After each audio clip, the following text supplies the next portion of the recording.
Ернст Теодор Амадей Гофман. Життєва філософія кота Мура.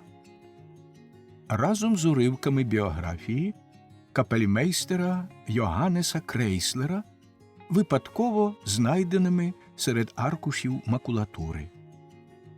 Том 1. Переднє слово видавця. Цій книжці переднє слово потрібніше, ніж будь-якій іншій, бо коли не пояснити, яким дивним способом вона складалась, то може здатися, що в неї все напхано без ніякого ладу. Тому видавець просить ласкавого читача неодмінно прочитати це переднє слово. Названий тут видавець має приятеля, з яким живе душа в душу і якого знає як себе самого.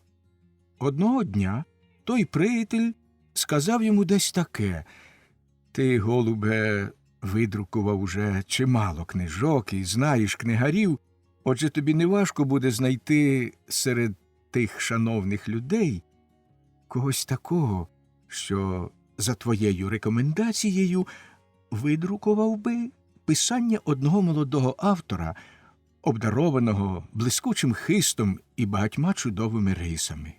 Замов за нього слово, він того вартий».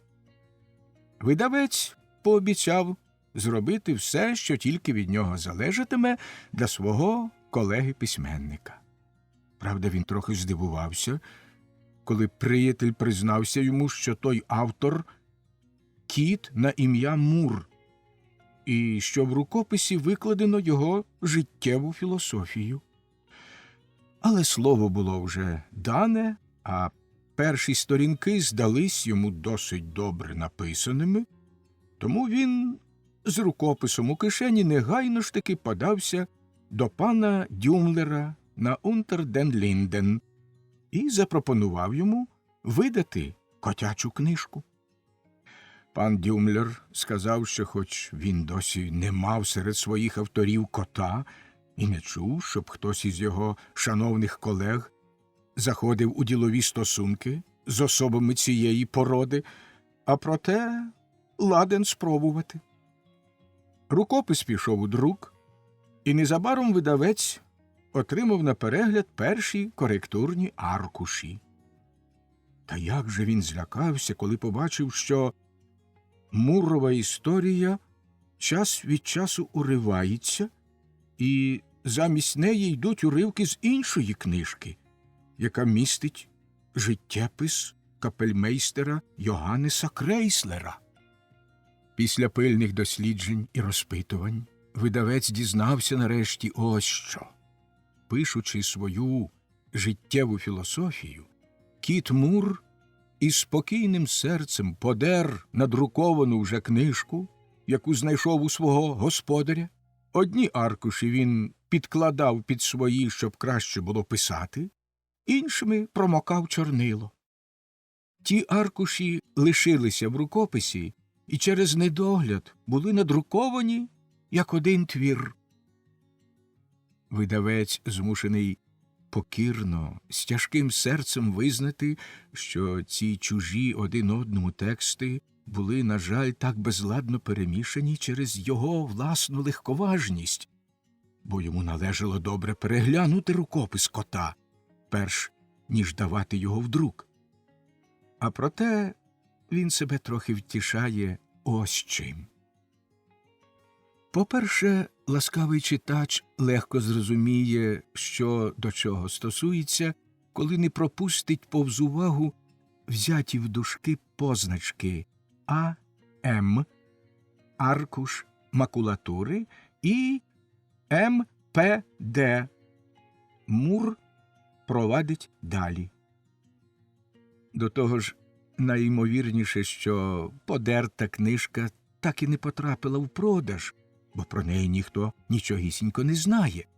Тож, принаймні, приятелям капельмейстера буде приємно, що вони завдяки літературному вандалізмові кота дещо довідаються про дивне життя цього по-своєму незвичайного чоловіка. Видавець сподівається на ласкаве пробачення. Врешті, це правда, що автори часто завдячують свої найсміливіші думки і найнезвичайніші слововживання прихильним складачам, які так званими друкарськими помилками сприяють спалахові уяви.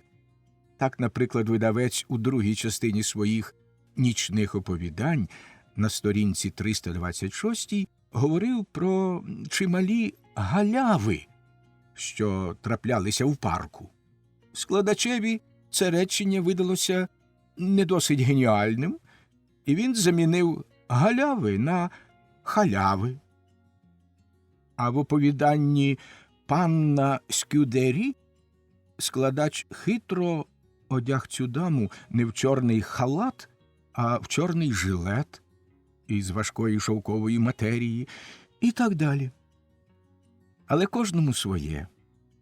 Ані котові Мурові, ані невідомому біографові капельмейстера Крейслера не треба красуватися в чужому пір'ї, тому видавець пильно прохає ласкавого читача, перше ніж узятися до цієї книжечки, зробити деякі виправлення в тексті, щоб він не подумав про обох його авторів краще чи гірше, ніж вони того заслуговують.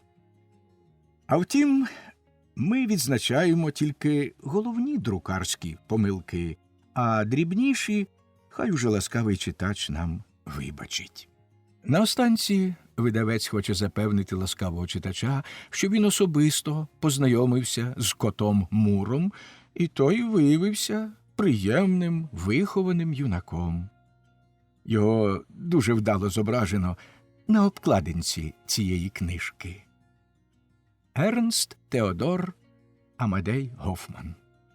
Берлін, листопад 1819 року. Переднє слово автора. Боязко, з тремтінням серця передаю я світові деякі сторінки свого життя, своїх страждань, надій і пристрастей. Сторінки, які поетичне натхнення видобуло з найглибших глибин моєї душі в солодкі години дозвілля. Чи встою я, чи зможу встояти перед суворим судом критики? Але ж я писав для вас, чутливі душі, для вас, вірні, споріднені мені серця, що не втратили чистого, дитячого погляду на світ, так, для вас, і одна однісінька прекрасна сльоза із ваших очей утішить мене, загоїть рани, яких мені завдасть холодна огуда черствих рецензентів. Мур. Літератор-початківець. Берлін. Травень 1800 року. Переднє слово автора не призначене для друку. Спокійно і впевнено, як і належить справжньому генієві, передаю я світові свій життєпис. Хай світ навчається, як стати великим котом, хай побачить, який я гарний і досконалий. Хай любить мене, цінує, поважає і навіть трохи обожнює. А якщо хтось набереться зухвальства і зважиться хоч на крихту засумніватися в тому, що ця надзвичайна книжка має величезну вартість, то хай пам'ятає, він має справу з котом, у якого є розум, кмітливість і гострі пазурі. Мур – дуже відомий письменник. Берлін, травень 1800 року. Постскриптум. Це вже казна що. Надруковано й те переднє слово автора, яке зовсім не призначалося для читацького ока. Ну, що нам тепер робити? Хіба попросити ласкавого читача, щоб він не дуже ганив кота письменника за надто пихатий тон і пригадав собі, що не одне переднє слово деяких чутливих авторів, коли його перекласти на правдиву мову щирої сповіді, мало чим відрізнятиметься від котового. Видавець. Розділ 1. Радість буття. Місяці юності. А все-таки в нашому житті є щось гарне, чудесне, величне. О, солодка звичко буття, каже той нідерландський герой у відомій трагедії. Отак і я кажу, але не в тяжку хвилину, коли доводиться розлучатися з буттям, як тому героєві, а навпаки, в прекрасну мить, коли мене якраз пойняло радісне усвідомлення, що я тепер цілком засвоїв цю солодку звичку і не маю ніякогісінького бажання будь-коли її втрачати. Бо я гадаю, що духовна сила, невідома потуга, чи як там ще назвати первооснову, яка нами керує, і яка до певної міри накинула мені цю звичку, не питаючись моєї згоди, не може мати гірших намірів, ніж той приязний чоловік, до якого я пішов служити, і який, даючи мені рибину на обід, ніколи не забере її в мене з-під носа саме тоді, як я її добре розсмакую. О, природо, священна, велична природа! Моє схвильоване серце сповнює незмірна втіха і захват від споглядання на тебе. Мене обвіває таємничим шелестом твій подих. Ніч трохи прохолодна, і я хотів би, але ніхто з тих, хто читає або не читає ці рядки, не зрозуміє мого високого екстазу, бо він не побував на такому високому місці, до якого піднісся я.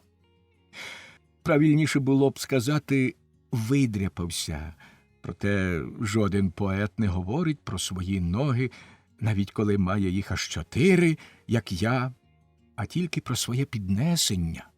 Хай то буде й неприродний його стан, а лише наслідок спритних механічних маніпуляцій. Наді мною здіймається величезна баня неба, новий місяць сипле іскристе проміння, дахи і шпилі навколо залиті ясним сріблястим світлом.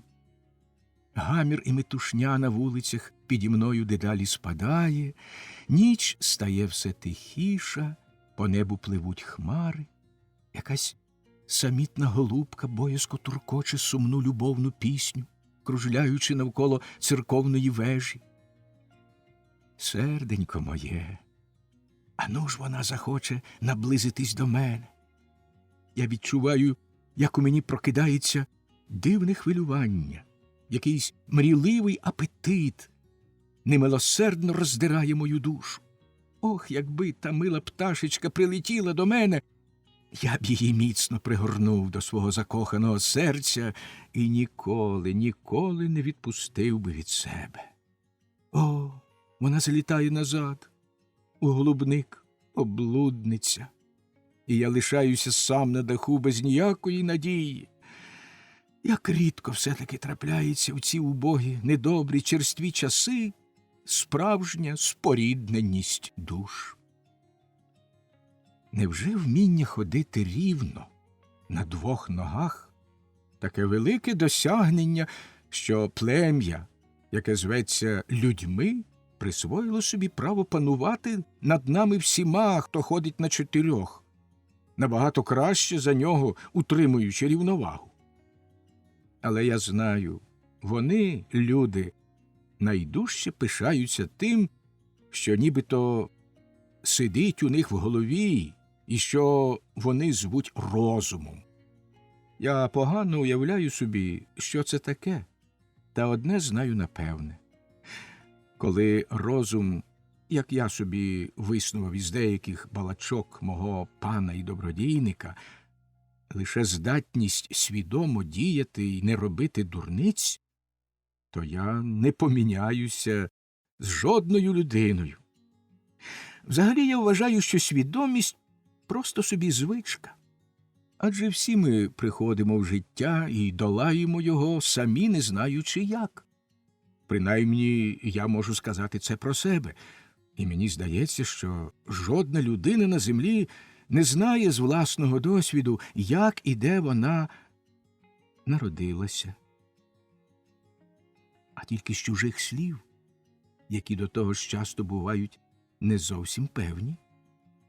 Міста сперечаються між собою про те, в котрому з них народилася якась славетна людина, а тому, оскільки сам я твердо не знаю цього, ніколи не вдасться з'ясувати остаточно, чи я побачив світ, а правильніше, чи мене побачили на ньому, на цьому світі моя дорога матуся в льоху, чи на горищі, чи в дровітні.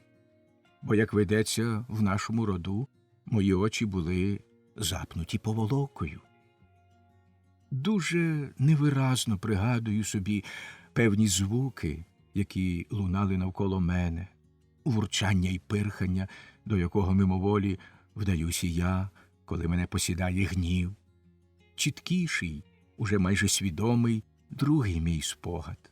Я сидів закритий у дуже тісному сховку з м'якими стінками, на силу зводив дух і з розпачу й страху жалібно нявчав. Зненацька я відчув, як щось сягнуло в той сховок і брутально схопило мене за шкірки. Це дало мені нагоду вперше відчути і застосувати дивовижну силу, якою мене обдарувала природа. Я миттю виструмив із своїх пухнастих передніх лапок гострі спритні пазурі і вп'явся ними в те, що мене схопило, і що, як я згодом дізнався, було людською рукою. Та рука витягла мене зі схову і кинула додолу, і я відразу ж відчув два добрячі ляпаси по обох своїх щоках, на яких тепер, дозволю собі нагадати це, красуються показні баки. Рука трохи подряпана, як тепер я можу зрозуміти, тією грою м'язів на моїх лапах, дала мені пару лящів, я здобув першу науку про моральні причини й наслідки. І якраз моральний інстинкт спонукав мене так само швидко ввібрати пазурі, як я їх щойно вистромив. Згодом цей мій хист вчасно вбирати пазурі справедливо визнано актом найбільшої галантності й чемності, а мою лапку прозвано Оксамитовою. Як я вже сказав, рука мене кинула додолу, та невдовзі після того вона знову взяла мене за голову і пригнула її донизу. Я тицнувся писком у якусь рідину і почав хлептати її. Сам не знаю, як я здогадався, що треба робити, мабуть, допоміг якийсь природний інстинкт. Хлептати було напрочуд приємно. Тепер я знаю, то було молоко, і я, зголоднілий, удосталь напився його. Так після моральної почалася фізична наука. Мене знову взяли вже 2 руки, набагато лагідніше, ніж перше, і поклали на теплу м'яку підстилку. Мені ставало все краще і краще, і я почав виявляти своє внутрішнє вдоволення дивними, тільки моєму родові властивими звуками, які люди звуть досить приємним словом мурчання. Так я робив швидкий, величезний поступ у освіті й вихованні. Яке щастя, який чудовий подарунок богів мати змогу виявляти своє фізичне вдоволення звуками й жестами.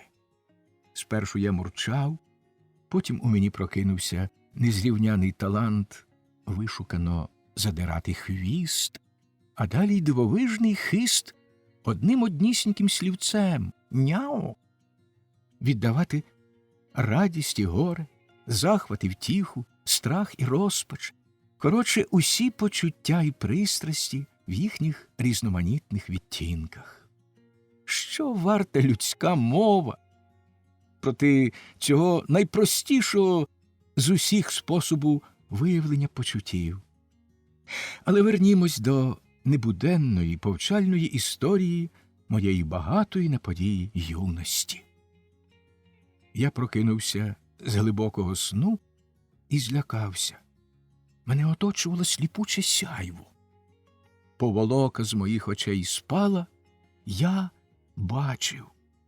Поки я звик до світла, а особливо до строкатого оточення, що відкрилося моїм очам, то з переляку кілька разів підряд з усієї сили чхнув. А проте за якусь мить я вже чудово бачив, так наче хто знає відколи був видющий. О, вміння бачити! Це напрочуд гарна навичка, без якої взагалі було б дуже важко існувати в цьому світі. Щасливі ті високообдаровані особи, що так само легко, як я, навчилися бачити. Не буду заперечувати, що спершу я все ж таки трохи злякався і почав так само жалібно нявчати, як тоді в тісній кишені. Відразу з'явився невисокий, худий літній чоловік, якого я до віку не забуду, бо хоч коло моїх знайомих дуже широке, а такої чи бодай подібної до нього постаті я більше ніколи не бачив. У моєму роду часто буває, що хтось має біле з чорними латками хутро, але, мабуть, важко знайти людину, в якої було б біле, як сніг, волосся і чорні, як воронове крило, брови. А мій вихователь був саме такий. Удома він носив короткий халат жовто-гарячого кольору, який мене так налякав, що я, хоч був тоді ще зовсім безпорадний, сповз у бік зі своєї м'якої подушки. Він нахилився до мене, вираз обличчя його здався мені привітним, і я відчув довір'я до нього. Він узяв мене, і цього разу я побоявся вистромити кіхті, бо думка про дряпання міцно поєдналася в моїй пам'яті з думкою про ляпаси. І справді, він мав добрі наміри, бо посадив мене перед мисочкою з молоком, і я почав жадібно хлептати, що, видно, його дуже втішило. Він щось довго казав мені, проте я нічого з його слів не збагнув, бо тоді мені, малому недосвідченому кошеняті, ще не властиво було розуміти людську мову. Взагалі, я мало що можу розповісти про свого добродійника. Певний лише, що він знається на багатьох речах, а особливо, мабуть, досвідчений у науках та мистецтвах, бо всі, хто приходив до нього, я помічав серед них людей, що саме там, де природа оздобила моє хутро жовтавою латочкою, тобто на грудях, носять зірку або хреста. Ставились до нього надзвичайно ввічливо, часом навіть із боязкою шанобою, як я згодом до пуделя Скарамуша, і зверталися до нього не інакше, як вельми шановний, дорогий мій, любий мій майстре Абрагаме. Лише дві особи казали йому просто «голубе». Високий, худий, як тріска чоловік у яскраво-зелених штанях та білих шовкових панчохах, і низенька, дуже опасиста, чорноволоса жінка з безліччю перснів на пальцях. Але той чоловік був князь, а жінка – єврейська дама. Незважаючи на те, що майстра Абрагама відвідував такий вельможний гість, сам він мешкав у маленькій кімнатці на верхньому поверсі, тож мені було дуже зручно вирушати крізь вікно у свої перші мандри на дах і на горище. Отак, Я народився тільки на горищі, не інакше. Що там льох, що там дровітня? Я стою за горище. Яке незабутнє враження залишають у нас оточення, батьківщина, звичаї, як вони впливають на формування зовнішнього і внутрішнього образу громадянина світу. Звідки з'явилося в моїй душі це відчуття високого, цей непереборний потяг до того, що здіймається над буденним оточенням? Звідки це дивовижне, рідкісне вміння лазити, це незрівнянне мистецтво найвідчайдушніших геніальних стрибків? Ох, груди мої сповнює солодкий смуток. Туга за рідним горищем стискає серце. Тобі я присвячую ці сльози, о прекрасна вітчизно. Тобі посилаю це сумне, пристрасне няв. Тебе я вшановую цими стрибками, цими вискоками. В них є і доброчинність, і патріотична мужність. Ти, о горище, даруєш мені в щедроті своїй часом мишку, часом ковбасу чи шматок підчеревини, виуджену з димаря, а часом навіть даєш спіймати горобчика або ситненького голуба. Немає краю любов до тебе, о батьківщино.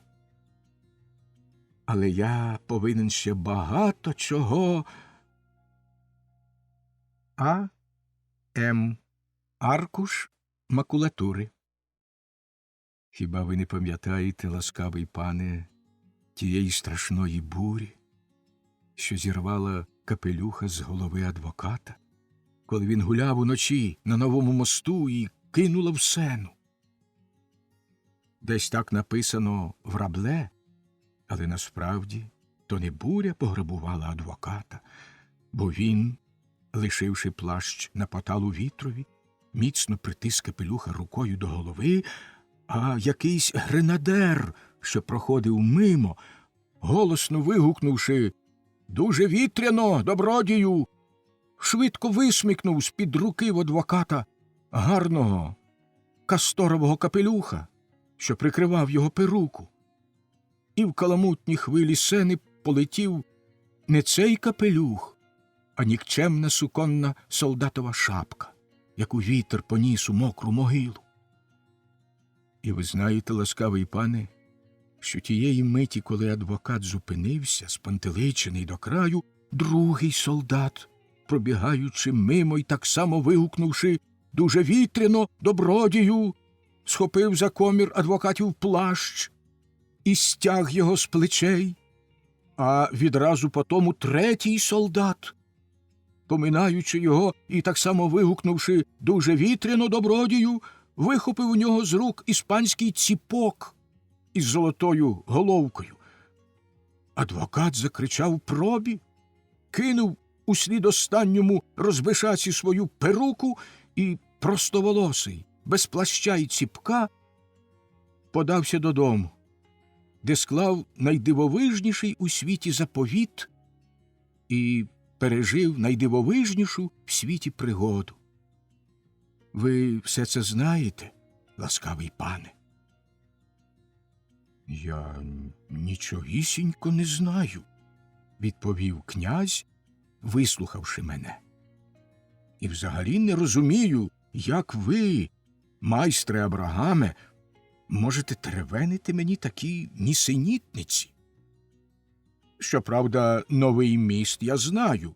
Він у Парижі, і хоч я ніколи не ходив ним пішки, проте часто їздив, як і личить у моєму становищі. Адвоката Рабле я ніколи не бачив, і солдатськими витівками зроду не цікавився. Коли я замолоду ще командував своєю армією, то раз на тиждень давав бобу всім юнкерам за ті дурниці, які вони вчинили чи намірялися вчинити в майбутньому, а давати хлости простим солдатам мали лейтенанти, що вони за моїм прикладом і робили щотижня, а саме в суботу. Тому на неділю в усій армії не лишалося жодного юнкера й жодного солдата, який би не отримав належної йому пайки ударів. Отже, мої війська не тільки відзначалися високою мораллю, втовкмаченою їм палицею, а й взагалі звикли бути битими, ще ніколи й не бачивши у вічі ворога. Тому, як уже зустрічалися з ним, то не могли робити нічого іншого, тільки бити. З цим вам усе ясно, майстре Абрагаме? А тепер розтлумачте мені, ради всіх святих, що ви хотіли сказати своєю бурею і своїм адвокатом Рабле, якого пограбували на новому мосту. Чим ви можете виправдатись, що свято вилилось у таку веремію, що ракета влучила мені в перуку, що мій дорогий синок опинився в басейні, де його всього обрискали підступні дельфіни, що князівні довелось бігти парком без серпанка, в закасаній сукні, швидко, мов тій Аталанті, що... Хто перелічить усі прикрощі, які сталися цієї злощасної ночі? Ну, майстре Абрагаме, що ви скажете? Ласкавий пане, відповів я, покірно вклоняючись. Через що ж і трапилось лихо, як не через негоду, через жахливу бурю, яка раптом знялася, коли все йшло якнайкраще. Хіба я можу керувати стихіями? Хіба мене самого не спіткало нещастя? Хіба я не втратив капелюха, ціпка й плаща, мов той адвокат, якого я покірно прошу не плутати зі славетним французьким письменником Рабле? Хіба я не... Послухай, перебив майстра Абрагама Йоганнес Крейслер. Послухай, друже, хоч уже минуло стільки часу від дня народження княгині, люди ще й досі говорять про те свято, де ти був розпорядником, як про незбагненну загадку. Ти за своїм звичаєм, напевне, влаштував там немало дивовиж.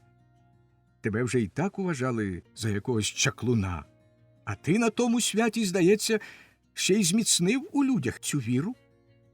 Скажи мені щиро, що там сталося? Ти ж знаєш, мене тоді тут не було.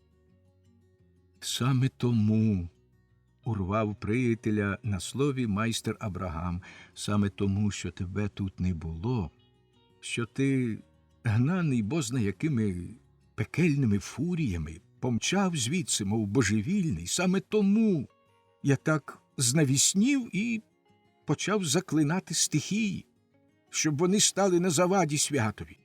Бо те свято країло мені душу. Адже тебе, справжнього героя вистави, не було на ньому. Спершу свято йшло своєю колією, хоч було нудне й жалюгідне, але потім воно не принесло дорогим мені людям нічого, крім муки, страшних кошмарів, горя й жаху.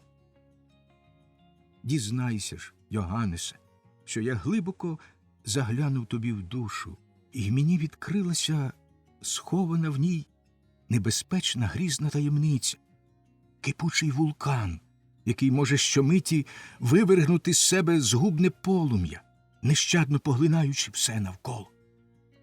В нашій душі є чимало такого, про що ми не можемо сказати навіть своїм найближчим друзям. Тому я пильно приховував від тебе те, що побачив у твоїй душі, але цим святом, яке мало глибший сенс, ніж тобі здається, бо влаштовано його властиво не задля княгині, а задля іншої, любої нам з тобою особи, і задля тебе самого. Цим святом я хотів якнайдужче зачепити заживе твоє внутрішнє «я». найпотаємніші муки твої мали ожити, і фурії, немов прокинувшись зі сну, мали з подвійною силою вп'ястися в твої груди. Як смертельно хворому може допомогти в самого орка здобути зілля, якого мудрий лікар не побоїться вжити під час найтяжчого нападу, так і тебе, моє свято, або доконало б, або врятувало б. Знай же, Йоганнесе, що іменини княгині збігаються з іменинами Юлії, бо Юлію, так само, як і її володарку, охрещено Марією. «Ох!» – вигукнув, схопившись, крейслер, і очі в нього гнівно спалахнули. «Ох, майстре! Хто тобі дав право так зухвало, так безжально глумитися з мене? Невже ти, сама доля, здатна заглянути в найпотаємніші глибини моєї душі?» «Нерозважний шаленцю», – незворушно озвався майстер Абрагам. «Коли вже нарешті спустошлива пожежа в твоїх грудях обернеться в чистий пломінь світла, що живиться глибоким розумінням мистецтва, відчуттям того високого і прекрасного, на яке багата твоя душа, ти вимагаєш, щоб я змалював тобі, як відбувалося те фатальне свято? Тож вислухай мене спокійно. Та якщо ти зовсім занепав на силі і не можеш слухати мене, то я тепер попрощаюся з тобою. Розповідай, глухо мовив крейслер і знов сів, затуливши обличчя руками. Я зовсім не збираюся, сказав майстер Абрагам, раптом повеселівши. Я зовсім не збираюся, любий Йоганнесе, стомлювати тебе описом усіх тих хитромудрих пристроїв і вигадок, що здебільшого завдячували своїм походженням винахідливій голові самого князя. Оскільки свято починалося пізно ввечері, то, певна річ, чудовий парк, що оточує з усіх боків заміський палац, був ілюмінований. Я намагався досягти в тій ілюмінації незвичайних ефектів, але не так успішно, як хотілося б, бо князь твердо наказав по всіх алеях почіпляти на великих чорних щитах різнобарвні лампіони, так, щоб із них утворювався вензель княгині, а над ним князівська корона. А оскільки ті щити були прибиті на високих стовпах, то вони дуже нагадували освітлені застережні знаки, що забороняють курити чи обминати митницю. Апогеєм свята мала бути вистава на сцені серед парку, утвореній з одного боку рядами кущів, а з другого – штучними руїнами. Зрештою, ти й сам її добре знаєш. Актори, запрошені з міста, мали зіграти там щось алегоричне. Навіть якби автором тієї алегорії не був сам князь, отже, якби вона, як дотепно висловився театральний директор, що отримав доручення поставити князівську п'єсу, не спливла з вельможного пера, то й тоді вона мала б незвичайний успіх, бо була досить безглузда. Від палацу до сцени неблизький світ. Згідно з поетичною ідеєю князя, дорогу вельможній родині до театру мав освітлювати геній з 2 смолоскипами, що ширяв у повітрі, а все навколо повинне було тонути в пітьмі. І аж коли княжа родина з почтом сяде на свої місця, сцена враз мала освітитися. Тому дорога до сцени, про яку я вже казав, лишилась темною. Дарма я доводив князеві, якої складної треба машинерії, щоб геній із смолоскипами здолав у повітрі такий довгий шлях. Його вельможність вичитав щось подібне у Версальських святах. А до того ж, сам додумався до цієї поетичної ідеї, тому наполягав на її здійсненні. Щоб не заробити незаслужених докорів, я передав того генія разом з його смолоскипами театральному машиністові, запрошеному з міста.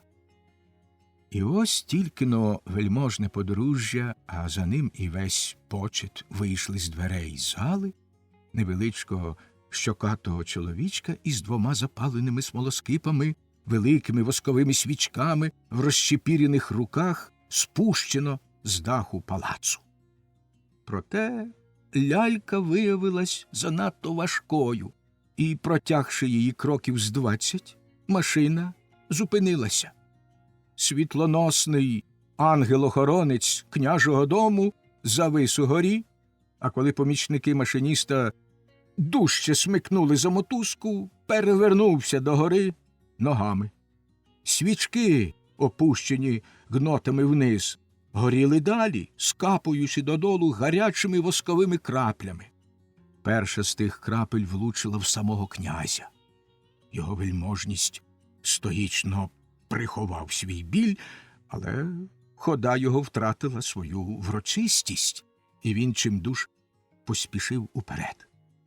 Добрий геній погойдувався тепер униз головою і вгору ногами над гофмаршалом, камер-юнкерами та іншими придворними, і вогненний дощ, що лився зі смолоскипів, попадав то одному, то другому, то на голову, то на ніс.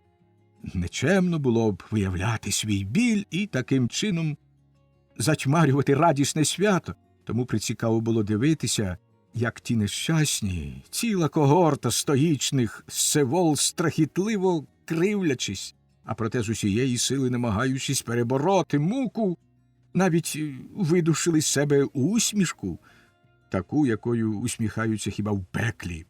Крокували далі, нечутно, боячись навіть зітхнути. Та ще й гриміли литаври, співали сурми, і сотні голосів вигукували «Віват! Віват найласкавішій княгині! Віват найласкавішому князеві!» Тож дивовижний контраст цих лаокоонівських облич з веселою, радісною юрбою навколо надав усій сцені такого трагічного пафосу й величі, що кращого годі було й придумати. Нарешті старий огрядний гофмаршал не витримав. Коли пекуча крапля влучила йому просто в щоку, він, охоплений люттю й розпачем, відскочив убік, але заплутався в мотузках, що належали до літальної машини, і якраз тут були туго напнуті над самою землею. Голосно вигукнувши «100 чортів його матері!», гофмаршал гримнув додолу. Тієї самої миті летючий паж скінчив свою роль. Товстий гофмаршал потяг його своєю 100-кілограмовою вагою вниз, добрий геній упав посеред почту і придворні, заверещавши, сипнули в різнобіч. Смолоскипи погасли, всі опинилися в непроглядній пітьмі. Це сталося майже перед самою сценою. Я не схотів зразу запалювати шнур, від якого мали в мент засвітитися всі лампи і світильники навколо сцени, а кілька хвилин почекав, щоб товариство мало час поблукати в мороці серед дерев та кущів. «Світла! Світла!» – закричав князь, немов той король у Гамлеті. «Світла! Світла!» – собі загукали невлад безліч захриплих голосів. Коли світло на сцені засвітилося, юрба, що розбіглась навколо, нагадувала розбите військо, яке на превелику силу намагається зібратись докупи. Обер-камергер виявився людиною, яка не втратила самовладання, найспритнішим тактиком своєї доби, бо завдяки його зусиллям за кілька хвилин був відновлений лад. Князь із своїм найближчим оточенням піднявся на заквітчений поміст, споруджений посеред сцени, Тільки-но вельможне подружжя всілося, як на нього, завдяки дуже хитрому пристроєві, що його придумав той самий машиніст, посипались цілі оберемки квіток. І от лиха доля схотіла, щоб одна вогниста лілея впала князеві просто на ніс і обсипала йому ціле обличчя яскраво червоним пилком, завдяки чому його вельможність набув надзвичайно величного вигляду, що якраз пасував до такого врочистого свята. Крейслер так реготав, що аж стіни дрижали. «Це вже занадто! Це вже занадто!» – вигукував він крізь сміх. «Не регочи так, а то ще захлинешся», – сказав майстер Абрагам. «Хоч я й сам ніколи ще стільки не сміявся, як тієї ночі. Я почував себе здатним на будь-яку божевільну витівку, і, мов той ельф Пек, ладен був ще дужче все переколотити й заплутати, але ті стріли, які я посилав у інших, дедалі глибше вганялися в мої власні груди. Зараз я тобі все розповім. Мить, коли на князівський поміст сипався безглуздий квітковий дощ, я обрав для того, щоб зв'язати невидиму нитку, що мала пройти крізь усе свято, і, мов електричний провідник, струснути серця людей, з якими я з допомогою таємного духовного апарату, де сходилась та нитка, був, здавалося мені, в тісному взаємозв'язку. Не перебивай мені, Йоганнесе, спокійно вислухай мене. Юлія сиділа з князівною позад княгині, трохи збоку, і я не спускав її з ока. Тільки-но сурми й литаври замовкли, на коліна Юлії впав, схований серед запахущих нічних фіалок, ледь розпущений пуп'янок троянди, і, мов легенький подмух нічного вітру, попливли звуки твоєї зворушливої пісні. Мовчки оплакувать буду тяжку свою долю. Юлія злякалась, та коли залунала пісня, яку я, признаюсь, для того, щоб ти потім не мав сумніву, чи її не зіпсовано звелів грати віддалік за кущами 4 нашим чудовим альтовим кларнетистам, коли залунала пісня, з уст її злетіло легеньке «Ох!». Вона притиснула букет до грудей, і я виразно почув, як вона сказала князівні: «Він, напевне, знов тут». Князівна поривчасто обняла Юлію і вигукнула: «Ні-ні, не може цього бути». Так голосно, що князь обернув до неї яскраво червоне обличчя і сердито кивнув їй: «Тихо». Наш володар, мабуть, не збирався дуже гніватись на свою любу доню, але я хочу тут зауважити, що чудовий грим, навіть лихий тиран в опері не міг би так вдало загримуватися, справді надав йому такого вигляду, наче він був тяжко й надовго розгніваний. Тож найзворушливіші діалоги, найчутливіші сцени, що мали алегорично зображати родинне щастя в княжих палатах, пропадали намарне. Це неабияк бентежило і акторів, і глядачів.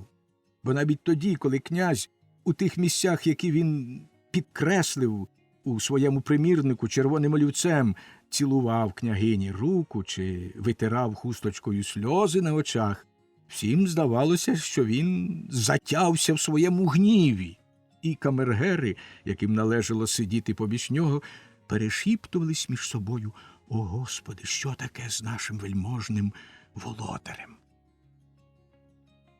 Я хочу ще тільки розповісти тобі, Йоганнесе, що поки актори грали на сцені ту дурну п'єсу, я за сценою з допомогою дзеркал та інших пристроїв зображав гру духів на славу нашого ангела, чарівної Юлії. одна за одною лунали мелодії, які ти створив у високому натхненні. Бриніло навіть то далі, то ближче, мов несміливий, моторошний поклик духів, ім'я Юлія. Але тебе не було, Йоганнесе.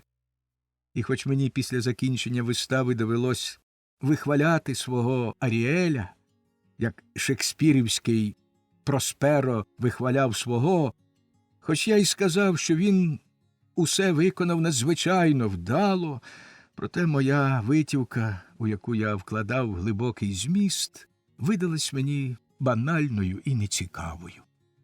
Юлія з властивою їй чуйністю зрозуміла все, але зовні здавалось, що вона тільки схвильована, наче приємним сном, якому, проте, ми не схильні надавати великого значення в житті.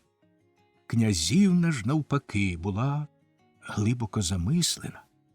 Вона ходила під руку з Юлією освітленими алеями, а тим часом придворні тамували спрагу у павільйоні. Тієї хвилини я хотів завдати вирішального удару, але тебе не було, Йоганнесе. Сердитий і невдоволений я ходив по парку, перевіряючи, чи все приготоване як слід до великого феєрверку, що ним мало закінчитись свято. І враз, глянувши на тьмяне нічне небо, я помітив далеко над Гайерштайном рожевувату хмарку, яка завжди віщувала бурю. Та буря щоразу надходить тихо й непомітно, і аж тут, над нами, виявляє всю свою страхітливу силу. Коли саме вона має початися, я за рівнем і величиною хмари вираховую, як тобі відомо, до секунди. До бурі не лишалося й години, тому я вирішив поквапитися з феєрверком. І саме тоді я вчув, що мій Аріель почав ту фантасмагорію, яка мала все розв'язати. З каплички Пречистої Діви Марії в кінці парку долинула знайома мені мелодія. Хор співав твою «Слався навіки, зоре морська». Я кинувся туди. Юлія з князівною стояли навколішки на молитовних лавках, винесених з каплички на двір. Щойно я прийшов туди, як... Але тебе не було, Йоганнесе. Хай я краще промовчу про те, що тоді сталося. Ох, надаремним виявилося те, що я вважав шедевром свого мистецтва. І мені стало відоме таке, що про нього я, дурень, і гадки не мав. «Розповідай!» – вигукнув крейслер. Все розповідай, майстре!» «То що ж сталося?» «Ні, не буду», – сказав майстер Абрагам. «Тобі воно ні до чого, а в мене серце крається, коли доводиться розповідати, як духи, що я їх сам викликав, сповнили жахом мою душу. Хмара! О, щаслива думка! То хай же, – вигукнув я нестямно, – хай же все скінчиться скаженою Веремією!» І я побіг до того місця, де мав відбутися феєрверк. Князь переказав мені, щоб я дав знак, коли все буде готове. Я не зводив очей з хмари, що насувалася з боку Гайерштайна, підіймаючись усе вище і вище. Коли мені здалося, що та хмара вже досить близько, я звелів вистрілити з ракетниці. Скоро і двір, і все товариство було там. Після звичайної гри вогненних коліс, ракет, світляних куль та інших буденних речей з'явився нарешті вензель княгині з китайського діамантового вогню. Але високо над ним ширяло й тануло в білому, як молоко, світлі ім'я Юлії. І ось час настав. Я запалив пучок ракет, і коли вони, засичавши й залускотівши, шугнули вгору, налетіла буря. Замиготіли вогненно-червоні блискавки, загуркотів грім, що луною озвався в горах і лісах, ураган удерся в парк і на 1000 голосів заскиглив між густими кущами. Повз мене пробігав сурмач. Я вихопив у нього інструмент і весело, радісно засурмив у лад вітрові. Залпи мортир, гармат і ракетниць бадьоро котилися назустріч громам, що неухильно й невпинно наближалися до нас. Слухаючи цю розповідь майстра Абрагама, Крейслер схопився з місця і, вимахуючи руками, почав ходити по кімнаті. Нарешті він захоплено вигукнув: «Яка гарна, яка причудова картина! Впізнаю по ній свято майстра Абрагама, з яким я зрісся серцем і душею». «Ой, я ж добре знаю, – мовив майстер Абрагам, – що тобі якраз до вподоби усе шалене й зловісне, і що чим більше в ньому того шалу, тим дужче воно тебе вабить. А все-таки забув розповісти про те, що тебе геть зачарувало б, віддало б твою душу на поталу моторошним силам країни духів. Я звелів настроїти Еолову арфу, що, як тобі відомо, напнута над великим басейном, і буря заграла на ній, як добрий музика. Серед реву і голосіння урагану, серед гуркоту громів страхітливо лунали акорди велетенського органа. Ті могутні звуки дедалі частіші й частіші скидалися на якийсь балет фурій дивовижно величного стилю. Такого навряд чи можна побачити серед полотняних театральних лаштунків. Та ба! За півгодини все скінчилося. Місяць виглянув із-за хмар. Нічний вітер щось нашіптував переляканому лісові, втішаючи його, і витирав сльози темним кущам. Зрідка ще озивалась Еолова арфа, мов далекий, приглушений дзвін. У мене був дивний настрій. Моя душа була повна тобою, Йоганнесе. Мені здавалося, що ти зараз устанеш переді мною на могилі втрачених надій та нездійсненних мрій і схилишся мені на груди. І тоді, серед нічної тиші, я нарешті збагнув, яку гру був затіяв. Я намагався силоміць розірвати вузол, що його зв'язала лиха доля, хотів скинути, мов шкаралущу, своє власне єство, і чужий самому собі, вже й зовсім іншій подобі, накинутись на себе ж. Я тремтів з крижаного жаху, і боявся я не кого-небудь, а себе самого. У парку навколо стрибали, витанцьовували безліч блудних вогників, але то були не блудні вогники, а челядь з ліхтарями, що вишукувала погублені під час швидкої втечі капелюхи, перуки, каптурці для кісок, шпаги, черевички, шалі. Я пішов геть звідти. Посеред великого мосту перед нашим містом я зупинився і ще раз озирнувся на парк, залитий магічним сяйвом місяця. Він скидався на казковий сад, у якому почали веселу гру жваві ельфи. Враз я почув унизу тоненький жалібний звук, немов заплакало немовля. Я вже подумав, що натрапив на сліди чийогось злочину, перехилився через поруччя й побачив у яскравому місячному світлі кошеня, що відчайдушно борсалось у воді, чіпляючись за стовп. Мабуть, хтось тут хотів утопити котячий приплід, і одне кошеня видряпалось. Ну, подумав я, хоч це й не дитина, а тільки бідолашна тварина. Та коли вона просить у тебе допомоги, то треба її врятувати. О, чулий Юсте, засміявся крейслер. То де ж твій телегайм? Дарма, сказав майстер Абрагам, дарма ти, Йоганнесе, порівнюєш мене з Юстом. Я переюстив і самого Юста. Він урятував пуделя, тварину, що її кожен залюбки тримає біля себе, сподіваючись від неї навіть приємних послуг. Скажімо, собака може принести рукавиці, кисет, люльку і таке інше. А я врятував кота.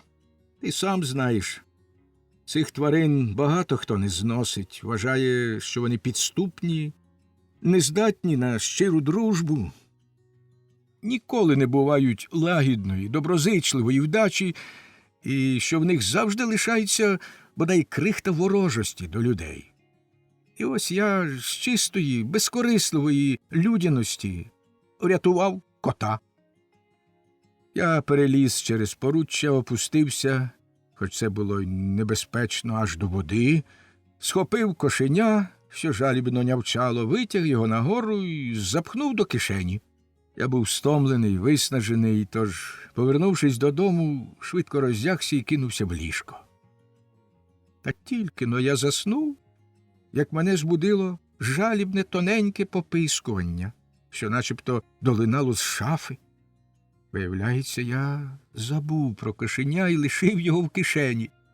Я визволив бідолашного полоненого з його в'язниці, за що він до крові подряпав мені пальці. Я вже хотів був викинути нечему у вікно, але потім схаменувся, і мені стало соромно за свою дурну дріб'язковість і мстивість. Аби це хоч була людина, а то нерозумна тварина. Одне слово, я, виявивши неабияку терплячість і дбайливість, виростив із того кошеняти великого кота. Та ще й якого? Другого такого ти не побачиш серед котячого поріддя. Він наймудріший, найвихованіший, ба навіть найдотепніший серед своїх родичів. Йому ще бракує хіба тільки справжньої освіти, яку тобі, любий Йоганнесе, буде неважко йому дати. Тому я й надумав доручити в майбутньому кота Мура, саме так я його назвав, тобі, друже мій. Хоч Мур поки що, як висловлюються юристи, не має права голосу, я спитав його, чи він згоден перейти до тебе на службу. Він цілком задоволений такою перспективою. Ти говориш, казна що, мовив крейслер. Ти говориш, казна що, майстре Абрагаме. Ти ж бо знаєш, що я не вельми полюбляю котів, мені куди миліше собаче поріддя. Я прошу тебе, любий Йоганнесе, сказав майстер Абрагам, від щирого серця прошу. Візьми мого багатонадійного кота Мура і потримай його в себе хоч доти, доки я повернуся з подорожі. Тому я й приніс його з собою. Він тут, за дверима, чекає на твою ласкаву згоду. Хоч поглянь на нього. На цьому слові майстер Абрагам відчинив двері. За ними на солом'яній маті, згорнувшись клубочком, спав кіт, якого справді можна було назвати дивом котячої вроди. Сірі й темні смуги, що бігли вздовж спини, на потилиці поміж вухами сходились докупи, а на лобі утворювали найдоладніші ієрогліфи. Так само посмужений був і розкішний хвіст, напрочуд довгий і товстий. До того ж, пишне котове хутро так блищануло й мінилося в сонячному промінні, що між темним і сірим проглядали ще й вузенькі золотаві смужки. Муре, Муре, покликав майстер Абрагам. Мур-мур.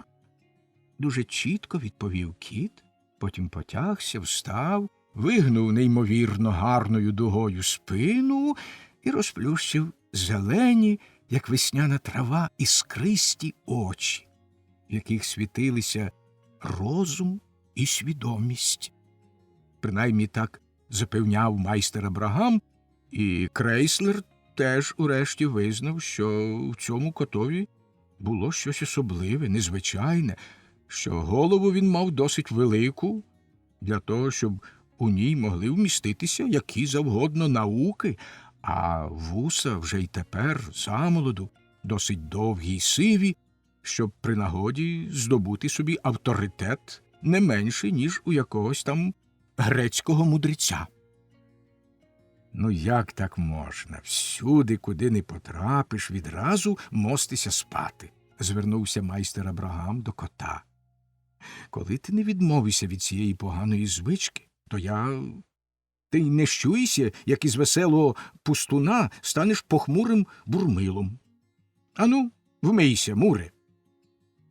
Кіт миттю сів на задні лапи, сховав пазурі в передніх, граційно провів ними по лобі та по щоках і радісно, привітно нявкнув. Це перед тобою пан капельмейстер Йоганнес Крейслер, до якого ти переходиш на службу, повів далі майстер Абрагам.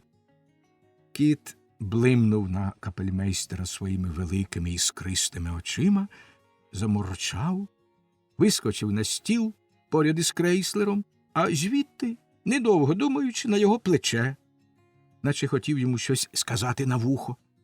Потім стрибнув додолу, знов замурчав і, піднявши хвоста, обійшов навколо свого нового господаря, немов хотів ближче познайомитися з ним. «Господи, прости!» – вигукнув Крейслер. «Я ладен повірити, що цей сірий шельма справді має глузд і походить із славетного роду кота в чоботях». «Я певний, – озвався майстер Абрагам, – що кіт Мур – найпотішніша тварина в світі, справжній полішинель, та ще й чемний, добре вихований, ненав'язливий, скромний. Не те, що собаки, які часом набридають нам своїми незграбними пестощами». «Я дивлюсь на цього премудрого кота, – сказав Крейслер, – і сумно думаю, які вузькі наші знання. Хто може сказати, хто може бодай приблизно визначити, як задалеко сягають розумові здібності тварин?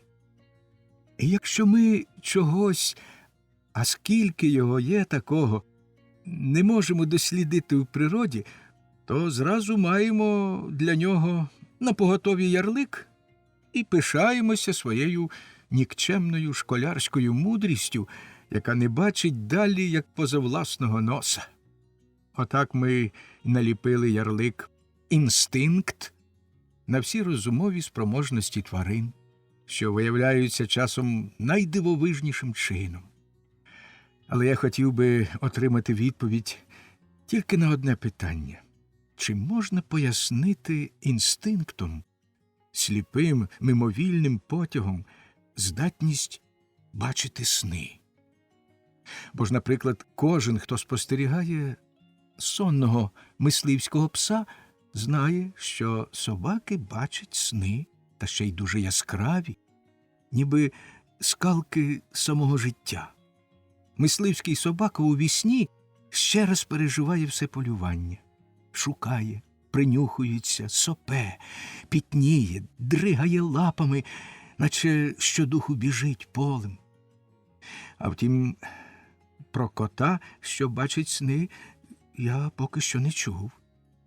«Котові Мурові, – перебив приятеля майстер Абрагам, – не тільки сняться дуже яскраві сни, а він навіть, як це не важко помітити, часто впадає в тиху мрійливість, лагідну задуму, в сомнамбулічне марення. Одне слово, в той дивний стан між сном і притомністю, в якому поетичним натурам саме й спадають геніальні думки. А останнім часом він у цьому стані почав страшенно стогнати й охкати. Я вже думаю, що він або закоханий, або працює над якоюсь трагедією. Крейслер весело зареготав і вигукнув: «Ну то ходи, розумний, чемний, дотепний, поетичний коте Муре, і давай!» МПД. Мур провадить далі. Розповісти про початки свого виховання і взагалі про свої перші юнацькі місяці. Адже надзвичайно цікаво і повчально читати, як високий розум у своєму життєписі дуже докладно розказує про все, що сталося з ним замолоду, хоч би яким незначним воно здавалося. Та й хіба може в житті великого генія статися щось незначне? Все, що він вчинив чи не вчинив у хлоп'ячому віці, має величезне значення. Воно проливає яскраве світло на глибокий зміст і справжнє спрямування його безсмертних творів.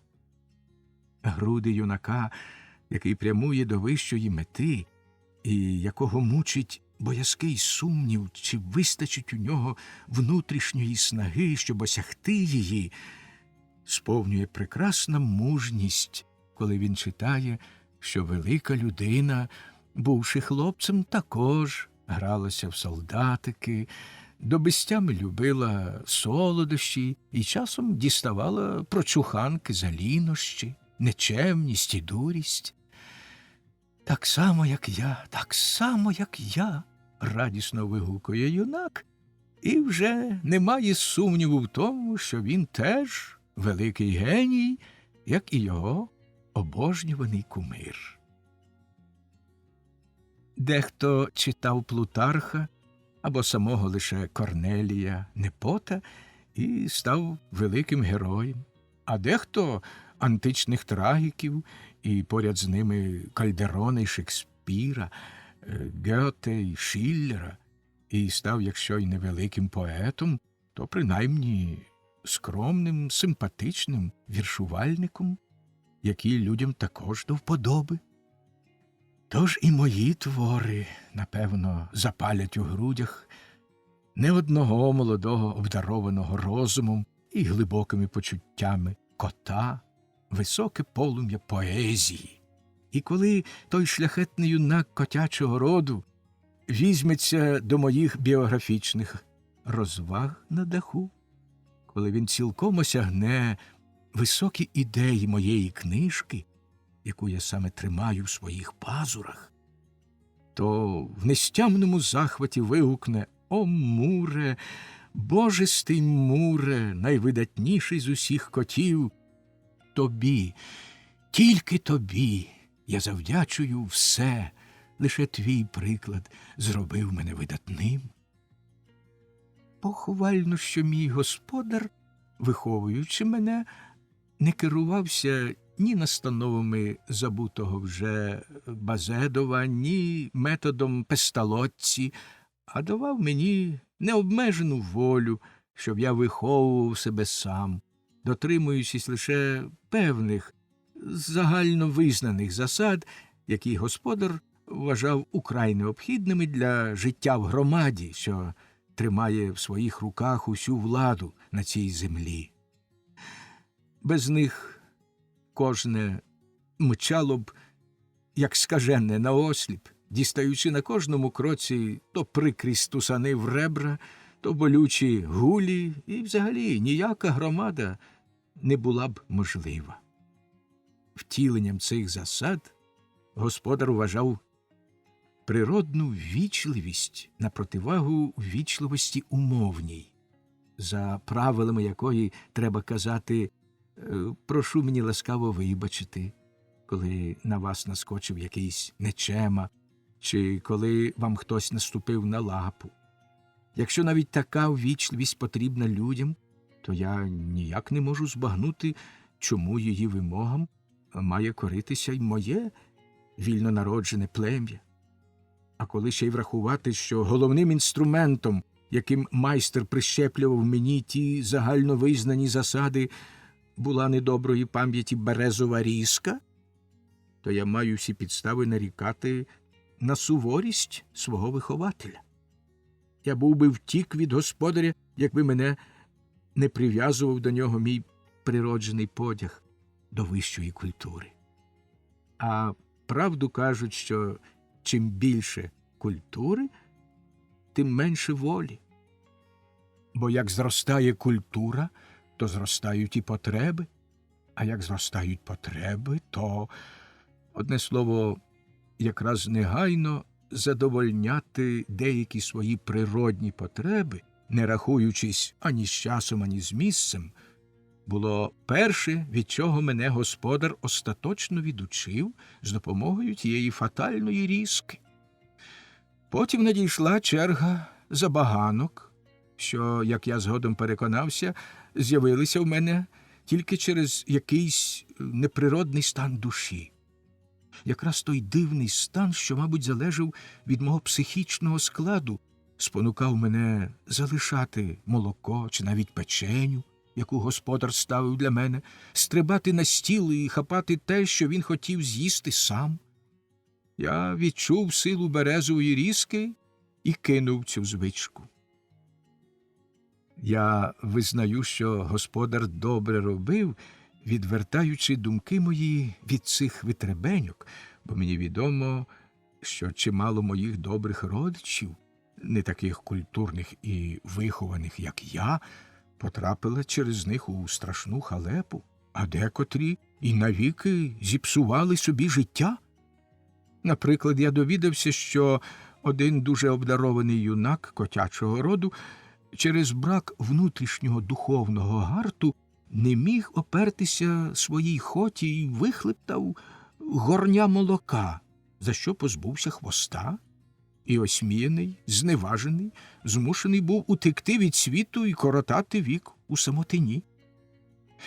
Отже, господар добре зробив, що відучив мене від такого, але я не можу пробачити йому, що він приборкував мій потяг до наук і мистецтву. Ніщо так не вабило мене в господаревій кімнаті, як закладений книжками, рукописами і різними дивовижними причандаллями письмовий стіл. Можу сказати, що той стіл був немов зачароване коло, до якого я відчував себе прикутим, але якийсь внутрішній острах не дозволяв мені цілком віддатися своєму потягові. Та ось одного дня, коли господаря саме не було вдома, я переборов свій страх і вискочив на стіл. Яка ж то втіха була сидіти серед рукописів та книжок і порпатися в них. Не з пустощів, ні, а лише з жадоби знань. З пекучого наукового голоду я схопив лапою один рукопис і доти шарпав і тягав його на всі боки, доки з нього лишилися самі клапті. Господар зайшов до кімнати, побачив, що сталося, накинувся на мене з образливими словами «Ох ти ж проклята бестія!» і дав мені такої хлости березовою різкою, що я, скиглячи з болю, заліз під піч, і мене звідти цілий день не можна було виманити ніяким ласкавим словом. Коли б ця подія не відлякала назавжди від шляху, яким його визначила сама природа. Та тільки-но я оклигав від своїх болячок, як, скоряючись непереборному прагненню, знов вискочив на письмовий стіл. Щоправда, досить було господареві один-однісінький раз крикнути на мене, сказати кілька слів, наприклад, «Бач, чого захотів», щоб прогнати мене звідти, тож до науки так і не доходило. А проте я спокійно чекав сприятливої нагоди, щоб таки взятися до науки, і та нагода скоро трапилась. Одного дня господар налаштувався кудись іти, і я швиденько сховався в кімнаті, та ще й так добре, що він не знайшов мене, коли, пам'ятаючи про подертий рукопис, хотів вигнати. Тільки на двері за ним зачинилися, я миттю вискочив на письмовий стіл і розлігся посеред рукописів, відчуваючи невимовну втіху. Потім спритно розгорнув лапою досить грубу книжку, що лежала переді мною, і спробував, чи не зможу я второпати, що означають ті літери, які там стояли. І хоч спершу в мене нічогісінько не виходило, я не відступався від свого, а все вдивлявся в книжку, сподіваючись, що на мене зійде якийсь добрий дух і навчить мене читати. Отак, заглибившись у споглядання книжки, я й не почув, як повернувся господар. «Ну ви гляньте на цю кляту тварюку!» – крикнув він і кинувся до мене. Тікати було пізно, я прищулив вуха і скорчився, як тільки міг, відчуваючи, що різка от-от пуститься на мою спину. Але рука, що вже була замахнулася на мене, раптом завмерла в повітрі. Господар зареготав і вигукнув: «Коте, невже ти читаєш?» «Ну, цього вже я не можу та й не хочу тобі забороняти». «Ти ба, як тебе тягне до науки?» Він витяг книжку з-під моїх лап, заглянув у неї і зареготав ще дужче. «Мушу сказати, — повів далі він, — я вже ладен повірити, що ти склав собі невеличку підручну бібліотеку, бо інакше не можу пояснити, як ця книжка потрапила на мій стіл. Ну що ж, читай, пильно вчися, коте, при потребі навіть відзначай важливі місця неглибокими подряпинами, я тобі дозволяю». І він, розгорнувши книжку, підсунув її мені назад. То був, як я дізнався згодом, твір Кнігге про стосунки з людьми. І я зачерпнув з цієї чудової книжки багато життєвої мудрості. Те, що в ній пишеться, ніби вилилося з моєї власної душі, і взагалі воно може стати у величезній пригоді котам, що хочуть здобути якусь вагу в людській громаді. Наскільки мені відомо, досі цієї тенденції в ній не добачали, а тому часом доходили хибного висновку, що той, хто б захотів твердо дотримуватись проголошених у цій книжці правил, неодмінно здобув би собі всюди славу манірного, черствого педанта. Відтоді господар не тільки не проганяв мене з письмового столу, а йому навіть подобалось, коли я, побачивши, що він працює, вискакував до нього і розташовувався серед його рукописів. У господаря була звичка читати вголос те, що йому траплялось під руку. Я тоді намагався так прилаштуватись, щоб можна було заглянути до нього в книжку, а оскільки природа наділила мене гострим зором, то я і все бачив, і не заважав господареві. Таким чином, порівнюючи літери зі словами, які він вимовляв, я швидко навчився читати. А якщо, може, комусь це здається неймовірним, то він не має ніякогісінького уявлення про той особливий, незвичайний хист, яким обдарувала мене природа. Генії, що розуміють і шанують мене, не матимуть ніякого сумніву щодо можливості такої освіти, яка, мабуть, нагадує їхню. Хочу також поділитися своїми дивовижними спостереженнями стосовно цілковитого розуміння людської мови. А саме, я цілком свідомо спостеріг, що зовсім не знаю, яким чином досяг того розуміння. Мабуть, те саме буває і з людьми, але це мене й не дивує, бо їхнє плем'я в дитинстві набагато дурніше і безпорадніше за наше. Коли я був маленьким кошеням, Зі мною ніколи не траплялось такого, щоб я сам себе штрикав в око, хапався за полум'я чи за сонячний промінь, або наминав ваксу до чобіт замість вишневого варення, як часто буває з дітьми. І ось коли я навчився читати і почав з кожним днем дедалі більше забивати собі голову чужими думками, то відчув непереборне прагнення врятувати від забуття і свої власні думки в такому вигляді, як їх породив той геній, що живе в мені. А для цього мені треба було неодмінно опанувати дуже все-таки нелегке мистецтво письма. Хоч як уважно я стежив за рукою господаря, коли він писав, мені все ж таки не вдавалося перейняти всю механіку його рухів.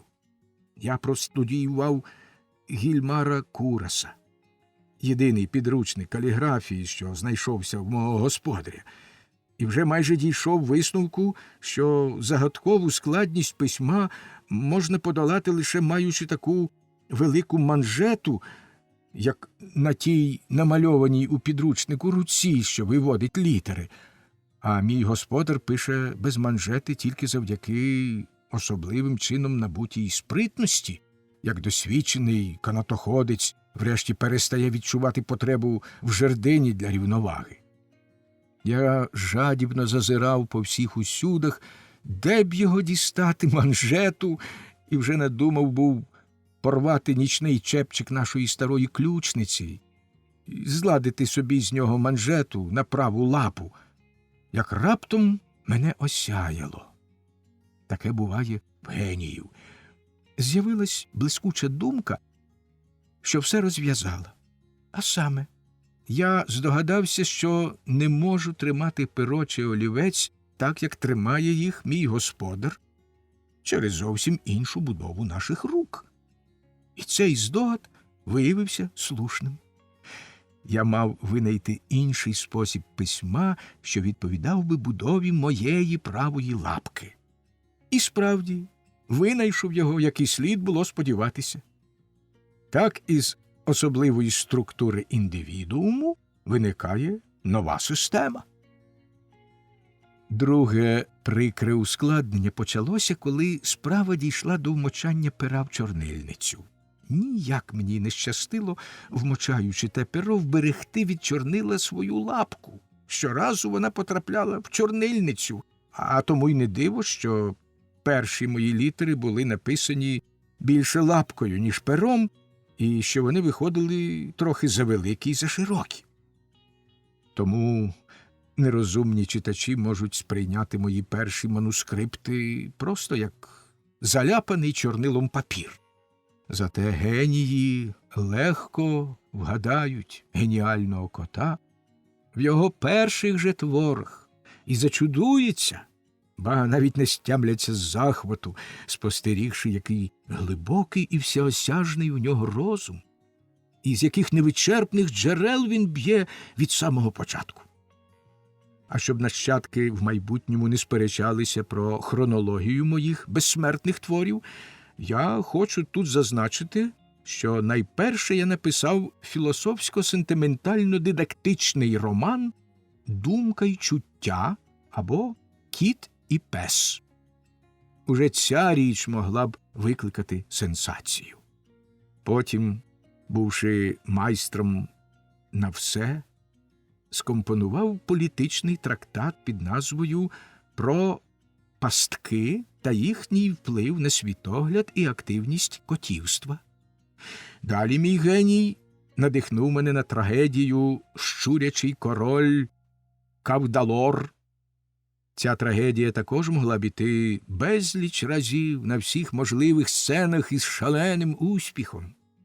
Список моїх творів у майбутній повній збірці мають відкривати саме ці плоди мого інтелекту, націленого на найвищі вершини. А що саме спонукало мене їх написати, я ще розповім у належному місці. Коли я навчився краще тримати перо і не замащувати лапки чорнилом, стиль мій, звичайно, теж став чистіший, приємніший, прозоріший.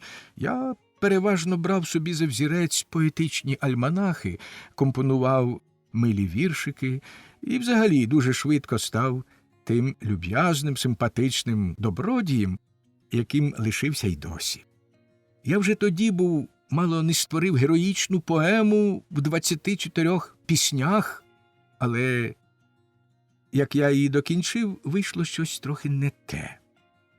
Хай Тасо й Аріосто подякують за це в могилі Господові Богові, бо якби з-під моїх пазурів справді випорхнула героїчна поема, їх би ніхто більше ніколи не читав.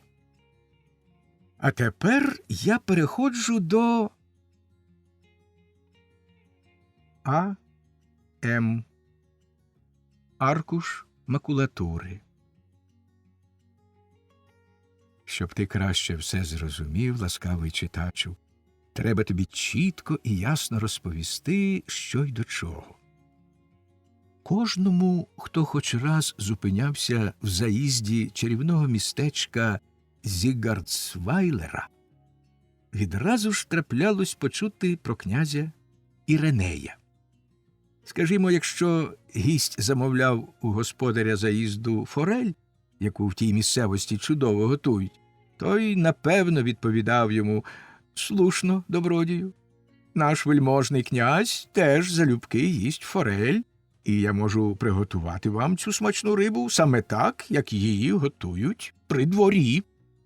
Але з найновіших географій, карт і статистичних відомостей освічений мандрівник дізнавався лише, що містечко Зігардсвайлер разом із Гаєрштайном і всіма околицями давно вже стало частиною великого герцогства, через яке той мандрівник саме проїздив.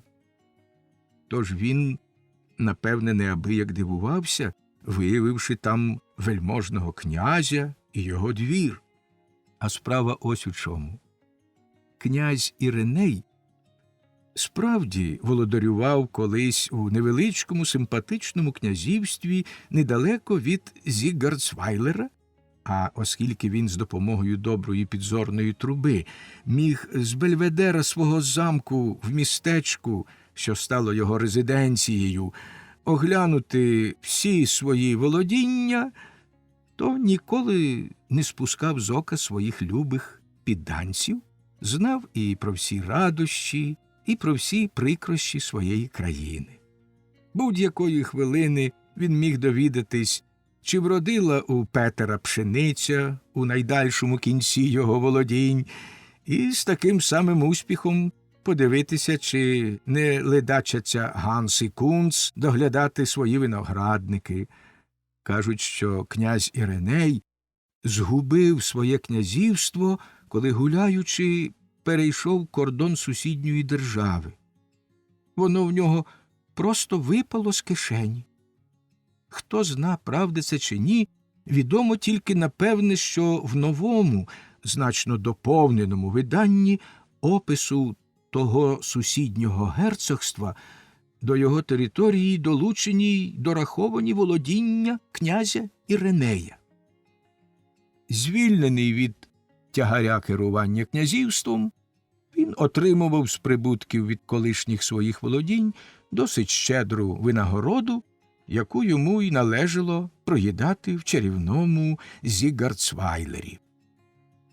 Крім тієї невеличкої країни, князь Іриней мав ще чималу суму готівкою, яку йому лишили неторканою, і таким чином він раптом з дрібного володаря обернувся в поважну приватну особу, що могла на свій смак і уподобання влаштовувати своє життя.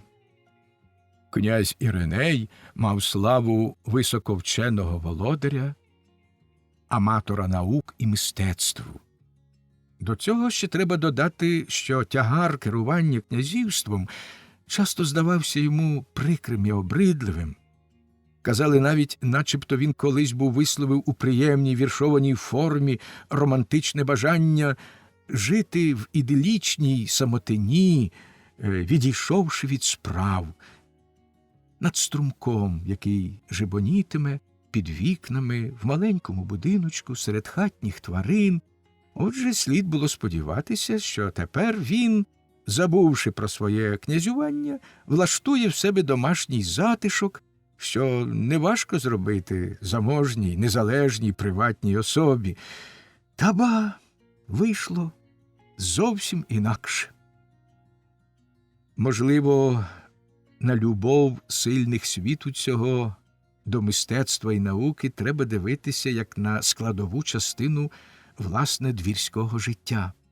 Звичаї вимагають, щоб вони мали картини і слухали музику, і було б прикро, якби придворний палітурник бив байдики, а не оправляв без перестанку в шкіру з золотим тисненням останні новинки літератури. Та якщо ця любов справді складова частина двірського життя, то вона має минутися разом з ним, і той, хто втратив трон чи принаймні стільчик володаря, на якому звик сидіти, не повинен був би дбайливо плекати в собі далі це почуття. Князь Іриней зберіг і те, і двірське життя, і любов до мистецтва і науки, перенісши в життя приємний сон, у якому діяли і він сам зі своїм оточенням, і весь Зігарцвайлер. Він поводився так, наче й досі залишився при владі. Зберіг весь свій двір, канцлера, фінансову колегію і так далі, і так далі. Нагороджував своїх колишніх підданців придворними орденами, влаштовував урочисті прийоми, бали, на яких здебільшого бувало від 12 до 15 осіб, проте етикету дотримувались тут суворіше, ніж при великих дворах, а мешканці містечка були люди добродушні і погоджувались, що фальшивий блиск того примарного двору додає їм слави і шани. Таким чином, щиросерді зігарцвайлерці величали князя Іринея своїм ласкавим володарем, ілюмінували місто в дні іменин цієї князівської родини і взагалі залюбки жертвували собою, щоб потішити двір, як афіняни в шекспірівському «Сні літньої ночі». Правда, ніхто б не заперечив, що князь грає свою роль ефектно, з пафосом і вміє передати той пафос своєму оточенню. Скажімо, до Зігарцвайлерського клубу приходить член фінансової комісії князя, похмурий, замислений, мовчазний, чоло його захмарене, він глибоко поринає в свої думки, а коли хтось озветься до нього, здригається, наче прокинувся зі сну. Всі навколо ходять навшпиньки, бояться голосно слово сказати. Та ось годинник б'є 9, член фінансової комісії схоплюється, бере капелюха, і дарма було б навіть пробувати втримати його. Він з гордою, значущою усмішкою запевняє, що на нього чекають цілі купи паперів, що йому доведеться сидіти цілу ніч, щоб підготуватися до завтрашнього надзвичайно важливого засідання колегії, останнього в цьому кварталі. І, залишивши товариство, заніміли з глибокої пошани до таких неймовірно важливих і тяжких обов'язків, швидко йде додому. І що ж то за такий відповідальний звіт, до якого має готуватися цілу ніч цей змучений надмірними обов'язками чоловік? Уявляється, з усіх департаментів, з кухні, їдальні, гардеробної і так далі, надійшли рахунки від праль за весь минулий квартал. І якраз він має робити звіт за все, що стосується прання. Так само ціле містечко співчуває бідолашному князівському кравцеві, проте каже, вражене глибокодумною ухвалою князівської колегії, суворо, але справедливо. А справа в тому, що кравець, згідно з отриманою згори вказівкою, продав старий зношений півкаптан. Проте фінансова колегія зобов'язала його під загрозою негайного звільнення не пізніше, як за 3 дні дати пояснення, де він дів другу половину тієї одежини, яка, можливо, ще годилася до вжитку. Яскравою зіркою, що сяяла при дворі князя Іринея, була радниця Бенсон, вдова років під 40, колись пишна красуня, але й тепер ще не зовсім позбавлена зваби, єдина особа, аристократичне походження якої лишалось під сумнівом, і яку, проте, князь раз і назавжди допустив до двору. Завдяки ясному, гострому розумові, природній кмітливості і життєвій мудрості, а головне завдяки своїй досить холодній вдачі, необхідній тому, хто хоче керувати іншими, радниця користалася великою владою при дворі. Власне, вона і була тією людиною, що тримала в своїх руках усі ниточки від цього маленького лялькового двору. Її дочка, яку звали Юлією, виросла разом з князівною Гедвігою. І радниця мала такий вплив на духовний розвиток князівни, що та здавалася чужою в князівській родині, а особливо відрізнялася від свого брата, бо княжич Ігнатій був приречений на вічне дитинство, сказати б, майже недоумкуватий. Тій Бенсон протистояв один химерний чоловік, відомий уже тобі, ласкавий читачу, як влаштовувач розваг при дворі князя Іринея та іронічний чарівник. Він був такий самий впливовий, як і радниця, і так само не поминав своєю увагою ніяких, навіть найпотаємніших обставин князівського життя, хоч і в зовсім інший спосіб, ніж вона. Своєю людиною в родині князя майстер Абрагам став досить дивним чином. Покійний татусь князя Іринея був простих, лагідних звичаїв. Він розумів, що будь-яке насильне втручання неодмінно зруйнує невеличкий, слабкий державний механізм, замість додати йому більшого розгону. Тому він у своєму маленькому князівстві нічого не міняв. Усе йшло так, як досі, і хоч це позбавляло його нагоди показати свій блискучий державний розум чи якісь інші від Бога дані таланти, зате він удовольнявся тим, що в його володіннях кожен почував себе добре, а щодо стосунків з іншими державами, то з ними було так, як з жінками. Вони найдоброчесніші тоді, коли про них ніхто не говорить.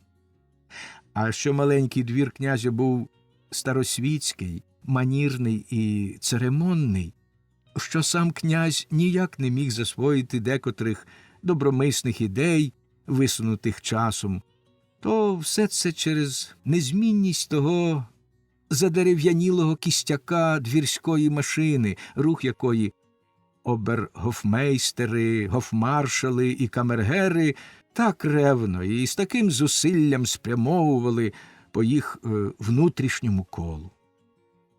Але в тому кістяку був один трибок, якого жоден гофмейстер і жоден гофмаршал так і не зміг спинити.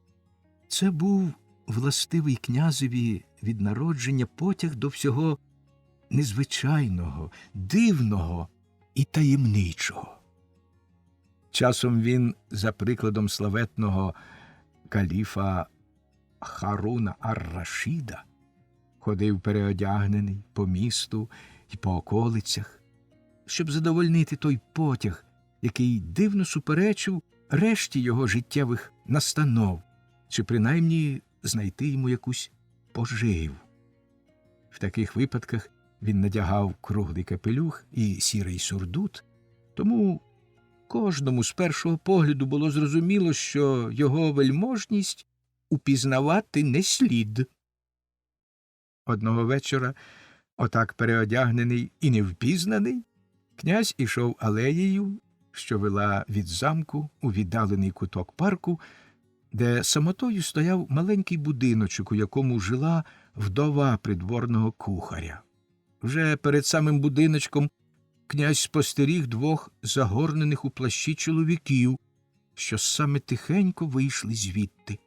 Він відступив убік, і історіограф князівської родини, у якого я беру ці відомості, запевняє, що князя ніхто б не помітив і не впізнав навіть тоді, якби він був одягнутий не в сірий сурдут, а в пишний мундир з блискучою орденською зіркою на ньому, з тієї причини, що вечір був темний, хоч в око стрель. Коли загорнуті в плащі чоловіки проходили близько від князя, він чітко почув таку розмову. Один сказав: «Вельможний брате, прошу, опануй себе, не будь хоч цього разу йолопом. Треба випровадити звідси цього проклятого чаклуна, перш ніж князь щось довідається про нього, а то він сяде нам на шию і своїми сатанинськими штуками всіх нас доведе до біди». Другий відповів: «Моншер, любий брате, не гарячкуй так, ти знаєш моє гостре око на людей і мою спритність. Завтра ж таки я кину в жменю цьому небезпечному пройдисвіту кілька каролінів, і хай десь інде морочить людям голову своїми штуками. Тут йому не можна лишатися. Наш князь і так…» Голосів уже не можна було розчути, тож князь не довідався, за кого його має гофмаршал, бо то якраз він зі своїм братом обер-ягермейстером тихенько вийшов з удовиного дому. Князь зразу впізнав їх по голосу.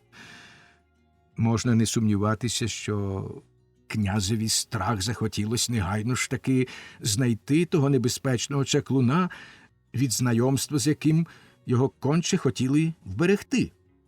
Він постукав у двері. Вдова вийшла на ганок із свічкою в руці і, побачивши його круглий капелюх і сірий сурдут, ввічливо, проте холодно запитала: «Чим можу служити, мосьє?» Бо саме так належало звертатися до князя, коли він був переодягнутий і невпізнаний. Князь запитав про чужинця, який буцімто зупинився у будиночку вдови, і дізнався, що той чужинець і є вправний, уславлений штукар з багатьма атестаціями, дозволами і привілеями, і що він має намір показати тут своє мистецтво. Щойно в нього побували, розповіла вдова, двоє придворних, і він своїми дивовижними штуками, яких ніхто у світі не міг би пояснити, так уразив їх, що вони вийшли від нього бліді, як смерть, спантеличені, навіть розгублені. Князь, більше не зволікаючи, звелів удові, щоб вона провела його до чужинця. Майстер Абрагам, а то саме він був тим уславленим штукарем, зустрів князя так, наче давно чекав на нього, і зачинив за ним двері. Ніхто не знає, що майстер Абрагам тоді показував, але відомо, напевне, що князь просидів у нього цілу ніч, а вранці звелів опорядити в себе в палаці покої, до яких перебрався майстер Абрагам, і в які сам князь міг потаємними дверима добиратися зі свого кабінету. Так само відомо, що князь відтоді перестав величати гофмаршала Моншарамі і ніколи вже не виявляв бажання вислухувати дивовижну мисливську розповідь обер-ягермейстера про рогатого зайця-біляка, якого той здибав під час першого свого полювання в лісі і ніяк не міг застрілити. Це братів так зажурило, вкинуло їх у такий розпач, що вони дуже швидко залишили двір, і врешті, напевне, відомо, що майстер Абрагам дивував двір, місто і навіть весь край не лише своїми фантасмагоріями, а й тією незвичайною пошаною, якою його дедалі більше оточував князь. Про штуки, які показував майстер Абрагам, згадуваний уже князівський історіограф розповідає стільки всього неймовірного, що його страшно й переказувати, щоб остаточно не втратити довір'я в ласкавого читача. І все ж та штука, яку історіограф ставить понад усі, ба навіть вважає незаперечним доказом явних і небезпечних зв'язків майстра Абрагама з чужими зловорожими силами, не що інше, як акустичний фокус, що пізніше здобув собі таку славу під назвою «Невидима дівчина», хоч майстер Абрагам уже тоді вмів його робити дотепніше, з більшою фантазією і з більшим відгомоном у серцях глядачів, ніж будь-хто після нього. Одночасно треба сказати, що князь і сам робив з майстром Абрагамом певні магічні операції, про мету яких серед придворних дам, камергерів та іншого двірського люду виникла приємна суперечка, обмін дурними безглуздими здогадами. Врешті всі зійшлися на тому, що майстер Абрагам навчає князя виготовляти золото. Недарма ж із лабораторії часом курився дим, і що він вводить князя в коло корисних для нього духів.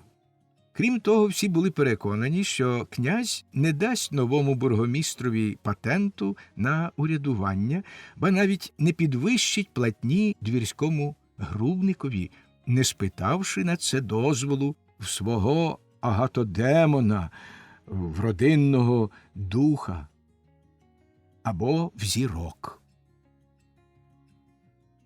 Коли старий князь помер і владу успадкував Іриней, майстер Абрагам залишив країну. Молодий князь, якому зовсім не передався батьків потяг до всього незвичайного і таємничого, відпустив майстра, але швидко переконався, що його магічна сила головним чином полягала у вмінні заклинати такого собі лихого духа, який дуже любить селитися при маленьких князівських дворах, а саме пекельного духа нудьги. А крім того, в серці молодого князя також глибоко вкорінилась повага, якою в його батька був оточений майстер Абрагам. Бували такі хвилини, коли князеві Іринею здавалося, що майстер Абрагам – неземна істота, яка стоїть понад усім людським, хоч би як те людське саме стояло високо. Кажуть, що вперше це дивне почуття з'явилося однієї незабутньої критичної миті в часи дитинства, і відтоді вже не полишало його. Малим хлопцем він одного разу з надмірної дитячої цікавості забрався до кімнати майстра Абрагама, а що був трохи розпещений, то вхопив там і поламав один невеличкий механізм, якого майстер щойно з великими зусиллями і з великим мистецтвом зладнав. Майстер, дуже розгніваний, прикрими наслідками незугарності вельможного шибеника, дав йому добрячого ляпаса, а тоді, так само, не вельми з ним панькаючись, витурив його зі своєї кімнати в коридор. Обливаючись слізьми, малий княжич на силу пробелькотів: «Абрагам, ляпаса!» Так що спантеличений обергофмейстер побоявся глибше доскіпуватись до страшної таємниці, про існування якої він усе ж таки зважувався робити здогади. Князь Іриней відчував глибоку потребу мати при собі майстра Абрагама як живодайну основу всієї двірської машини. Але всі його намагання повернути майстра Абрагама були марні. І аж після тієї фатальної прогулянки коли князь Іриней утратив свої володіння і влаштував той химерний двір у Зігарцвайлері, майстер Абрагам знову знайшовся, бо й справді сприятливішої нагоди годі було й придумати. Адже крім того, що МПД Мур провадить далі. Тієї незабутньої події, що, як люблять висловлюватися глибокомудрі біографи, стала етапною в моєму житті. О, читачі, юнаки, чоловіки й жінки, під шкірою в яких б'ється чутливе серце. Якщо ви розумієтесь на чеснотах, якщо ви знаєте ті солодкі зв'язки, що ними нас оплутала природа, то ви зрозумієте мене й полюбите. День був спекотний, і я проспав його під грубою. Та ось почало смеркати, і в господареве вікно війнув прохолодний вітерець. Я прокинувся, випростав груди, і їх заполонило невимовне почуття, болюче й радісне водночас. Почуття, від якого в душі прокидаються найсолодші сподівання. Опанований тими сподіваннями, я підвівся і зробив граційний промовистий рух, як кажуть люди з холодним серцем, дугою вигнув спину. Мені закортіло на двір, на волю, на лоно природи, тож я вибрався на дах і почав прогулюватись там, осяяний призахідним сонцем. Аж ось я почув якісь звуки, що долинали з горища, такі ніжні й приємні, такі знайомі й знадливі. Щось невідоме з непереборною силою тягло мене вниз. Я залишив прекрасну природу і крізь невеличке слухове віконце проліз на горище. Скочивши з віконця додолу, я відразу ж помітив велику, гарну білу кішку в чорних плямах, що зручно сиділа собі на задніх лапах. Це вона виводила ту дивовижну закличну пісню. Тільки-но я опинився на горищі, вона швидко зміряла мене пильним допитливим поглядом. Я миттю вмостився навпроти неї і, скоряючись внутрішньому потягові, спробував підспівувати їй. Пісня, мушу сам визнати, вдалась мені понад усяку міру, і від тієї хвилини, зазначу це для психологів, що вивчатимуть мене і моє життя, в моєму серці з'явилась віра в свій музичний хист, а одночасно з тією вірою, мабуть, і самий хист. Плямиста кішка, придивившись до мене ще пильніше й уважніше, раптом замовкла і одним величезним скоком метнулась до мене. Не сподіваючись від неї нічого доброго, я вистромив пазурі, але тієї миті з очею кішки бризнули рясні сльози, і вона заволала: «Сину!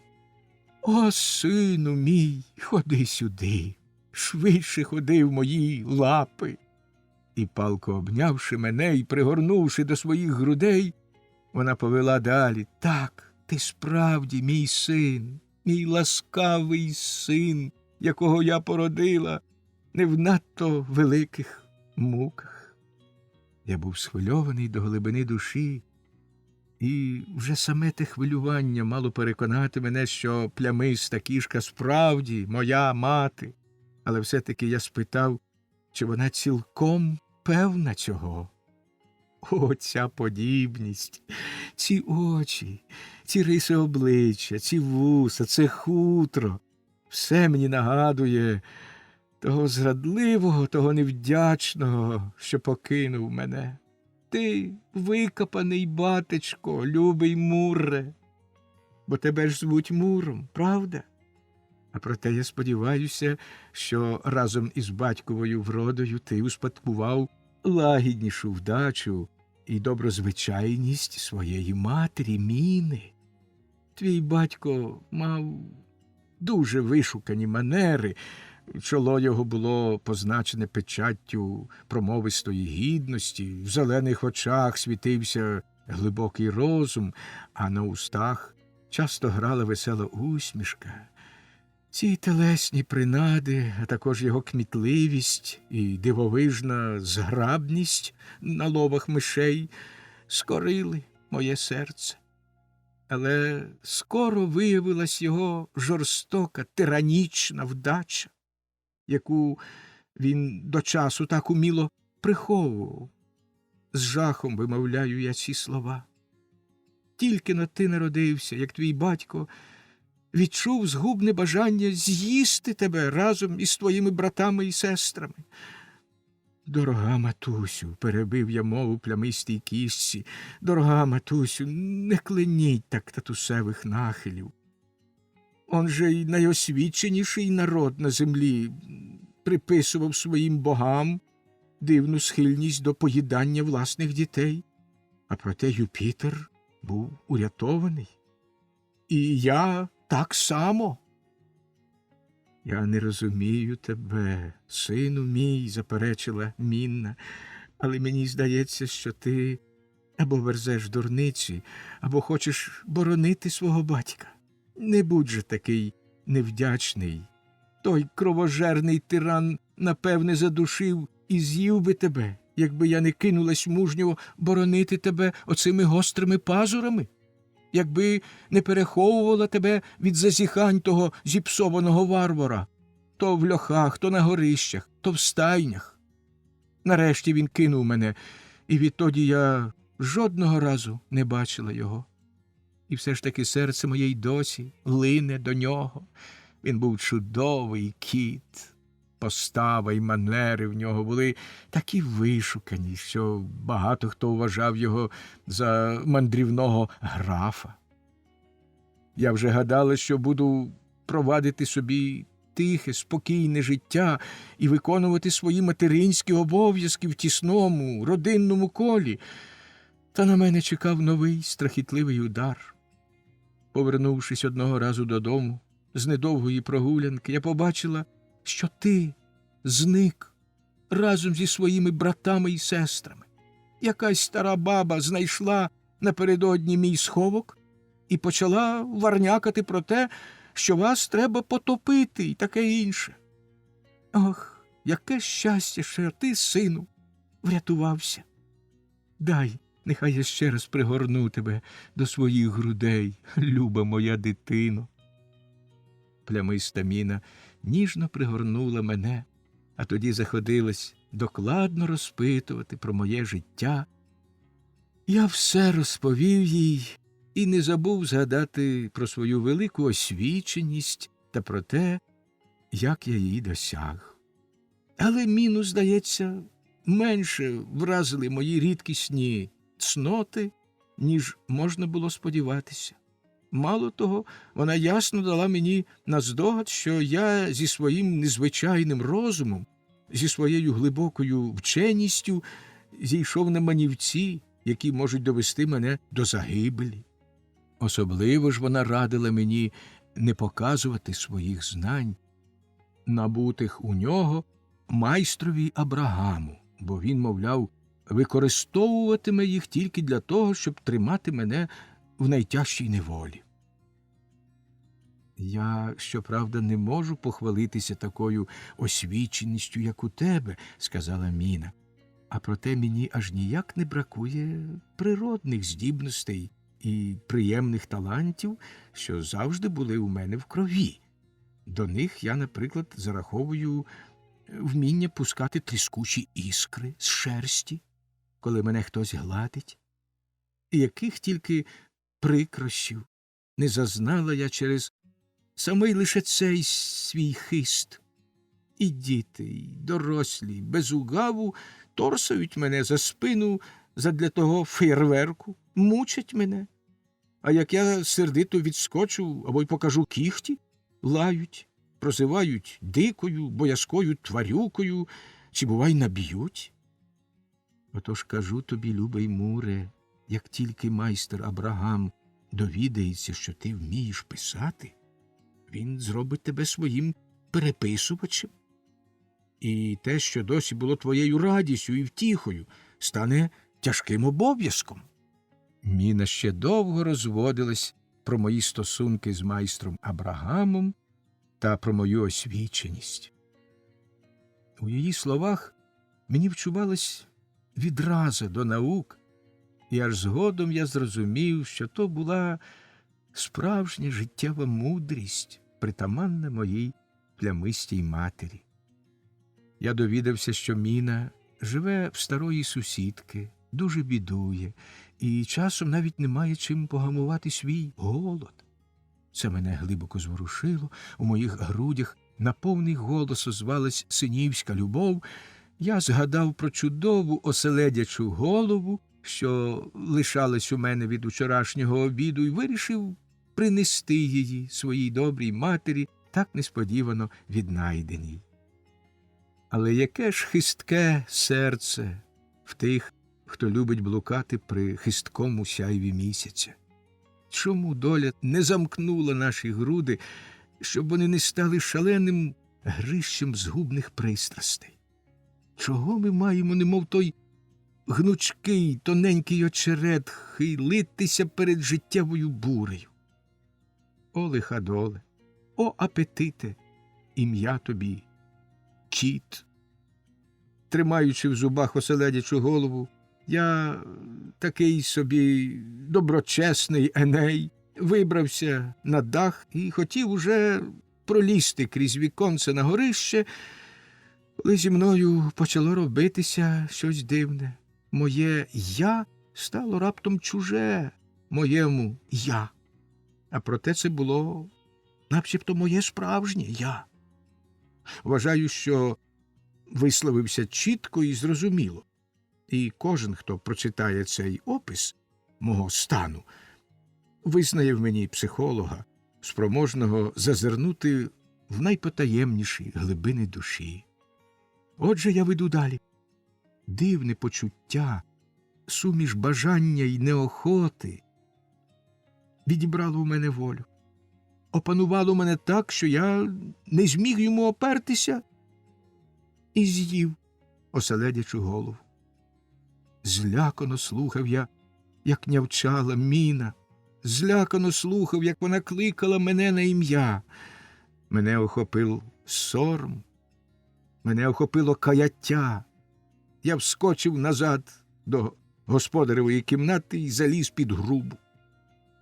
І тоді мене почали мучити страхітливі видива. Мені ввижалась Міна, моя віднайдена плямиста мати, невтішна, покинута.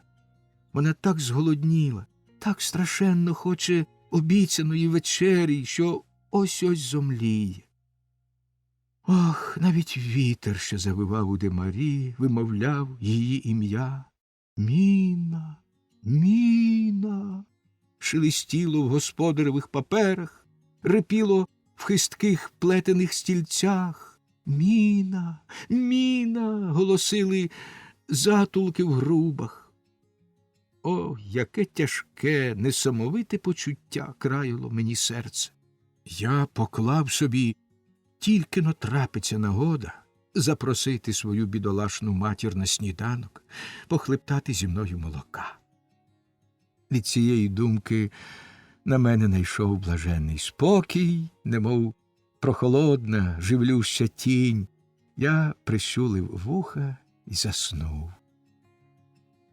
О, чутливі душі, яким близькі й зрозумілі мої поривання, ви збагнете, якщо ви, звичайно, не віслюки, а справжні, статечні коти, ви збагнете, кажу, що ця буря в моїх грудях прояснила небо моєї молодості, немов благодатний ураган, який розганяє чорні хмари і відкриває перед нами найкращі краєвиди. О, хоч яким прикрим тягарем для моєї душі була спершу та оселедяча голова, зате вона навчила мене, що таке апетит. Я зрозумів, яке то блюзнірство опиратися матінці природі. Хай кожен сам шукає собі оселедячу голову і не стає на дорозі іншим, спритнішим, які, маючи за проводиря здоровий апетит, знайдуть своє. Так я кінчаю розповідь про цей епізод свого життя, який А.М. Аркуш макулатури. Нема гіршого для історіографа чи біографа, як мчати на дикому, неприборканому коні навпростець через яри і пагорби, через лани і луки, все шукаючи битої дороги і ніяк її не знаходячи. Отак виходять із тим, хто взяв собі за мету записати для тебе, любий читачу, все, що йому відомо про дивовижне життя капельмейстера Йоганнеса Крейслера. Хотілося б почати так. У містечку Н, чи Б, чи К, якраз на зелені свята, чи на Великдень, такого-то чи такого-то року народився Йоганнес Крейслер. Та ба, цей чудовий хронологічний лад не про нас, бо сердешний оповідач має під рукою лише усні, уривками зібрані відомості, які він мусить відразу ж опрацьовувати, щоб вони не стерлися в пам'яті. Як саме ті відомості збиралися, ти ще дізнаєшся, любий читачу, перед кінцем книжки, і тоді, може, вибачиш її уриваний характер, а може, й дійдеш висновку, що вона тільки здається уриваною, а насправді всі її частини зшиті міцною ниткою. Саме цієї хвилини я можу розповісти лише одне. Невдовзі після того, як князь Іриней оселився в Зігардсвайлері, князівна Гедвіга і Юлія одного погідного літнього вечора вийшли погуляти в чудовий Зігардсговський парк. Призахідне сонце ніби повивало його золотим серпанком, не ворушився жоден листочок, дерева й кущі застигли в мовчазному чеканні на вечірній легіт, який прилетить і приголубить їх. Тільки шемріт лісового струмка, що мчав по білому камінні, порушував глибоку тишу. Дівчата, взявшись за руки, мовчки ходили вузенькими доріжками поміж квітами, перебиралися містками через примхливі закрути струмка, аж поки вийшли в кінець парку до великого озера, в якому відбивалася гора Гаєрштайн з мальовничими руїнами, що зіймалися ген у далині. «Як же тут гарно!» – від щирого серця вигукнула Юлія. «Зайдімо до рибальської хатини», – запропонувала Гедвіга. «Сонце пече, хоч і хилиться до заходу, а з хатини середнього вікна краєвид на Гаєрштайн іще кращий, ніж звідси, бо видно не всю панораму, а її частку, ніби справжню картину». Юлія подалася за князівною, тільки-но ввійшовши в хатину і виглянувши у вікно, Гедвіга пожалкувала, що в неї немає з собою олівця й паперу, щоб намалювати пейзаж у цьому освітленні, яке вона назвала незвичайно пікантним. «Я майже ладна позаздрити», – сказала Юлія, – «ладна позаздрити твоєму хистові малювати дерева й кущі, гори й озера такими самісенькими, як вони існують у природі. Але я вже знаю, що, якби навіть уміла малювати не згірше за тебе, мені б ніколи не вдалося відтворити всю красу пейзажу, і чим кращий краєвид, тим більше була б моя невдача. Я б так милувалася та втішалась ним, що й забула б про малювання. При цих Юліїних словах на обличчі в князівни майнула усмішка, досить дивна для 16-річної дівчини. Майстер Абрагам, який часом висловлювався трохи чудно, казав, що таку гру м'язів на обличчі можна порівняти зі жмурами на поверхні озера, коли в глибині його щось небезпечно вирує. Одне слово, князівна Гедвіга усміхнулася, та тільки-но вона розтулила рожеві вуста, щоб заперечити простодушній Юлії, як десь поблизу залунали акорди, на диво гучні, просто шалені, аж не вірилося, що то може бути звичайна гітара. Князівна так нічого й не сказала і разом з Юлією вибігла з рибальської хатини. Тепер мелодії ішли за мелодіями, поєднані найчудернацькішими переходами, найдивовижнішими низками акордів. До музики долучався дзвінкий чоловічий голос, який то наспівував ніжний італійський мотив, то раптом уривав його і починав поважну, сумну пісню, то переходив на речитатив, то промовляв під музику лише окремі слова, виразно акцентуючи їх.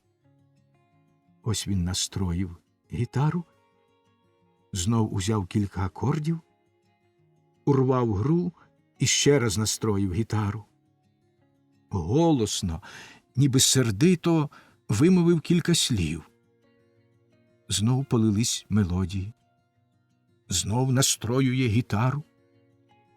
Зацікавлені дивним віртуозом, Гедвіга і Юлія підкрадалися все ближче і нарешті побачили чоловіка в чорному вбранні, що сидів спиною до них на уламку скелі над самим озером.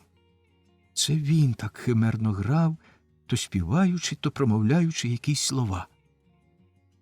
Тепер саме він перестроїв гітару на якийсь незвичайний лад і, беручи на ній акорди, вигукував: «Знов не те! Немає чистоти. То занизько, то зависоко». Він відв'язав інструмент від голубої стрічки, на якій носив його через плече, узяв обома руками і, тримаючи перед собою, мовив: «Скажи мені, вередухо, де ділась твоя милозвучність? У якому куточку твого нутра сховалась чиста гама? Чи, може, ти хочеш повстати проти свого господаря? Хочеш сказати, що йому цілком заклало вуха від темперованих ладів, і його енгармонізм просто дитяча забавка? Ти, здається, мені глузуєш з мене, хоч у мене багато краще підстрижена борода, ніж у майстра Стефано Пачіні, прозваним венеціанцем, що вдихнув у тебе хист милозвучності, який і досі лишається для мене незбагненною таємницею. Знай же, голубонько, якщо не дозволиш мені взяти в унісон соль дієз і ля бемоль, чи соль дієз і ре бемоль, чи всі інші звуки, то я нацькую на тебе 9 ретельних німецьких майстрів. Хай вони уговкають тебе. Хай вилають як слід енгармонійними словами.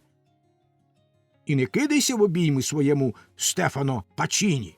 Не старайся, немов сварлива баба, щоб за тобою було останнє слово. Чи, може, ти така зухвала й пихата, що вважаєш, буцімто всі ті прекрасні звуки, які живуть у тобі, скоряються лише могутнім чарам характерників, які давно пішли з цього світу, а в руках неука? Зненацька він замовк, звівся на ноги і замислено втупив очі в озеро. Дівчата, вражені його дивною поведінкою, стояли в кущах, наче прикипівши до місця, і ледве зважувались дихнути. Та ж гітара, нарешті озвався чоловік, найнедолугіший, найнедовершеніший інструмент, тільки й вартий того, щоб на ньому бренькали закохані пастухи, коли загублять мундштук від дудки, бо взагалі вони воліють грати на дудках, та ще й так грати, щоб їхні тужливі мелодії, ніжні пісні докочувались луною аж у далекі гори до їхніх емелін, що завертають овець, весело поляскуючи своїми дошкульними нагайками. О, Боже! Пастухи, які зітхають, мов ті печі, в тужливій пісні славлячи любов. Навчіть їх, що тризвук складається з 3 звуків, та й годі, і його вражають на смерть кинджалом септими, а тоді дайте їм у руки гітару. Та що до тих зітхань і до того бренькання поважним добродіям, які мають непогану освіту і блискучу ерудицію, розуміються на грецьких премудрощах і добре знають, що робиться при пекінському чи нанкінському дворі, але нічогісінько не тямлять у вівчарстві і у вівчарах. Дурню, що ти затіяв? Згадай про небіжчика Гіппеля, який запевняв, що коли він бачить, як учитель дає урок гри на піаніно, йому здається, ніби той товче воду в ступі. А тепер бренькають гітари, йолоп. Тьху, хай йому чорт. На цьому слові невідомий шпурнув гітару в кущі і швидко пішов геть, так і не помітивши дівчат. Ну, що ти скажеш, Гедвіго? Мовила, сміючись, по хвилі Юлія. Що ти скажеш про цю дивовижну з'яву? Звідки тут узявся цей чудний чоловік, що спершу так гарно розмовляв зі своїм інструментом, а потім так зневажливо викинув його, наче поламану коробку? Погано, сказала Гедвіга, і її бліді щоки враз почервоніли, немов у нападі раптового гніву. Погано, що парк не замикають і кожен чужинець може зайти в нього. Як? Здивувалась Юлія. Ти вважаєш, що князь повинен так бездушно вчинити? Замкнути від зіггартвайлерців? Та й не тільки від них, а від кожного, хто йде дорогою, найкраще місце в цілій околиці. Невже ти справді так гадаєш? Ти не уявляєш собі, яку це для нас створює небезпеку. Ми так часто гуляємо тут самі, як оце сьогодні, далеко від челяді, найглухішими доріжками парку. Ану ж якийсь лиходій. Ох, перебила Юлія князівну. Ти наче боїшся, що з цього чи он з того куща вискочить якийсь незграбний казковий велетень або лицар-розбійник і забере нас у свої замки? Ні, боронь Боже. Але взагалі мушу признатися, що мені хотілося б навіть дуже хотілося б пережити якусь невеличку пригоду в цьому відлюдному романтичному лісі. Я саме пригадала шекспірівське «Як вам це сподобається?», яке мати так довго не давала мені читати і яке нам урешті прочитав Лотаріо. Ну, що скажеш? Адже ти також, залюбки, побула б трішки Селією, а я б стала твоєю вірною Розаліндою. А яку роль ми дамо нашому таємничому віртуозові? Отож бо й воно, відповіла їй князівна. Чи повіриш, Юлія, що постать того незнайомця, його чудна мова сповнили моє серце жахом, самі мені незрозумілим. Ще й досі я тремчу. Всю мене сковує якесь дивне й моторошне водночас почуття. в найглибших, найпотаємніших глибинах моєї душі зринає невиразний спогад і даремно силкується прибрати чіткі обриси. Я вже десь бачила цього чоловіка, образ його пов'язаний у моїй пам'яті з якоюсь страхітливою подією, що зранила моє серце. Може, то був тільки примарний сон, що лишився в моїй пам'яті? Так чи так, а той чоловік з дивними манерами і плутаною мовою здається мені небезпечною, таємничою істотою, яка хоче заманити нас у згубні магічні кола. «Що за химери?» – вигукнула Юлія.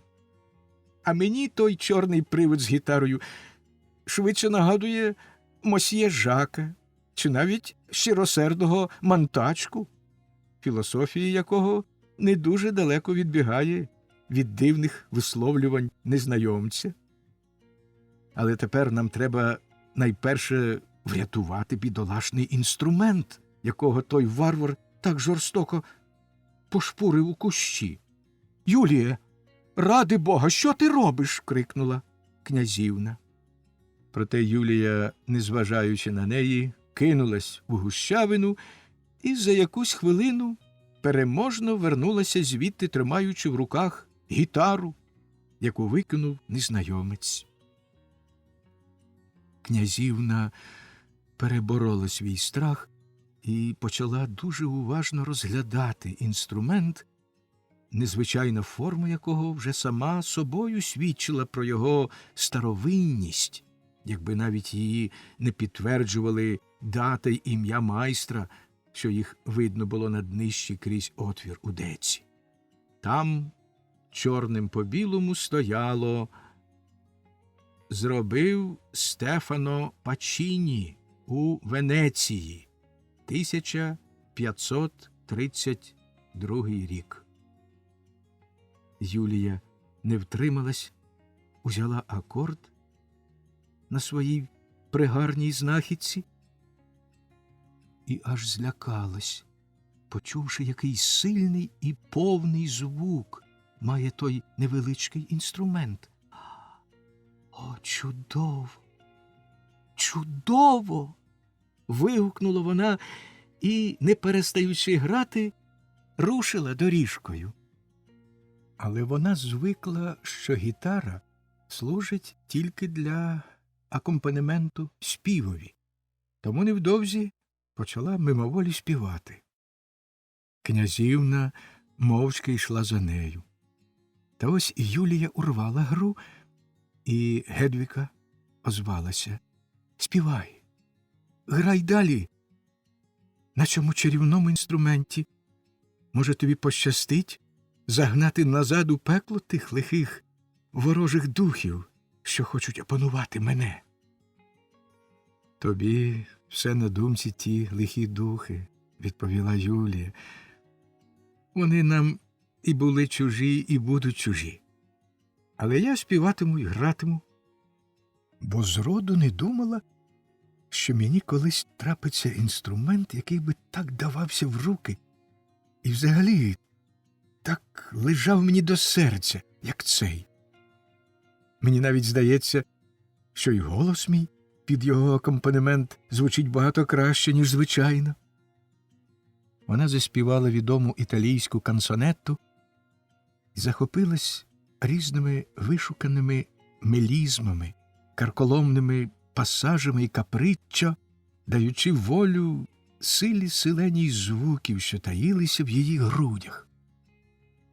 Якщо князівну злякала перша поява незнайомця, то Юлія просто закам'яніла, коли, наміряючись звернути на іншу стежку, раптом побачила його перед собою.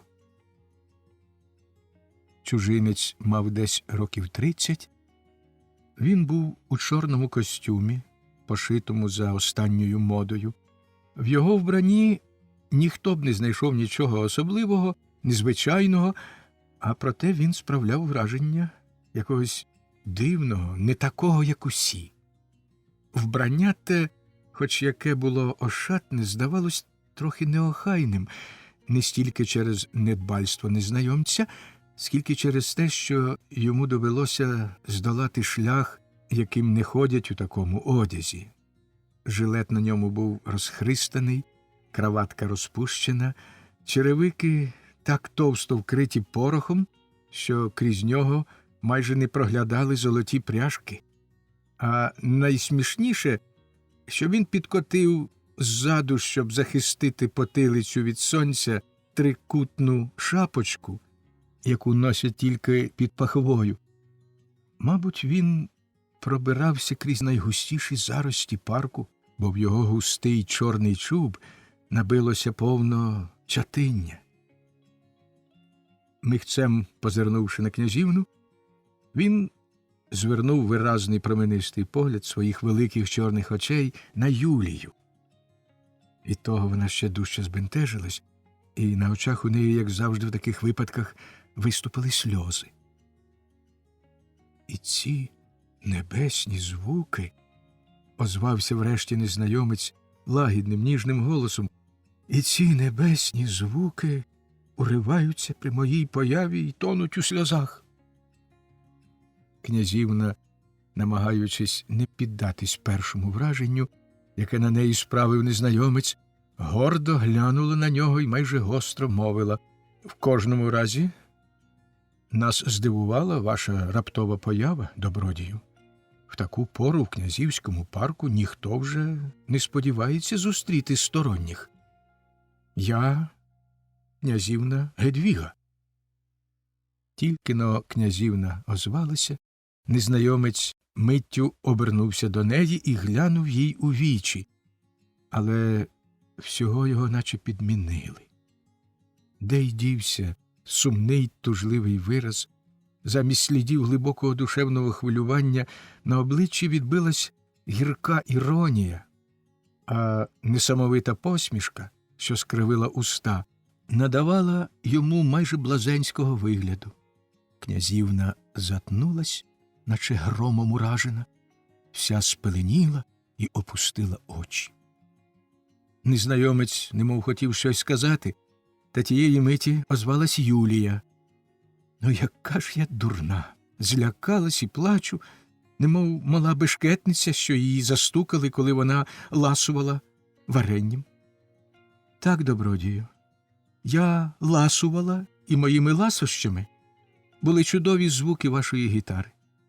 Отже, як бачите, винні ваша цікавість і гітара. Ми чули, як мило ви розмовляли з нею, і бачили також, як ви потім, розгнівавшись, викинули її в кущі, аж вона жалібно зойкнула. А інструмент же такий гарний і милозвучний. Мені стало так шкода його, що я не витерпіла і кинулась по нього в зарості. Ну, а ви ж знаєте нас, дівчат.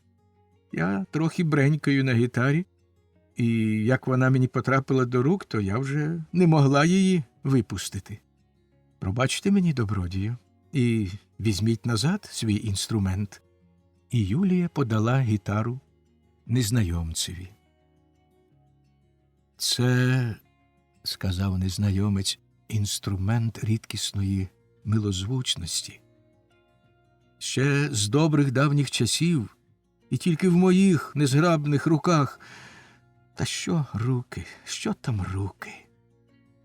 Чарівний дух гармонії, споріднений з цим дивовижним витвором давнього майстра, живе і в моїх грудях, але сповитий, нездатний розпростати крила. А в вашій душі, панно, він ширяє вгору до осяйної небесної високості, виграючи тисячами барв, немов прекрасний метелик. О, панно, коли ви заспівали, вся палка любовна мука, весь захват солодких мрій, надій і бажань хвилями покотились по лісі і впали живлющою росою в запахущі келихи квіток і в груди соловейків, що слухали вас. Візьміть цей інструмент, а лише ви володієте чарами, схованими в ньому.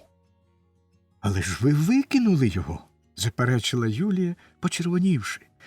Це правда, мовив незнайомець, рвучко схопивши гітару і притиснувши її до грудей. Це правда.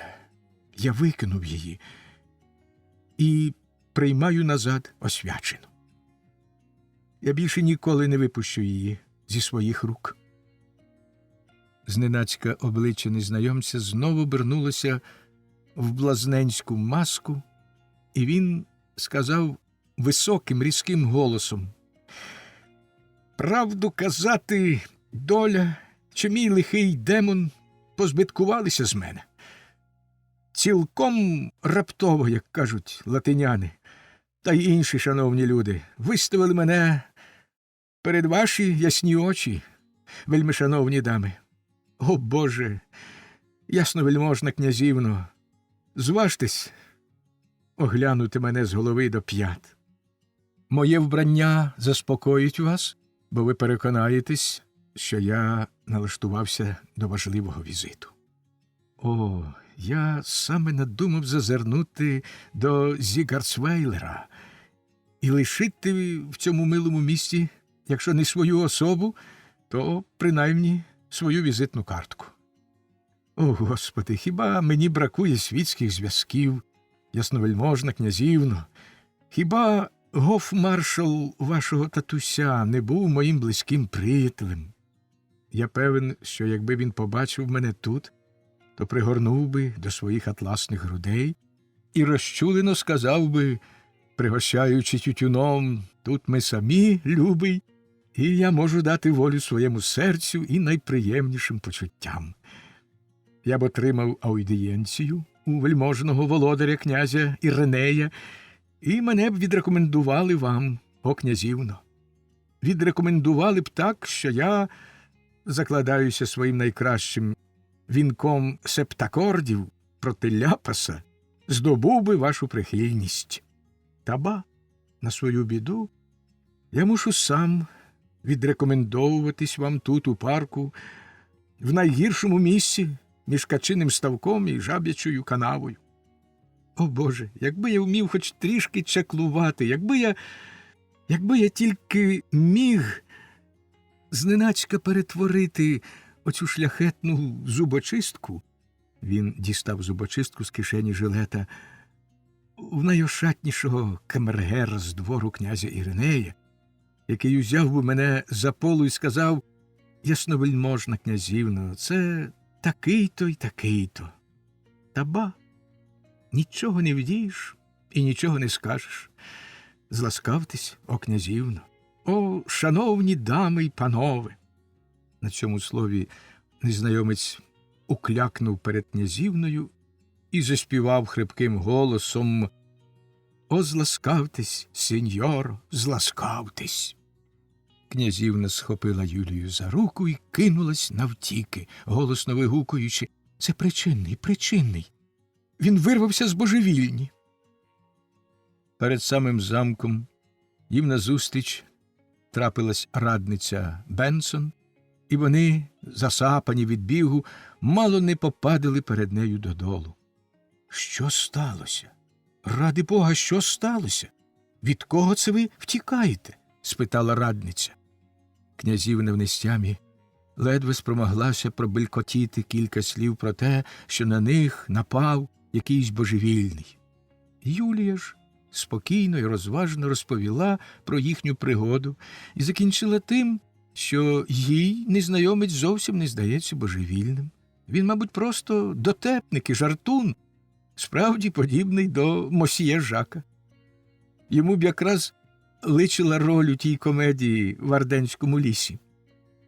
Радниця Бенсон змусила її ще раз розповісти все від початку, допитуючись, яка в незнайомця була хода, постава, жести, голос і так далі, все до найменших подробиць. «Так, це він», – нарешті мовила вона, – «напевне, він. Не може бути таким хтось інший». «Хто він? Хто?» – нетерпляче запитала князівна. «Заспокойтесь, люба Гедвіго», – відповіла Бенсон. «Ви дарма так бігли, що вам аж дух забило. незнайомець, який видався вам таким небезпечним, зовсім не божевільний. У нього справді химерні манери, і він дозволив собі негарний зухвалий жарт, а проте сподіваюся, що ви ще помиритеся з ним.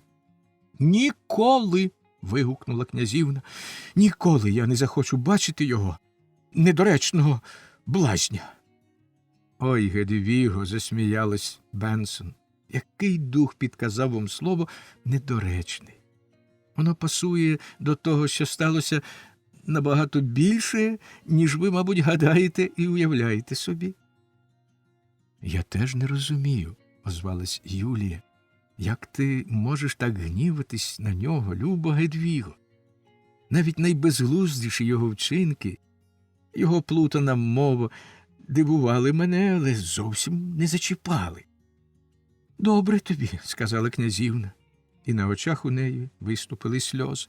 Добре тобі, що ти можеш бути такою спокійною і розважною, а моє серце крають глузи тієї страшної людини. Бенсон, скажіть же, хто це такий? Хто цей божевільний? Я все поясню вам у кількох словах, мовила Бенсон. Коли я 5 років тому була в МПД, Мур провадить далі. Переконав мене, що в чистій, глибокій душі поета живуть також дитинні чесноти і співчуття до злигоднів своїх ближніх.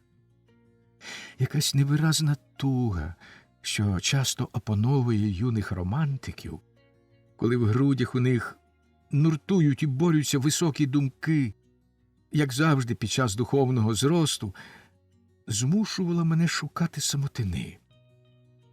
Мене довго не вабили до себе ні дах, ні горище, ні льох, як той поет, що втішався солодкими іделічними радощами в хатині на березі дзюркотливого струмка, повитого густою тінню плакучих верб і берез. Я також віддався своїм мріям, не вилазячи з-під груби. Отак і вийшло, що я більше не побачив Міни, своєї милої плямистої матері, а рятували мене від мук сумління й заспокоювали тільки науки. Ой, яке то диво науки! Спасибі, щире спасибі тому шляхетному чоловікові, що винайшов їх. Наскільки прекрасніший, наскільки корисніший цей винахід за вигадку того плюгавого ченця, який перший почав виготовляти порох, смертельно відразний мені і за своєю природою, і за своєю дією. Справедливо вчинили нащадки, що покарали того варвара, того пекельного Бертольда особливою зневагою. Бо ще й нині, коли хочуть віддати належну шану якомусь визначному вченому, скажімо, історикові з широким світоглядом, словом, людині непересічної освіти, то кажуть, ну, цей пороху не видумає. У науку багатонадійній котячій молоді не можу не згадати про те, що коли мене тягло вчитись, я з заплющеними очима кидався до бібліотеки свого господаря, хапав кігтями першу ліпшу книжку, витягав її і прочитував, хоч би якого вона була змісту. Завдяки цьому методові навчання мій розум набув такої гнучкості і всеосяжності, а знання такого багатства, блиску і строкатості, що нащадки захоплюватимуться мною. Я не перераховуватиму книжок, які поглинув у ту пору поетичної туги, почасти тому, що сподіваюся знайти для цього відповідніше місце, а почасти тому, що вже забув їхні назви. А це, знову ж, тому що переважно я не читав назв, отже й не знав їх. Думаю, що кожен задовольниться таким поясненням і не звинуватить мене в легковажному ставленні до бібліографії. мене чекали нові випробування.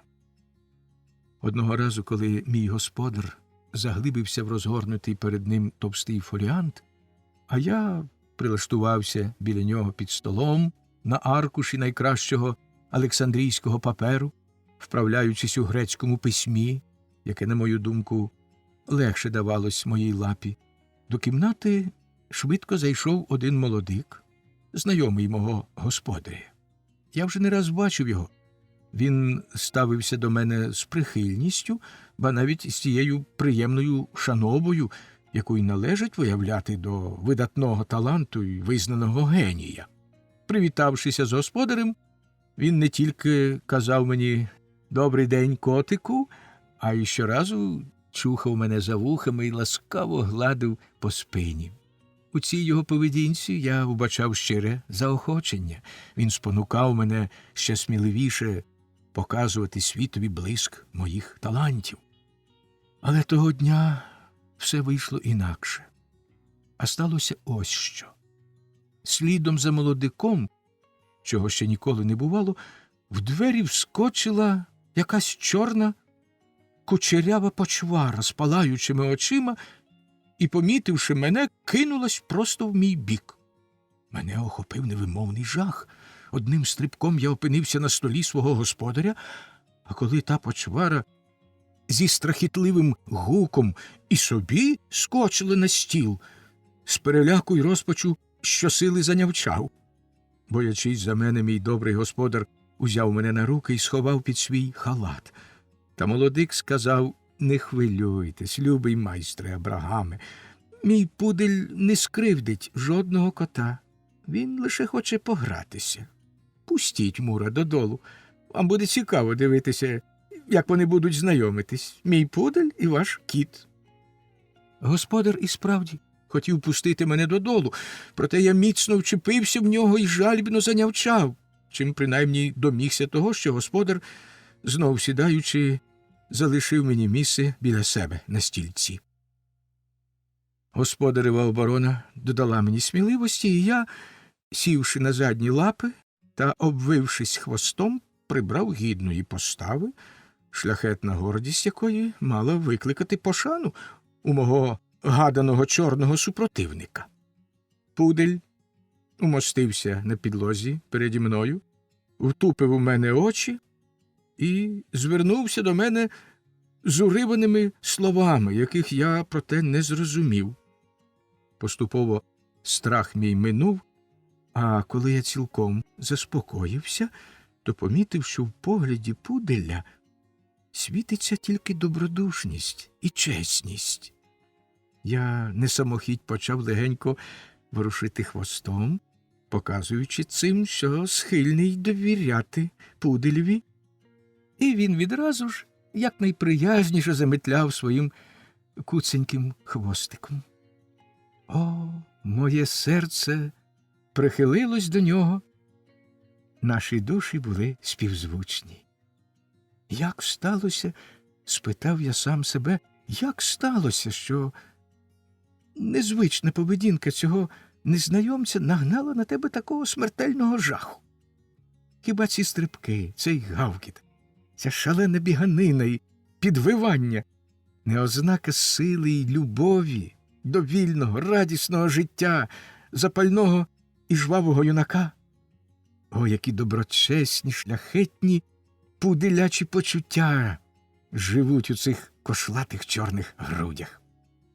Підбадьорений такими думками, я вирішив зробити перший крок до ближчого, тіснішого злиття наших душ і злізти зі стільця додолу.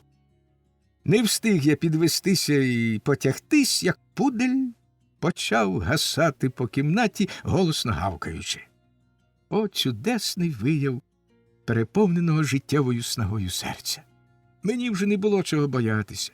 Я негайно зіскочив додолу і чемно, тихою ходою наблизився до свого нового товариша.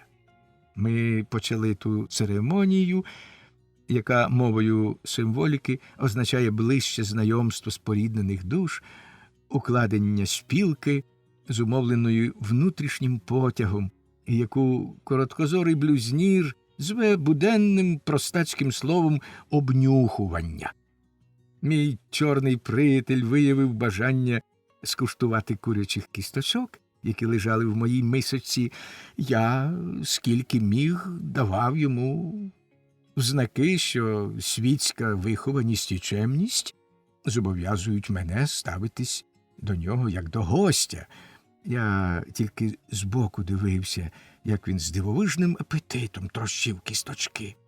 Але все-таки добре, що я приховав надалі під своєю постіллю шматок печеної рибини.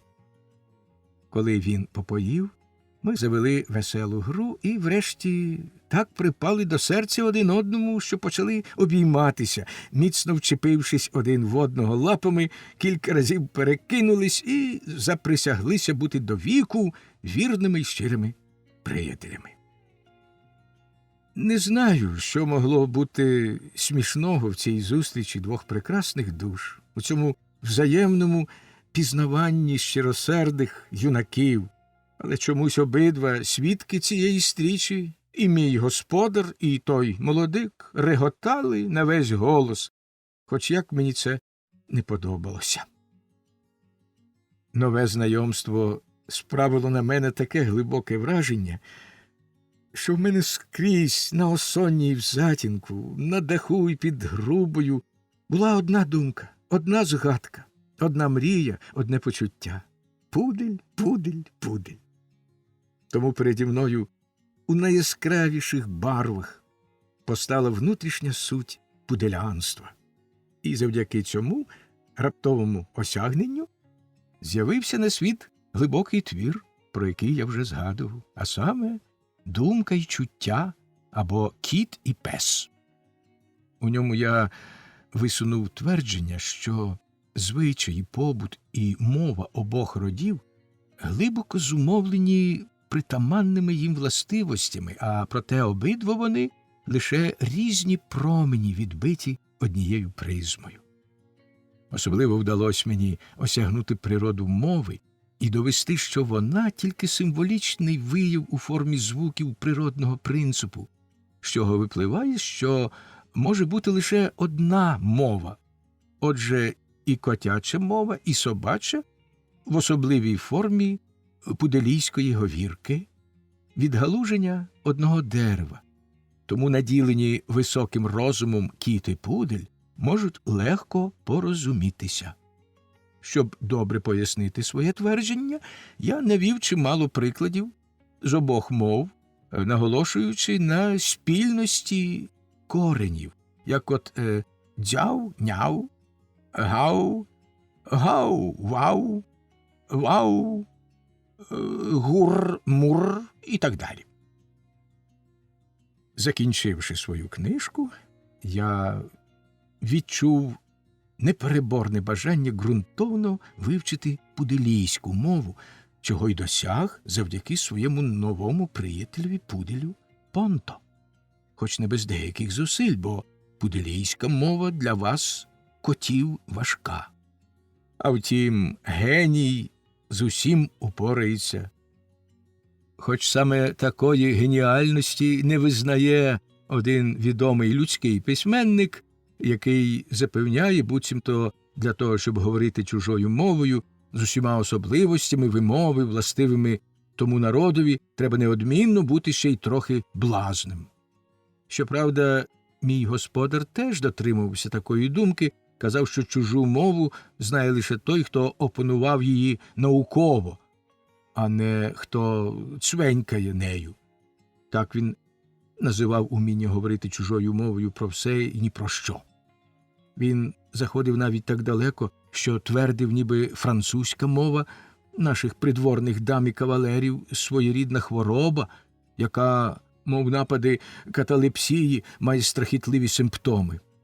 Я чув, як він висловлював цю абсурдну думку перед самим гофмаршалом князя. «Зробіть мені таку ласку, – казав майстер Абрагам, – зробіть мені таку ласку, ваша вельможність, постежте за самим собою. Адже ж небо обдарувало вас досконалим, повнозвучним голосовим органом, та коли ви вдаєтесь до французької, то раптом починаєте сичати, шепелявити, гаркавити, до того ж ваше приємне обличчя страхітливо кривиться, дивні конвульсії псують навіть ваші гарні, поважні, величні манери. Що ж це може означати, як не те, що всередині у вас загніздився і починає ворушитися кобольд фатальної хвороби?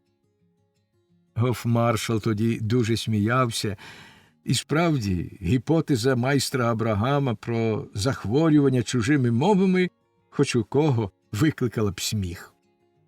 Один мудрий учений в котрійсь із своїх книжок радить тим, хто хоче швидко опанувати чужу мову, думати тією мовою. Чудова порада, проте вона ховає в собі певну небезпеку. Зокрема, я дуже швидко привчив себе думати по-пуделіївському, але так заглибився в пуделячі думки, що майже відвик від рідної мови і сам не розумів, що я думаю. Ці незрозумілі думки я здебільшого записував і склав із них збірку під назвою «Акантове листя». Я вражений глибиною тих висловів, хоч і досі їх не розумію. Гадаю, що цих коротких нарисів з історії моїх юнацьких місяців цілком досить, щоб читач склав собі чітке уявлення, що я собою являю і як став тим, чим є. Та все ж я не можу розлучитись з квітучою порою свого прекрасного, багатого на події життя, не згадавши ще про один випадок, який до певної міри ознаймував перехід до років зрілості. Котяча молодь довідається з моєї розповіді, що немає троянди без колючок і що перед могутнім духом, який тягнеться до високості, постає багато перепон. На його шляху лежить чимало гострого каміння, об яке він ранить собі лапи, і біль від тих ран, ох, який пекучий. Любий читачу, ти, напевне, ладен позаздрити моїй щасливій юності під сприятливою зорею. Народжений у нестатках від шляхетних, але вбогих батьків, мало не зазнавши ганебної смерті, я раптом потрапляю в лоно розкошів у перуанській копальні літератури. Ніщо не заважає моїй освіті, ніхто не гамує моїх нахилів. Я велетенськими кроками простую до досконалості й високо підношусь над своєю добою. Та раптом мене зупиняє маятник і вимагає данини, яку повинні сплачувати всі смертні. Хто б сподівався, що під прекрасними квітками найсолодшої, найніжнішої дружби сховані колючки, які мали вколоти мене, поранити до крові. Кожен, у кого в грудях б'ється таке чутливе серце, як у мене, легко зрозуміє з розповіді про мої стосунки з пуделем Понто, який він став мені любий, а проте саме він завдав перший поштовх до катастрофи, що цілком зруйнувала б мене, якби мене не оберігав дух великого предка. А вже ж, любий читачу, я мав предка, без якого в певному значенні зовсім не міг би існувати, великого, прекрасного предка, чоловіка з високим становищем і широкою освітою, шанованого, багатого, сповненого незвичайних чеснот і безкорисливої любові до людства, вишуканого, з тонким смаком і передовими ідеями, чоловіка, що... Та я змальовую його тут тільки побіжно. Далі я розповім більше про цього достойника, бо це був не аби хто, а сам всесвітньо відомий прем'єр-міністр Гінц фон Гінцефельд, якого всі так люблять, так звеличують під найменням кота в чоботях. Як я вже сказав, далі мовитиметься більше про цього найшляхетнішого з усіх котів.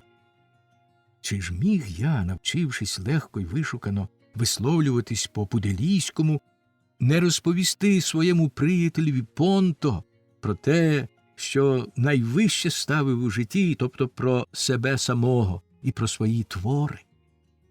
Сталося так, що він довідався про мою незвичайну обдарованість, про мою геніальність, про мій хист, і, хоч як мені було гірко, я пересвідчився, що непереборна легковажність і схильність до пустощів заважала юному Понто також робити поступ у мистецтві й науці. Замість того, щоб захоплюватися моїми знаннями, він сказав, що не може збагнути, як мені спало на думку братися до таких речей, а коли вже йдеться про мистецтво, то йому досить того, що він уміє стрибати через палицю і витягати з води господареву шапку. Наука ж, на його думку, таким, як я і він, може тільки зіпсувати шлунок і геть відбити апетит. Під час однієї такої розмови, коли я намагався нарозумити свого легковажного приятеля, сталося щось страшне. Не встиг я похопитись, як А.М. Аркуш макулатури. «І ви завжди, – відповіла Бенсон, – своєю фантастичною екстравагантністю, своєю несамовитою іронією вноситимете в узвичаєні людські стосунки, якими вони вже склалися і існують досі, цілковитий дисонанс.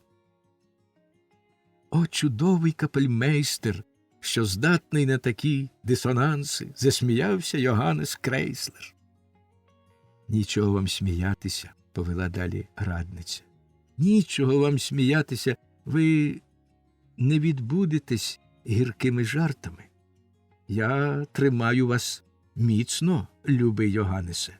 А вже ж, я так і зватиму вас цим приємним ім'ям, принаймні матиму надію, що під машкарою сатира все-таки ховається лагідна, делікатна душа. А крім того, я ні за що не повірю, що дивне прізвище Крейслер не підкинуте вам контрабандою, що ним не підмінене якесь зовсім інше родинне ім'я. Раднице, мовив Крейслер, і все його обличчя в дивній грі м'язів завібрувало тисячами зморщок. Дорога раднице, що ви маєте проти мого чесного прізвища? Може, я колись звався інакше, але це було дуже давно. І зі мною сталося те саме, що з радником у Тіковій синій бороді. Пам'ятаєте? Він там каже: «Я колись мав чудове прізвище, але за багато років майже забув його, і тепер тільки ледь пригадую». Напружте ж свою пам'ять, Йоганнесе, вигукнула радниця, пронизуючи його палючим поглядом, і в ній, напевне, зрине те призабуте прізвище. Ні, найдорожча моя, заперечив Крейслер, нічого не вийде. Я маю підозру, що той невиразний спогад про зовнішню форму мого існування і про моє прізвище як своєрідну посвідку на проживання походить із тих приємних часів, коли мене, власне, ще зовсім не було на світі. Зробіть же мені таку ласку, вельми шановна, погляньте на моє просте прізвище у властивому світлі, і ви переконаєтесь, що за своїм малюнком, колоритом і фізіономією воно надзвичайно миле. Навіть більше, виверніть його на виворіть, розітніть граматичним скальпелем, і його внутрішній зміст виявиться ще кращим. Не може бути, причудово моя, щоб ви виводили його від слова краус, тобто кучерявий, а мене за аналогією зі словом харкраузер, тобто перукар, вважали за такого собі аматора кучерявих звуків чи просто стрижія, бо тоді б я писався не Крейзлер, а Краузер. Ви не зможете відійти від слова крейз, тобто коло. І дай Боже, щоб ви при цьому зразу ж подумали про ті чудесні кола, по яких рухається все наше буття, із яких ми не можемо вирватися, хоч би як силкувалися. Ось по цих колах і крутиться крейслер, і, можливо, інколи, стомившись від танцю святого Віта, до якого його силують, змагаючись із темною, незбагненною силою, що накреслила ті кола, беручи на себе більше, ніж здатен витримати його та й так уже кволий організм, він прагне вирватись на волю, а глибокий біль, спричинений цим прагненням, знову ж таки може вилитися в ту іронію, яку ви, шановна, так суворо ганите, незважаючи на те, що ця дужа мати породила сина, який увійшов у життя повновладним королем, я маю на увазі гумор, що не має нічого спільного зі своїм невдатним зведеним братом Глумом. Так, мовила радниця Бенсон, саме цей гумор, цей виродок розбещеної, вередливої фантазії, такий безбарвний і невиразний, що навіть ви, черстві чоловіки, не знаєте, якого рангу й гідності йому надати. Саме його ви хотіли б підсунути нам як щось велике й прекрасне, коли намагаєтесь дошкульними глузами знищити все, що нам миле й дороге. Чи знаєте ви, Крейслере, що князівна Гедвіга ще й досі не може отямитись після вашої появи і вашої поведінки в парку? Князівна така чутлива, що її вражає кожен жарт, у якому вона вбачає бодай найменший посміх зі своєї особи, а ви, любий Йоганнесе, до того ще й вздумали прикинутись божевільним і так перелякали її, що вона мало не захворіла. Хіба можна таке вибачити? Не можна, відповів Крейслер. Так само, як не можна вибачити певній мініатюрній князівні бажання поставити на коліна пристойного на вигляд незнайомця, що випадково трапився їй у відкритому для всіх парку, її вельможного татуся. Незнайомець хай собі як хоче, сказала радниця, а ваша дивна поява в нашому парку могла мати прикрі наслідки. А що князівна трохи заспокоїлась, що вона звикла до думки про можливу дальшу зустріч з вами, ви повинні дякувати тільки моїй Юлії. Вона єдина боронить вас, бо в усьому, що ви робили і що говорили, вбачає лише прояв буйної фантазії, часто притаманної тяжко скривдженим або надміру чутливим людям. Одне слово, Юлія тільки недавно познайомилася з шекспірівською комедією «Як вам це сподобається» і порівнює вас із меланхолійним мосьє Жаком. О, чисте серце, що вміє зазирнути в чужу душу, вигукнув Крейслер, і на очах у нього виступили сльози. До того ж, повела далі Бенсон, коли ви імпровізували на гітарі, то співаючи, як вона розповідає, то самій з собою розмовляючи, вона пізнала у вас витонченого музиканта і композитора. Юлія вважає, що тієї хвилини в неї вселився якийсь особливий дух музики, і ніби скорившись невидимій силі, вона почала грати і співати, і так гарно, як ніколи досі. Знаєте ж, любий Йоганнесе, Юлія ніяк не могла змиритися з думкою, що вона більше не побачить того дивного чоловіка, і він лишиться для неї тільки химерним, але чарівним музичним привидом. Зате князівна з властивим їй запалом твердила, що не переживе другої появи того примарного шаленця. Оскільки ж дівчата завжди жили в злагоді, і між ними ніколи не виникало суперечки, то я маю цілковите право сказати, що це було повторенням однієї сцени з їхнього дитинства. Тільки тепер вони помінялись ролями. Тоді Юлія водно хотіла вкинути в камін чудного скарамуша, якого їй подарували, а князівна боронила його, запевняючи, що він її улюбленець. Задля милого заступництва чарівної Юлії, весело сміючись, сказав Крейслер, я згоден стати другим скарамушем. Хай князівна кидає мене в камін. Вважайте згадку про скарамуша, мовила Бенсон, гумористичним порівнянням, а за вашою ж власною теорією за гумор гніватись не доводиться. До речі, ви собі можете уявити, що я, вислухавши розповідь дівчат про вашу появу і пригоду в парку, зразу пізнала вас, і що якби навіть Юлія не захотіла знов побачити вас, я однаково миттю поставила б на ноги всіх, хто був у мене під рукою, щоб обшукати весь парк, увесь Зігардсвайлер і знайти вас, бо ви стали дорогі мені після першого ж нашого короткого знайомства. Та всі пошуки були даремні. Я вже думала, що знову втратила вас, і тим більше здивувалась, коли ви сьогодні вранці раптом з'явилися переді мною. Юлія тепер у князівни.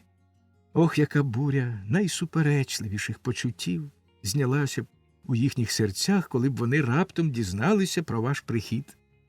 Не буду вимагати тепер пояснення, що вас так зненацька привело сюди. Я вважала, що ви працюєте капельмейстером при дворі великого герцога і дуже добре влаштовані. Розповісте мені про це колись пізніше, якщо захочете. Поки радниця все це казала, Крейслер був у глибокій задумі. Опустивши очі додолу, він тер пальцями лоба, як той, хто намагається згадати щось забуте.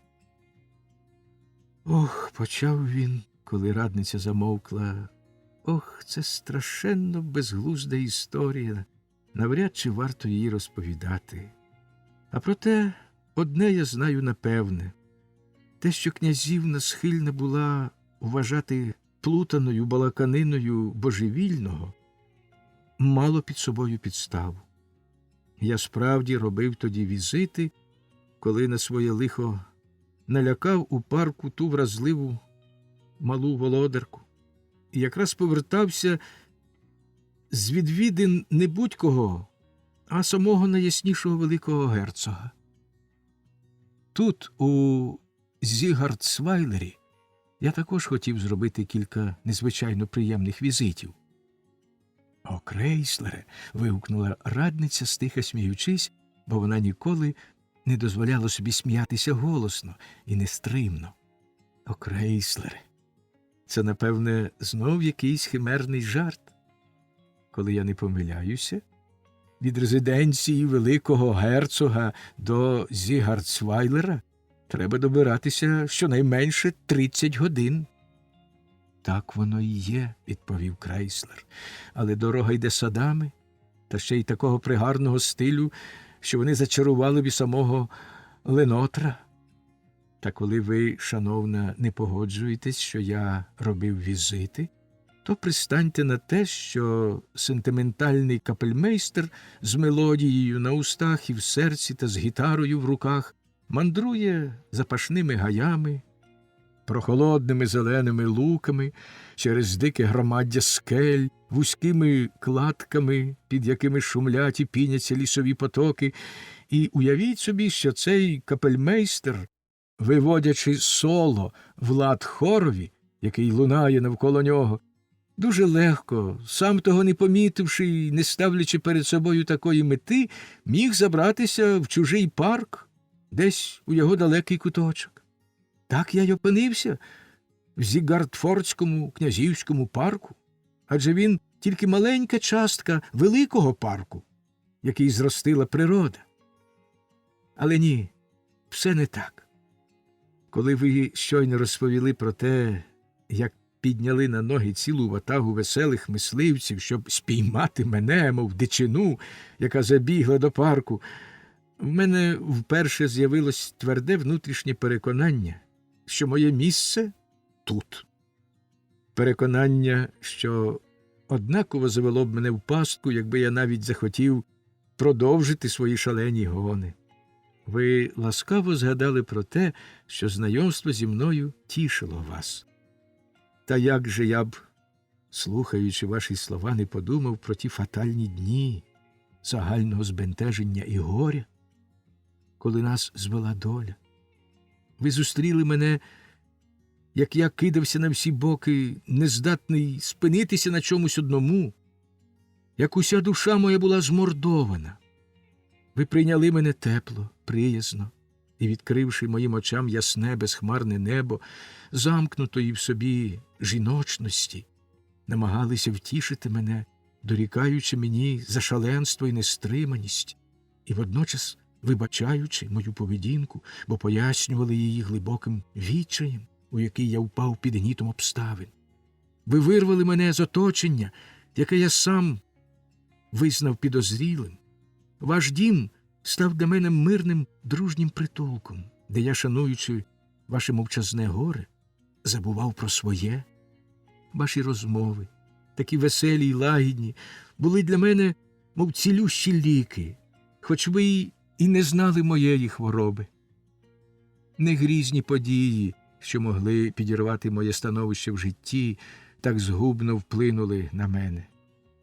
Я вже давно хотів порвати зв'язки, що пригнічували і лякали мене, і не міг би нарікати на долю, яка вчинила те, на що в мене самого так довго бракувало сили й мужності. Ні, коли я відчув себе вільним, мене охопила невимовна тривога, яка, починаючи з часів ранньої молодості, так часто викликала в мені розлад із самим собою. Це була не палка туга, що, як чудово сказав один проникливий поет, породжена духовним життям, триває вічно, бо ніколи не буває заспокоєна, зраджена чи ошукана, а заспокоєна не буває через підсвідоме бажання, щоб вона ніколи не минула. Ні, мене часто жене вперед шалене, безоглядне прагнення того, чого я ненастанно шукаю поза собою, тим часом, як воно сховане в моїй власній душі, мов незбагненна таємниця, мов невиразна загадкова мрія про райську втіху найвищого вдоволення. Навіть не мрія, а несміливе передчуття, і те передчуття завдає мені танталових мук. Коли я ще був дитиною, те почуття не раз опановувало мене так раптово, що я в розпалі веселої гри з товаришами тікав у ліс, у гори, а там кидався додолу і невтішно плакав, хоч щойно був найжвавіший і найпустотливіший серед них.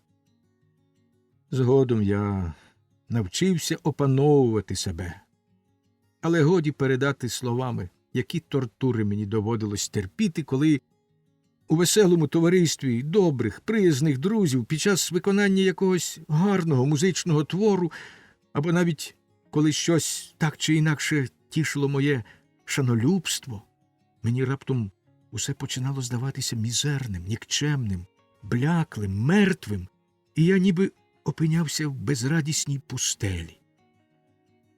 Є лише один ангел світла, що має силу над демоном зла.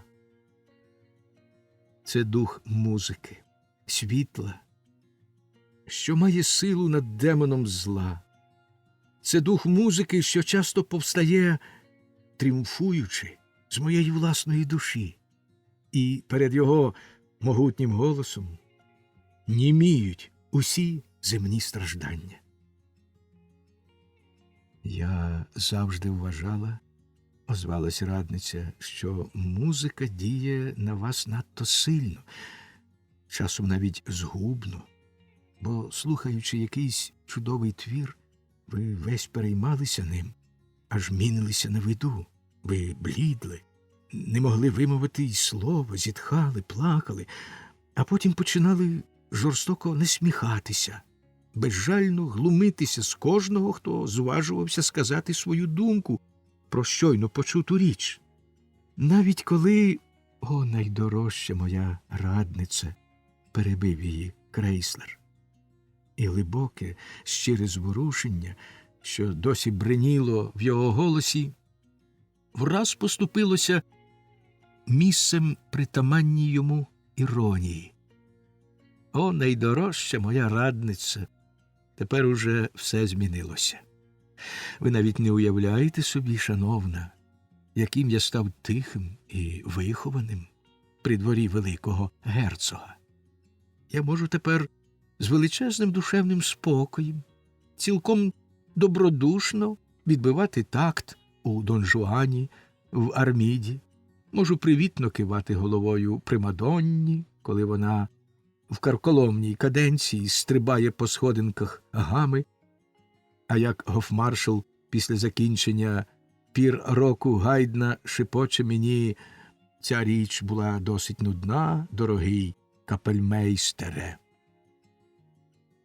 Усміхаючись, притакувати йому і значуще брати пучку тютюну. Я навіть здатен терпляче слухати, коли камергер, який відповідає за придворні спектаклі і вважає себе великим знавцем мистецтва, багатослівно доводить, що Моцарт і Бетховен нічогісінько не тямили в співі, і що Росіні, Пуччіта і як там ще звуть усіх тих пігмеїв, досягли справжніх вершин оперної музики. Так, шановна, ви не повірите, яку величезну користь дало мені капельмейстерство, а насамперед воно мене твердо переконало в тому, що нема краще, як митці йдуть на службу, бо інакше який би дідько впорався з цим гордим свавільним людом. Зробіть завзятого композитора капельмейстером або музикальним директором, поета придворним поетом, художника придворним портретистом, скульптора придворним різьбярем, і скоро в країні не буде вже непотрібних фантазерів, лишаться самі лише корисні громадяни, виховані і добропорядні. Стривайте, невдоволено мовила радниця, стривайте, Крейслере.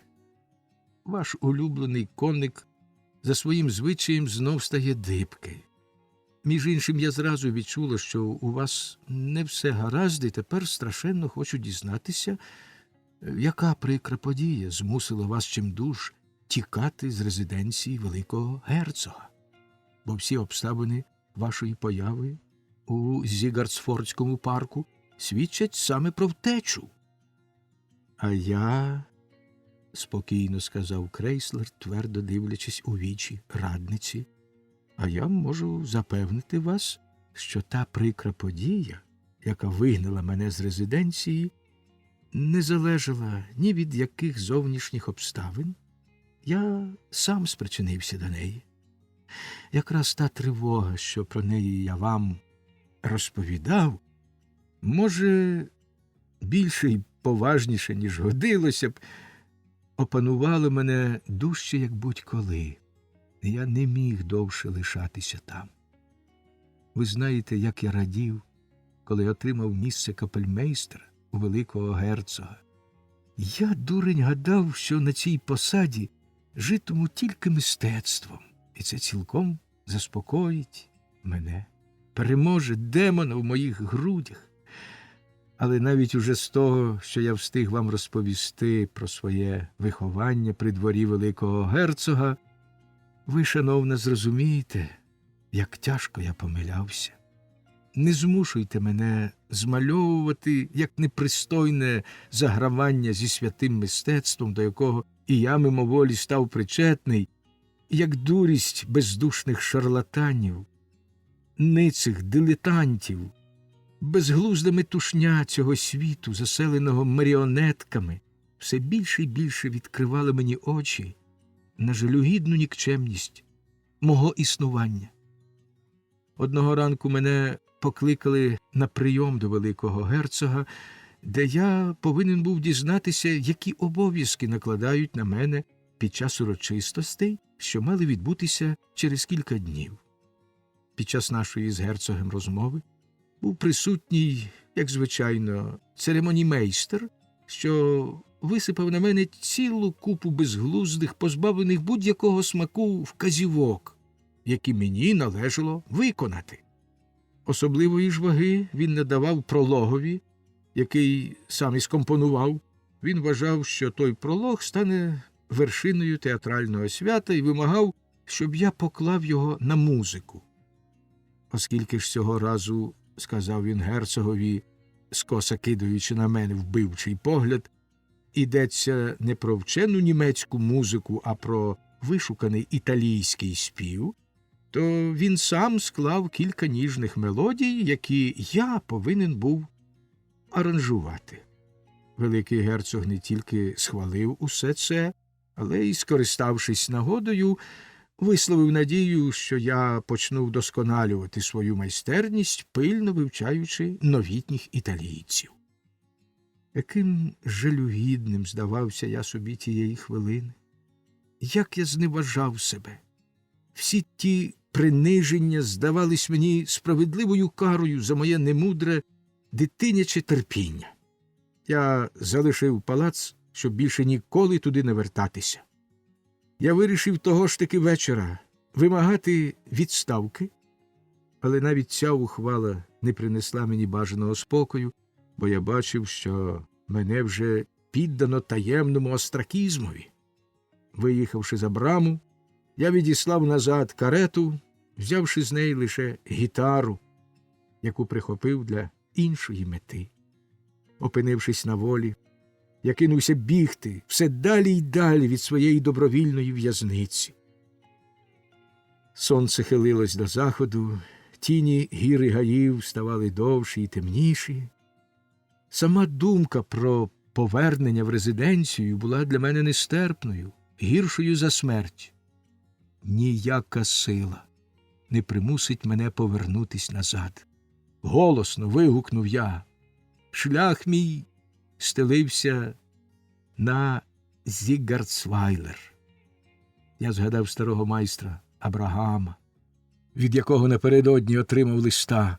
Здогадуючись про моє становище в резиденції, він радив мені тікати звідти і запрошував до себе. «Як?» – перебила капельмейстера Бенсон. «Як, ви знайомі з цим старим диваком?»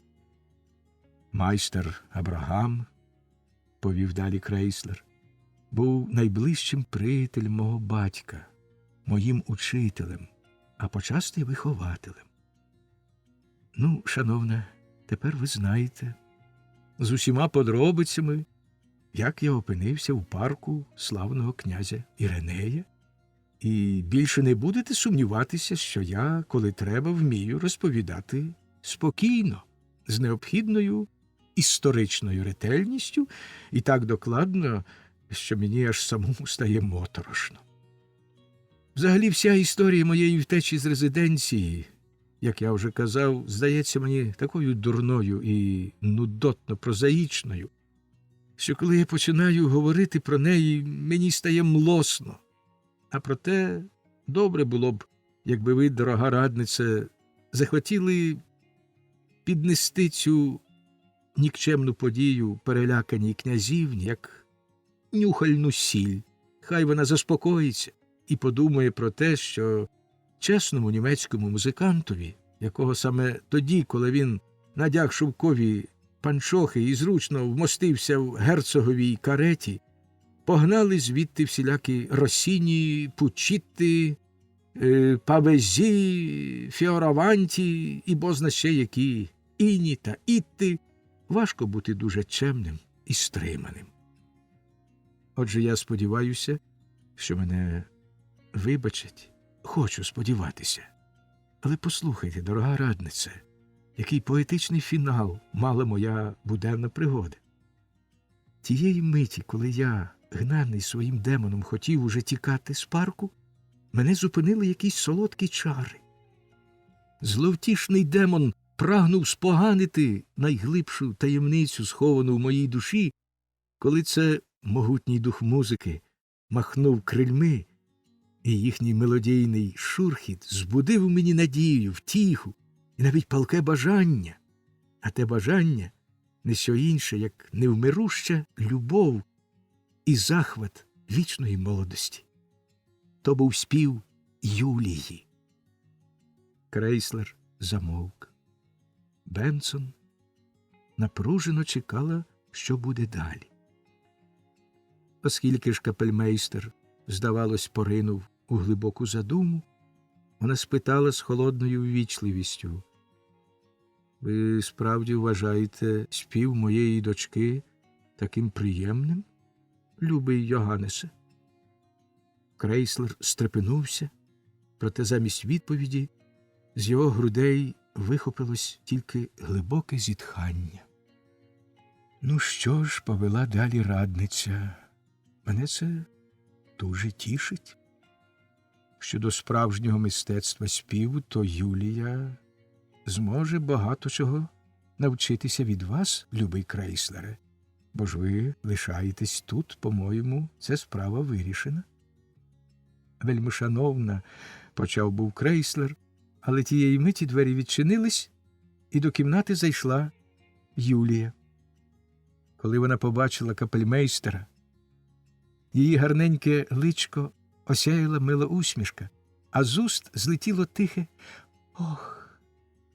Бенсон підвелася, взяла капельмейстера за руку і, підійшовши з ним до Юлії, сказала: «Оце, доню, і є той дивний МПД. Мур провадить далі». Юний Понто накинувся на мій найновіший рукопис, що лежав біля мене, загарбав його в зуби і, не давши мені отямитись, стрімголов шкурнув з кімнати. Біжучи, він зловтішно сміявся. І вже саме це могло навести мене на здогад, що спонукав його на цей лихий вчинок не лише молодечий потяг до пустощів, а й щось інше. Скоро я все зрозумів. Через кілька днів до мого господаря зайшов чоловік, у якого служив юний Понто. Згодом я довідався, що це був пан Лотаріо, професор естетики в Зіггардсвейлерській гімназії. Привітавшись, як звичайно, він оглянувся по кімнаті і, побачивши мене, сказав: «Чи не були б ви такі ласкаві, любий майстре, випровадити з кімнати цього шельму?» «Навіщо?» – спитав господар. «Ви завжди любили котів, а надто мого пестунчика, делікатного, кмітливого Мура». «Так», – глузливо засміявся гість, – «так, справді, делікатного і кмітливого. Але зробіть мені таку послугу, майстре, випровадіть цього пестунчика, бо я хочу поговорити з вами про такі речі, яких він ні за що не повинен чути». «Хто?» – вигукнув господар, витріщивши на нього очі. «Та ваш кіт», – відповів той. «Будь ласка, не питайте більше нічого, а зробіть те, що я вас прошу». «Диво, та й годі», – мовив господар, відчиняючи двері, щоб випустити мене. Я слухняно пішов на його поклик, та потім непомітно прошмигнув назад і сховався на спідній полиці книжкової шафи, так, що міг нишком оглядати всю кімнату і чути кожне слово. «А тепер», – мовив господар, сівши навпроти свого гостя, «а тепер я все ж таки хотів би довідатись, що за таємницю ви маєте мені відкрити і чому мій чесний кіт Мур не повинен її знати?» Скажіть мені, почав гість задумливо і дуже врочисто, скажіть мені спершу, любий майстре, як ви ставитесь до тієї засади, що з кожної фізично здорової дитини, незалежно від її природної обдарованості, талантів і геніальності, можна за короткий час, завдяки ретельному вихованню, особливо в ранньому віці, зробити світоче науки і мистецтва?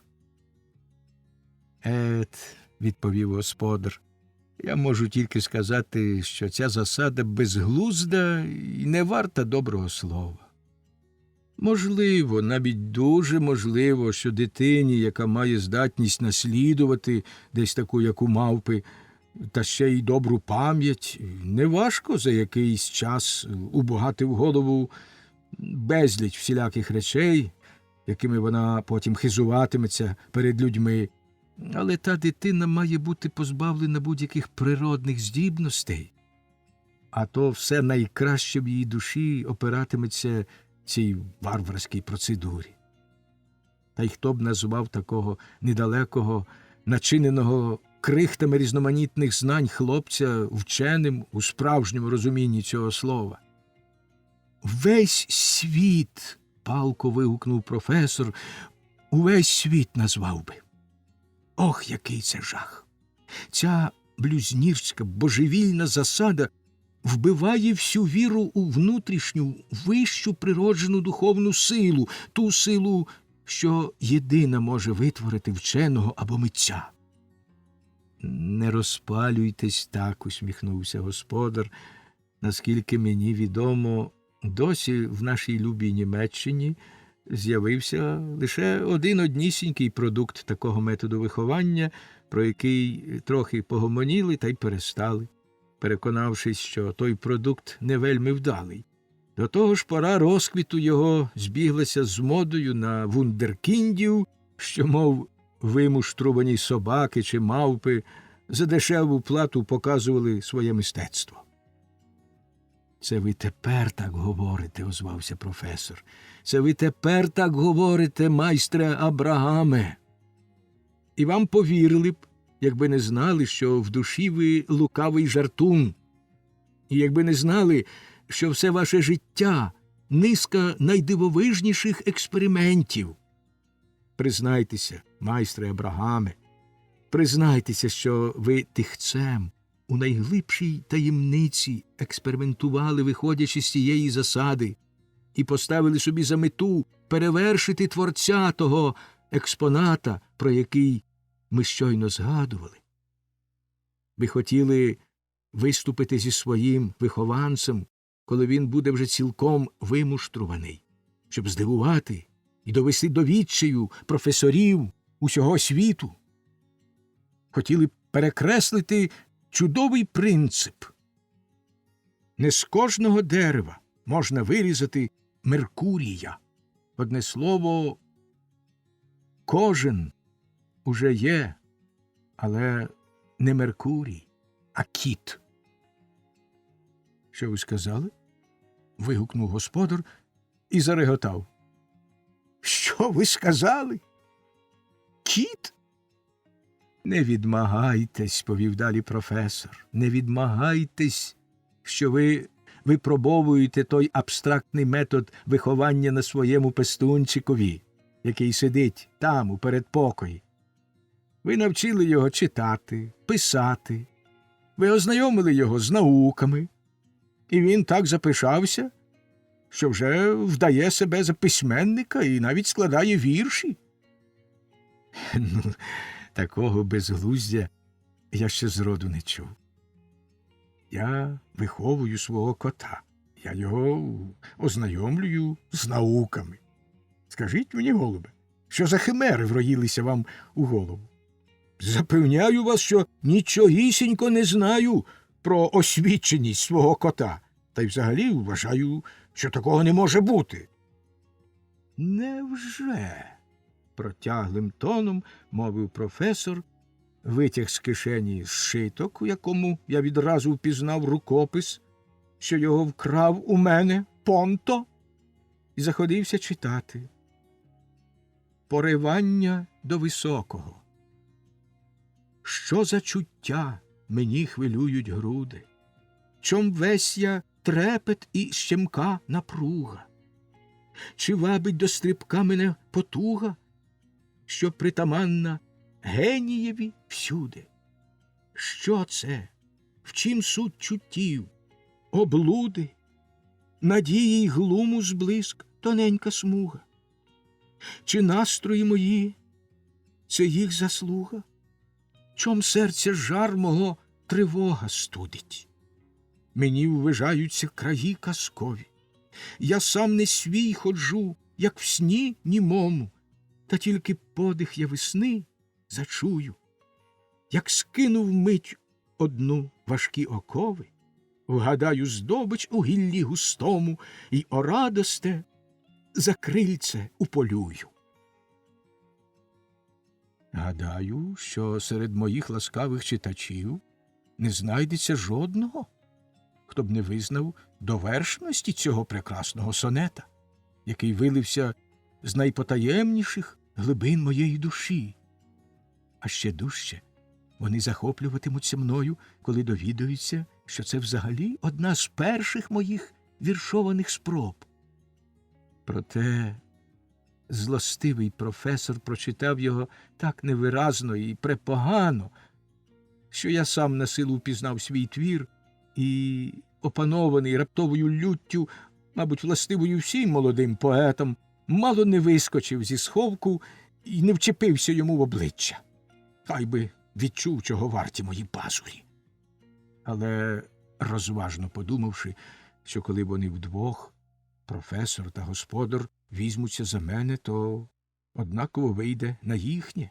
Я погамував свій гнів та все-таки мимоволі грізно нявкнув, що неодмінно зрадило б мене, якби господар, дослухавши сонет, знов не зареготав, образивши мене тим реготом ще дужче, ніж професор своєю нечемністю.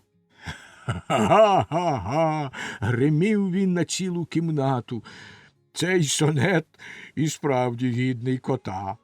А проте не розумію вашого жарту. Скажіть, голубе, відверто, куди ви гнете?» Професор, не відповівши, погортав рукопис і знов почав читати. Глоса. Людний шлях кохання має, дружба ходить одинцем. Всіх кохання опадає, дружбу сам шукай тихцем. Скрізь, куди піду, спіткаю муки й пристрасті сваволю. Чи звикать душі до болю, чи до втіхи, сам не знаю. Сам себе б одно питаю, чи я сню, чи все це в яві. Для чуття, що серце крає, всі слова бліді і мляві, на даху чи на галяві, людний шлях кохання має. Та мої глибокі рани, що лишило їх кохання, заживуть, і до світання скину з себе всі кайдани. Не навік кохання дане, примх його мені доволі, я ж не раб, кінець кінцем. Краще бути вже на волі, з пуделем під піччю долі. Дружба ходить одинцем. Та я знаю. Ні, перебив господар у цьому місці декламацію професора. Ні, друже мій, мені таки справді уривається з вами терпець. Ви самі чи якийсь інший жартун склали задля розваги вірші від імені кота, та ще й нібито від імені мого ласкавого мура, і морочите мене цілий ранок. Зрештою, жарт непоганий, а особливо він сподобався б Крейслерові. Той, мабуть, не пропустив би нагоди влаштувати з цього всього гарненьке парфорсне полювання, в якому кінець кінцем ви самі могли б опинитися в ролі зацькованої дичини. А тепер киньте свій дотепний маскарад і скажіть мені відверто і ясно, яка ж, власне, мета цього вашого дивного жарту? Професор згорнув зшиток, поважно глянув у вічі господареві і сказав: «Ці аркуші приніс мені кілька днів тому мій пудель Понто, що, як вам відомо, приятелює з вашим котом Муром. Щоправда, приніс у зубах, як звик носити і все інше, а проте поклав їх мені цілісінькі на коліна, виразно даючи навздогад, що приніс рукопис не від когось іншого, а від свого приятеля Мура.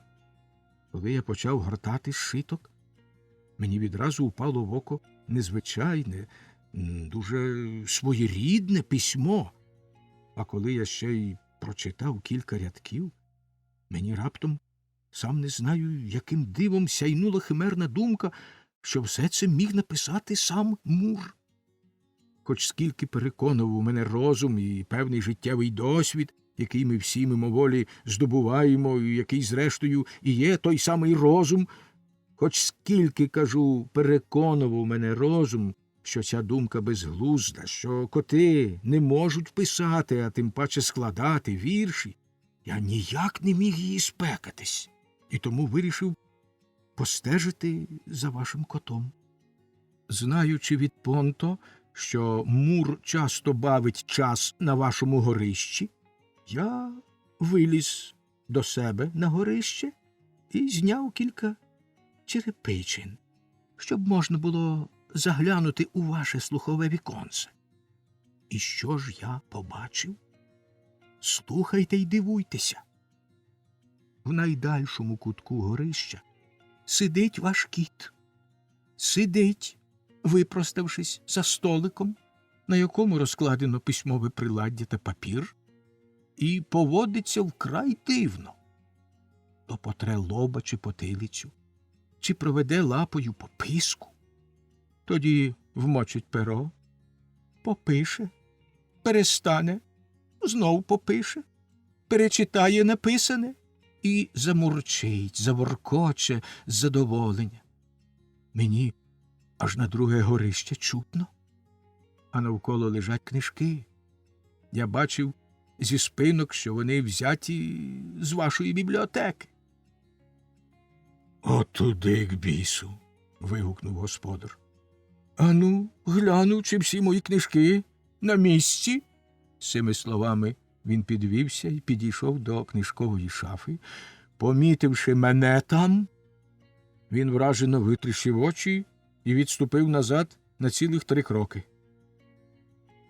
«Ось бачите, майстре, ви гадали, що цей шельма покірно сидить у передпокої, де ви його зачинили, а він прокрався в книжкову шафу, мабуть, щоб почитати щось або, що ймовірніше, щоб підслухати нашу розмову. Тепер він чув усе, що ми говорили. Отже, матиметься на бачності». «Коте», – почав господар, не зводячи з мене враженого погляду, «коте, коли б я знав, що ти цілком зрадив свою праведну котячу натуру і дійсно взявся ліпити такі ганебні вірші, як оце читав професор, коли б я міг повірити, що тобі опанувати науки приємніше, ніж ловити мишей, то добре нам'яв би тобі вуха, або навіть…» Мене опанував невимовний страх, я заплющив очі і удав, що сплю. «Але ж ні-ні», – повів далі господар. «Гляньте-но, професоре, як безтурботно спить мій чесний кіт, і самі скажіть, чи на його простодушному писку видно бодай натяк на те, що він здатен на такі дивовижні потаємні витівки, в яких ви його звинувачуєте? Муре! Чуєш, Муре?» Так покликав мене господар. Я відразу відповів йому звичайним своїм «мур-мур», розплющив очі, підвівся і якнайграціозніше витягнув спину. Професор люто шпурнув мені в голову рукопис, але я вдав, як підказала мені природжена хитрість, ніби сприйняв його вчинок як заклик до гри і заходився, підстрибуючи та пританцьовуючи, шарпати і підкидати аркуші так, що з них аж клапті полетіли. «Ну от», – мовив господар, – «тепер ви переконались, професоре, що не маєте слушності і що ваш Понто набрехав вам. Ви тільки гляньте, як Мур шматує вірші. Хто з поетів зміг би так поставитись до свого рукопису?» «Я вас застеріг, майстре. А ви робіть, як знаєте», – мовив професор і вийшов з кімнати. Я подумав, що буря минулась, та як же я помилився. Господар, на превеликий мій жаль, повстав проти моїх наукових студій, і, хоч він удав, ніби зовсім не повірив професоровим словам, я невдовзі переконався, що він стежить за кожним моїм кроком, старанно замикає книжкову шафу, позбавляючи мене доступу до своєї бібліотеки, і зовсім не хоче, щоб я розташовувався, як не раз бувало, серед паперів на його письмовому столі. Так горе й турботи затьмарили мою ранню молодість.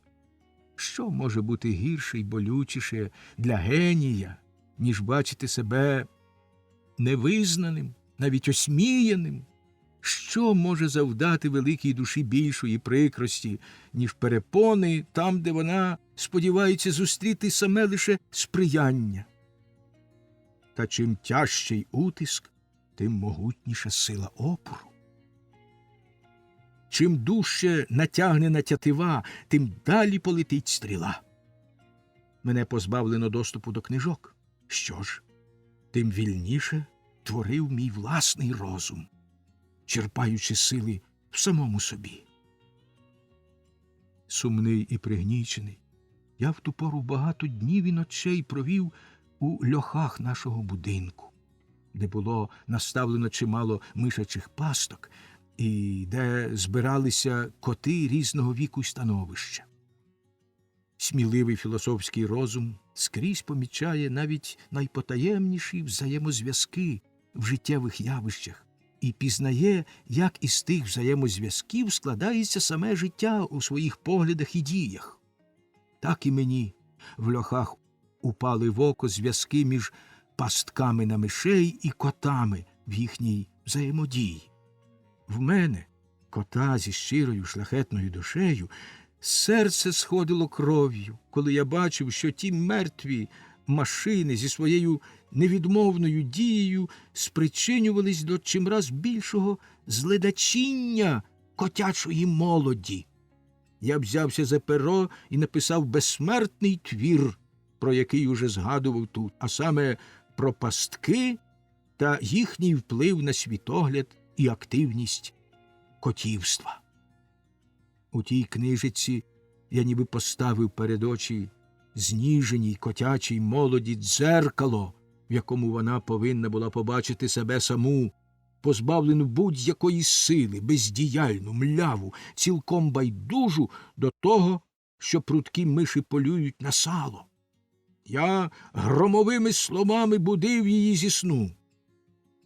Крім пожитку, який ця невеличка річ давала моїм співплемінникам, писання її було корисне й для мене, бо сам я, сидячи над нею, мав право не ловити мишей, та й пізніше нікому, либонь, не спало б на думку вимагати від мене, який так промовисто звеличував героїзм ловців мишей, щоб я показував його на власному прикладі.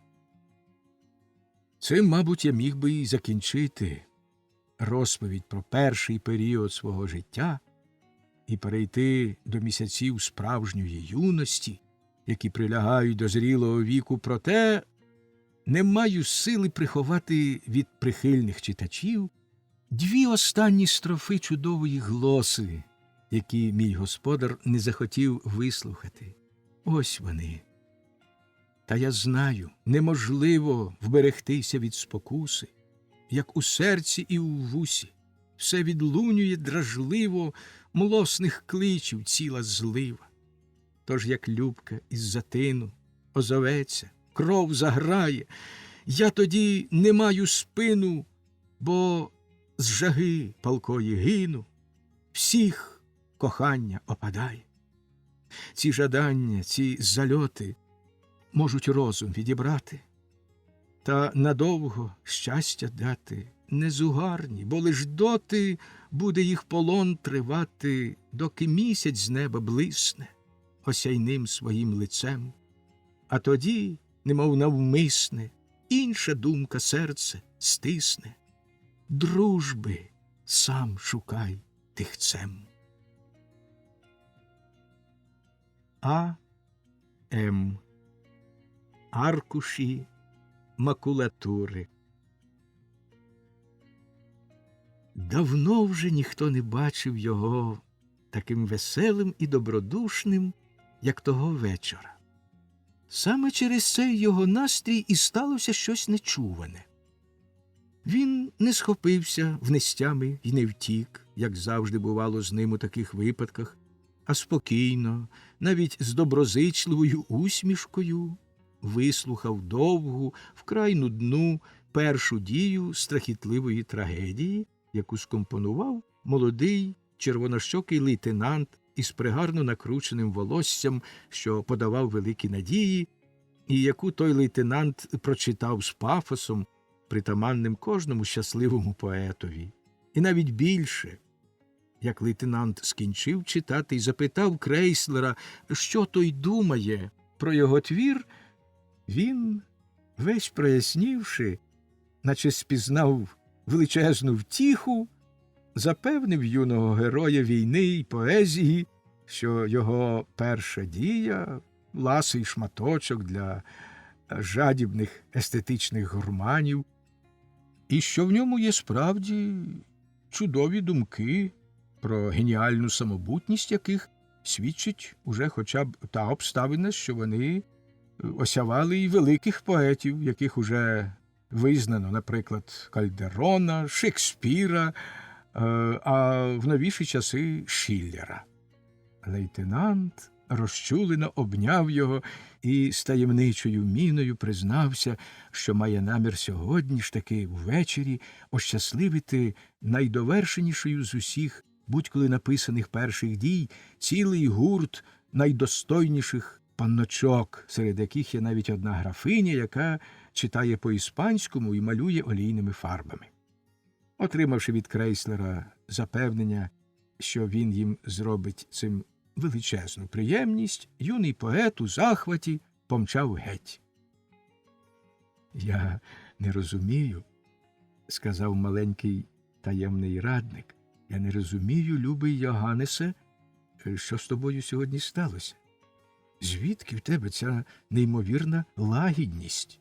Як ти міг так спокійно, так уважно слухати цю жахливу базгранину?» Я перелякався, коли лейтенант напав на нас і почав обсотувати липкою павутиною своїх довжелезних віршів. Ми ж бо й гадки не мали про небезпеку і були цілком безборонні. Я боявся, що ти от-от спалахнеш, як не раз спалахував, ще й не з такого приводу. Але ти спокійно сидиш, у твоєму погляді навіть світиться схвалення, а наприкінці, коли я вже відчуваю себе нещасним і геть знесиленим, ти вибатожуєш бідолаху іронією, якої той навіть не може збагнути.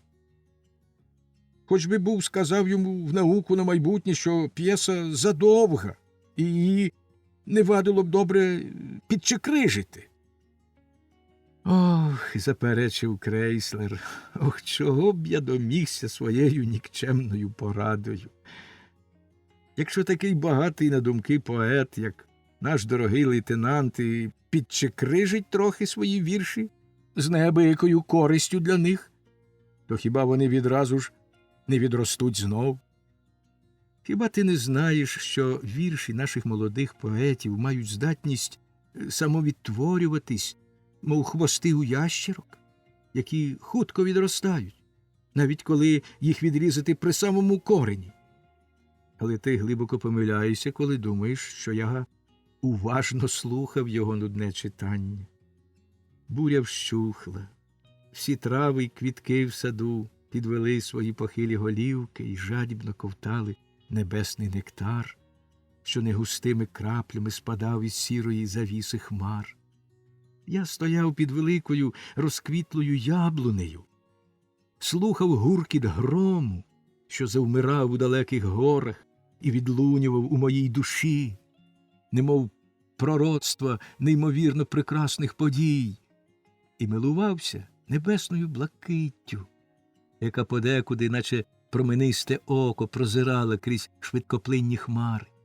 Та зненацька дядько гукнув мені, щоб я негайно тікав із садка, а то серед того мокрятиння зіпсую свій новий квітчастий халат, або ще й дістану нежить, ходячи по росяній траві. Потім виявилось, що то не дядько кликав мене, а якийсь бешкетник, папуга чи приручений шпак із-за куща, чи з куща, чи Бог його знає звідки, допікав мені дурним жартом, вигукував на свій лад то ту, то ще котрусь чудову думку Шекспіра. А тоді з папуги зробився лейтенант зі своєю трагедією. Як бачиш, таємний раднику, мою увагу від тебе і від лейтенанта відвернув спогад про дитячі роки. Я ніби справді стояв десь 12-річним, не більше, хлопчаком, у дядьковому садку, в ситцевому халаті, з найкращим візерунком, на який лише спромоглася уява фабрикувальника ситцю. І дарма ти, о таємний раднику, палив сьогодні свій найкращий тютюн. Я не сприймав нічого, крім запаху розквітлої яблуні з того садка, не відчував навіть духу олії для волосся, якою намастився наш віршомаз, що не має надії захистити колись свою голову від дощу й вітру лавровим вінком, чи бодай надіти на неї щось інше, крім повстій шкіри, яким за уставом надано форми ківера. Одне слово, любий мій, з нас трьох ти єдиний був жертовним ягням, що підставило свою шию під пекельний ніж трагедії нашого героїчного поета. Бо поки я, щільно вкутавшись у халатик, з 12-річною і 12-лотовою легкістю скакав у не раз уже згадуваний тут садок, майстер Абрагам, як бачиш, устиг порізати 2 або й 3 аркуші найкращого нотного паперу, витинаючи з нього смішні фантастичні фігури. Отже й він утік від лейтенанта. Крейслер правду казав. Майстер Абрагам умів так перекроїти аркуш паперу, що в тому плетові дірок і ліній годі було добачити якийсь глузд. Та коли його тримати проти свічки, на стіну падала тінь, на якій немов оживали найдивовижніші постаті в різних групах. Оскільки ж майстрові Абрагаму взагалі була огидна будь-яка декламація, а лейтенантова видалась гіршою за всі, то він не витримав, і коли той узявся до своєї трагедії, жадібно схопив цупкий нотний папір, який випадково виявився на столі в таємного радника, дістав з кишені ножички і так заглибився в свою роботу, що зовсім не помічав зазіхань лейтенанта на його увагу. «Послухай», – озвався таємний радник, – «послухай, Крейслере. Отже, душу твою заполонили спогади з дитячих років, і, мабуть, лише цими спогадами й можна пояснити твою сьогоднішню лагідність і поступливість. Але послухай, любий друже, мені, як і всім, хто тебе любить і шанує, прикро, що я нічогісінько не знаю про те, як ти жив досі. Ти завжди насуплюєшся і відхиляєш кожне, хоча б і найделікатніше запитання про твоє давніше життя, ба навіть огортаєш своє минуле заслоною таємниці, все ж таки часом досить прозорою, щоб розпалити цікавість тими химерно викривленими картинами, які видно крізь неї. Будь же відвертий з тими, кого ти вже обдарував своєю довірою. Крейслер вражено глянув на таємного радника, як людина, що, прокинувшись від глибокого сну, раптом побачила перед собою чуже незнайоме обличчя і якнайповажнішим тоном почав. На Іоанна Златоуста, тобто 24 січня 1700 якогось там року, рівно о півдні народилась дитина з обличчям, руками й ногами. Батько саме їв горохову юшку і з радощів вилив повну ложку її собі на бороду, і це так насмішило породіллю, що вона і не бачила чоловіка, що від її реготу полопали всі струни на лютні в музиканта, який грав для немовляти свого найновішого мурки. Отож музикант заприсягнувся атласним чепчиком своєї бабусі, що в музиці Ганс Страхопут до віку буде тупак тупаком. Але батько витер бороду і врочисто проголосив: «Я його справді назву Йоганнесом, проте страхопудом він не буде». Тоді музикант... «Прошу тебе», – перебив капельмейстера маленький таємний радник. «Прошу тебе, Крейслере, не впадай у той свій клятий гумор, бо мені, скажу тобі щиро, аж моторошно стає. Хіба я вимагаю від тебе докладної автобіографії? Я тільки прошу, щоб ти трохи розповів мені про своє життя до нашого знайомства. Справді, тобі нема чого гніватись на мене за мою цікавість, бо єдина причина її – щира прихильність, що йде від самого серця. А крім того, визнай, що поведінка твоя буває інколи досить дивна.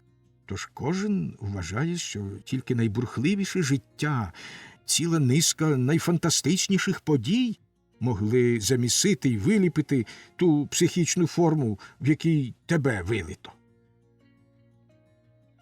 «О, яка хибна думка!» – мовив Крейслер і тяжко зітхнув. «О, яка хибна думка! Моя молодість схожа на суху пустелю без зелені й квіток, де розум і почуття дрімають у безпросвітній одноманітності». «Ну ні», – сказав таємний радник. «Вона була не зовсім така, принаймні я знаю, що в тій пустелі ріс гарненький садочок з розквітлою яблунею, запах якої забив навіть дух мого найкращого тютюну.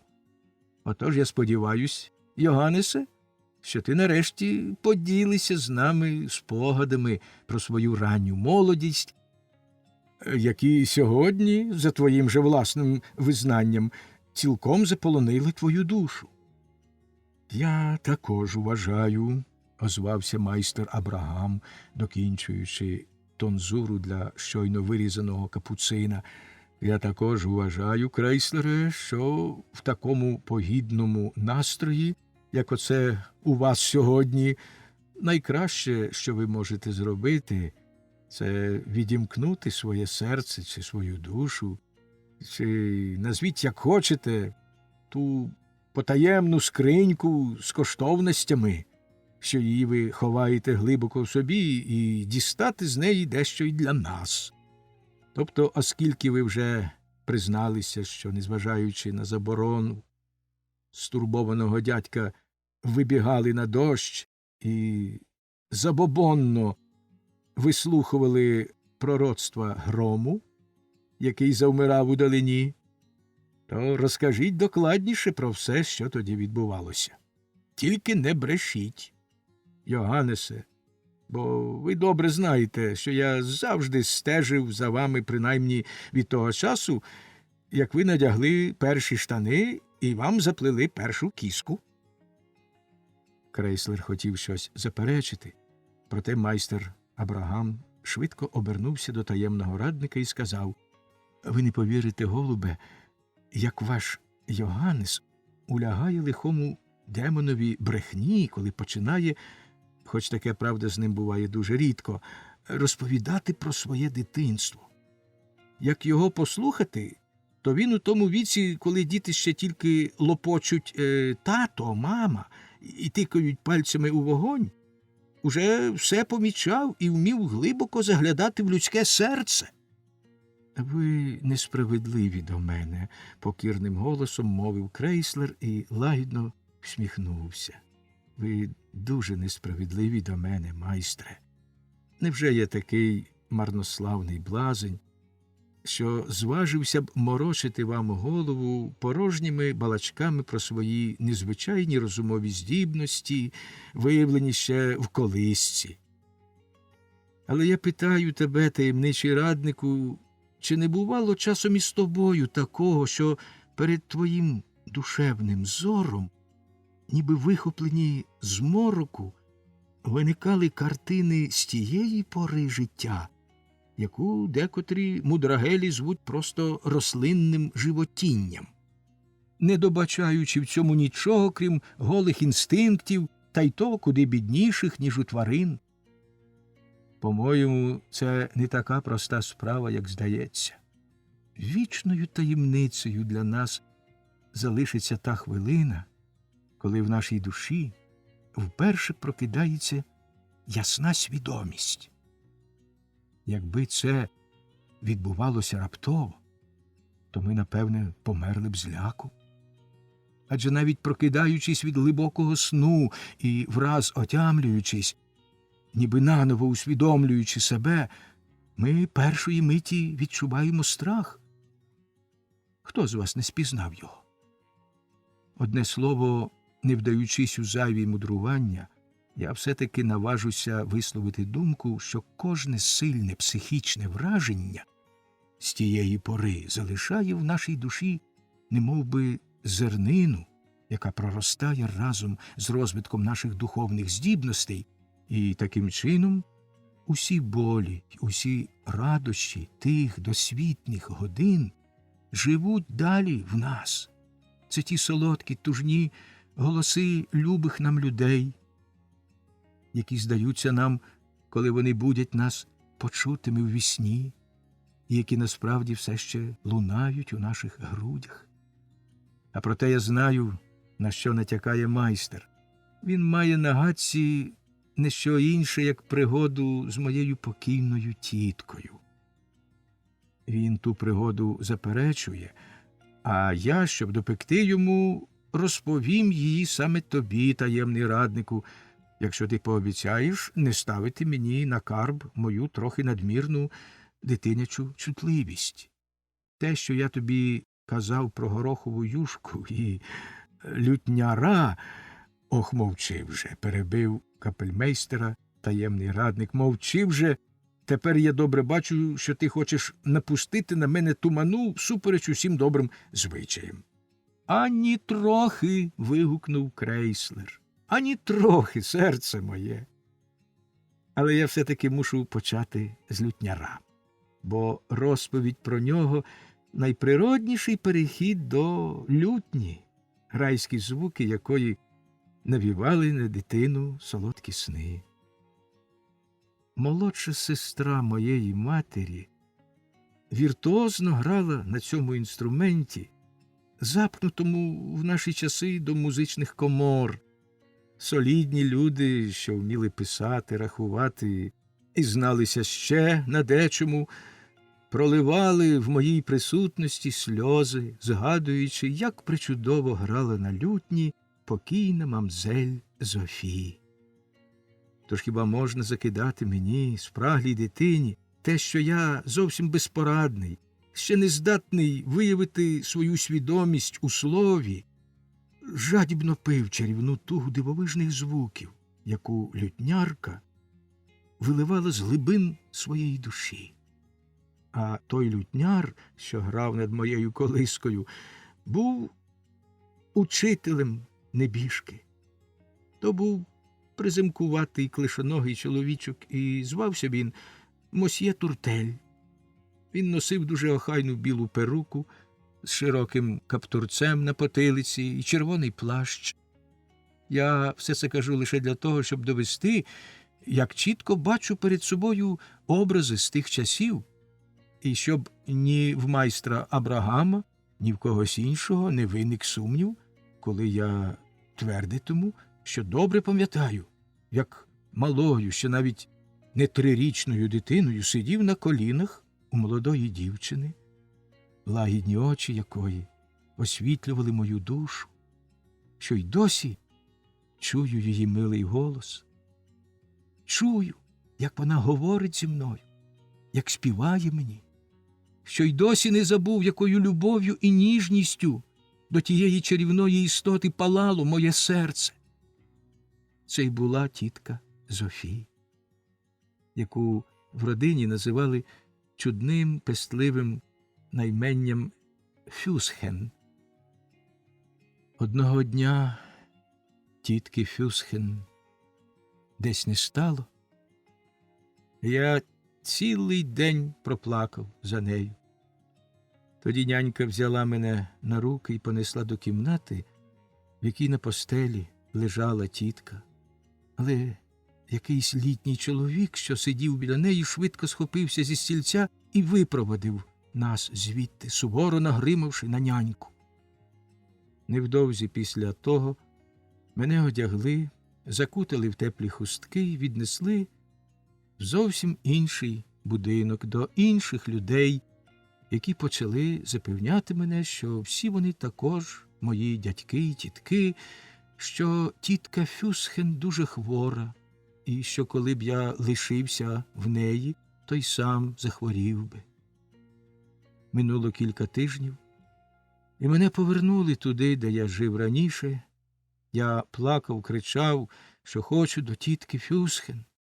Опинившись нарешті в її кімнаті, я подріботів до ліжка, на якому колись лежала хвора, і розсунув завіски. Ліжко було порожнє, і якась особа, знов-таки моя тітка, сказала крізь сльози: «Ти вже не знайдеш її, Йоганнесе. Вона померла і лежить у землі». Я добре знаю, що не міг тоді зрозуміти значення цих слів, але й досі, згадуючи ту хвилину, здригаюся від невимовного почуття, яке мене охопило. Сама смерть здавила мене своїм крижаним панциром. Її жах пройшов у мою душу, поморозив усі радощі перших дитячих років. Не пам'ятаю, що я робив далі, і, мабуть, так і не згадав би, але мені часто потім розповідали, що я повільно опустив завіски, мовчки, нерухомо постояв кілька хвилин, а тоді, ніби заглиблений у самого себе, розмірковуючи про те, що мені тільки що сказали, сів на маленький бамбуковий стільчик, який саме трапився мені під руку. Розповідали ще, що в тому тихому смутку дитини, взагалі схильної до найбурхливіших виявів своїх почуттів, було щось страшенно зворушливе, і що родичі навіть боялися, чи не матиме це шкідливих наслідків для мого духовного розвитку, бо кілька тижнів був у такому стані. Не плакав, не сміявся, ні в що не грався, не відповідав на ласкаві слова, нічого не помічав навколо себе. Тієї миті майстер Абрагам узяв в руки химерно порізаний уздовж і впоперек аркуш паперу, підніс його до свічки, і на стіні відбився цілий хор черниць, що грали на якихось дивних інструментах. «Ого!» – вигукнув Крейслер, побачивши чудово скомпоновану групу святих сестер. «Ого! Я добре знаю, майстре, що ви мені хочете нагадати. Але й далі зухвало наполягаю на тому, що ви мене тоді дарма лаяли і називали впертим, нерозумним хлопчиськом, який дисонансовим голосом своєї дурості міг збити з тону і такту співачок і музиканток цілого монастиря. Хіба в той час, коли ви повезли мене до монастиря Святої Клариси за 20 чи 30 миль від мого рідного міста, щоб я вперше послухав справжню католицьку церковну музику, хіба тоді, кажу я, не мав права на будь-які навіть найзухваліші пустощі? Коли ж і пустувати, як не в такому віці? І хіба не прекрасно, що, незважаючи на все це, давно приспане горе трирічної дитини прокинулося з новою силою і породило шал, який сповнив мої груди нищівним захватом і болісною тугою? Хіба я не мав права казати і, незважаючи на всі вмовляння, вперто запевняти, що на тому дивовижному інструменті, який зветься морською сурмою, грала тітка Фюсхен, а не хтось інший, хоч вона давно померла? Чому ви не дали мені пробратися на хори, де я, напевне, знайшов би тітку в її улюбленій зеленій сукні з рожевими бантами? На цьому слові Крейслер втупився в стіну і повів далі схвильованим, тремтячим голосом. Справді, он вона, тітка Фюсхен, вища за всіх черниць, бо стала на стільчик, щоб краще було тримати важкий інструмент. Але таємний радник підійшов до нього, заступивши відбиток на стіні, взяв його за плечі і сказав: «Таки було б краще, Йоганнесе, коли б ти не піддавався своїм химерним фантазіям і не торочив про інструменти, яких взагалі не існує в природі, бо я зроду не чув про морську сурму. Тромпете Маріне». О, засміявся майстер Абрагам і кинув на стіл аркуш, від чого весь жіночий монастир разом з примарною тіткою Фюсхен та її інструментом зник. О, шановний таємний раднику, пан капельмейстер і сьогодні, як завжди, не фантазер і химерник, яким багато хто хотів би його виставити, а розважний, спокійний чоловік.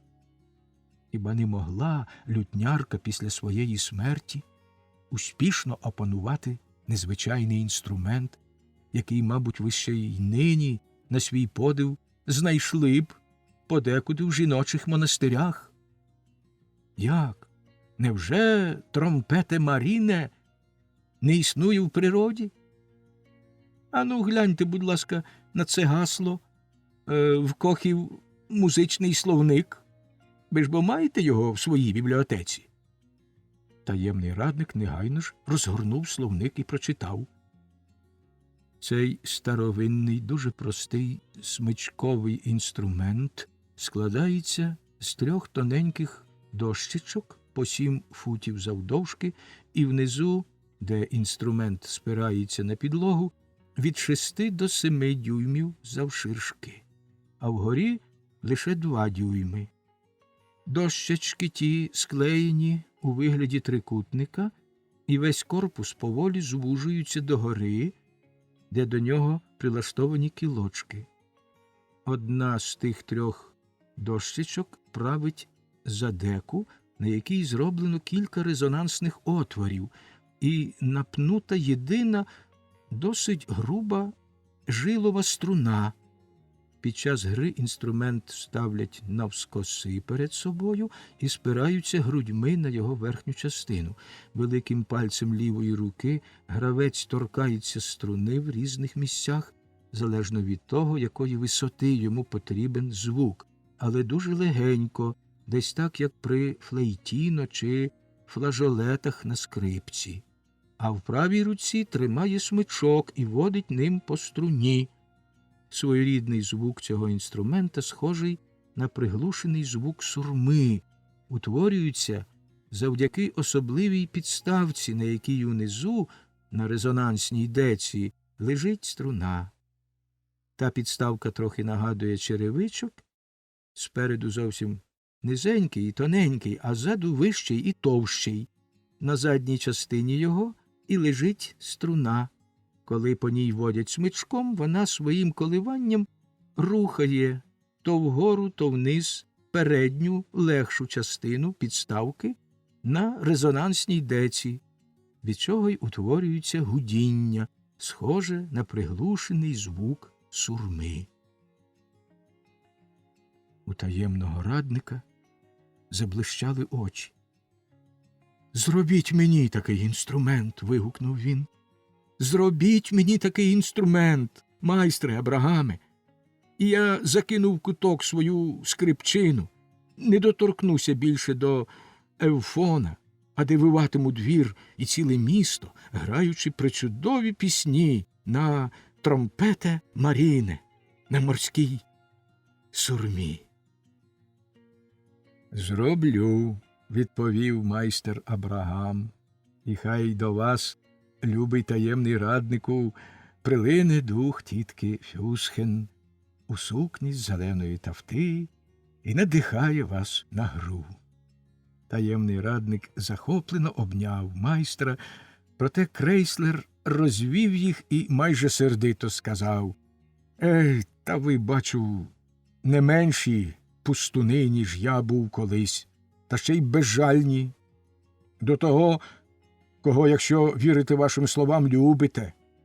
Доволі вже й того, що ви, докладно змалювавши інструмент, звуки якого колись так зворушили мою душу, ніби вилили на мене відро холодної води. Тому ні слова більше про лютнярку. Ну що ж, ти хотів, таємний раднику, щоб я розповів тобі про свою молодість, а майстер якраз ще й вирізав групу силуетів, що пасують до деяких подій з тієї пори. Тож маєш розкішне видання матеріалів до моєї біографії, оздоблене чудовими гравюрами. Та коли ти читав гасло Скоха, я пригадав його колегу, лексикографа Гербера, і сам собі видався трупом, покладеним на секційний стіл, готовий до біографічного розтину.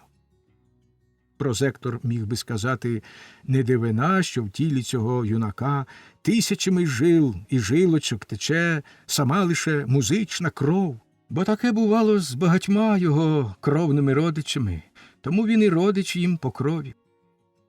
Бо я хочу сказати, що більшість моїх тіток і дядьків, а їх, як майстер Абрагам знає, і як ти сам щойно довідався, в мене було немало, грали та ще й переважно на таких інструментах, що вже тоді траплялися дуже рідко, а тепер уже майже зовсім зникли. Тож я тільки у вісні ще чую ті милозвучні концерти, якими в 10-11 років утішався наяву. Може, саме тому мій музичний хист уже в зародку набрав напрямку особливого інструментування, що його дехто заперечує, як надто фантастичне. Якщо ти, таємний раднику, можеш стримати сльози, слухаючи прекрасну гру на старовинному інструменті віольдамурі, то подякуй Творцеві за свою міцну конституцію, бо я обливався слізьми, як на ньому грав кавалер Ессер, а ще раніше просто заходився плачем, коли на фіольдамурі грав для мене високий показний чоловік, якому дуже личило духовне вбрання, і який, знову ж таки, був моїм дядьком. І гра іншого мого родича на віольдагамбі теж була дуже приємна і милозвучна, хоч той дядько, який мене виховував, чи, краще сказати, зовсім не виховував, і який з варварською віртуозністю гамселив по клавішах спінета, справедливо дорікав йому, що він збивається з такту. Цього бідолаху вся моя родина почала неабияк зневажати, коли довідалась, що він під звуки сарабанди весело пританцьовував минует із а-ля Помпадур. Я взагалі міг би вам багато чого розповісти про музичні розваги моєї родини, що часом бували дуже своєрідними, але мені довелося б згадати чимало кумедних подробиць, з яких би ви сміялись, а виставляти на сміх своїх дорогих родичів мені не дозволяє пошана до родичів. Йоганнесе, мовив таємний радник, Йоганнесе, ти сьогодні такий добродушний, що не розгніваєшся на мене, коли я зачеплю в твоїй душі струну, яка може завдасть тобі болю. Ти завжди говориш про дядьків, тіток і ніколи не згадуєш про батька й матір. О, друже, відповів Крейслер, і в голосі його забриніло глибоке хвилювання. О, друже, саме сьогодні я згадав. Але ні. Досить уже згадок і мрій. Не буду вертатися до тієї хвилини, що збудило в мені сьогодні весь той біль моїх ранніх років, який я тоді пережив, але так і не зрозумів. Та потім мою душу пойняв спокій, схожий на глибокий спокій принишклого лісу, коли вщухне буря. Так, майстре, ваша правда. Я стояв під яблунею і слухав пророчий голос грому, що завмирав у далині. А ти, таємний раднику, зможеш яскравіше уявити собі те глухе отупіння, в якому я, мабуть, перебував кілька років після втрати тітки Фюсхен, коли я скажу тобі, що смерть матері невдовзі після того не справила на мене особливого враження. Ну, а про те, чому батько віддав, чи радше змушений був віддати мене на виховання братові моєї матері, я не буду розповідати. Такі історії ти знайдеш у будь-якому зачитаному романі з родинного життя або в першій ліпшій комедії Іфланда про родинні чвари. Досить буде сказати тобі одне. Все моє дитинство і мало не вся молодість минули в сумній одноманітності, мабуть, саме через те, що я не мав батьків. Навіть поганий батько, по-моєму, все-таки багато кращий за гарного вихователя. І в мене аж мороз іде по спині, коли я бачу, як батьки з байдужості й недоумства свого відривають від себе дітей і віддають їх у різні виховні заклади, де тих бідолах кроять усіх на одну мірку, незважаючи на їхні індивідуальні риси, бо ж ніхто, крім батьків, тих рис як слід не знає. Що ж до самого виховання, то ніхто в світі не здивується, що я лишився невихованим, бо дядькові було до мене байдужісінько. Він просто віддав мене на поталу вчителям, які приходили до нас самі. Я не ходив до школи і не знався ні з ким зі своїх ровесників, щоб не порушувати спокою в домі, де мешкав мій неодружений дядько вдвох зі своїм старим похмурим служником. Я пам'ятаю лише 3 випадки, коли мій незворушний, майже до тупоумства байдужий дядько вчинив лаконічний виховний акт. Дав мені ляпаса. Отже, я справді за роки свого дитинства одержав 3 ляпаси. Оскільки я вже так розбалакався, то міг би подати тобі, таємний раднику, історію тих 3 ляпасів у вигляді такого собі романтичного триптиха. Проте я візьму лише середню частину з нього, бо знаю, що тобі найдужче кортить довідатись про мої музичні студії, тож тебе не лишить байдужим моя розповідь про те, як я компонував свій перший музичний твір. Дядько мав чималу бібліотеку і дозволяв мені порпатися в ній скільки завгодно і читати, що моя душа забажає. Там я й натрапив раз на «Сповідь Руссо» в німецькому перекладі. Я одним духом проковтнув ту книжку, написану зовсім не для 12-річного хлопця, вона могла посіяти в моїй душі насіння, з якого потім зійшло б чимало зла. Та одна із змальованих там подій, часом дуже сумнівних і ризикованих, так захопила і полонила мене, що я забув про все. А саме, немов електричний удар, вразила мене розповідь про те, як малий Руссо, спонукуваний могутнім духом музики, що прокинувся в його душі, але не маючи ніяких знань щодо гармонії і контрапункту, а також ніяких практичних посібників, надумав скомпонувати оперу. Як він засунув над ліжком завіски й кинувся в постіль, щоб цілком віддатись натхненній владі своєї уяви, як у голові в нього постав твір, немов чудовий сон.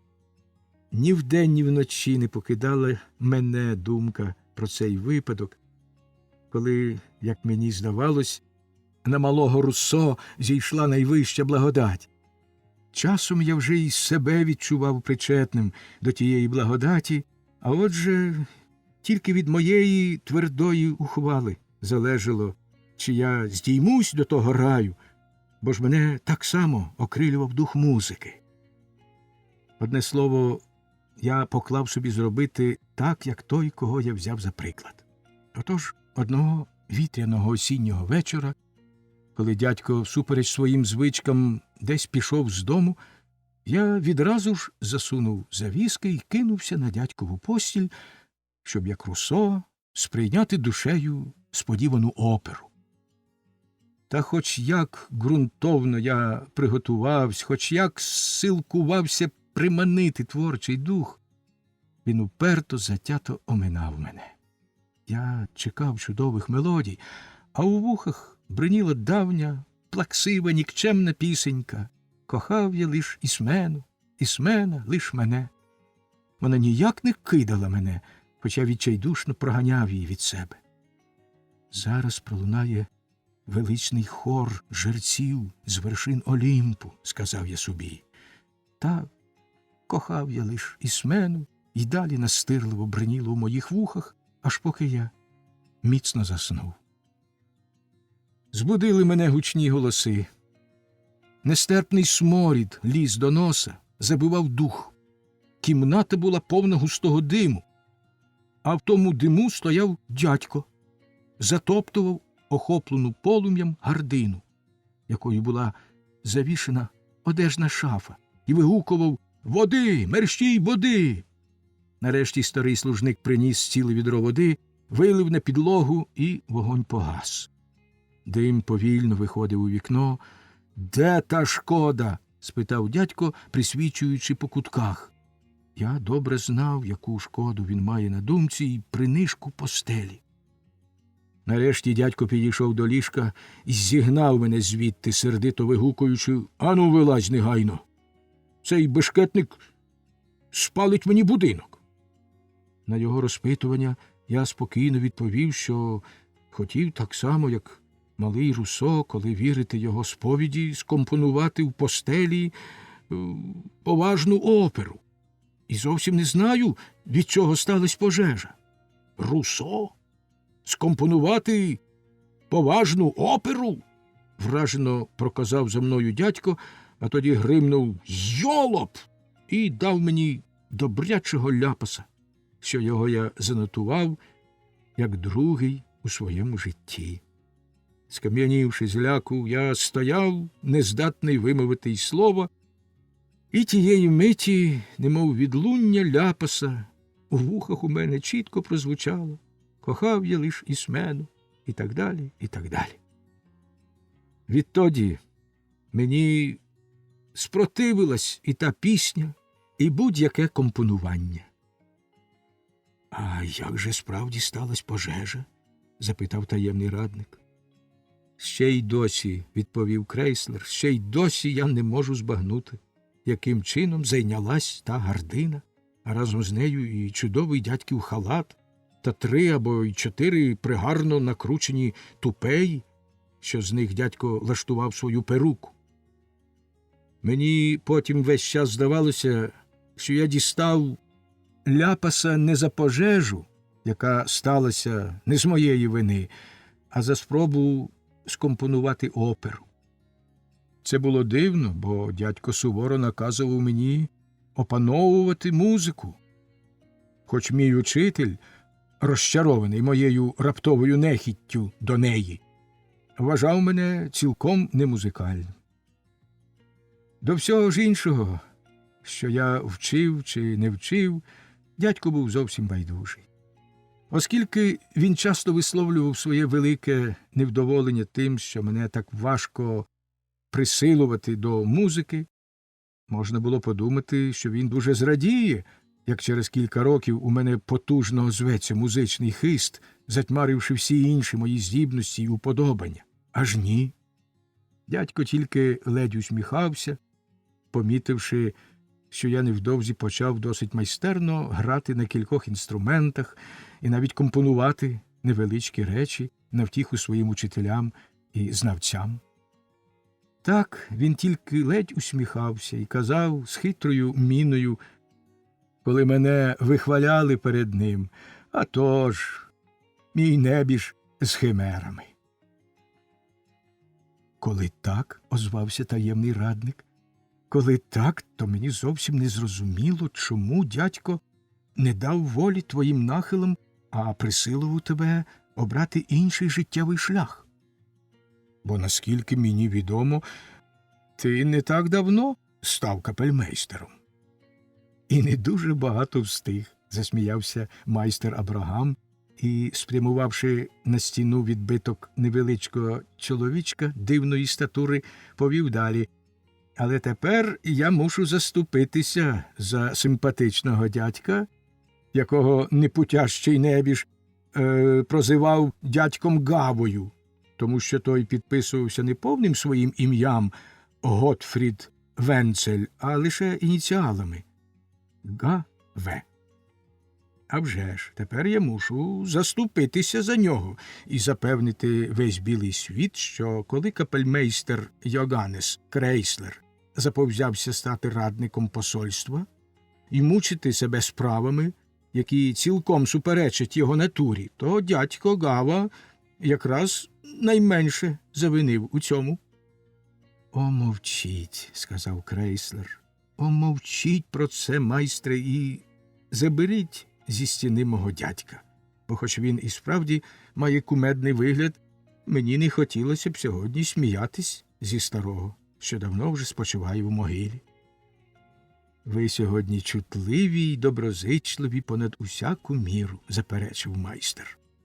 Проте Крейслер ніби не дочув його слів і сказав, звертаючись до таємного радника: «Ти ще пожалкуєш, що підбив мене на цю розмову, бо, мабуть, сподіваєшся почути щось особливе. А я тобі можу розповісти тільки звичайнісінькі речі, які трапляються в житті на кожному кроці. Отже, можу з певністю сказати, що не з примусу вихователів і не з якоїсь примхи долі я зійшов зі свого шляху і опинився там, куди не хотів потрапити. На це штовхнув мене природний хід подій. Ти, мабуть, помічав, що в кожній родині є людина, яка завдяки особливому хистові чи просто щасливому збігові обставин піднялась на певну висоту, немов славетний герой. Здіймається вона над юрбою своїх любих родичів, які покірно дивляться на неї знизу вгору і владним голосом проголошує сентенції, що не підлягають оскарженню. В такому становищі перебував менший брат мого дядька, що випорхнув із музикального родинного гнізда і став у столиці таємним радником посольства, досить значною особою в оточенні князя. Його кар'єра викликала в родині подив і захват, що не меншили з часом. Ім'я радника посольства вимовляли поважно й урочисто, а коли хтось казав «таємний радник посольства написав те чи те», або «таємний радник посольства висловився так чи так», усі слухали із святобливою пошаною. Тому я ще змалечку звик дивитись на дядька зі столиці, як на людину, що досягла найвищої мети всіх і кожного, і, звичайно, вважав, що мені не залишається нічого іншого, як піти його слідами. Портрет вельможного дядька висів у парадній кімнаті, і мені найдужче в світі хотілося бути зачесаним і одягненим, так, як він на картині.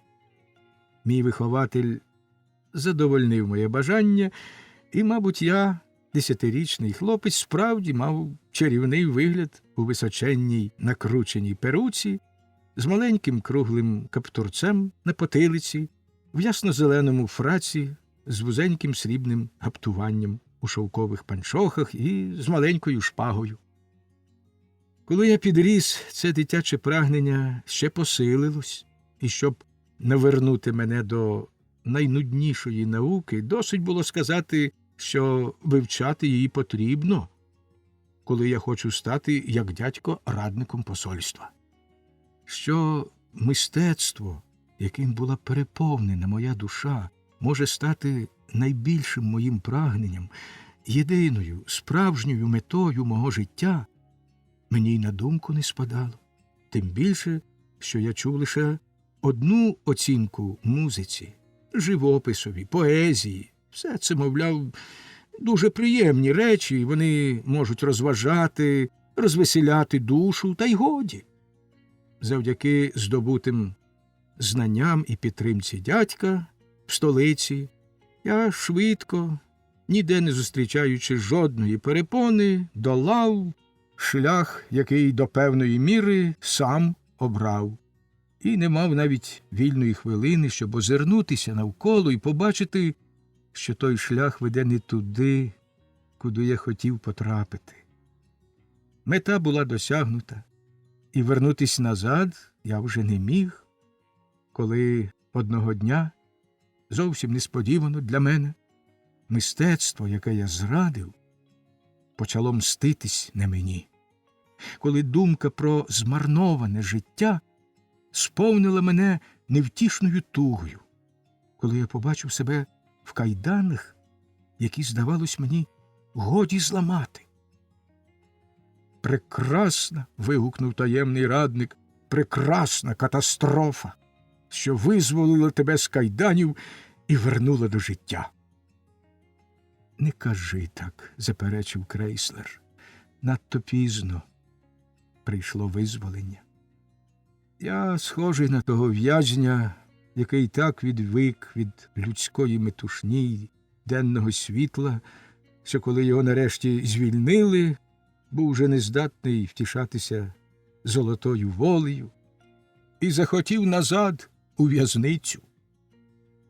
Це просто одна з ваших плутаних ідей, Йоганнесе, якими ви мучите себе й інших, втрутився майстер Абрагам. Годі вам, годі. Доля завжди була прихильна до вас. А що ви ніяк не можете втриматись на широкій дорозі, а все збиваєтесь на манівці, то це тільки ваша вина, більше нічия. Але погоджуюся з вами, що ваша провідна зоря дуже сприяла вам у дитинстві і... Розділ 2. Юнак пізнає життя. Бував і я в Аркадії. М.П.Д. Мур провадить далі. Було б досить безглуздо, але й незвичайно цікаво, сказав якось сам до себе господар, коли б цей сірий хитрун під грубою справді мав той хист, який йому хоче приписати професор. Може, я мав би з нього більший зиск, ніж із своєї невидимої дівчини. Я посадовив би його в клітку, хай би показував людям своє вміння, за що вони радо й щедро платили б. Адже вчений кіт справив би куди більше враження за розвинутого не на свій вік хлопця, якого замучують всілякими вправами. До того ж я заощадив на писареві. Треба краще придивитися до цього шельми. Почувши підступні слова господаря, я відразу згадав застереження своєї незабутньої матусі Міни. І, намагаючись нічим не виявити, що зрозумів їх, твердо поклав собі надалі пильно приховувати свою освіченість. Відтепер я читав і писав тільки вночі, не раз дякуючи ласкавій долі за те, що вона дала моєму зневаженому родові багато переваг над двоногими істотами, які хто зна чому величають себе вінцем природи. Зокрема, можу запевнити, що, навчаючись, я нітрохи не залежав ні від свічкарів, ні від фабрикантів оливи, бо фосфор у моїх очах яскраво світить і найтемнішої ночі. Певне й інше. Моїм твором не закинуть того, що закидали одному стародавньому письменникові, а саме, що витвори його духу тхнуть ламповою оливою. Але глибоко переконаний, що природа обдарувала мене багатьма чудовими перевагами. Я, проте, мушу визнати, що в цьому світі все трохи недосконало. І та недосконалість знову ж таки залежить одна від одної. Не буду говорити про наші тілесні нахили, які лікарі звуть неприродними, хоч мені вони здаються цілком природними. Скажу лише, що в нашій психіці та залежність виявляється дуже чітко. Адже ж споконвіку відомо, що наш лед стримують свинцеві гірі, про які ми не знаємо, що вони собою являють, звідки беруться і хто їх нам чіпляє. Та, мабуть, я вчиню краще і справедливіше, коли скажу, що все зло походить від поганого прикладу, і що недосконалість нашої природи полягає тільки в тому, що ми змушені наслідувати його. А ще я переконаний, що людський рід, власне, на те й існує, щоб подавати той поганий приклад. Хіба ти, любий юначе котячого роду, що читаєш ці рядки, ніколи в своєму житті не перебував у такому стані, самому тобі незрозумілому, за який тебе товариші тяжко ганили або навіть і дошкульно кусали? Ти ставав ледачий, дратівливий, нахабний, ненажерливий, ні в чому не знаходив задоволення, вічно опинявся там, де не мав бути, всім заважав. Одне слово, робився запеклим шибеником.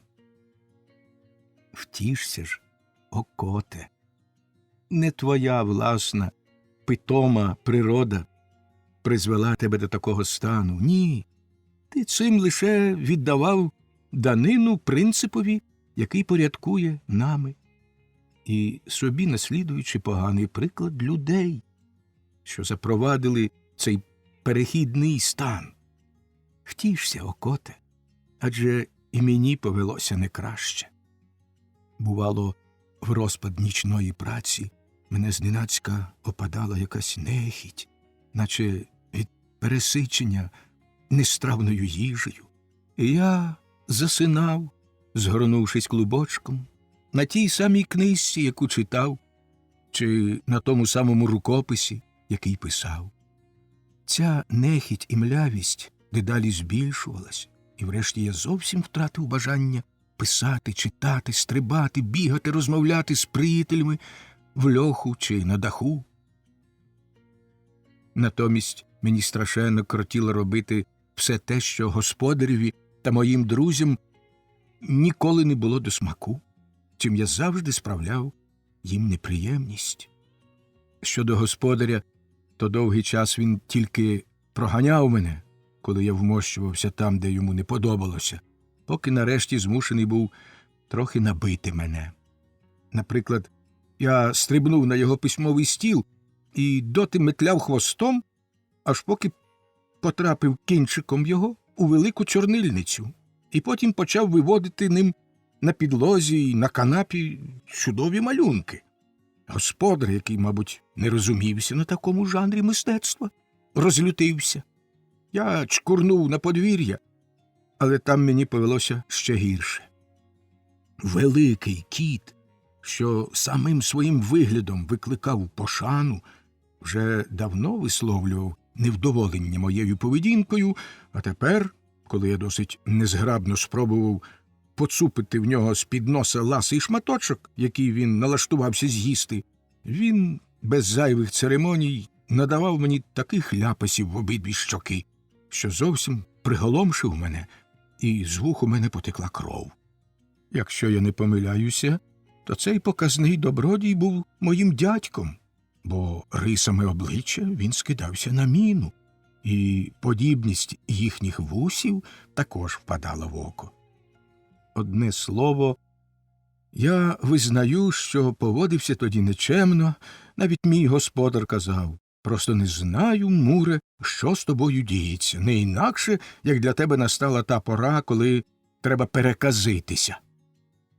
Господар не помилявся.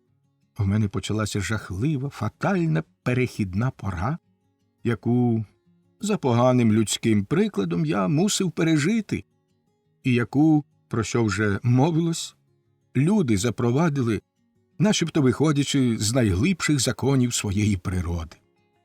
Вони кажуть, що це та пора, коли треба переказитися, хоч багато з них казяться ціле життя. У нас же, в котів, ця пора триває хіба що кілька тижнів. А сам я покінчив з нею раптово, могутнім поштовхом, який мало не коштував мені однієї лапи і кількох ребер. Власне, я стрімголов вискочив із тих прикрих тижнів шаленства і бешкетів. Не можу не розповісти, як це сталося. На подвір'ї будинку, де мешкав мій господар, стояла якась машина на 4 колесах і з розкішним покриттям усередині. Потім я довідався, що то була англійська карета. Певна річ, у тодішньому моєму стані мене миттю охопило бажання видряпатись на ту машину, а потім і залізти в неї, що я щасливо й зробив, хоч і з великим зусиллям. Подушки всередині були такі м'які, такі звабні, що відтоді я цілі години пролежував там, солодко дрімаючи. Одного разу раптовий поштовх, а далі скрипіння, брязкіт, шум і невиразний гомін збудили мене саме тоді, коли я бачив у вісні чудові видива, печеню із зайця та інші ласощі. Хто годен змалювати мій жах, коли я збагнув, що машина, страхітливо гуркочучи, кудись котиться, підкидаючи мене на подушках. Мій страх, наростаючи, обернувся в розпач.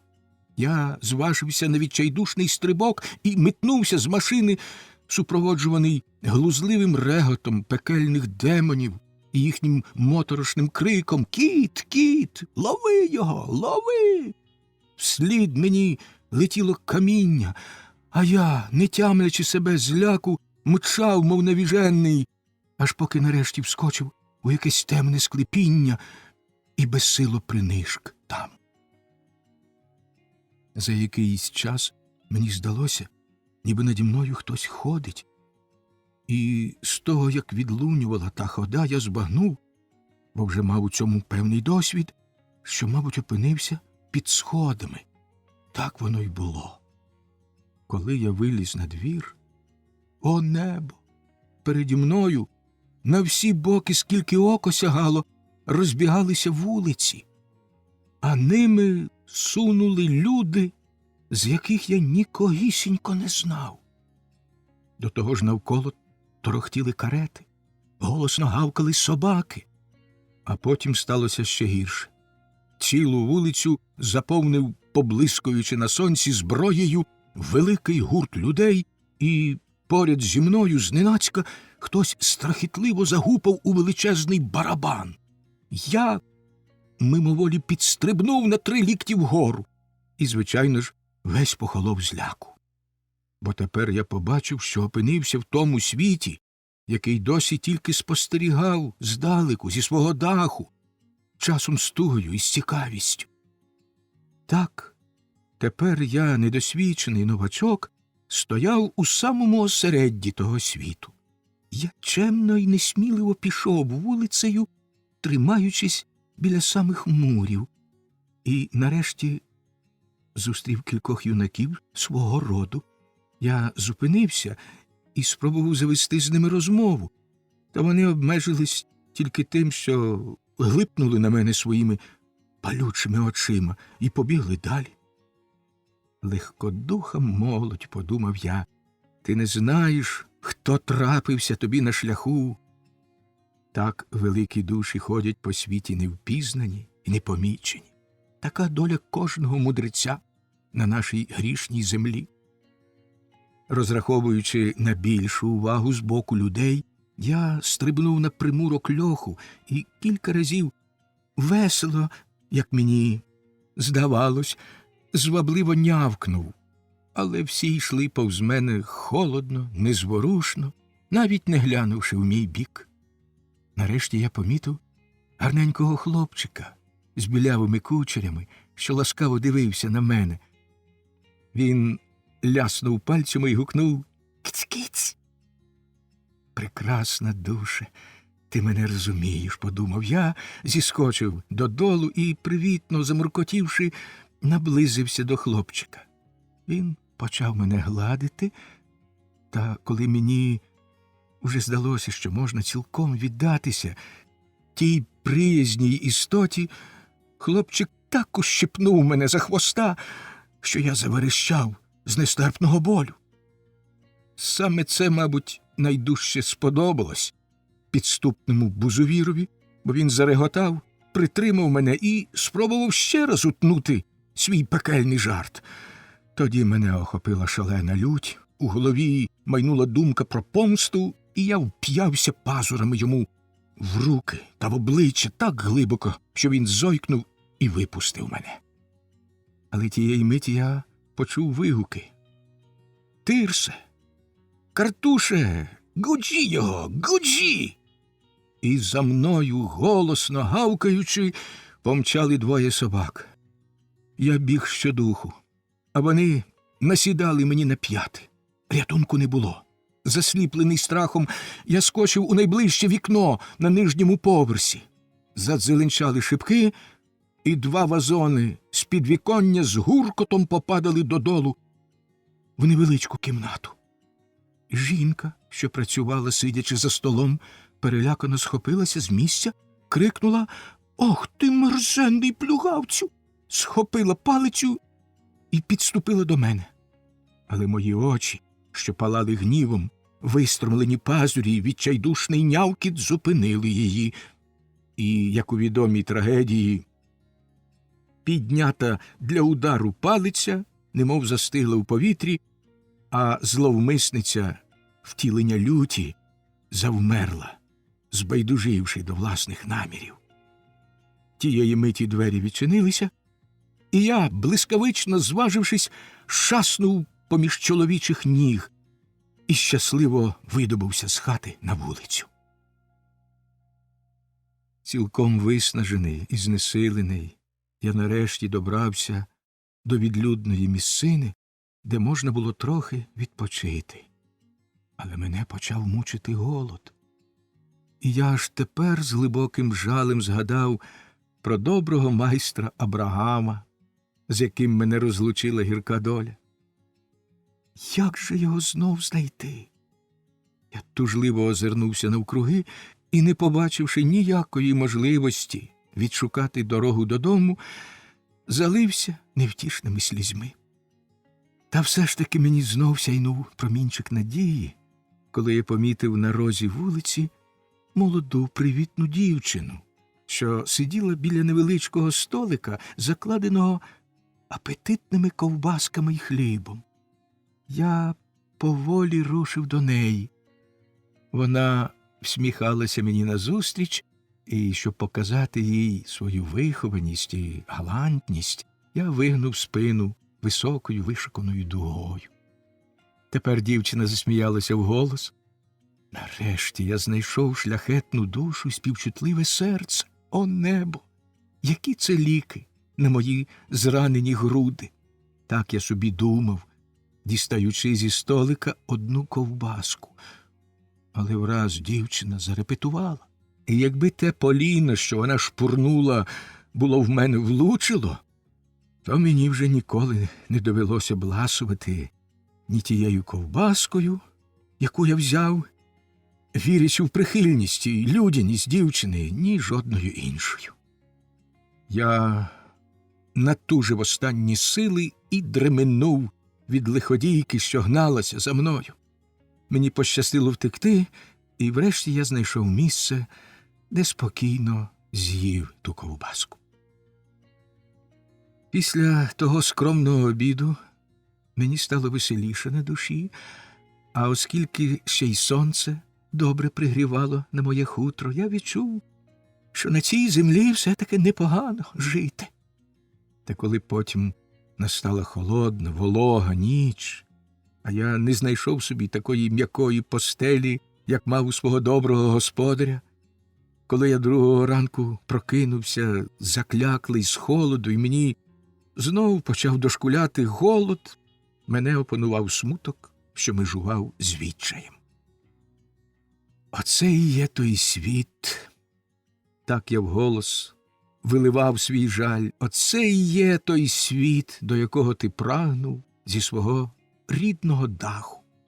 Світ, де ти сподівався знайти доброчесність, мудрість і високу моральність.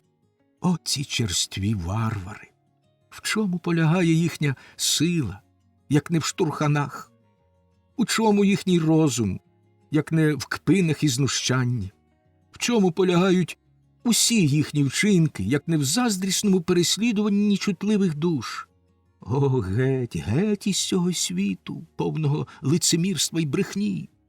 Прийми мене в свої прохолодні обійми, любий рідний льоху. О, горище! О, грубо! О, моя мила самотносте! До тебе лине моє зболене серце.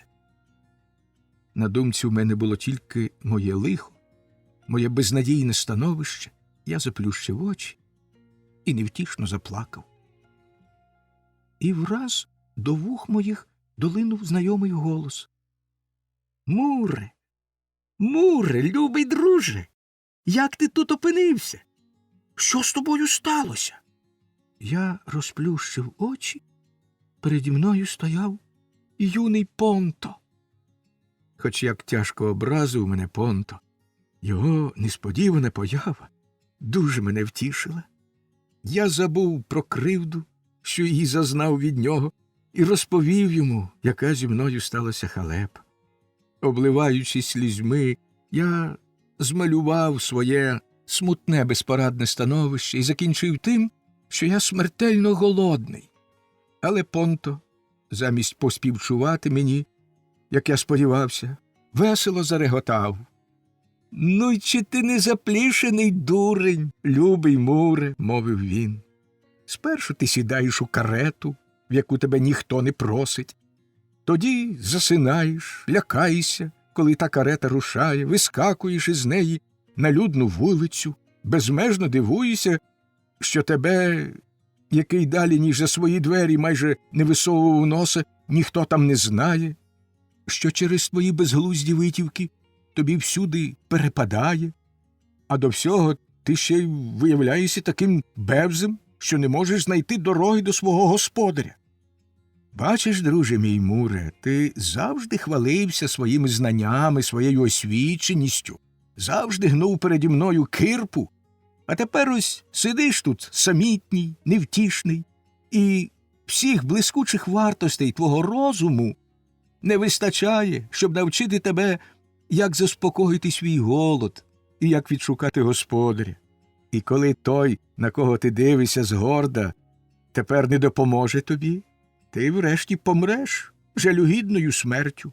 і жодна жива душа не згадає твоєї вченості, твого хисту, і жоден з тих поетів, яких ти вважав своїми приятелями, не поставить каменя з дружнім «тут спочиває» на те місце, де ти загинеш, тільки зі своєї непередбачливості. Тепер ти розумієш, що я також погасав по школі і не згірше за когось іншого можу вліпити в свою мову крихту латини. Але ж ти голодний, Сердего, і найперше треба тебе нагодувати. Ходи зі мною. Юний Понто підстрибом побіг попереду, а я понуро поплентався за ним, геть пригнічений його словами, які на голодний шлунок здалися мені досить слушними. Та як же я перелякався, коли... А.М. Аркуші макулатури. Видавця цих аркушів найдужче втішило те, що йому пощастило відразу ж дізнатися про зміст дивної розмови Крейслера з маленьким таємним радником. Це дало йому змогу намалювати тобі, любий читачу, бодай кілька картин з ранньої молодості цього химерного чоловіка, біографію якого видавець до певної міри зобов'язаний написати, і він гадає, що ці картини за своїм малюнком і колоритом досить характерні і значущі. Принаймні після всього, що Крейслер розповів про тітку Фюсхен та її лютню, ніхто вже не сумніватиметься в тому, що музика з її солодкою тугою і райським блаженством увійшла хлопцеві в груди і зрослася там з тисячами жил, тому й не дивно, що з тих грудей від найменшої рани відразу ж рине гаряча кров. Дві обставини з життя улюбленого капельмейстера особливо цікавили згаданого видавця і не давали йому спокою. А саме, як майстер Абрагам потрапив у їхню родину та в який спосіб впливав на молодого Йоганнеса, і що за катастрофа викинула чесного Крейслера зі столиці й обернула на капельмейстера, ким він, власне, й мав бути від самого початку. Зрештою, ми повинні покладатися на вічну силу, яка кожного в слушний час поставить на відповідне місце. Видавцеві про це стало багато що відомо, о читачу, і він усім цим зараз поділиться з тобою. По-перше, немає ніякого сумніву в тому, що в Ген'єнесмюлі, де народився і виховувався Йоганнес Крейслер, справді жив чоловік, манери і вчинки якого здавалися дивними і незвичайними. Взагалі, містечко Ген'єнесмюль споконвіку було справжнім раєм для всіляких диваків, і Крейслер зростав в оточенні химерних постатей, які мали на нього тим більший вплив, що він, принаймні в дитинстві, зовсім не спілкувався зі своїми однолітками. Той чоловік мав таке саме прізвище, як відомий гуморист, бо звався він Абрагам Лісков і був органним майстром. Свій фах він інколи глибоко зневажав, а інколи вихваляв понад усяку міру, тож невідомо було, якої він насправді про нього думки. Як розповідав Крейслер, у його родині завжди говорили про пана Ліскова з великою пошаною. Називали його найздібнішим з усіх митцем і шкодували тільки, що своїми безглуздими примхами та шаленими витівками він кожного відлякує від себе. Як великим щастям часом хвалився той чи той, що пан Лісков навідувався до нього, натягав нові струни на фортепіано і настроював його. Але й про його фантастичні витівки також багато розповідали, і ті розповіді справили на малого Йоганнеса таке враження, що він, ще не знаючи майстра, склав собі про нього цілком певне уявлення. Він прагнув побачити його, і коли дядько якось сказав, що пан Лісков, мабуть, прийде полагодити старе фортепіано, щоранку питав, коли той нарешті з'явиться. Ця хлопцева цікавість до незнайомого органного майстра перейшла в найглибшу святобливу пошану, коли він у соборі, куди дядько ходив нечасто, вперше почув могутні звуки великого чудового органа, і коли дядько сказав, що той пригарний інструмент зробив ніхто інший, як пан Абрагам Лісков. Від тієї миті зник той образ пана Ліскова, який Йоганнес створив у своїй уяві, а на його місці постав зовсім інший. На думку хлопця, пан Лісков мав бути високим, показним і вродливим чоловіком з чистим дзвінким голосом, а насамперед він мав носити сливового кольору сурдут із широкими золотими галунами, якого носив його хрещений батько, радник комерції, а до розкішного убрання свого хрещеного батька малий Йоганнес ставився з найбільшою повагою.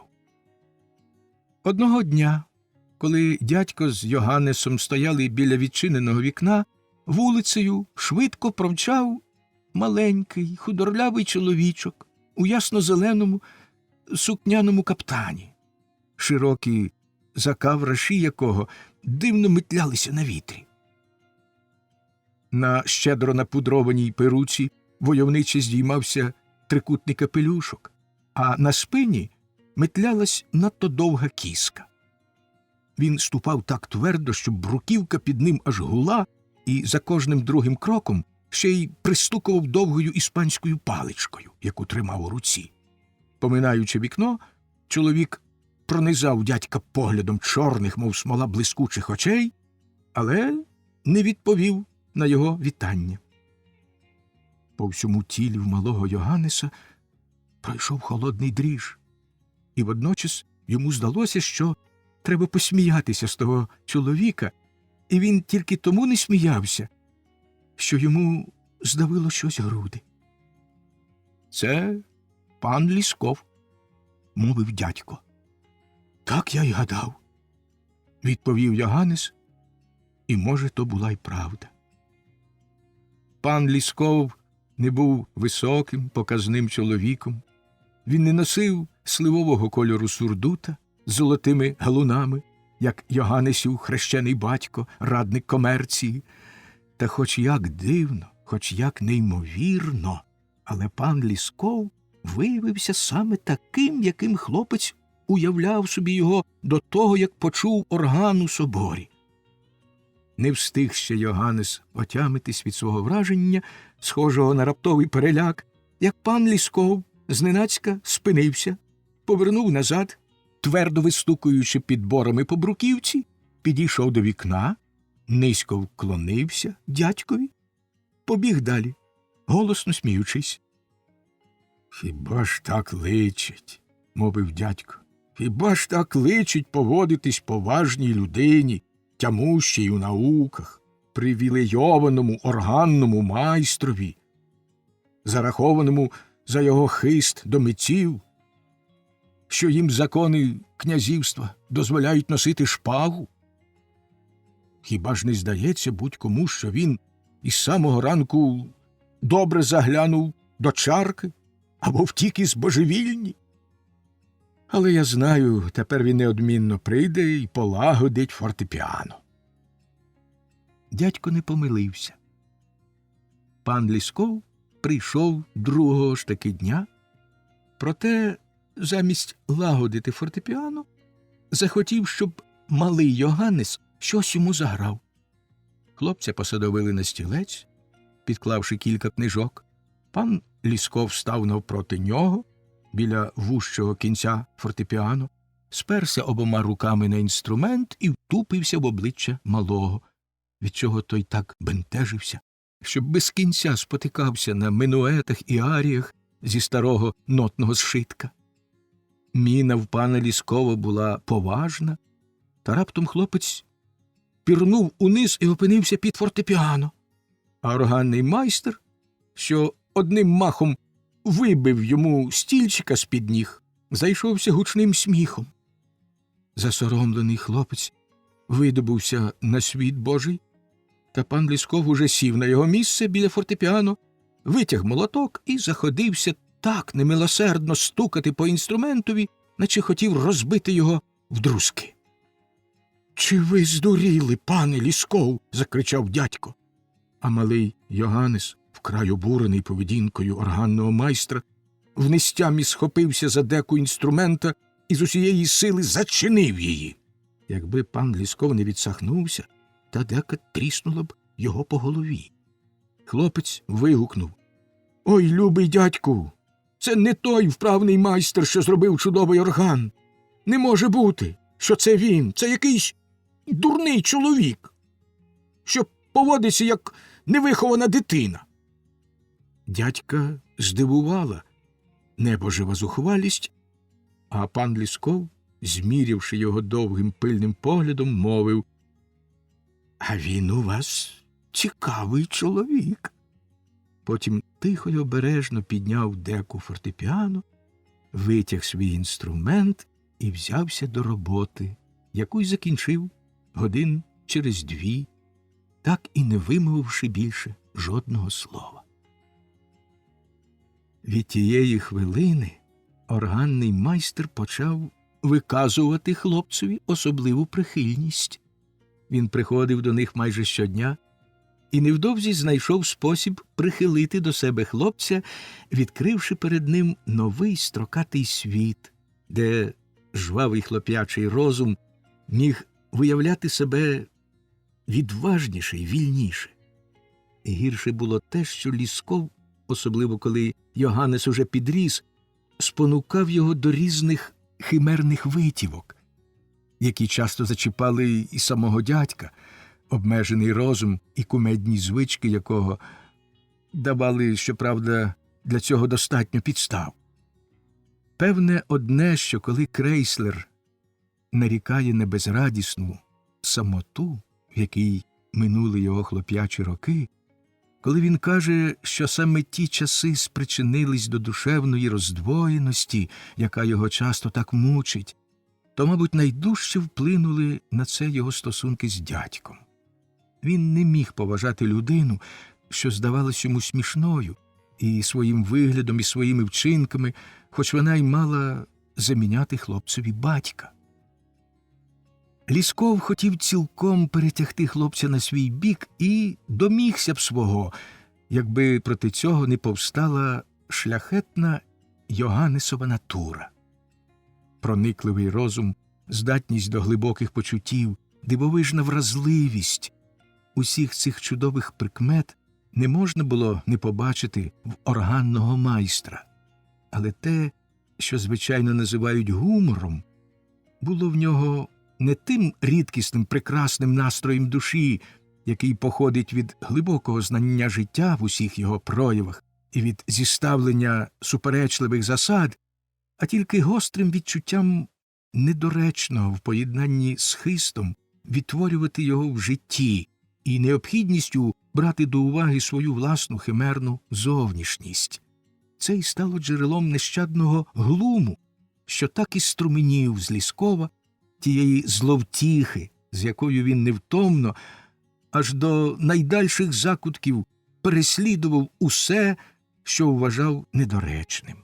Якраз це зловтішне висміювання ранило чутливу хлопцеві душу і заважало їхнім теплішим взаєминам, яких домагався старший приятель, що справді щиро по-батьківському полюбив хлопця.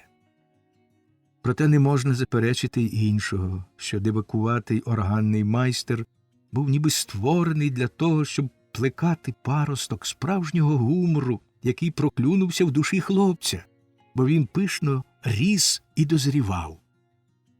Пан Лісков любив розповідати Йоганнесові про його батька, який був найближчим приятелем його юності.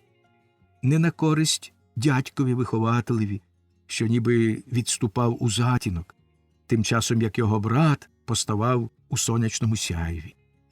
Так одного дня органний майстер почав вихваляти незвичайне музичне чуття Йоганнесового батька і висміював хибний метод дядька, з допомогою якого той намагався втовкмачити небожеві перші засади музики.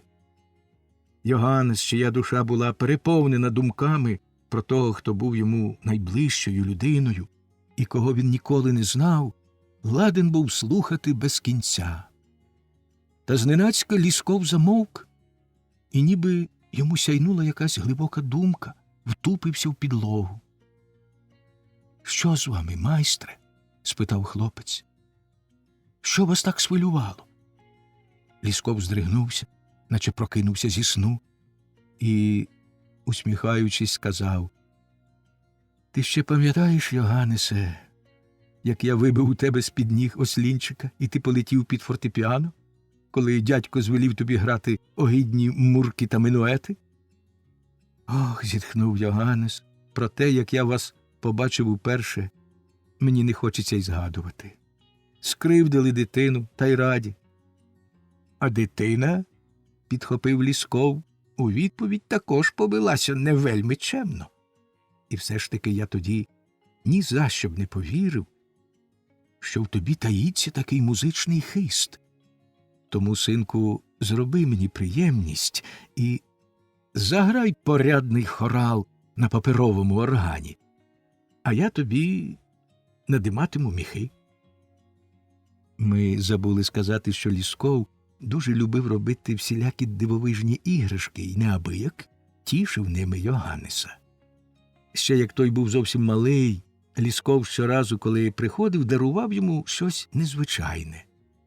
То хлопець, бувало, отримає від майстра яблуко, що відразу розсипається на шматки, тільки-но з нього знімеш шкірку, то пиріжок якоїсь химерної форми. Коли він підріс, Лісков почав розважати його різними приголомшливими штуками з природної магії, а юнаком Йоганнес уже допомагав йому будувати оптичні машини, варити симпатичне чорнило тощо. Але найдовершенішим з усіх тих механічних витворів, що їх майстер зладнав для Йоганнеса, був маленький орган з 8 закритими вгорі трубами, виготовленими з картону, на взірець того славетного старовинного органу, який зробив майстер 17-го сторіччя Євгеніус Каспаріні, і який стоїть тепер в імператорській кунсткамері у Відні. Дивовижний орган Ліскова мав звук незрівняної сили й краси, і Йоганнес ще й тепер каже, що, граючи на ньому, він кожного разу відчував глибоке хвилювання, і що під час гри його завжди осявали світлі, щиро побожні церковні мелодії. Ось на цьому інструменті мав тепер Йоганнес заграти для органного майстра. Виконавши на вимогу Ліскова кілька хоралів, він перейшов до гімну «Оспіваю милосердя Господнє», який скомпонував кілька днів тому. Коли Йоганнес закінчив, Лісков схопився з місця, бурхливо пригорнув його до своїх грудей і вигукнув, голосно сміючись: «Навіщо ти, шибенику, дратуєш мене своєю плаксивою кантиленою? Якби я не надимав тобі вічно міхи, ти б ніколи не створив нічого путнього. Але тепер я їду і кидаю тебе непризволяще. Шукай собі якогось іншого, хто б надимав тобі міхи і панькався з тобою, так, як я». І в очах у нього заблищали сльози. Він кинувся до дверей і захряснув їх за собою. Але потім знов тихо просунув голову в двері і озвався лагідним голосом: «Що вдієш? Інакше не можна. Прощавай, Йоганнесе. Коли твій дядько не знайде свого гродетурового жилета в червоні квітки, то скажи йому, що я його поцупив і замовлю собі з нього тюрбан, щоб відрекомендуватися в ньому великому султанові. Прощавай, Йоганнесе». ніхто не міг зрозуміти, чому пан Лісков так раптово залишив симпатичне містечко Генієнесмюль і чому він ніколи не признався, куди вирішив податися. Дядько сказав: «Я вже давно відчував, що цей непосида накиває п'ятами, бо хоч він робить гарні органи, але не дотримується прислів'я «не в дорогу вдавайся, а в хазяйстві кохайся». Добре, що наше фортепіано полагоджене, а за самим тим навіженим я не вельми тужитиму. Проте Йоганнес думав інакше. Йому скрізь бракувало Ліскова, і невдовзі Генієнесмюль почав здаватися юнакові похмурою, мертвою в'язницею. Отак і вийшло, що Йоганнес послухався поради органного майстра і вирушив у світ шукати собі когось, хто б надимав йому міхи. Дядько вважав, що після закінчення науки небожеві треба їхати до столиці під опіку таємного радника посольства, щоб набути там остаточного лоску. Так воно і сталося. Цієї миті твоєму покірному слузі і Йоганнесовому біографові страшенно прикро на душі, бо, торкнувшись другого цікавого моменту в житті Крейслера, про який тобі обіцяно розповісти, любий читачу, а саме про те, як Йоганнес Крейслер втратив чесним шляхом набуту посаду радника посольства і, можна сказати, був висланий зі столиці, він виявив, що всі його відомості з цього питання убогі, мізерні, поверхові і не пов'язані між собою. Отже, залишається тільки сказати, що невдовзі після того, як Крейслер обійняв посаду свого померлого дядька і став радником посольства, в столиці з'явився один могутній коронований велетень, і не встиг ніхто й озирнутися, як він навідав князя, свого найкращого приятеля, в його резиденції і так щиро, так палко стиснув його в своїх залізних обіймах, що той мало не пустився духу. В особі і вчинках того велетня було щось невідпорне, тому кожне його бажання виконували навіть тоді, коли воно могло стати для всіх тягарем і лихом, чим воно насправді й було. Багато хто вважав цю дружбу з велетнем ризикованою, хотів від неї ухилитися, але сам ставав перед ризикованим вибором. Чи визнати переваги цієї дружби, чи шукати за межами країни іншої позиції для спостереження, з якої вони, можливо, побачили б велетня в правдивішому світлі. Крейслер виявився серед тих останніх. Незважаючи на свою дипломатичну діяльність, Крейслер зберіг у собі досить наївності, і бували хвилини, коли він не знав, на що зважитись. Саме такої хвилини він спитав одну вродливу даму в глибокій жалобі, якої вона думки про радників посольства. Дама наговорила йому багато гарних, чемних слів, але кінець кінцем з'ясувалося, що вона не може бути дуже високої думки про радника, який, захоплено віддаючись мистецтву, не присвятить йому себе всього. «Найчарівніша із вдів», – мовив на це Крейслер, – «я виїжджаю». Коли він уже в дорожніх чоботях і з капелюхом у руках, із розчуленим і засмученим, як і належить під час розлуки серцем, зайшов до вдови попрощатися, вона всунула йому в кишеню запрошення на місце капельмейстера при дворі того самого великого герцога, який ковтнув князівство Іринея. Навряд чи треба казати, що тією дамою в жалобі була не хто інша, як радниця Бенсон, яка щойно втратила свого радника, бо її чоловік саме помер.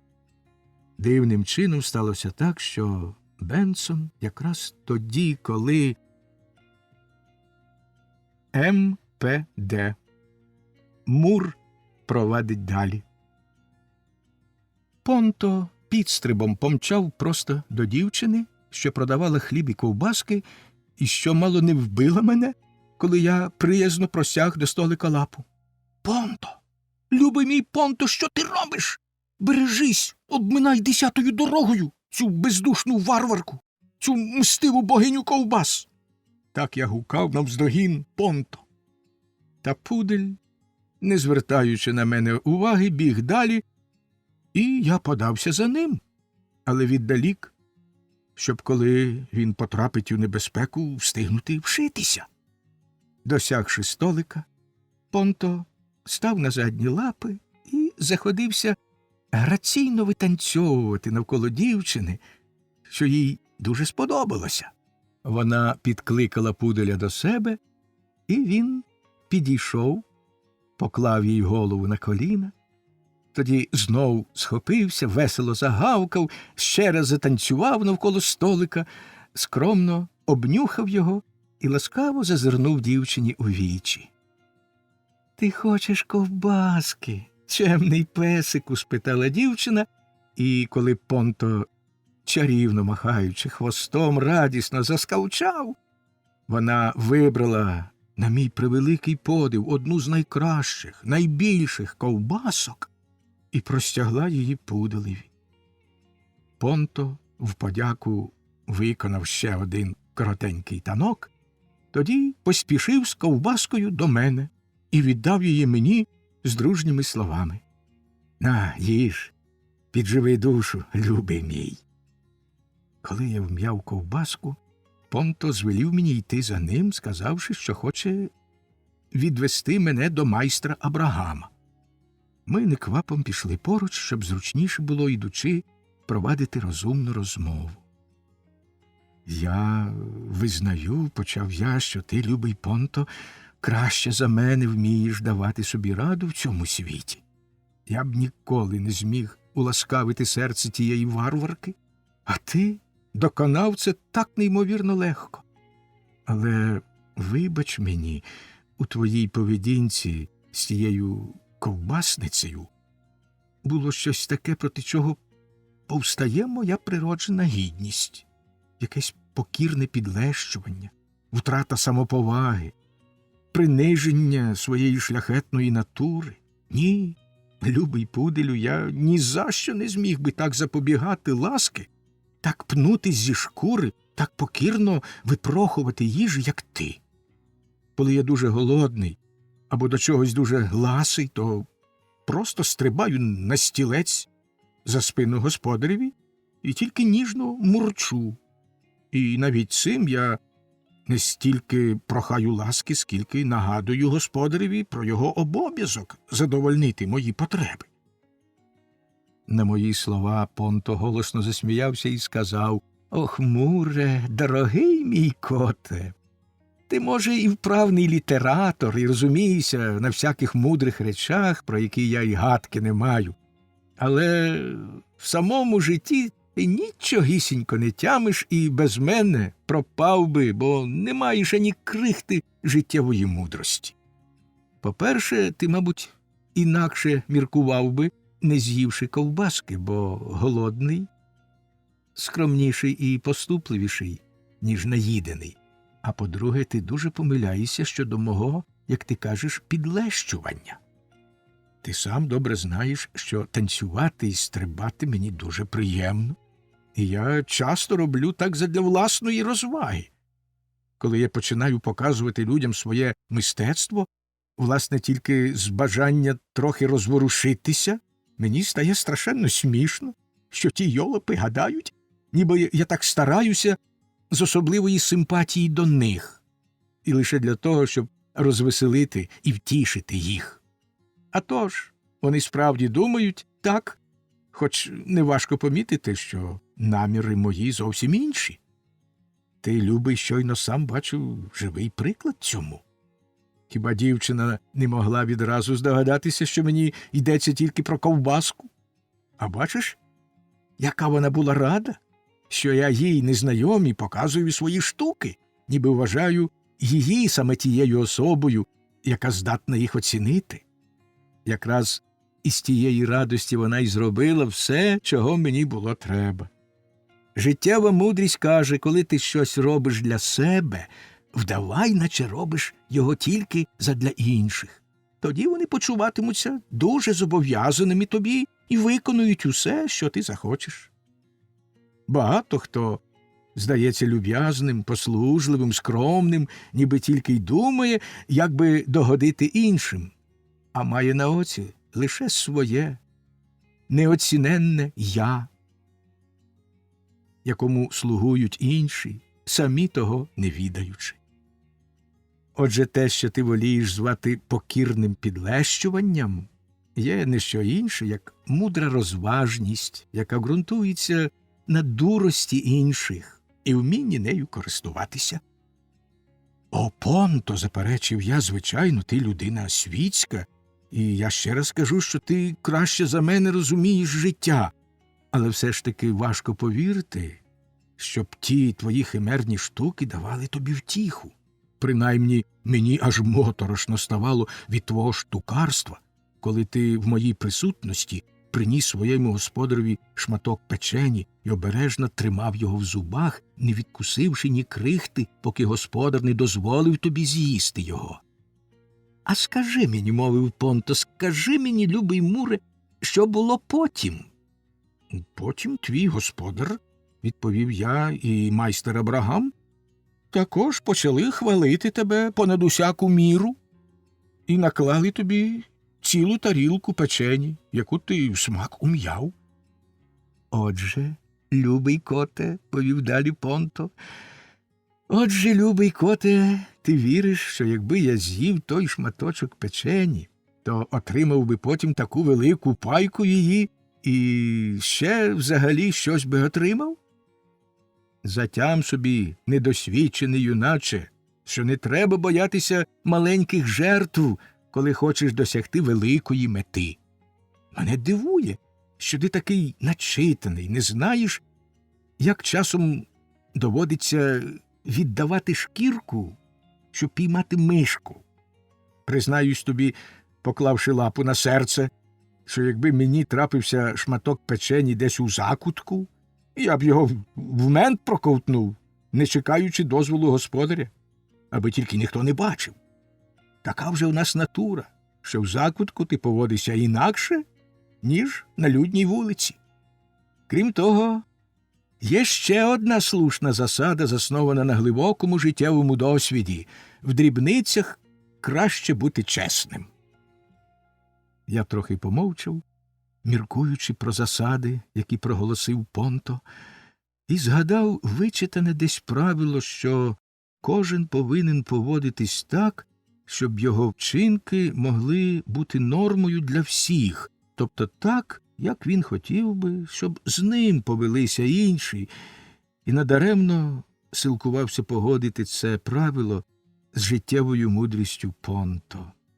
Мені спало на думку, що дружні послуги, які тепер робить мені Понто, може, також вийдуть мені на шкоду, а йому на користь, і я навпростець сказав йому про це. «Ух ти, базікало!» – засміявся Понто. «Та хіба про тебе йдеться? Від тебе мені не може бути ані користі, ані шкоди. Твоїм мертвим знанням я не заздрю, твоїх уподобань не поділяю. А якби ти замислив проти мене щось лихе, то я переважаю тебе і спритністю, і силою. Стрибну, схоплю тебе своїми гострими зубами за карк, і тобі каюк». Мене пойняв неабиякий страх перед своїм власним товаришем. І він ще побільшав, коли якийсь великий чорний пудель приязно, за собачим звичаєм, привітався з Понто, і обидва вони, позираючи на мене, палючими очима, тихо забалакали між собою. Прищуливши вуха, я чкурнув убік, та скоро чорний пудель пішов, і Понто знов прибіг до мене, гукаючи: «Ходімо далі, друже!» «О, небесна сило!» – вражено сказав я. «Хто цей поважний добродій? Він, либонь, так само добре обізнаний життям, як і ти?» «Здається мені, – відповів Понто, – що ти злякався мого доброго дядька, пуделя Скарамуша?» Мало того, що ти кіт, а ще й маєш заячу натуру. То чого ж, відповів я, чого у твого дядька так палали очі, коли він поглядав на мене, і про що ви перешіптувались так підозріло й таємниче? Не приховаю від тебе, відповів Понто, не приховаю від тебе, любий Муре, що мій старий дядько трохи буркітливий, і, як усі в його віці, дотримується давніх застарілих поглядів. Він здивувався, побачивши нас разом, бо наше нерівне становище не допускає ніякого зближення. Я запевнив його, що ти дуже освічений, вихований юнак, і що з тобою мені досі було дуже весело. Тоді він дозволив мені часом розмовляти з тобою, тільки попередив, щоб я не надумав привести тебе на пудилячі збори.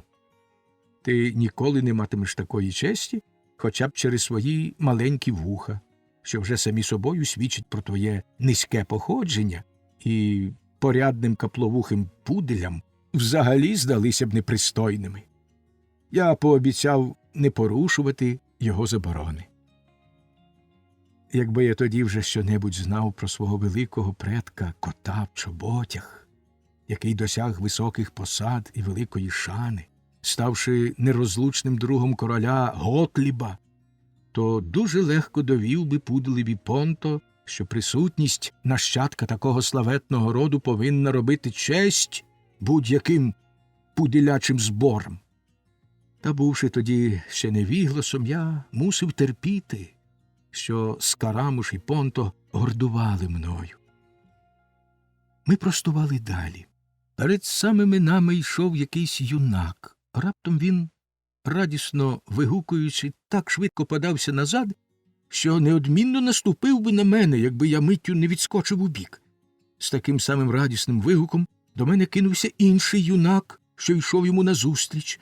Вони обнялися, як друзі, що давно не бачились. Потім, узявшись за руки, трохи пройшли разом поперед нами, тоді знов стали, так само ніжно попрощались і розійшлися. Той, що йшов в одному напрямку з нами, трохи постояв, дивлячись услід другові, потім шаснув у якийсь будинок. Понто зупинився, я також. На третьому поверсі того будинку, куди зайшов юнак, розчинилося вікно, і з нього визирнула гарненька дівчина. З нею стояв юнак, і обоє вони, весело сміючись, дивились услід другові, з яким той юнак щойно попрощався. Понто глянув угору і щось пробурмотів крізь зуби, я навіть добре не розчув, що саме. — Чого ти тут застряв, любий Понто? — Може, вже підемо? — запитав я. Але Понто ніби не почув мене. Аж за якийсь час він невдоволено тріпнув головою і мовчки рушив далі. — Побудьмо, — сказав він, коли ми дійшли до гарненького майданчика, обсадженого деревами і прикрашеного статуями. — Побудьмо трохи тут, любий Муре. Мені ніяк не сходять з думки тих двоє юнаків, що так щиро обіймались на вулиці. Вони такі друзі, як Дамон і Пілат. Дамон і Піфій, поправив я його, а Пілат був друг Ореста. Він завжди дбайливо вдягав його в халат, укладав у ліжко і поїв виваром ромашки, коли фурії та демони надто вже жорстоко допікали сердешному. Видно, любий Понто, що ти не вельми знаєш історію. — Ова! — відмахнувся Понто. — Ова! Зате історію тих двох друзів знаю дуже добре і розповім її тобі з усіма подробицями, так як сам чув разів із 20 з уст свого господаря.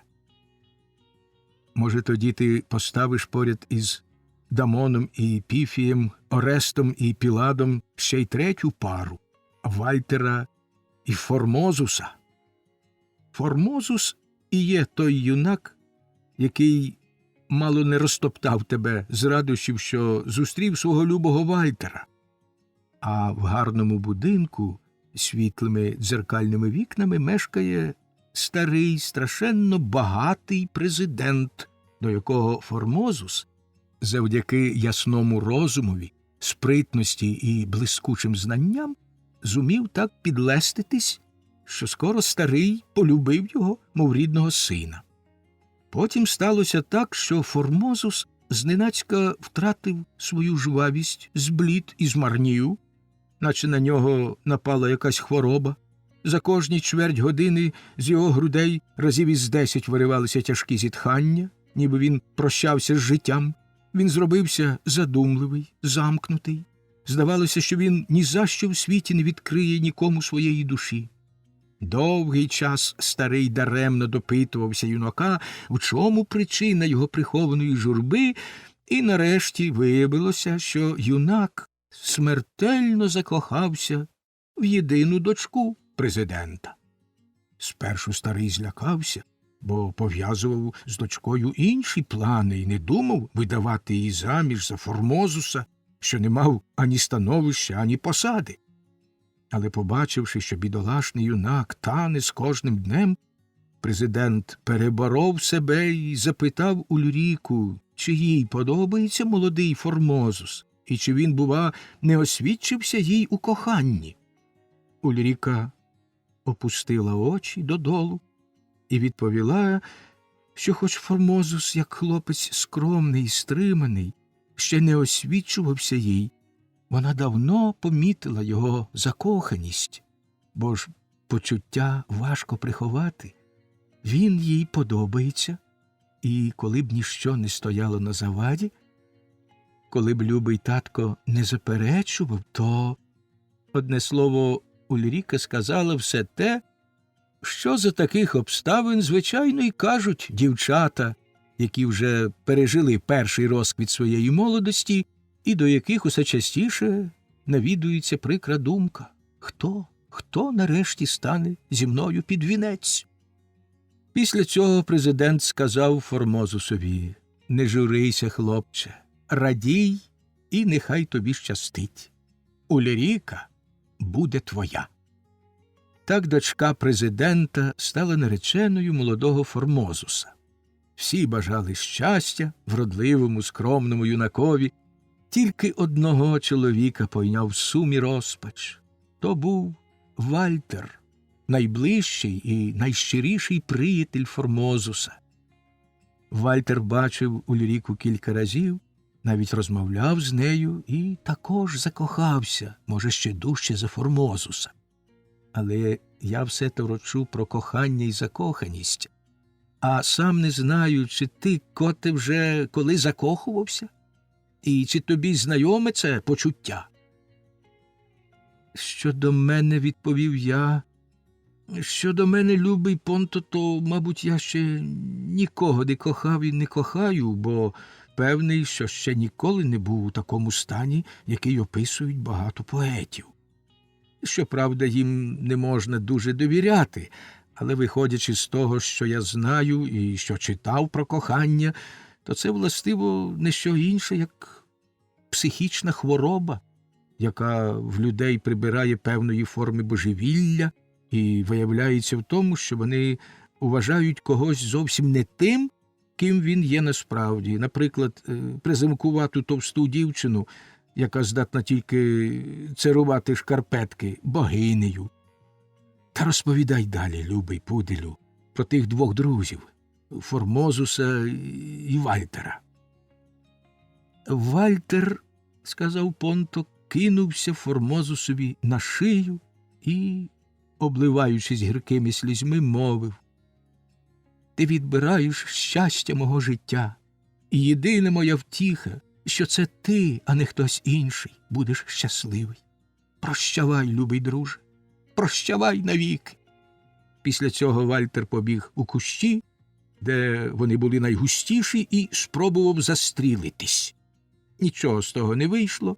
З розпуки він забув наладувати пістолет і вдовольнився кількома нападами шалу, що повертались до нього кожного дня. Якось після довгих тижнів розлуки Формозус несподівано прийшов до Вальтера і застав його, коли він навколішки гірко оплакував свою долю перед мальованим пастеллю портретом Ульріки, що висів на стіні. Ні, вигукнув Формозус, пригортаючи Вальтера до своїх грудей. Ні, я не міг витримати твоєї біди, твого розпачу і жертвою для тебе своїм щастям. Я відмовляюся від Ульріки і переконав її старого батька, щоб він прийняв тебе за зятя.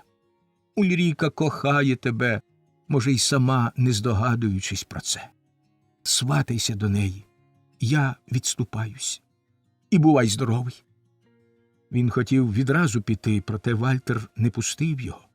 Вальтерові здавалося, ніби все це сон. Він не вірив Формозусові, поки той не витяг власноручну записку старого президента, зміст якої був десь такий: шляхетний юначе, ти переміг, я з жалем відпускаю тебе, але ціную твоє почуття дружби, справді героїчне, про яке можна прочитати лише в стародавніх письменників. Нехай пан Вальтер, людина з похвальними рисами і з доброю прибутковою посадою, сватається до моєї дочки Ульріки, і якщо вона погодиться, я не матиму нічого проти. Формозус справді поїхав, Вальтер посватався до Ульріки, і вона стала його дружиною. Старий президент ще раз написав Формозусові листа, в якому розхвалив його до небес, запитав, чи той не зробить йому таку ласку і не прийме від нього в подарунок 3000 талерів. Не як відшкодування, бо ж він добре розуміє, що Формозусову втрату нічим не відшкодуєш, а як скромну ознаку його прихильності. Формозус відповів, що старому відомо, які в нього мізерні потреби, що гроші не зроблять його щасливішим, і тільки час притупить біль його втрати, в якій ніхто не винен, лише доля, що запалила кохання до Ульріки в грудях його найближчого друга. Отже, про якийсь шляхетний вчинок не може бути й мови. Зрештою, він прийме подарунок з умовою, що старий віддасть ті гроші одній бідній удові, яка разом із своєю доброчесною дочкою живе у великих злиднях. Ту вдову відшукали і віддали їй призначені для Формозуса 3000 талерів. Невдовзі після того Вальтер написав Формозусові: «Я більше не можу без тебе жити. Вернись у мої обійми». Формозус так і зробив, а, повернувшись, довідався, що Вальтер відмовився від своєї доброї прибуткової посади з тією умовою, що її віддадуть Формозусові, який давно мріяв про неї. Він справді отримав ту посаду й опинився, коли не брати до уваги нездійсненних надій щодо одруження з Ульрікою, в найвигіднішому становищі. В місті і в цілій країні не могли надивуватися з їхнього змагання у виявах шляхетності. Вчинки друзів вважали за відгомін давно минулих прекрасних часів, за приклад героїзму, на який здатні тільки високі душі. «І справді, — почав я, коли Понто замовк, — і справді, якщо судити з усього, що я читав, то Вальтер і Формозус — шляхетні вольові люди, здатні на самопожертву і дуже далекі від твоєї хваленої життєвої мудрості». Хитро всміхнувся Понто. «Це ще хто зна. Лишається додати кілька подробиць, на які в місті не звернули уваги, і які я частково знаю від свого господаря, а частково сам винюхав». Любовні муки пана Формозуса, мабуть, не були такі страшні, як думав старий президент. Адже в самий розпал тієї вбивчої пристрасті, коли юнак цілий день був у невтішній розпуці, він щовечора не забував навідатись до гарненької, звабливої модисточки. А після того, як Ульріка стала вже його нареченою, він переконався, що лагідна, мов ангел, панна має хист за певних обставин в мент обертатися в справжню відьму. Крім того, до нього дійшла з цілком певних джерел неприємна звістка, що панна Ульріка, живучи в столиці, встигла набути чималий досвід у коханні. Отоді Формозуса й пойняла раптова непереборна шляхетність, яка й спонукала його відступити багату наречену своєму приятелеві. Вальтер, охоплений дивною маною, дійсно закохався в Ульріку, побачивши її в товаристві в блиску майстерного туалету. А Ульріці, зрештою, було досить байдуже, котрий із двох друзів стане її чоловіком – Формозус чи Вальтер. Цей останній справді мав добру прибуткову посаду, але, перебуваючи на ній, так заплутав справи, що його неодмінно скоро звільнили б. Він визнав за краще, поки не пізно, самому відмовитись від неї на користь свого приятеля, і цим, з усіх поглядів, найшляхетнішим вчинком урятувати свою честь. 3000 талерів у надійних паперах віддано одній старій, дуже порядній жінці, що, залежно від обставин, називалась то матір'ю, то тіткою, то служницею тієї гарненької модистки. В цьому випадку вона виступила в подвійній ролі. Спершу, коли отримувала гроші, як мати, а потім, коли передала їх кому слід і дістала за це добру винагороду, як служниця дівчини. Ти, любий Муре, вже бачив ту модистку. Вона разом з паном Формозусом визирала з вікна. Зрештою, і Формозус, і Вальтер давно вже знають, у який спосіб вони перевершували один одного у шляхетних вчинках і давно намагаються ходити різними стежками, щоб не довелось співати один одному хвалу. Тому сьогодні, випадково зустрівшись на вулиці, вони так палко виливали свої дружні почуття. Цієї миті щинився страшенний галас.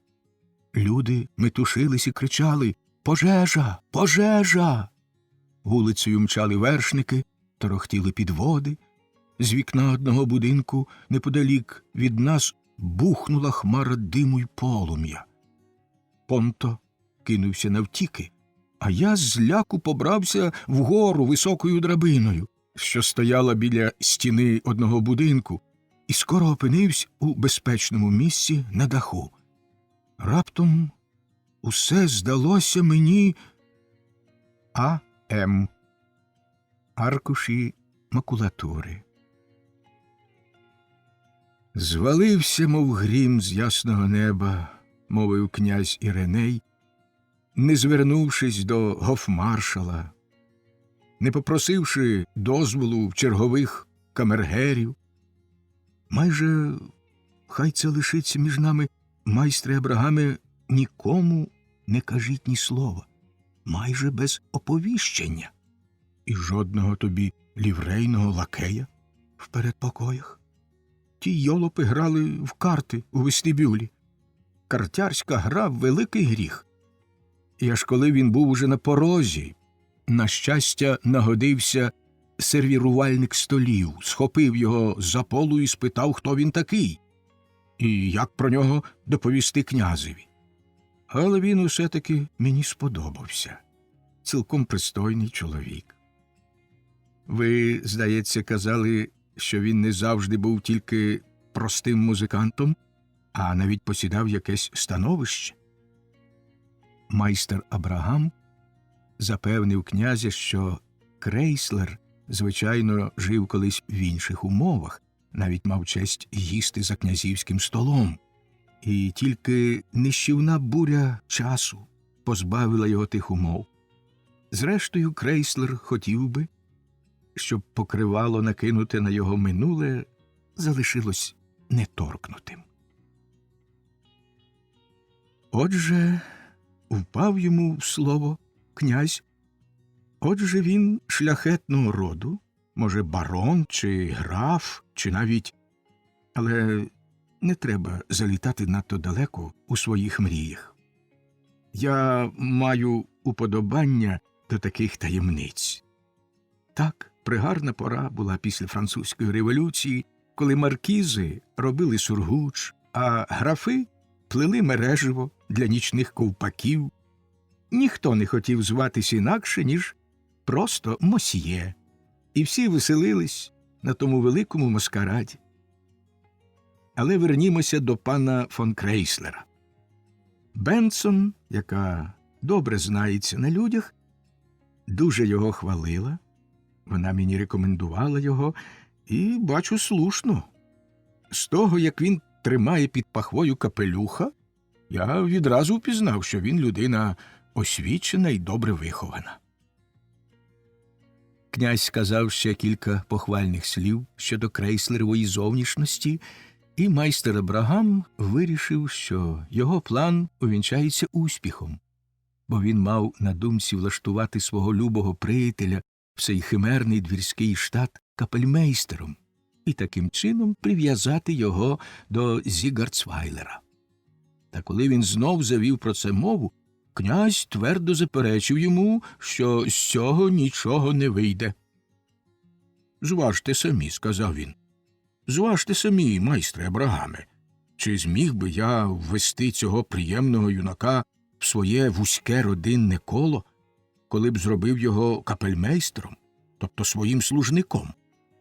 Можна було б дати йому придворне звання, призначити його влаштовувачем розваг або видовищ, але він ґрунтовно знає музику і, як ви казали, має чималий досвід у театральній справі.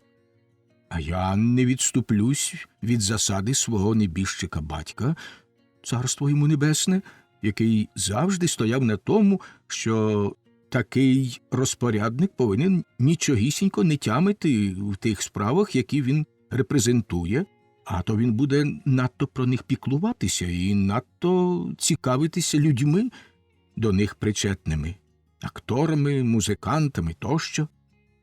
Тож нехай пан фон Крейслер залишається під маскою чужоземного капельмейстера, і він отримає доступ до внутрішніх покоїв князівського дому, як, наприклад, один також досить значний чоловік, який не так давно, щоправда, під непристойною маскою нікчемного блазня розважав найвишуканіші кола своїми смішними штуками. А оскільки ви, гукнув князь майстрові Абрагаму, бачивши, що той хоче йти, а оскільки ви, здається, виступаєте як своєрідна довірена особа пана фон Крейслера, то я не приховаю від вас, що мені не дуже подобаються дві його риси. Навіть не риси, а швидше погані звички. Ви вже здогадалися, що я маю на увазі. По-перше, коли я з ним розмовляю, він дивиться мені просто в обличчя. Мене самого незвичайні, дуже промовисті очі. Я можу страхітливо блискати ними, не згірше за небіжчика Фрідріха Великого. І жоден камер-юнкер, жоден паж не зважуються дивитись мені в обличчя, коли я, пронизуючи їх своїм жахливим поглядом, питаю: «Ну що, Гульвісо, наробив знов боргів? Або знов жер марципана?» А панові фон Крейслерові, скільки б я не блискав очима, хоч би що, він навіть усміхається до мене. Та ще й так дивно, що мені самому доводиться опускати очі. А по-друге, в нього така чудна манера озиватися, відповідати на запитання і провадити розмову, що тобі інколи здається, ніби твої слова не мають ніякого глузду, ніби ти сам до певної міри дуже це прикро. майстре, присягаюся святим Януарієм, просто нестерпно. І вам треба подбати, щоб пан фон Крейслер відучився від цієї своєї риси чи звички.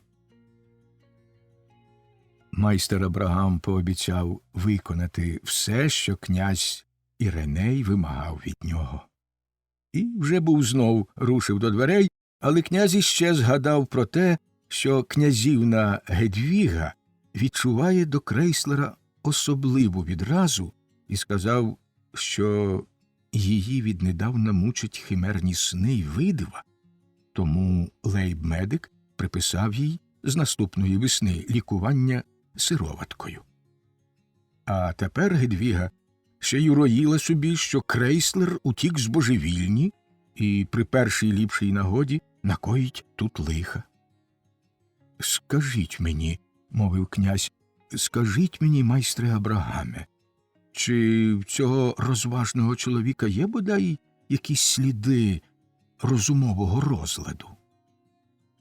Майстер Абрагам відповів, що хоч у Крейслера не більше ознак божевілля, ніж, наприклад, у нього самого, він проте часом поводиться трохи дивно, майже так, як принц Гамлет, і тому стає ще цікавіший.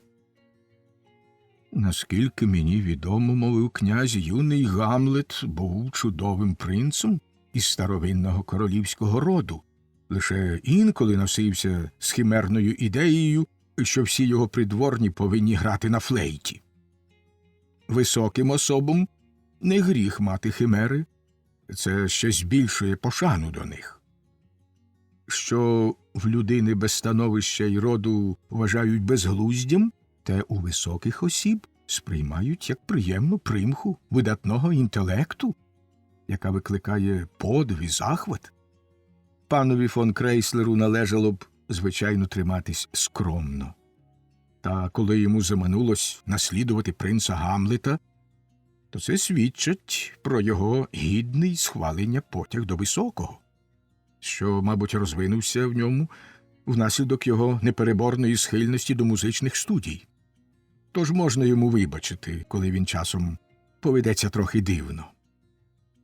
Здавалося, що майстер Абрагам так і не вийде сьогодні з кабінету князя, бо той знов його погукав, коли він уже відчиняв двері, і захотів дізнатися, чому князівна Гедвіга має до Крейслера таку дивну відразу. Майстер Абрагам розповів, як Крейслер уперше зустрів князівну і Юлію в Зігартфгофському парку і висловив думку, що Крейслер, бувши в дуже збудженому стані, звичайно, міг справити негарне враження на дівчину з такими чутливими нервами. Князь досить схвально висловив надію, що пан фон Крейслер, мабуть, не пішки прийшов у Зігартфгоф, а залишив карету на котрійсь із широких алей парку, бо, звичайно, пішки ходять тільки всілякі авантурники низького походження.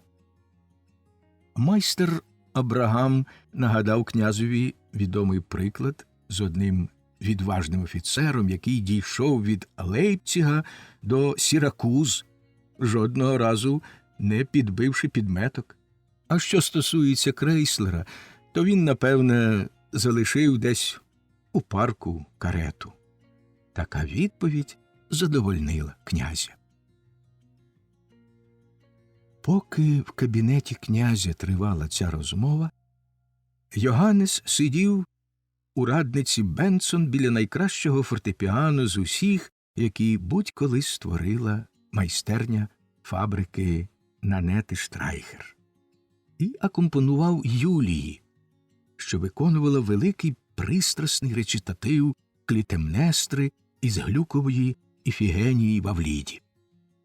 Біограф Крейслера, коли він хоче, щоб портрет був правдивий, на жаль, мусить зобразити свого героя екстравагантною людиною, яка переважно в хвилини музичного натхнення сторонньому спостерігачеві може здатися майже божевільною.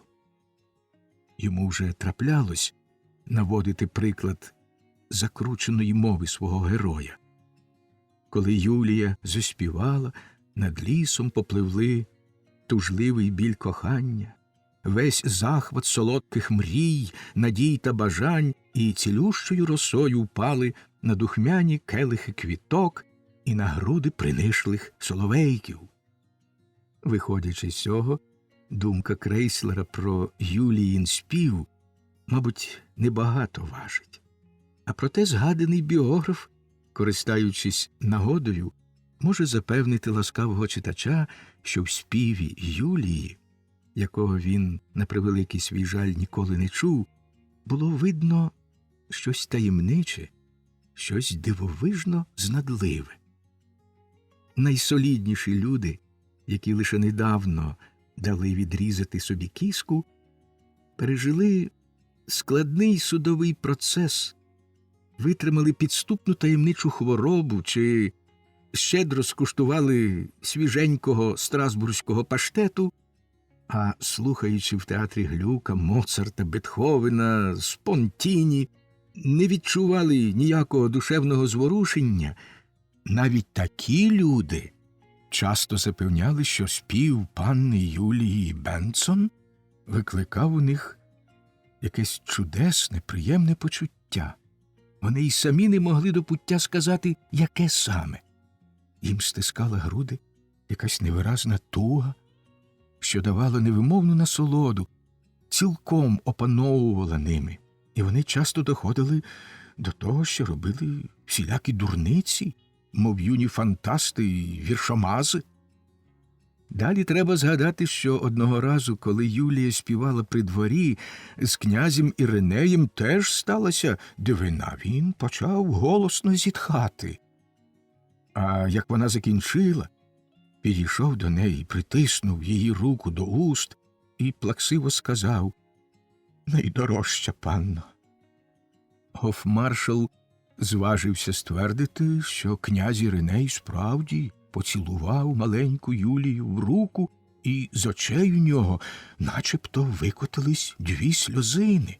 Проте на вимогу обер-гофмейстрині це твердження було спростоване як непристойне і шкідливе для двору. Юлія мала сильний, чистий, мов срібний дзвіночок, голос і співала з таким почуттям, з таким натхненням, яке може виливатися тільки з глибин зворушеного серця. І, мабуть, саме в цьому й полягав дивовижний чар її співу, перед яким ніхто не міг устояти. Так вона співала й сьогодні. Всі слухали, затамувавши подих. Усім груди стискала дивна солодка туга, і аж через хвилю чи 2 після того, як Юлія замовкла, вибухла буря оплесків. Лише Крейслер сидів безмовний, непорушний, відкинувшись на спинку стільця. Потім він тихо, повільно підвівся. Юлія обернулась до нього і поглядом виразно спитала: «Невже справді мій спів був такий гарний?» Але вона почервоніла й опустила очі, коли Крейслер, приклавши руку до серця, тремтячим голосом прошепотів: «Юліє». Тоді він похилив голову і швидко вислизнув, ніж вийшов з кола дам, що їх оточували. Радниця Бенсон насилу вмовила князівну прийти на вечірку, де вона неодмінно мала зустріти капельмейстера Крейслера. Гедвіга погодилась аж тоді, коли радниця дуже переконливо з'ясувала їй, які це дитинячі витребеньки уникати когось тільки через те, що він не належить до людей, схожих одне на одного, наче монета того самого карбу, і інколи виявляє дивацькі риси, властиві лише йому. До того ж Крейслера вже прийняв князь, тож не годилося й далі показувати свою дивну впертість.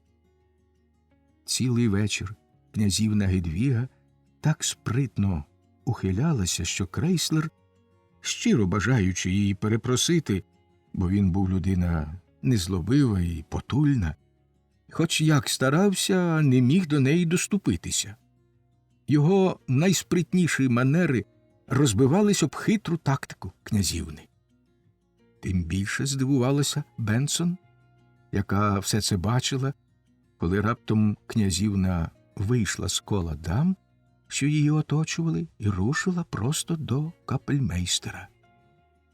Крейслер стояв, поринувши в таку глибоку задуму, що отямився аж тоді, коли князівна запитала: «Невже у вас єдиного не знайдеться бодай слова чи жесту, щоб відзначити Юліїн спів?» «Ясновельможна князівно», – відповів Крейслер голосом, що зраджував його приховане хвилювання. «Ясновельможна князівно, згідно з авторитетним твердженням славетних письменників, праведники замість слів послуговуються думками і поглядами, а я, здається, мені був на небі. Отже, наша Юлія – ангел світла», – мовила, сміючись, князівна, «коли вона змогла відчинити для вас рай.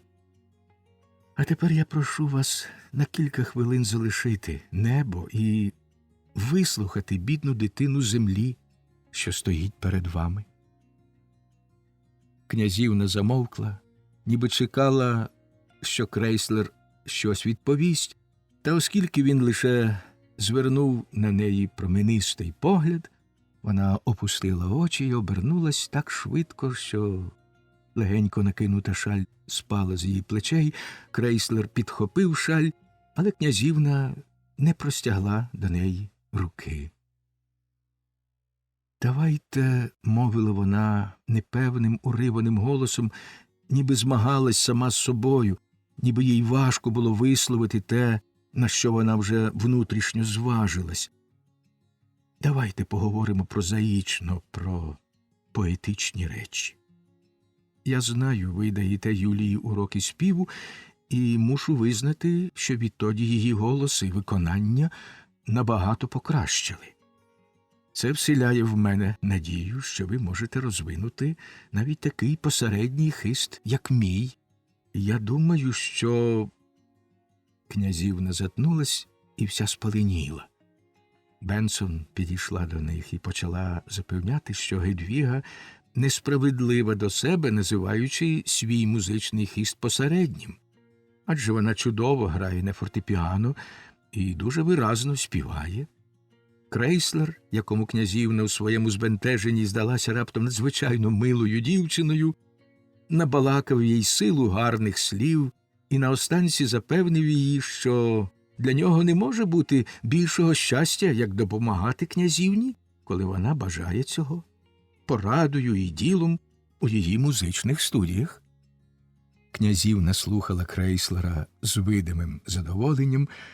Коли ж він замовк, а Бенсон поглядом дорікнула їй за дивний страх перед цим чемним чоловіком, вона стишеним голосом сказала: Так, Бенсон, ви маєте слушність, я часто поводжуюсь гірше за дитину». І відразу, не дивлячись у його бік, простягла руку по шаль, яку Крейслер і досі тримав, і тепер віддав їй. Причому він не самохідь торкнувся Гедвіжиної руки, і по всіх його нервах ніби пройшов струм, такий сильний, що він мало не зомлів. Та враз, мов промінь світла, пробившись крізь темні хмари, до Крейслера долинув Юліїн голос. «Доведеться, — мовила вона, — доведеться ще співати, любий Крейслере. Мені не дають спокою. Я, мабуть, спробую той чудовий дует, який ви мені недавно принесли». «Ви не повинні відмовити моїй Юлії», – втрутилась Бенсон. «Отже, сідайте до фортепіано, любий капельмейстере». Крейслер, неспроможний вимовити й слова, сів до фортепіано і, мов сп'янілий від якогось дивного трунку, взяв перші акорди. Юлія почала: Де моя ділась відвага цієї фатальної миті? Треба сказати, що слова цього дуету, як звичайно в італійських романсах, просто змальовували розлуку закоханої пари, що в ньому моменто, певна річ, римувалося з сенто і торенто, і так само, як у сотні інших подібних до нього дуетів, там не бракувало «Змилосердься, о небо» та «Смертельної муки», але Крейслер на ці слова скомпонував мелодію у хвилини найвищого душевного піднесення з таким натхненням, що її виконання не могло не захопити кожного, кого небо обдарувало бодай сяким таким слухом.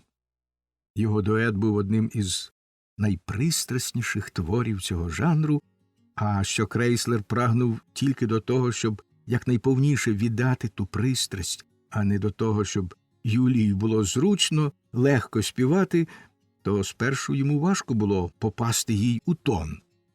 Отож і вийшло, що Юлія почала свою партію несміливо, трохи непевно, і Крейслер також не набагато краще.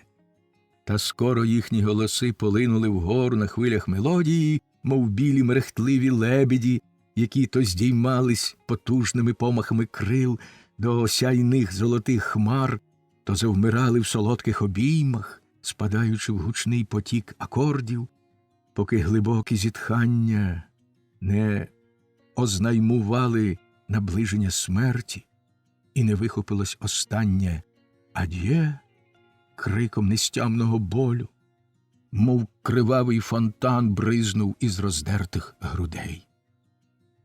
У колі слухачів не було нікого, хто б лишався байдужий до цього дуету.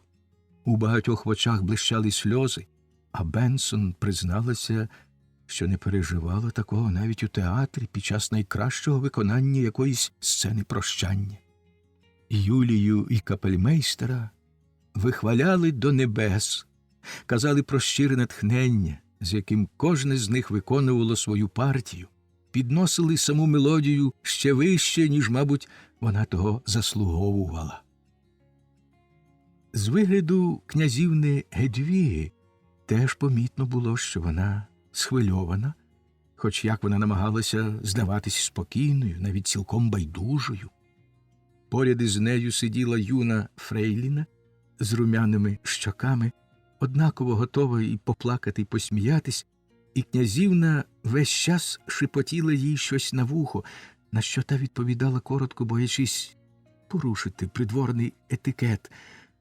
До Бенсон, що сиділа з другого боку, Гедвіга також пошепки зверталася з різними дрібницями, наче зовсім не слухаючи дуету, але та з властивою їй відвертістю попросила вельможну панну відкласти розмову до того часу, коли скінчиться дует. І ось тепер Гедвіга, вся червона, з блискучими очима, заговорила так голосно, наче хотіла перекричати все товариство, що хвалило співаків. «Дозвольте й мені сказати свою думку. Я визнаю, що дует, як музичний твір, має свою вартість, і наша Юлія виконала його чудово. Але чи доречно, чи справедливо, щоб у нашому затишному колі, де мають точитись мирні, спокійні розмови, де дружні розваги, музика і спів повинні протікати легко й лагідно, мов дзюркотливий струмок серед грядок з квітками, нам підносили шалені мелодії, які так роздирають душу, залишають таке нищівне враження, що його не можна позбутися. Я намагалася захистити свій слух і свої груди від того дикого, пекельного болю, який Крейслер з властивим йому глумом, що так легко ранить наші чутливі серця, втілив у звуки. Проте ніхто не захотів підтримати мене.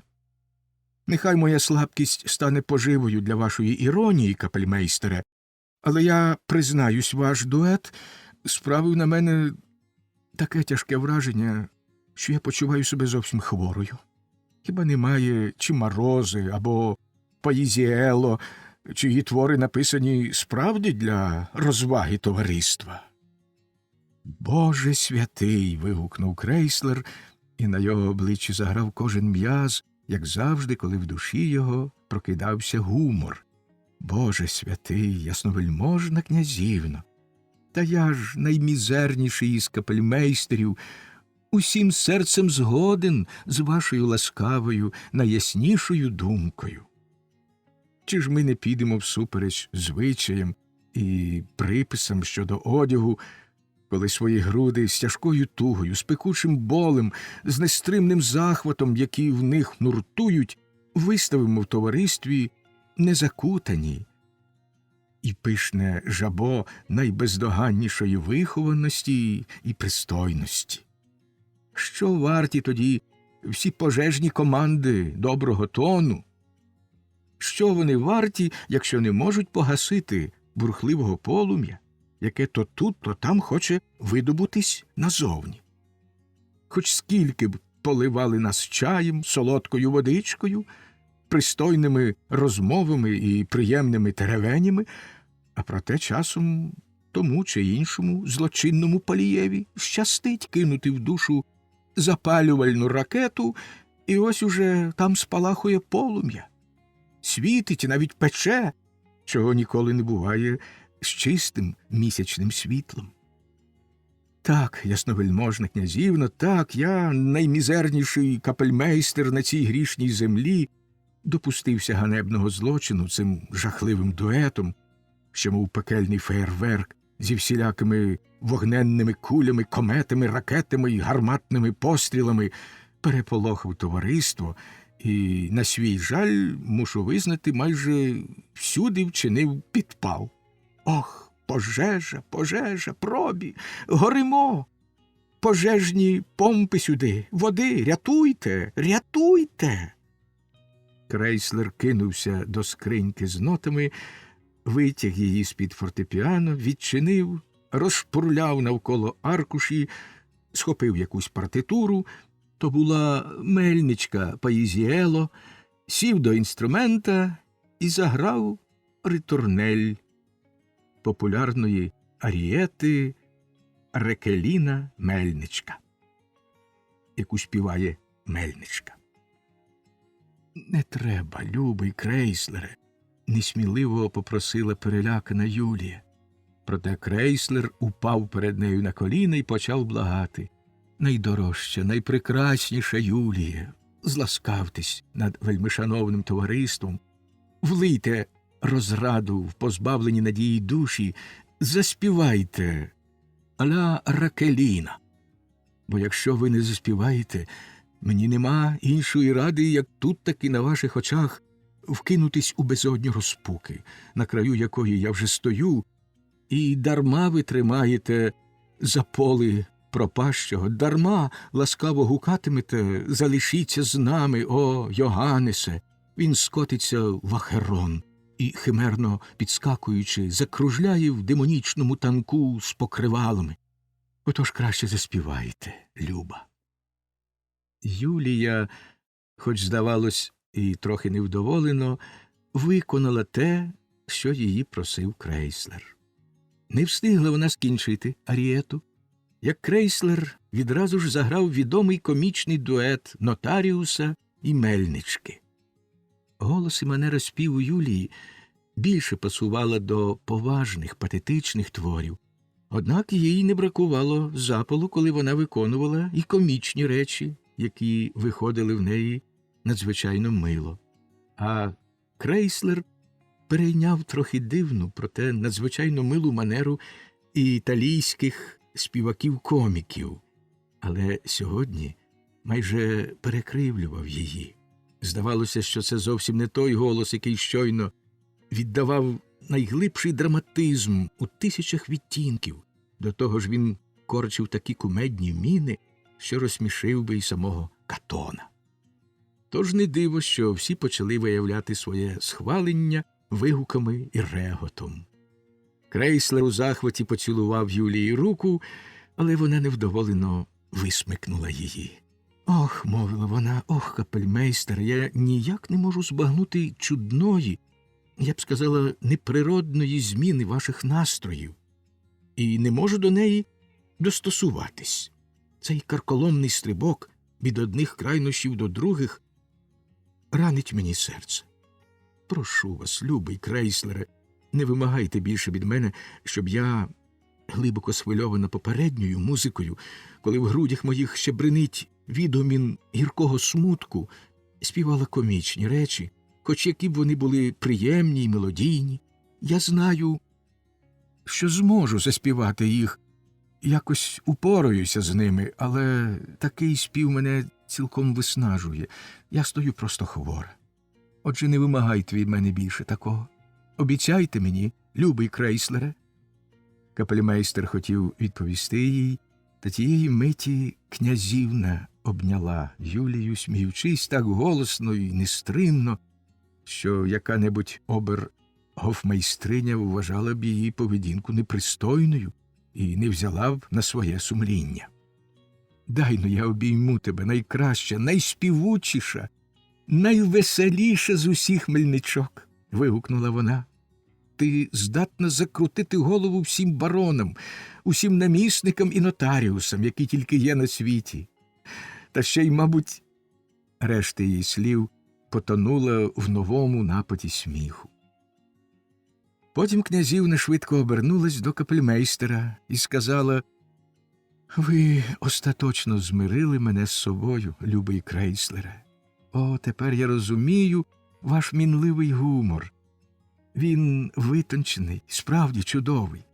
Тільки в змаганні суперечливих, протилежних одне одному почуттів зароджується вище життя.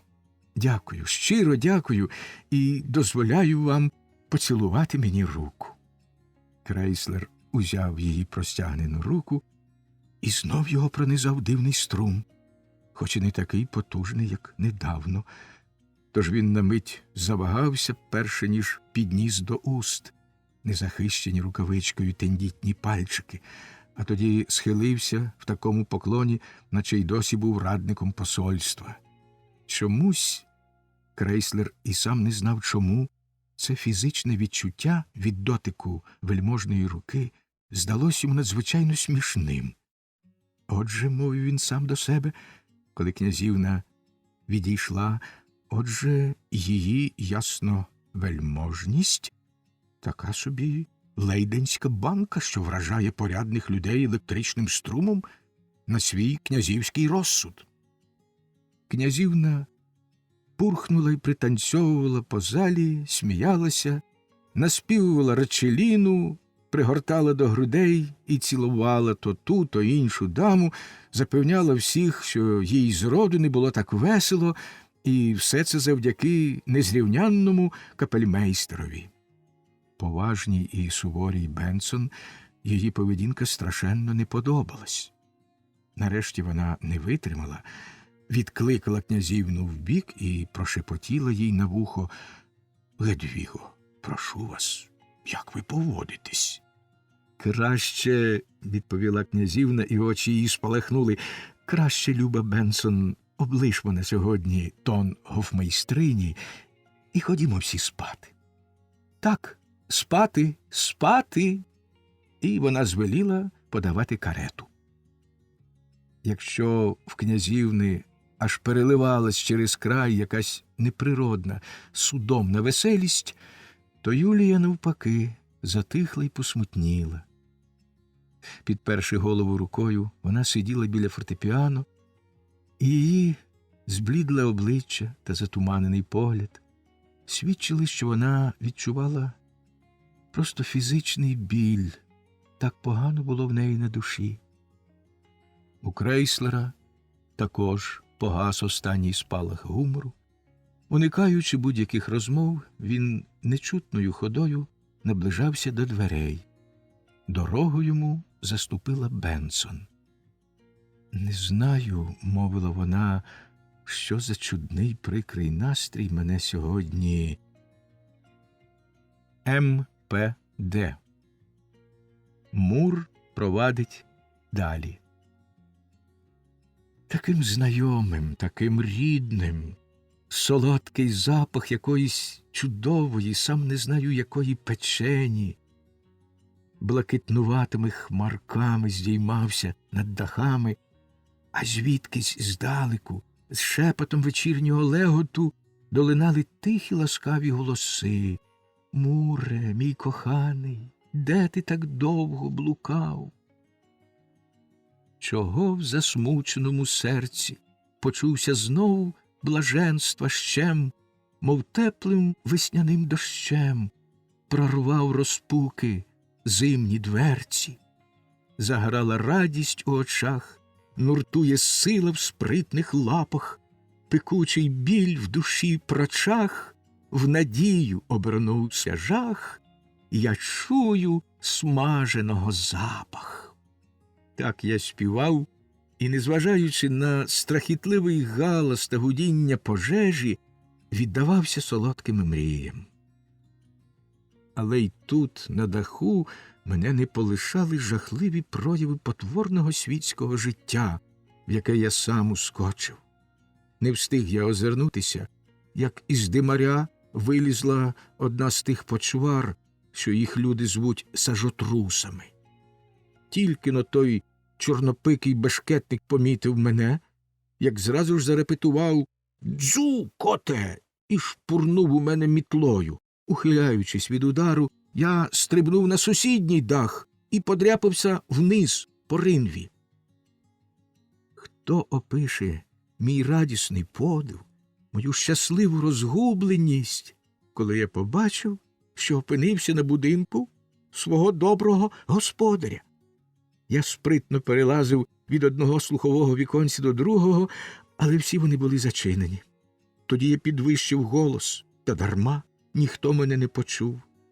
Тим часом із охопленого полум'ям будинку валували вгору хмари диму, сичали струмені води, безліч голосів навперейми щось кричали. Пожежа, видно, ставала ще загрозливішою. Та ось відчинилось слухове віконце, і з нього визирнув майстер Аврагам у жовтому халаті. «Муре, мій любий котику, Муре, ось де ти сидиш.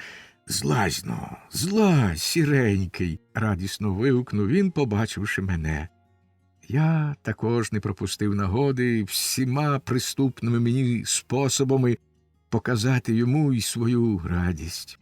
Отже, ми відсвяткували чудову хвилину зустрічі. Господар почав мене гладити, коли я стрибнув до нього на горище, і від задоволення я ласкаво, солодко замурчав, чи, як кажуть, ніби на глум деякі люди запряв.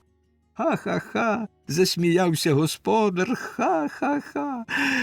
Ти, голубе, певне, радий, що повернувся з далеких мандрів додому. І не бачиш, яка над нами нависла небезпека? Далебі, я б сам хотів бути, як ти, щасливим, невинним котом, якому начхати на пожежу й пожежників, бо в нього не згорить ніяке рухоме майно, адже єдина рухомість, якою володіє його безсмертний дух, це він сам». З цими словами господар узяв мене на руки і спустився вниз до кімнати. Не встигли ми зайти, як туди ж убіг професор Лотаріо і ще двоє чоловіків. «Прошу вас», – вигукнув професор, – «ради Бога, прошу вас, майстре, ви в страшній небезпеці. Вогонь перекинувся вже на ваш дах. Дозвольте, ми винесемо ваші речі». Господар дуже сухо пояснив йому, що в такій небезпеці надмірна старанність друзів може дати більше шкоди, ніж сама небезпека, бо те, що вдається врятувати від вогню, переважно летить до біса, хоч і в делікатний спосіб. Він сам колись, як його приятелеві загрожувала пожежа, з найкращих міркувань викидав у вікно чимало коштовної китайської порцеляни, аби вона тільки не згоріла. Але він буде вдячний їм, якщо вони, не хапаючись, складуть у скриню 3 нічні ковпаки, кілька сірих сурдутів та деяке інше вбрання, особливо вважаючи на шовкові панталони, і ще трохи білизни, а книжки й рукописи хай спакують у 2 кошики, тільки щоб ані пальцем не торкались машин. І аж як уже займеться дах, він покине будинок зі своїм рухомим майном. Але найперше, закінчив він, але найперше хай я нагодую і напою свого підсусідка й товариша, який щойно повернувся з мандрів стомлений і виснажений, а тоді вже порядкуйте собі. Усі весело засміялися, здогадавшись, що господар має на думці мене. Їжа мені дуже смакувала, отже мої найкращі надії, які я виливав на даху тужливими солодкими звуками, цілком збулися. Коли я попоїв, господар посадовив мене в кошик, а поряд, де ще було місце, поставив мисочку з молоком і дбайливо закрив кошика. «Сиди тихо», – мовив він, – «сиди тихо, котику, в цьому темному прихистку, і, щоб не нудно було, хлебчи свій улюблений напій, бо якщо ти вискочиш і почнеш вештатись по кімнаті, то наші рятівники в поспіху неодмінно розтопчуть тобі хвіст і лапи. Коли доведеться тікати, я сам винесу тебе звідси, щоб ти знов не заблукав, як уже раз було». «Ви не повірите?» – звернувся господар до професора та його товаришів. «Ви не повірите, шановні панове і помічники в біді, який це сірий добродій у кошику розумний, незвичайний кіт». Послідовники натураліста Галя запевняють, що навіть досить виховані коти, обдаровані такими чудовими рисами, як жадоба вбивства, потяг до крадіжки, лукавства і так далі, цілком позбавлені почуття орієнтації на місці. Тож, раз заблукавши, вони ніколи не знайдуть домівки, але мій Мур – блискучий виняток серед них. Кілька днів тому я виявив, що він пропав, і щиро сумував за ним. А сьогодні він раптом повернувся, і я маю підстави припускати, що він навіть скористався дахами як найприємнішим шляхом для прогулянок. Він, добра душа, довів не тільки свою кмітливість і розум, а й прихильність до господаря, за що я його ще дужче полюбив. Мене страшенно втішила господарева хвала, я не без внутрішнього вдоволення усвідомив свою перевагу над усім котячим родом, над силою селеною заблуканих котів, позбавлених почуття орієнтації на місці, і здивувався, що досі сам не зауважив цієї особливої здатності свого розуму. Правда, я пам'ятав про те, що, власне, це юний Понто вивів мене на потрібну дорогу, а сажотрусова мітла спрямувала на потрібний дах, та однаково не мав сумніву щодо своєї прозірливості і справедливості господаревих слів. Як уже сказано, я відчував свою внутрішню потугу, і це відчуття було запорукою, що господар недарма хвалив мене.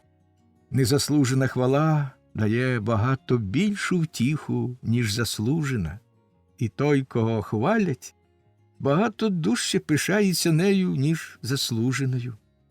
Таке я десь читав чи, може, чув, але це стосується тільки людей. Мудрі коти не здатні на таку дурість. Я твердо переконаний, що знайшов би дорогу додому без Понто й сажотруса, і що обидва вони тільки сплутали мені правильний хід думок. Ту дещицю життєвої мудрості, якою так пишався юний Понто, я міг би здобути і в інший спосіб, хоч різні пригоди, які я пережив з люб'язним пуделем, тим милим пройдисвітом, дали мені добрий матеріал для листів друзям, у форму яких я втілив свої враження від подорожі. Ті листи з успіхом могли б бути надруковані в усіх ранкових і вечірніх газетах, в усіх світських і незалежних часописах, бо в них дотепно і глибокодумно змальовані найблискучіші сторони мого «я». а що може бути цікавіше для будь-якого читача. Проте я знаю наперед, що панове редактори і видавці запитають, хто такий цей Мур, а дізнавшись, що я кіт, хоч навіть найдосконаліший на світі, зневажливо відмахнуться. Кіт, а преться в письменники. І навіть якби я володів гумором самого Ліхтенберга і глибиною думки Гамана, про них я чув чимало доброго, мабуть, вони непогано писали для людей, та обидва вже померли, що для кожного письменника і поета, який мріє про безсмертя, дуже ризикована річ. Отже, кажу, якби я навіть володів гумором Ліхтенберга і глибиною думки Гамана, однаково мені повернули б рукопис, бо де ж бачено, щоб котячі пазурі опанували вишуканий стиль. Отака справедливість. О, упередження, кричуще упередження, як же ти глибоко сидиш у людях, а надто в тих, що звуться видавцями. Професор і ті, що з ним прийшли, учинили навколо мене жахливий рейвах, на мій погляд, цілком даремно, якщо їм треба було спакувати всього лише нічні ковпаки і сірі сурдути. Раптом з надвору хтось гукнув: «Будинок горить!» «Ого!» – мовив майстер Абрагам. «Якщо так, то мені треба самому глянути, що там робиться». «Не хвилюйтесь, панове, коли виявиться, що небезпека справді близько. Я вернуся, і ми спакуємось». З цими словами він залишив кімнату.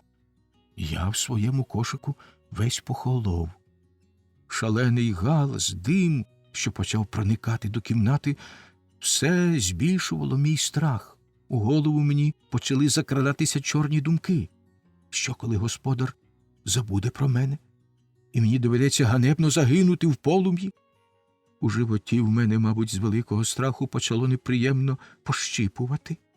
А що, як зло замислив мій господар, думав я, із заздрощів до знань моїх великих, і навік мене цей кошик запроторив, щоб спекатися тягару й мороки? І що, як білий цей напій отрута, яка несе мені загибель певну? Незрівняний Муре, навіть у хвилину смертельного страху ти думаєш ямбами. Не пропало безслідно те, що ти колись вичитав у Шекспіра Шлегеля. Нарешті майстер Абрагам просунув голову в двері і сказав: «Небезпека минула, панове. Сідайте спокійно до столу і випийте пляшку чи дві вина. Воно в стінній шафі. А я ще ненадовго полізу на дах і добре його поллю. Але стривайте, спершу треба поглянути, що робить мій котик». Господар зайшов усередину, підняв накривку з кошика, де я сидів, ласкаво озвався до мене, спитав, як я себе почуваю і чи не бажаю з'їсти ще одну печену пташку. У відповідь я кілька разів ніжно нявкнув і вдоволено потягся. Він цілком слушно зрозумів усе це як ознаку того, що я не голодний і хочу поки що посидіти в кошику, тому знов накрив його. Тепер я остаточно переконався, що майстер Абрагам прихильний до мене і бажає мені добра. Може, мені було б і соромно за свої негарні підозри, якби я не вважав, що розумному взагалі сором не до лиця. Зрештою, подумав я, і той безмежний страх, що я пережив, і та підозра знову ж таки викликана страхом перед найгіршим. Не що інше, як поетичні мрії, властиві геніальним юним ентузіастам, вони їм конче потрібні, як п'янкий опій. Ця думка мене цілком заспокоїла. Тільки но господар вийшов з кімнати, як я побачив крізь щілину в кошику, що професор недовірливо глянув у мій бік і підморгнув своїм друзям, наче хотів їм сказати щось важливе. Потім він заговорив так тихо, що я не почув би жодного слова, коли б небо не обдарувало мої шпичасті вуха незвичайно гострим слухом. Знаєте, що мені зараз кортить зробити? Я б оце підійшов до кошика, відкрив його і вгородив би оцього гострого ножа в горлянку тому проклятому котові, який сидить там і, мабуть, нахабно і самодоволено кепкує з нас. «Що з вами сталося?» – вигукнув один із його друзів. «Що з вами сталося, Лотаріо? Вбити такого гарного кота, улюбленця нашого майстра? І чого ви розмовляєте так тихо?» Професор так само пошепки пояснив їм, що я все розумію, що я вмію читати і писати, що майстер Абрагам у якийсь незбагненний, справді таємничий спосіб познайомив мене з науками, так що я тепер уже, як йому сказав Пудель Понто, пишу прозу і складаю вірші, і що все це лукавий майстер влаштував з єдиною метою, щоб поглумитися з найславетніших учених і поетів. «О, – казав Лотаріо, насилу стримуючи лють, – о, я вже бачу, як майстер Абрагам, що й так користується у Великого князя безмежною довірою, доб'ється з допомогою цього злощасного кота всього, чого захоче. Та бестія стане магістром, що має право читати лекції, отримає ступінь доктора, і кінець кінцем, як професор естетики, читатиме лекції про Есхіла, Корнелія і Шекспіра. Я аж кіпаюся з люті.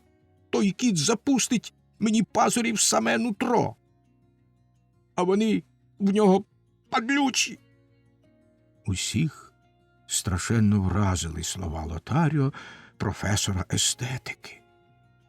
Один із його друзів висловив думку, що кіт не може навчитися читати і писати, бо ці першооснови всіх наук вимагають певної спритності, на яку здатна тільки людина, певного вміння думати чи, інакше б сказати, розуму, що не завжди є навіть у людини, вінця природи, а що вже хотіти від бездумної тварини.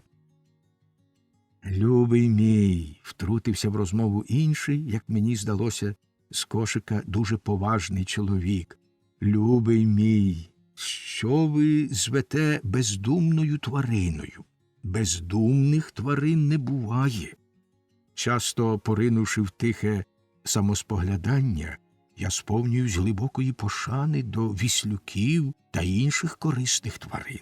І не розумію, чому будь-яка симпатична домашня тварина, щасливо обдарована хистом, не могла б навчитись читати і писати. Навіть більше, чому б такій тваринці не стати вченим або поетом? Хіба не було таких прикладів? Я вже не кажу про «1001 ніч», найкраще історичне джерело, вірогідність якого не підлягає сумнівові. Але згадайте, шановний, кота в чоботях, надзвичайно шляхетного, обдарованого розумом, ґрунтовно освіченого кота. Потішений цією хвалою котові, що, як мені підказав мій непомильний внутрішній голос, напевне, був моїм гідним предком, я не втримався і двічі або й тричі досить голосно чхнув. Промовець відразу замовк, і всі боязко втупились у мій кошик. «На здоров'я, любий!» – нарешті гукнув той поважний чоловік, який щойно говорив, і повів далі. «Якщо я не помиляюся, шановний естетику, ви згадували про якогось Пуделя Понто, що зрадив вам таємницю наукових і поетичних вправ кота. Це нагадує мені чудового Бергансу Сервантеса, про дальшу долю якого розповідає одна нова надзвичайно цікава книжка. Той пес також може бути переконливим прикладом того, що в тварин є природні здібності і хист до наук. «Дозвольте, – мовив його товариш, – дозвольте, любий друже, що за дивні приклади ви нам наводите. Адже про собаку Бергансу розповідає Сервантес, що, як усім відомо, писав романи, а історія про кота в чоботях – просто дитяча казка, яку, щоправда, пан Тік переповів так яскраво, що можна з дурного розуму й справді повірити в неї. Отже, ви посилаєтесь на двох письменників, наче вони солідні природознавці й психологи, а вони ж тільки поети, запеклі фантасти, та й годі, що вигадують і оповідають нам самі лише небелиці. Ну, скажіть, як ви, розумний чоловік, можете посилатись на письменників, щоб довести, що цілком суперечить здоровому глуздові? Лотаріо – професор естетики, йому інколи можна переступити межу. Але ви стривайте, перебив його поважний, стривайте, шановний, не гарячкуйте. Подумайте спокійно, і ви згодитесь, що коли йде мова про дивовижне, неймовірне, треба звертатися саме до письменників, бо звичайні історики в цьому нічогісінько не тямлять. А вже ж, навіть якщо дивовижне впорядковують, відповідно оформляють і подають як чисту науку, то й тоді докази для будь-яких засад беруть в уславлених поетів, на слова яких можна покластися. Я наведу вам приклад одного відомого лікаря. Він вас задовольнить, бо ви сам учений лікар. Отже, я наведу вам приклад одного відомого лікаря, який у своєму науковому описі тваринного магнетизму, бажаючи з'ясувати лише зв'язок зі світом духів і незаперечно довести, що існує дивовижний хист передбачення, посилається на Шиллера та його Валенштейна, який каже: «В житті людському є такі хвилини, і є голоси пророчі, безперечно». Не пам'ятаю, як там далі. Зрештою, ви можете самі прочитати в трагедії, що там ще про це написано. «Ха-ха-ха!» – засміявся доктор.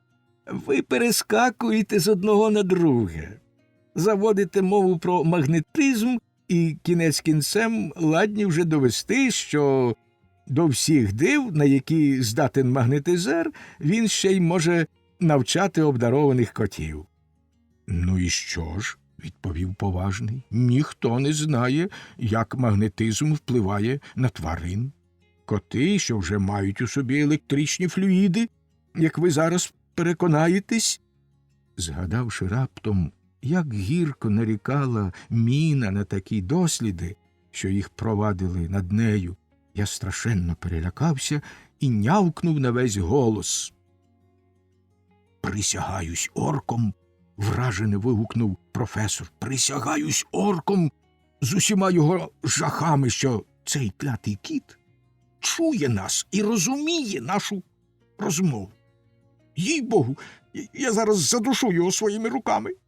«Немудро», – озвався поважний. «Справді немудро, професоре.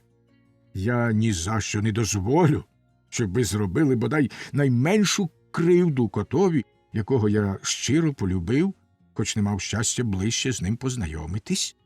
Кінець кінцем аж хочеться спитати вас, може, ви заздрите, що він вміє писати вірші? Принаймні, професором естетики той маленький сірий добродій ніколи не стане. Можете бути спокійні, бо хіба не записано чорним по білому в старих, мов світ, академічних статутах, що з огляду на чимраз частіші зловживання надалі заборонено допускати віслюків до професури, і хіба ця постанова не поширюється на всі види й породи тварин, рахуючи й котів? «Можливо», – невдоволено відповів професор, «можливо, кіт ніколи не стане ні магістром, ні професором естетики, але рано чи пізно виступить як письменник. Своєю незвичайністю, певна річ, зацікавить видавців та читачів і перехопить у нас добрі гонорари». «Я не бачу», – заперечив поважний, «я не бачу, чому б такому гарному котові, улюбленцеві нашого майстра, не можна було ступити на той шлях, на який юрмами сунуть ті, хто не має до такої діяльності ні снаги, ні покликання.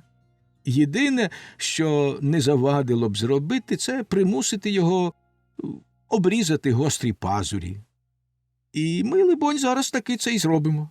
Тоді будемо певні, що, ставши письменником, він не подряпає нас. Усі вони підвелися. Естетик схопив ножиці. Можете собі уявити моє становище. Я вирішив боронитись, мов лев, від ганьби, яку мені готували. Першого, хто наблизився б до мене, я позначив би на весь його вік.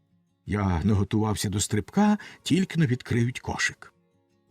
Тієї миті зайшов майстер Абрагам, і весь мій страх, що доходив уже до розпачу, як рукою зняло. Він відкрив кошика, і я, ще не отямившись як слід, блискавично вискочив звідти й майнув повз господаря під грубу. «Що знов сталося з моїм котом?» – запитав господар, підозріливо дивлячись на гостей, які стояли зніяковілі і, почуваючи себе винними, не знали, що відповісти.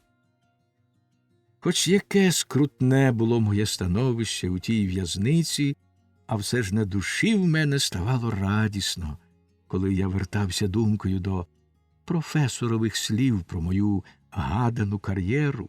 Тішило мене також те, що в його словах бриніла заздрість. Я вже відчував на голові докторську шапочку і бачив себе на кафедрі. Хіба жадібна до знань молодь не відвідувала б мої лекції найчастіше за всі? Хіба знайшовся б хоч один юнак, вихований у добрих звичаях, який би зле зрозумів прохання професора не приводити на лекції собак? Адже не всі пудолі такі приязні й ласкаві, як мій Понто.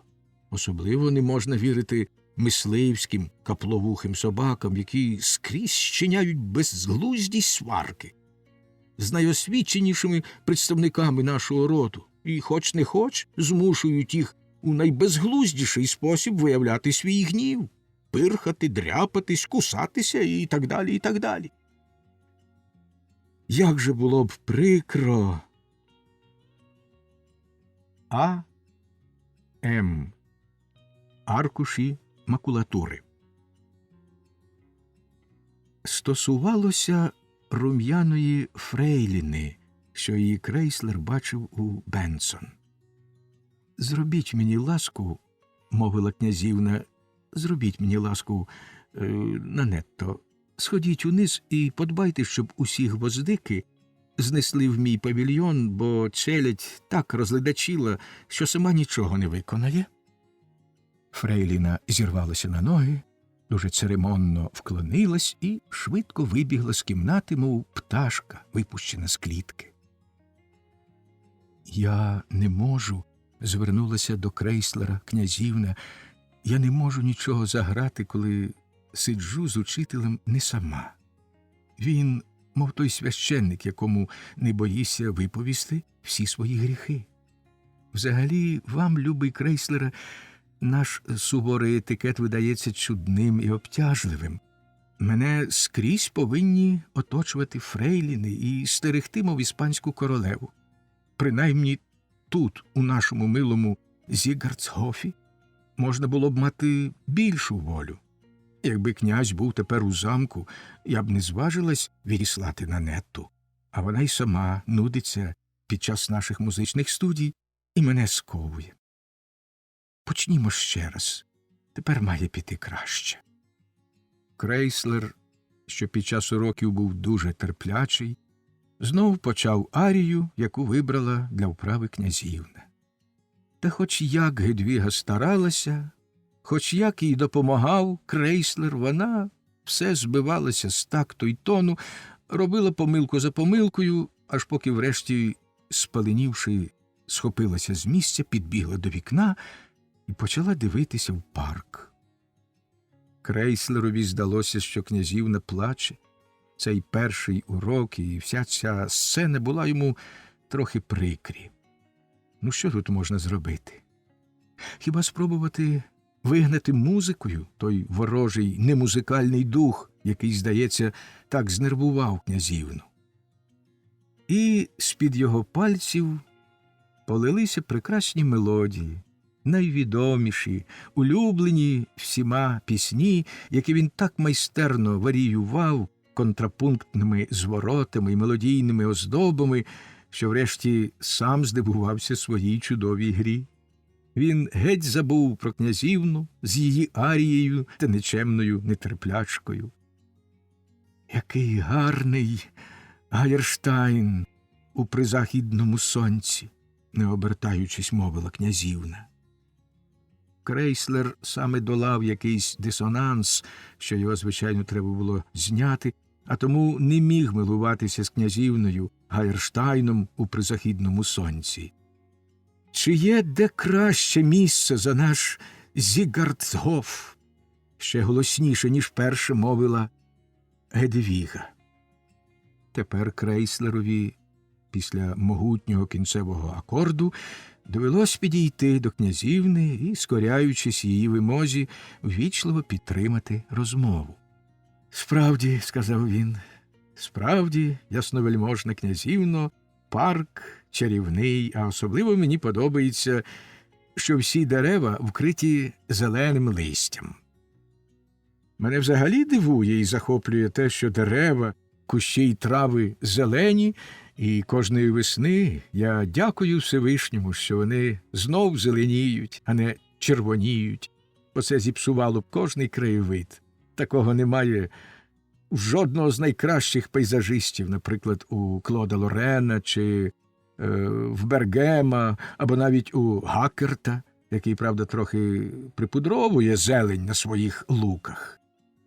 Крейслер хотів ще щось казати, та раптом побачив у дзеркальці, повішеному збоку біля вікна, бліде, як смерть, дивно змінене обличчя князівни і замовк зляку, що холодними лищатами стис його серце. Нарешті князівна порушила мовчанку. Не обертаючись і все ще дивлячись на двір, вона почала зворушливим, сумним тоном. «Крейслере, доля чомусь хоче, щоб я завжди здавалася вам опанованою дивними химерами, знервованою, навіть дурнуватою, і давала привід відточувати на мені ваш гострий гумор. Пора пояснити вам, чому ви, весь ваш вигляд, доводять мене до того стану, який можна зрівняти з нервовим шалом під час сильної гарячки. Тож вислухайте все. Відверте визнання дасть полегкість моєму серцю і допоможе мені не боятися вашого вигляду і вашої присутності. Коли я побачила вас уперше, там, у парку, то ви, вся ваша поведінка, страшенно налякали мене. Я й сама не знала, чому. То раптом у мені прокинувся з усіма своїми жахами якийсь невиразний спогад з часів мого раннього дитинства, що аж потім у дивному сні прибрав чіткіших обрисів. При нашому дворі жив колись художник на прізвище Етлінгер, якого князь і княгиня високо цінували за його чудовий хист. У нашій галереї ви знайдете прекрасні картини його пензля і на всіх побачите княгиню в різних постатях, у тій чи іншій історичній сцені. Але що найкраща з них, що викликала одностайний захват знавців, висить у кабінеті князя. Це портрет княгині в розпавні її молодості, намальований без жодного сеансу з натури, але такий схожий, ніби митець підглядав за нею дзеркало. Леонгард, так звали художника при дворі, був, кажуть, лагідною, доброю людиною. Мені не було ще 3 років, а я полюбила його так, як тільки здатне любити дитяче серце. Прихилилась до нього і хотіла, щоб він ніколи не покинув мене. Але й він невтомно грався зі мною, малював мені невеличкі барвисті малюнки, вирізував різноманітні фігурки. Минув десь із рік, і раптом Його не стало. Жінка, що була моєю першою вихователькою, крізь сльози пояснила мені, що пан Леонгард помер. Я була невтішна і ні за що не хотіла більше сидіти в тій кімнаті, де Леонгард грався зі мною.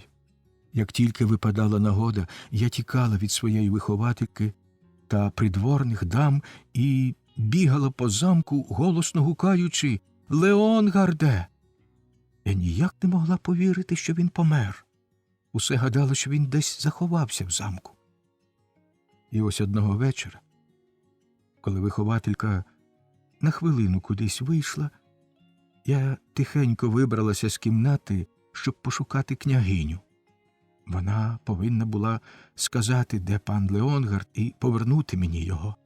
Двері в коридор були відчинені. Я, справді, дісталася до парадних сходів, піднялася нагору і навмання ввійшла в першу ж незамкнену кімнату. Я озирнулася і побачила ще одні двері. Гадаючи, що вони ведуть до покоїв княгині, я вже хотіла постукати в них, коли ці двері рвучко розчинилися, із них вискочив чоловік у порваному одязі із розпатленою головою. Це був Леонгард. Він втупив у мене очі, що горіли страшним вогнем. Його важко було впізнати. Блідий, як мрець, щоки запали. «Ох, пане Леонгарде!» – вигукнула я. «Який у вас вигляд! Чого ви такі бліді? Чого у вас так горять очі? Чого ви так дивитесь на мене? Я боюся вас! О, будьте знов такі добрі, як завжди. Малюйте знову мені гарні барвисті малюнки!» Зненацька Леонгард дико зареготав, кинувся до мене, забрящавши ланцюгом, яким, мабуть, був оперезаний його стан, опустився переді мною навпочіпки і сказав хрипким голосом: «Ха-ха-ха, маленька князівно, барвисті малюнки? Так, аж тепер я можу малювати скільки захочу. Тепер я намалюю тобі малюнок, а на ньому твою вродливу маму. Правда ж, твоя мама вродлива? Але попроси її, хай не здіймає з мене чарів, я не хочу більше бути жалюгідним Леонгардом Етлінгером. Він давно помер. Я червоний шуліка і можу малювати тільки тоді, коли наковтаюсь барвистого проміння. Так, коли можу розвести фарбу в гарячій крові. Мені треба твоєї крові, маленька князівно».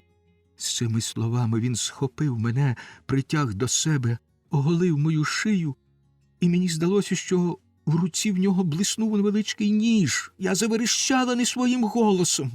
Збіглася челядь і накинулась на божевільного. Та він з нелюдською силою струшував її з себе. Тієї ж миті сходи загули й зарипіли, під чиїмись кроками до кімнати вскочив високий, дужий чоловік і закричав: «Господи Ісусе, він утік від мене! Господи Ісусе, от лихо! Ну, стривай же, пекельне поріддя!» Тільки-но божевільний побачив того чоловіка, як раптом сила його немов покинула, і він, виючи, впав на підлогу. На нього надягли ланцюг, якого приніс із собою той чоловік, і повели геть. Він жахливо ревів, наче спійманий звір. Можете собі уявити, які глибокі карби полишило в душі 4-річної дитини те страхітливе видовище. Мене пробували розрадити, пояснити мені, що таке божевілля. Я не дуже розуміла їхні пояснення, але в серце мені закрався якийсь глибокий незбагненний страх, що й досі вертається, коли я побачу божевільного. Навіть коли тільки подумаю про той страшний стан, який можна зрівняти з безперервними смертельними муками. Ось на того нещасного ви й схожі, Крейслере, наче його рідний брат. А найдужче нагадує мені Леонгарда ваш погляд. Інколи я б назвала його дивним. Ось чому, побачивши вас уперше, я втратила владу над собою. Ось чому й тепер ваша присутність тривожить і лякає мене. Крейслер стояв біля вікна, глибоко вражений, неспроможний вимовити й слова. Його віддавна переслідувала ідея фікс, що на нього чигає божевілля, мов хижак, який жадібно очікує на здобич, і колись несподівано нападе на нього. Тепер він затремтів від того самого страху, що й князівна, коли побачила його вперше, від страху перед самим собою. Він намагався відігнати від себе моторошну думку, що це він у своїй шаленій люті хотів убити Гедвігу. Трохи помовчавши, князівна повела далі. Нещасний Леонгард потай кохав мою матір, і те кохання, вже саме собою шалене, врешті вилилось у буйне божевілля. Отже, мовив Крейслер, тихо й дуже ласкаво, як завжди, коли в грудях його вщухала буря, отже, в грудях Леонгарда не було місця для кохання митця. «Що ви хочете цим сказати, Крейслере?» – запитала князівна, швидко обернувшись до нього.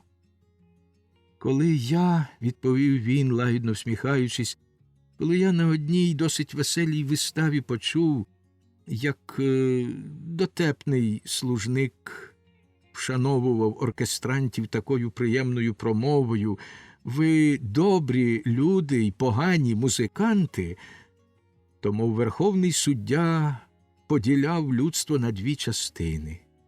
Одна складається з добрих людей, але поганих музикантів, чи швидше зовсім не музикантів, а друга – із справжніх музикантів. Та жодна з них не буде проклята. Всі зазнають блаженства, тільки в різний спосіб. Добрі люди легко закохуються в чиїсь гарні очі, простягають руки до обожнюваної особи, на обличчі в якої сяють ті очі, захоплюють красуню в коло, яке дедалі звужується, аж поки дійде до розміру обручки, що її вони й надягають на палець коханій, як частину за ціле. Ви трохи знаєте латину, ясновельможна князівно, отже, кажу, як парс про тото, як ланку ланцюга, на якому жертву кохання ведуть додому в подружню в'язницю. Дорогою вони на все горло кричать «О Господи!» або «О небо!», або, якщо люблять астрономію, «О зорі небесні!», чи, коли схильні до поганства, «О боги, вона моя, найпрекрасніша з усіх, збулися всі мої найпалкіші бажання». Щиняючи такий галас, добрі люди гадають, що наслідують музикантів, але їхні зусилля даремні, бо в музикантів кохання виходить цілком інакше. Тим музикантам чиїсь невидимі руки раптом скидають з очей полуду, яка затуляла їм погляд. Вони, ходячи на грішній землі, бачать ангельський образ, ту солодку, недовідому таємницю, яка тихо спочиває в їхніх грудях. І тоді небесним вогнем, який світить, гріє, але не спалює, нищівним полум'ям спалахує безмежний захват, невимовна втіха вищого життя, що зароджується в глибині душі, і дух у пристрасному бажанні простягає тисячі вусиків і обсотує ними ту, яку він побачив, і він володіє нею, ніколи не володіючи, бо його пристрасть вічна, ніколи не заспокоєна. І це вона, сама прекрасна, втілена в життя мрія, промініючи, виливається з душі митця піснею, картиною, віршем.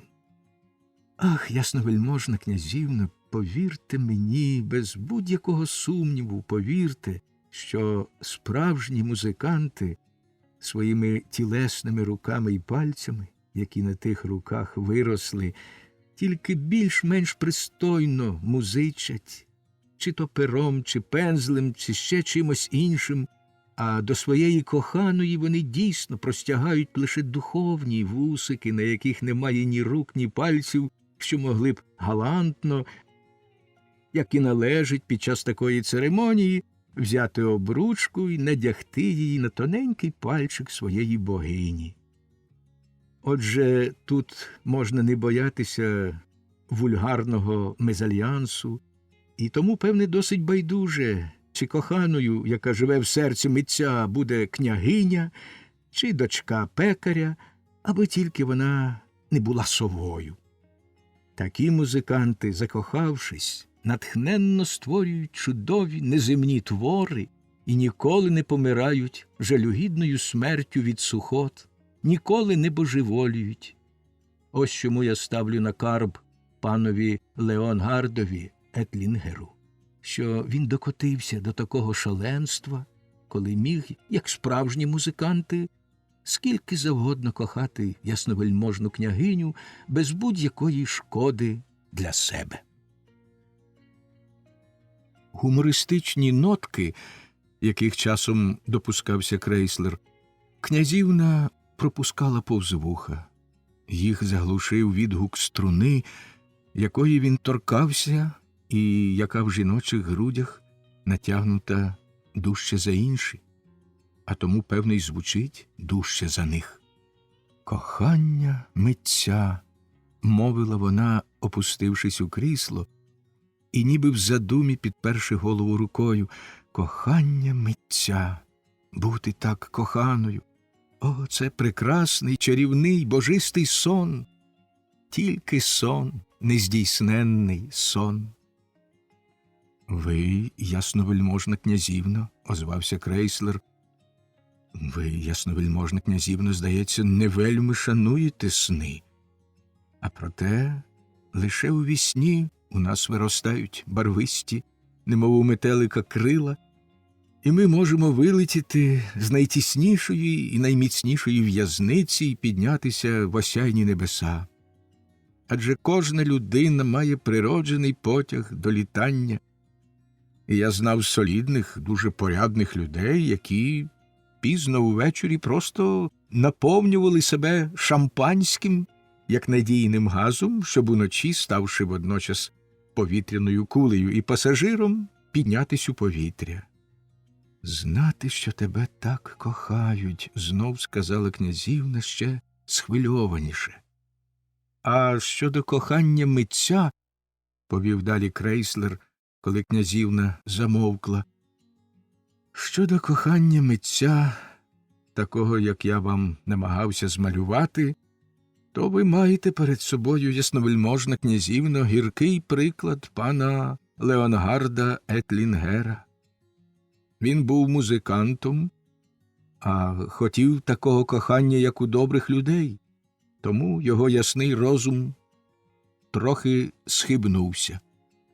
Але саме тому я й гадаю, що він не був справжнім музикантом, бо ті носять обрану даму в серці. Їм більше нічого не треба, аби тільки прославляти її піснями, віршами, картинами. Їхнє вишукане поклоніння можна порівняти із взірцевою галантністю лицарів. Воно навіть невинніше за лицарське, бо музиканти не такі кровожерні, як лицарі, що на славу дами серця спроваджували на той світ найдостойніших людей, коли не було під рукою велетня чи дракона. «Ні», – вигукнула князівна, ніби прокинувшись зі сну, – «ні, не може бути, щоб у грудях чоловіка міг запалати такий чистий жертовний вогонь. Хіба чоловіче кохання непідступна зброя, якою він користується, щоб осягти перемогу, що занапащає жінку, але й самому йому не дає щастя. Крейслера вельми вразив такий дивний погляд 17-річної чи 18-річної князівни, і він хотів щось заперечити, коли це відчинилися двері, і зайшов княжич Ігнатій. Капельмейстер зрадів, що скінчиться їхня з князівною розмова, яку він дуже вдало порівняв з добре зладнаним дуетом, де кожен голос повинен лишатися вірним своєму власному характерові.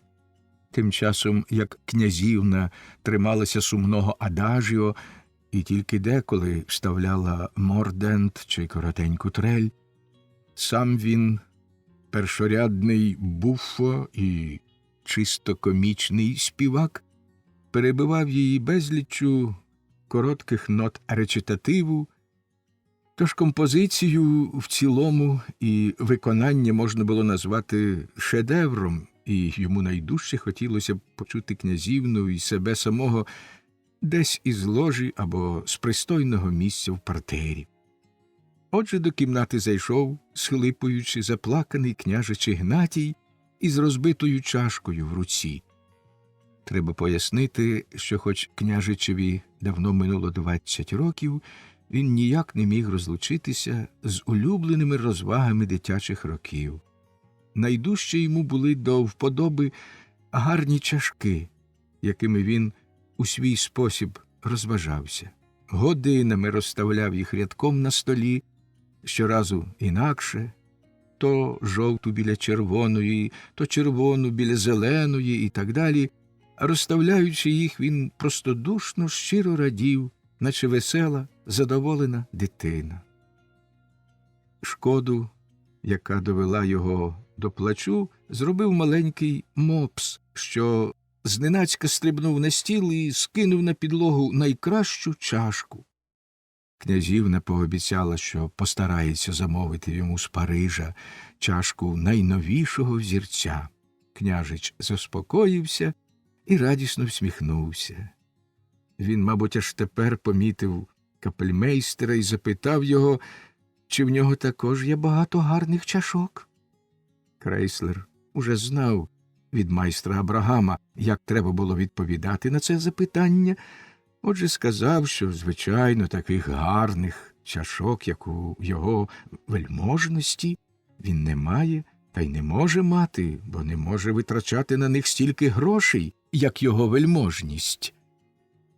«От бачите», – мовив Ігнатій, дуже задоволений, – «от бачите, я княжич і можу мати скільки завгодно гарних чашок, а ви не можете, бо ви не княжич, а тому, що я, напевне, княжич, то гарні чашки».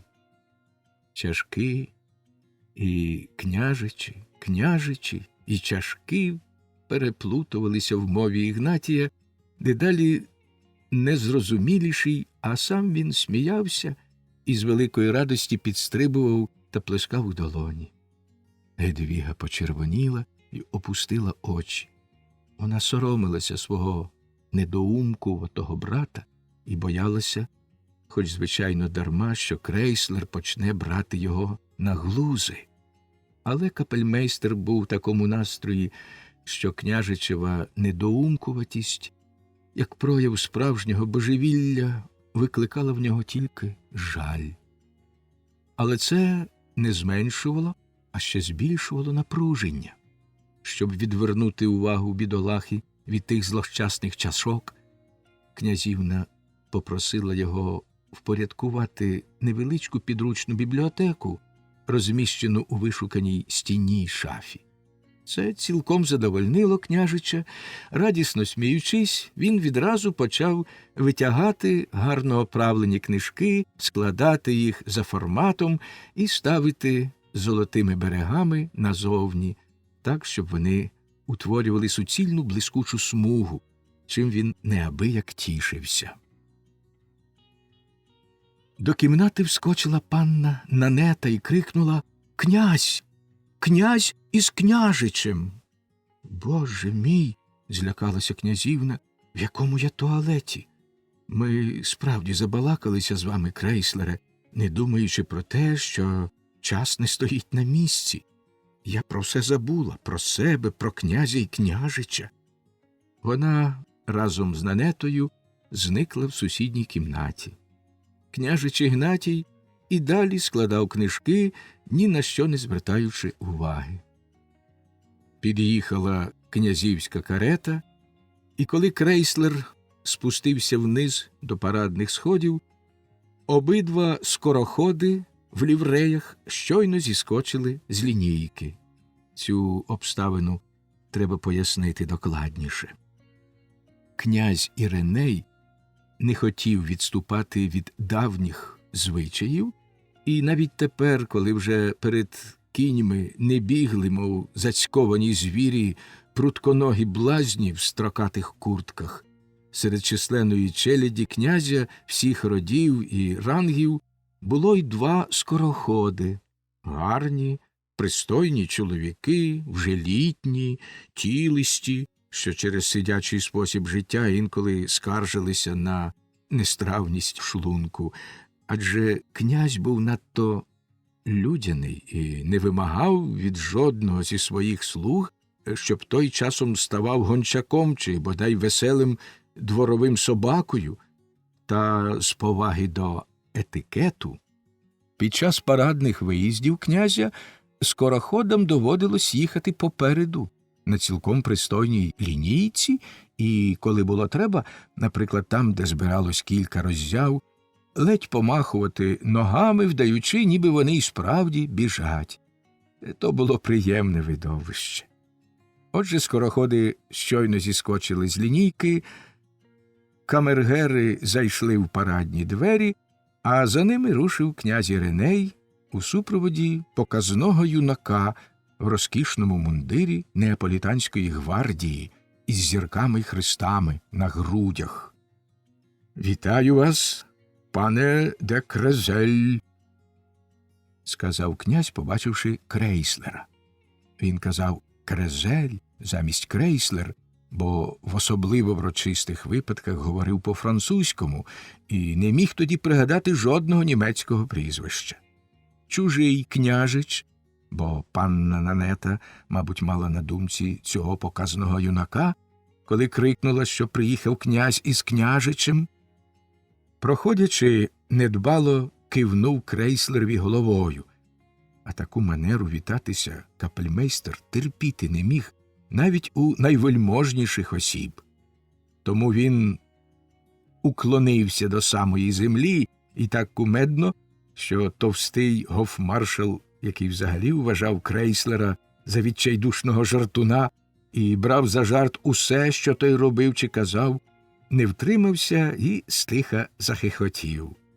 Молодий княжич зиркнув на крейслера чорними блискучими очима, буркнув крізь зуби «блазень» і швидко пішов за князем, який велично, а проте ласкаво оглядався на нього. «Як на італійського гвардійця, – сказав крейслер гофмаршалові, голосно сміючись, – той ясновельможний добродій досить добре розмовляє по-німецькому. Передайте йому, ваша вельможність, що я в подяку за це можу відповісти добірною неаполітанською говіркою, причому не плутатиму її з вишуканою римською, а тим паче із грубим венеціанським жаргоном комедії масок Готці. Одне слово, що я не осоромлюся. Скажіть йому, ваша вельможність». Та його вельможність уже брався сходами, високо звівши плечі, мов бастіони чи редути для захисту вух. Під'їхала князівська карета, в якій крейслер, звичайно, їздив до Зігарцвайлера. Старий єгер відчинив дверці і запитав, чи пан капельмейстер не зволить сісти. Тієї миті повз них пробіг Кухарчук, обливаючись слізьми й вигукуючи «Ох, яке лихо! Яке лихо!» «Що сталося?» крикнув йому навздогінці Крейслер. Біда сталася, відповів Кухарчук і ще дужче заплакав. У кухні лежить старший кухар і хоче загнати собі в живіт кухонного ножа з горя й відчаю, бо ясновельможний пан раптом звелів готувати вечерю, а немає устриць для італійського салату. Він хотів би поїхати до міста, та пан оберштальмейстер не дозволяє запрягати коней без наказу ясновельможного пана. Цій біді можна зарадити, мовив Крейслер. Нехай пан старший кухар сідає в цю карету і в Зігарцвайлері роздобуде найкращих устриць, а я прогуляюсь туди пішки. На цьому слові він швидко рушив до парку. Велика душа, шляхетне серце, добрий пан, зворушено вигукував йому навздогінці старий єгер зі сльозами на очах. Далекі гори охопило вже полум'я вечірньої заграви, і золотавий відблиск її, пробиваючись крізь дерева та крізь кущі, перебігав по луці, ніби його підганяв вечірній вітерець, що раптом зашелестів у листі. Крейслер зупинився посеред мосту, перекинутого через широкий рукав озера до рибальської хатини, і задивився у воду, на таємничій, мерехтливій гладіні якої віддзеркалювався парк з мальовничими купками дерев, а над ним Гайерштайн, що його вершину, наче химерна корона, увінчували білясті руїни. Приручений лебідь, що відгукувався на ім'я Бланш, хлюпався в озері, гордовито згинаючи прекрасну шию і б'ючи блискучими крильми. «Бланше! Бланше!» – гукнув Крейслер, простягаючи до нього руки. «Заспівай свою лебедину пісню. Не вір, що після цього тобі доведеться померти. Тільки співаючи, пригорнися до моїх грудей. Тоді твої найпрекрасніші звуки стануть моїми, і тоді лише я загину від палкої туги, а ти й далі житимеш, і далі кохатимеш, і далі гойдатимешся на хвилях». Крейслер і сам не знав, що його так глибоко схвилювало.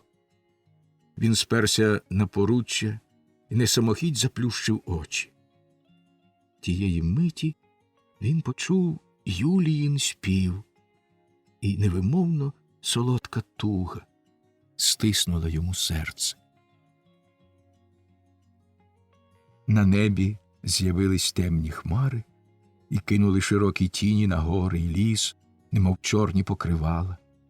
На сході глухо загримів грім, дужче зашелестів вечірній вітер, гучніше задзюрчали струмки.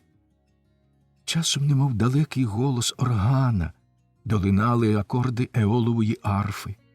Нічне птаство злякано знялося вгору і з пронизливим криком загубилось у гущавині. Крейслер отямився від задуми і побачив у воді своє темне віддзеркалення.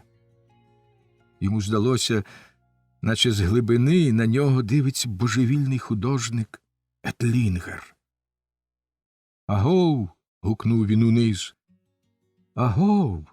Це ти, мій двійнику, мій добрий товаришу? Слухай-но, голубе, як на художника, що трохи схибнувся, що в своїй надмірній гордині захотів замість оливи скористатися князівською кров'ю, ти досить пристойний на вигляд. Я навіть ладен повірити, любий Етлінгере, що ти просто дурив ясновельможну родину своїми божевільними витівками. Чим довше я на тебе дивлюся, тим виразніше бачу твої вишукані манери. І якщо ти хочеш, я переконаю княгиню Марію, що коли судити з твоєї постави у воді, ти був значною особою, і вона може, не вагаючись, віддати тобі своє серце. Та коли ти, друже, захочеш, щоб княгиня й тепер була така, як на твоєму портреті, то тобі доведеться наслідувати приклад одного князя-дилетанта. Він, щоб бути схожим на свої портрети, підмальовував їх під себе. Отже, за те, що тебе колись безпідставно відправили в пекло, я розповім тобі тутешні новини.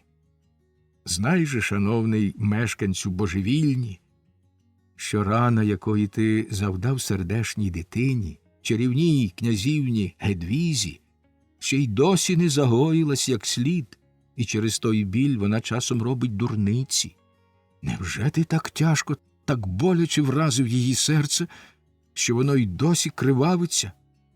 Коли князівна бачить твій привид, як кривавиться труп, коли до нього наблизиться вбивця. Не став мені, друже, на карб, що вона вважає мене привидом, тобто твоїм привидом. Та коли в мене з'явилося бажання довести їй, що я не якийсь там плюгавий потойбічний гість, а капельмейстер Крейслер, мені став на заваді княжич Ігнатій, який, очевидячки, хворіє на параною, на придуркуватість, тупоумство, тобто, згідно з Клюге, не дуже приємний різновид ідіотизму. Не криви мене, голубе, коли я поважно розмовляю з тобою. Знов кривиш? Якби я не боявся нежиті, то скочив би у воду і добре полатав би тобі боки. Іди під 3 чорти, негіднику, зі своїми гримасами.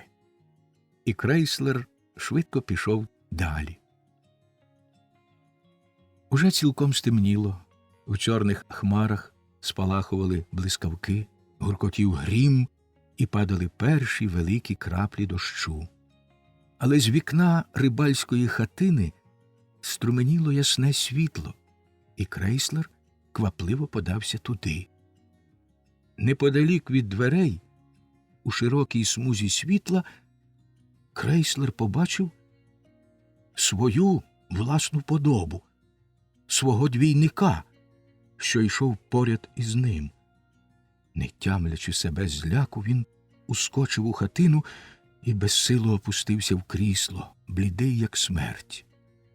Майстер Абрагам, що сидів біля невеличкого столика, на якому гасова лампа кидала навколо себе сліпуче світло, і читав грубезний фоліант, злякано схопився з місця, підійшов до Крейслера і вигукнув: «Ради Бога, Йоганнесе, що з вами? Звідки ви взялися так пізно? І що вас так налякало?» Крейслер насилу заспокоївся і сказав глухим голосом: «Не інакше, як нас двоє. Я і мій двійник, що вискочив з озера і переслідував мене аж сюди. Жальтеся наді мною, майстре. Візьміть свій ціпок з кинджалом і заколіть того негідника. Повірте мені, він божевільний і може довести до загибелі нас обох. То він вислав бурю, в повітрі літають духи і своїми хоралами крають людям серце. Майстре, приманіть сюди лебедя, нехай заспіває в моїх грудях». Пісня завмерла, бо той двійник поклав на них свою білу холодну мертву руку. Та коли лебідь заспіває, йому доведеться зняти руку і знов пірнути в озеро. Майстер Абрагам не дав Крейслерові говорити далі, а почав лагідно заспокоювати його, присилував випити кілька чарок вогнистого італійського вина, що було в нього під рукою, і поступово випитав, що все-таки сталося. Та не встиг Крейслер усього розповісти, як майстер Абрагам, зареготавши, вигукнув: «От хто вже невиправний фантазер і затятий духовида! Тим органістом, що грав у парку моторошні хорали, був просто нічний вітер, який у своєму нестримному леті видобував звуки зі струн еолової арфи. Так, Крейслере, ви забули, що край парку між двома павільйонами напнута еолова арфа. А щодо вашого двійника, який біг поряд з вами у світлі моєї гасової лампи, то я зараз вам доведу, що, коли вийду за двері, відразу з'явиться і мій двійник. І взагалі, будь-кому, хто війде до мене, доведеться терпіти поряд із собою такого почесного охоронця свого «я». Майстер Абрагам вийшов за поріг, і відразу в смузі світла поряд із ним з'явився другий майстер Абрагам. Крейслер помітив, що зображення кидає сховане в гнуте дзеркало, і розсердився, як кожен, хто повірив у диво, а воно виявилося фокусом. Людина воліє найгірший переляк, ніж природне пояснення того, що їй здалось примарним. Вона не вдовольняється цим світом, а хоче щось побачити з іншого, того, якому не треба тілесної оболонки, щоб його було видно. «Я ніяк не можу», – сказав Крейслер, – «я ніяк не можу збагнути, майстре Абрагаме, вашого замилування до таких штук. Ви, наче майстерний кухар, готуєте диво з усіляких гострих спецій і гадаєте, що таким неподобством зможете розворушити людей, уява яких притупилась, мов шлунок у пересиченого гультяя? Нема більшого несмаку, як, показавши людині таку прокляту штуку, від якої в неї аж дух забиває, відразу пояснювати їй, що все це сталося природним способом. Природним, перекривив його майстер Абрагам. Як людина не дурна, ви давно повинні були збагнути, що в світі нічого не відбувається природним способом. Нічогісінько. Чи ви, шановний капельмейстре, гадаєте, що коли ми з допомогою приступних нам засобів досягаємо певного наслідку, то першопричина того наслідку лежить у нас перед очима, а не схована в найпотаємніших сховках природи? Проте ви, звичайно, ставились до моїх штук з пошаною, хоч найдовершенішої з них вам не довелось побачити. Ви маєте на увазі невидиму дівчину? – запитав Крейслер. Принаймні, – повів далі майстер, – саме ця штука, хоч це, мабуть, щось трохи більше, ніж штука, переконало б вас, що часто звичайна механіка, яка найлегше піддається розрахункам, зіткнувшись із найтаємнішим дивом природи, може викликати ефект, який так і залишиться нез'ясованим у буквальному значенні цього слова. Озвався Крейслер. Якщо ви робили все згідно з відомою теорією звуку, якщо зуміли спритно сховати апарат і мали під рукою кмітливу, хитру істоту. «О, К'яро!» – вигукнув майстер Абрагам, і в очах у нього блиснули сльози. «О, К'яро, моя люба, ласкава дитино!» Крейслер ще ніколи не бачив старого таким схвильованим, бо майстер не любив удаватися в журбу і тугу, а, звичайно, відганяв від себе ці почуття іронією або жартом. «Що це за К'яра?» – запитав капельмейстер. «Мабуть, вийшло по-дурному», – всміхнувшись, відповів майстер. «Мабуть, вийшло по-дурному, що мені сьогодні довелось постати перед вами старим плаксивим йолопом. Але сузір'я хочуть, щоб я нарешті розповів вам про ту пору свого життя, про яку так довго мовчав.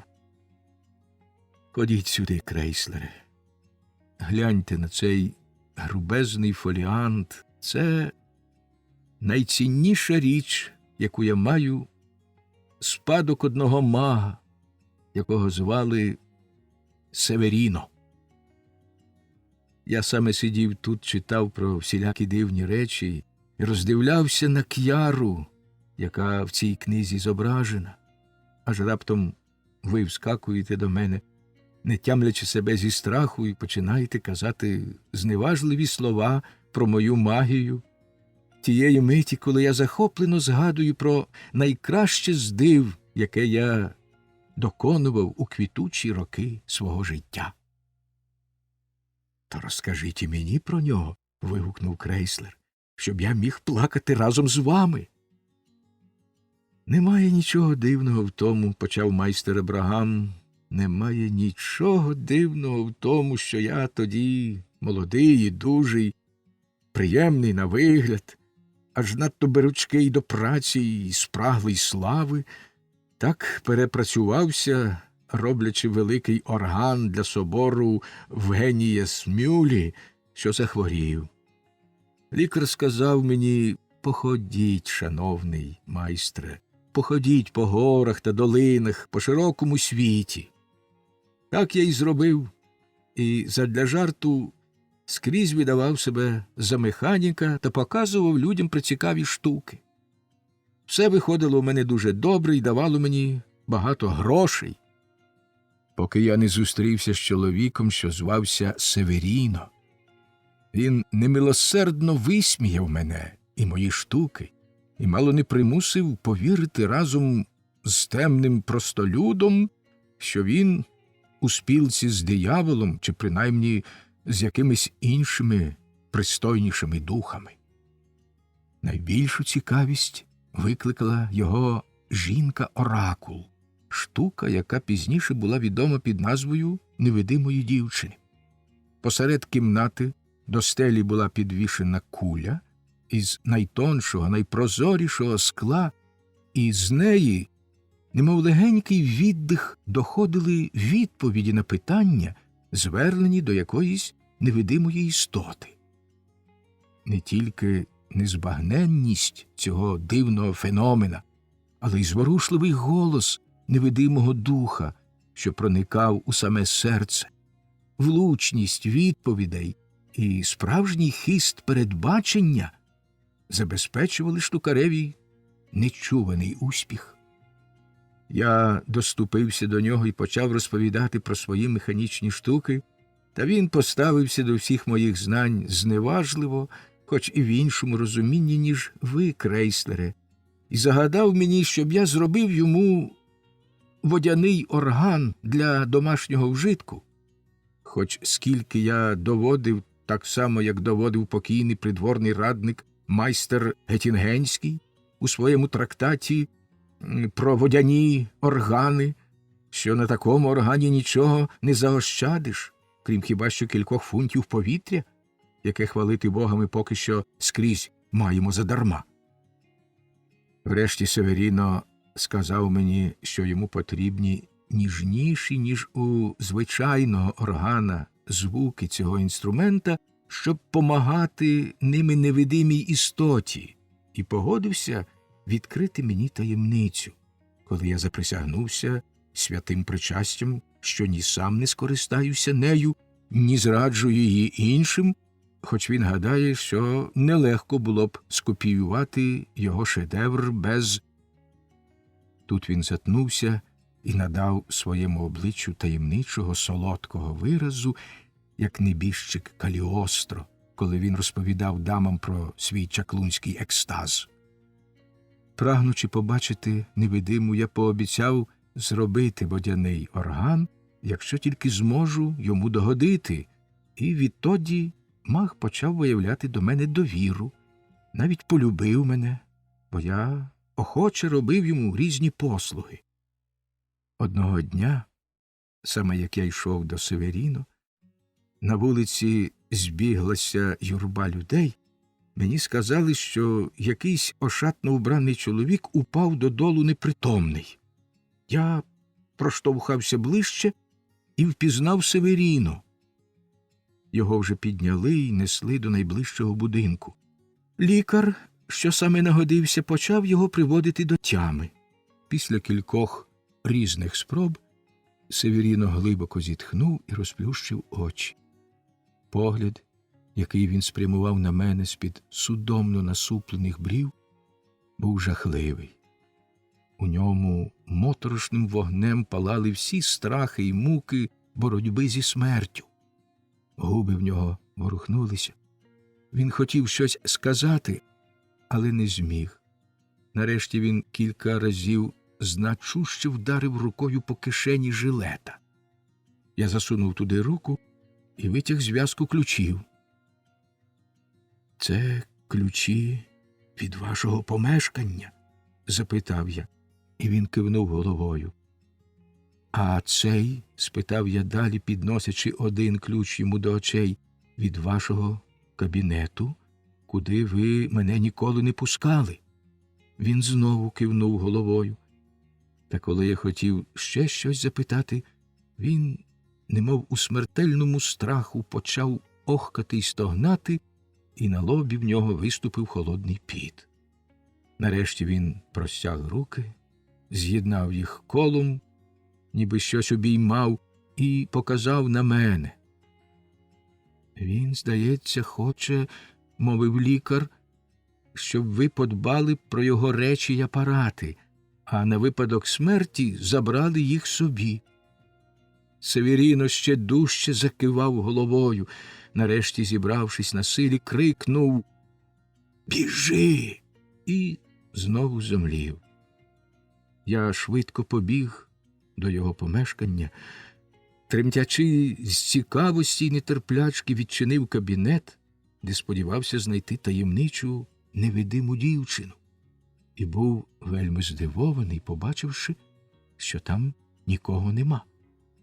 Єдине вікно було щільно завішене, тож світло майже не проникало всередину, а на стіні, якраз навпроти дверей, висіло велике дзеркало. Коли я випадково глянув у те дзеркало і в тьмяному світлі помітив свою постать, мене пронизало дивне відчуття, наче я стою на ізольованому стільчику електризаційної машини. І тієї миті голос невидимої дівчини сказав по-італійськи: «Пожалійте мене хоч сьогодні, батьку. Не катуйте мене так жорстоко, адже ви вже померли». Я хапливо відчинив двері, щоб у кімнаті стало видніше, але знов не побачив живої душі. «Добре», – промовляв голос, – «добре, батьку, що ви прислали пана Ліскова. Але він більше не дозволить вам так катувати мене. Він розтрощить магніт, а ви не зможете вже встати з могили, в яку він вас покладе, хоч як би ви не опиралися, адже ви мертвий і більше не належите до живих». Ви, звичайно, можете собі уявити, крейслере, який мене пойняв страх, бо я не бачив нікого, а голос чувся біля самого мого вуха. «О, чорт!» – голосно мовив я, щоб додати собі сміливості. «Хайно я побачу десь бодай поганеньку пляшечку, то негайно її розіб'ю, якщо навіть сам кульгавий біс вискочить зі своєї в'язниці і стане переді мною живий-живісінький. Але так...»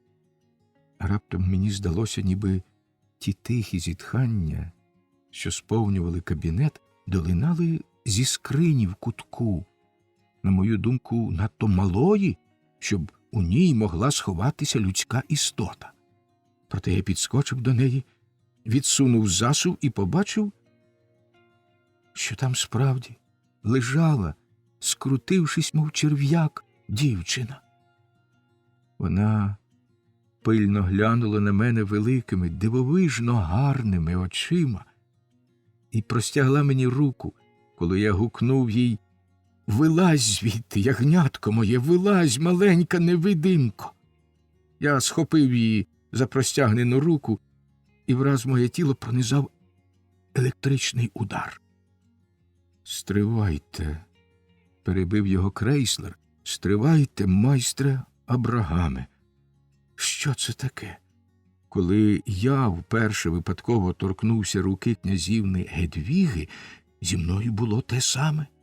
І щоразу, як вона милостиво подає мені руку, я відчуваю той удар, тільки вже не такий сильний. Ага, відповів майстер Абрагам. Виходить, наша князівна також щось подібне до електричного вугра чи електричного ската, яким до певної міри була моя мила К'яра. А може, вона просто грайлива домашня мишка, як та, що дала доброго ляпаса бравому сеньорові Котуньо, коли він схопив її за спинку, щоб розрізати скальпелем, чого ви, звичайно, і гадки не мали робити з князівною. Та про князівну ми поговоримо іншим разом, а тепер вернімося до моєї невидимої дівчини. Коли я, переляканий несподіваним ударом маленького ската, відскочив назад, дівчина озвалася по-німецькому надзвичайно приємним голосом. «Ох, не гнівайтесь на мене, пане Лісков, але я інакше не можу. Мені так боляче». Оговтавшись, нарешті, я обережно взяв дівчину за плечі і витяг з тієї огидної в'язниці. Переді мною стояла мала істота делікатної будови, на зріст, як 12-річна дівчина, але я бачив з форм її тіла, що їй було щонайменше 16. Гляньте в книжку, там її зображення дуже схоже, і ви визнаєте, що не може бути милішого, виразнішого личка, як у неї. До того ж, жоден портрет не віддає чарівного вогню її прекрасних очей, що хоч кому могли запалити серце. Кожен, хто не схибнувся на білосніжній шкірі та ляних косах, визнає те личко вродливим, бо шкіра в моєї К'яри справді була трохи засмаглява, а коси чорні, як смола.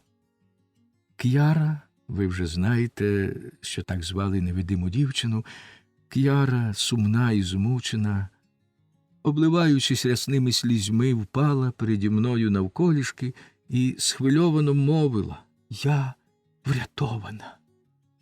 Мені стало дуже шкода її, бо я здогадався, що тут діялися страшні речі. Тим часом принесли тіло Северіно, що невдовзі після того, як я його залишив, помер від другого нападу. Побачивши мертвого Северіно, К'яра відразу перестала плакати, споважніла і втупилась у нього поглядом. І аж тоді, як люди почали цікавитись нею і, сміючись, питати, чи це, бува, не та невидима дівчина, вона пішла до кабінету. Я вважав, що не можна залишати дівчину з мертвим саму, але добрі господарі будинку погодились прихистити її в себе. Коли люди розійшлися, і я заглянув до кабінету, К'яра сиділа перед дзеркалом і була якась дивна.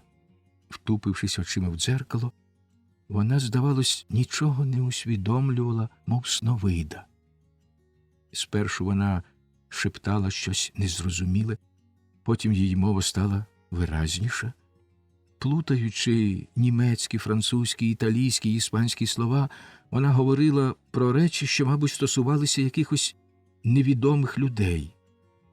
На свій превеликий подив я згадав, що тепер саме була та година, коли, звичайно, Северіно змушував свого оракула говорити. Нарешті К'яра заплющила очі і наче міцно заснула. Я взяв сердешну дитину на руки і відніс до господарів будинку. Другого ранку дівчина була весела і спокійна. Мабуть, вона аж тепер остаточно збагнула, що стала вільна, і розповіла мені все, що я хотів знати. Хоч ви, капельмейстере, завжди надавали великої ваги походженню, Сподіваюсь, ви не будете прикро вражені, коли я скажу, що моя К'яра була всього лише циганською дитиною, яка разом із ватагою своїх брудних одноплемінців, оточених вартою, сиділа на ринку якогось великого міста і смажилась на сонці, коли повз них проходив Северіно. «Ясний пане, дай я тобі поворожу», – гукнула йому 8-річна дівчина. Северіно довго дивився малій у вічі, потім справді простяг їй долоню, і щось його страшенно вразило в її ворожінні. Мабуть, він побачив у дівчинці щось особливе, бо відразу підійшов до лейтенанта поліції, який супроводив валку ув'язнених циганів, і сказав, що ладен заплатити чималу суму, якщо йому дозволено буде забрати з собою маленьку циганку. Лейтенант сердито відповів йому, що тут не невільницький ринок, але додав, що дівчинку, власне, не можна вважати за справжню людину, і у в'язниці вона буде тільки заважати. Отже, добродій може її забрати, якщо погодиться внести 10 дукатів у касу міського притулку для бідних. Северіно відразу дістав гаманця і відрахував дукати. К'яра та її стара бабуся, які чули весь цей торг, почали кричати й голосити. Вони не хотіли розлучатися.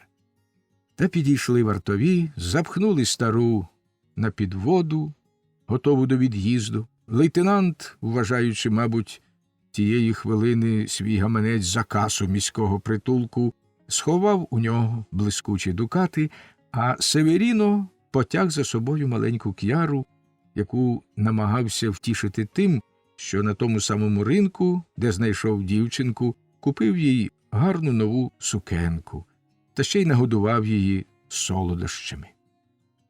Северіно, напевно, вже тоді плекав думку про штуку з невидимою дівчиною і в маленькій циганці добачив усі дані, потрібні для такої ролі. Крім відповідного виховання, він намагався впливати і на її організм, який і так мав властивість дуже збуджуватись. До такого збудженого стану, коли в дівчині прокидався пророчий хист, він доводив її штучними засобами. Згадайте Месмера та його страхітливі досліди. І щоразу вдавався до них, як їй треба було виступати з пророцтвами. Фатальна випадковість дала йому змогу здогадатись, що коли дівчинка витримувала якийсь біль, вона особливо розпалювалась, тоді її здатність проникати в чужу душу збільшувалась до межі неймовірного, і вона ставала ніби ясновидицею. Відтоді той страшний чоловік перед кожним виступом жорстоко мучив її, щоб довести до стану найбільшого ясновидства. Бідолашній К'ярі додавало муки й те, що вона, коли Северіно не було вдома, мусила сидіти скорчена у своїй скрині, часто навіть цілий день, щоб ніхто не викрив її присутності, якби випадково пробрався до кабінету. В тій скрині вона також переїздила з Северіно від одного міста до другого. Доля К'яри була гірша й страшніша, ніж доля того карлика, якого возив із собою відомий Кемпелен, і який, схований у ляльку, що зображала турка, повинен був, удаючи автомата, грати в шахи. В столику Северіно я знайшов чималу суму грошей у золоті й паперах, і завдяки цьому мені пощастило забезпечити К'ярі пристойний прибуток. Апарат для оракула, тобто акустичні пристрої в кімнаті й кабінеті, а так само й інше штукарське знаряддя, яке не можна було перевести, я знищив, але згідно з чітко виявленою волею небіжчика скористався багатьма його таємницями. Влаштувавши всі ці справи, я сумно попрощався з малою К'ярою, яку добрі господарі хотіли прийняти за дитину, і виїхав з міста. Адже минув цілий рік. Пора була вертатися в Генієсмюль, де високоповажний магістрат чекав, щоб я полагодив їхній міський орган. Та небові чомусь захотілося, щоб я залишився штукарем. Тому воно дало змогу одному клятому шахраєві вкрасти в мене гаманець, у якому зберігалось усе моє багатство, і таким чином змусило мене, вже відомого на той час механіка, який мав багато атестатів та патентів, задля шматка хліба показувати свої штуки.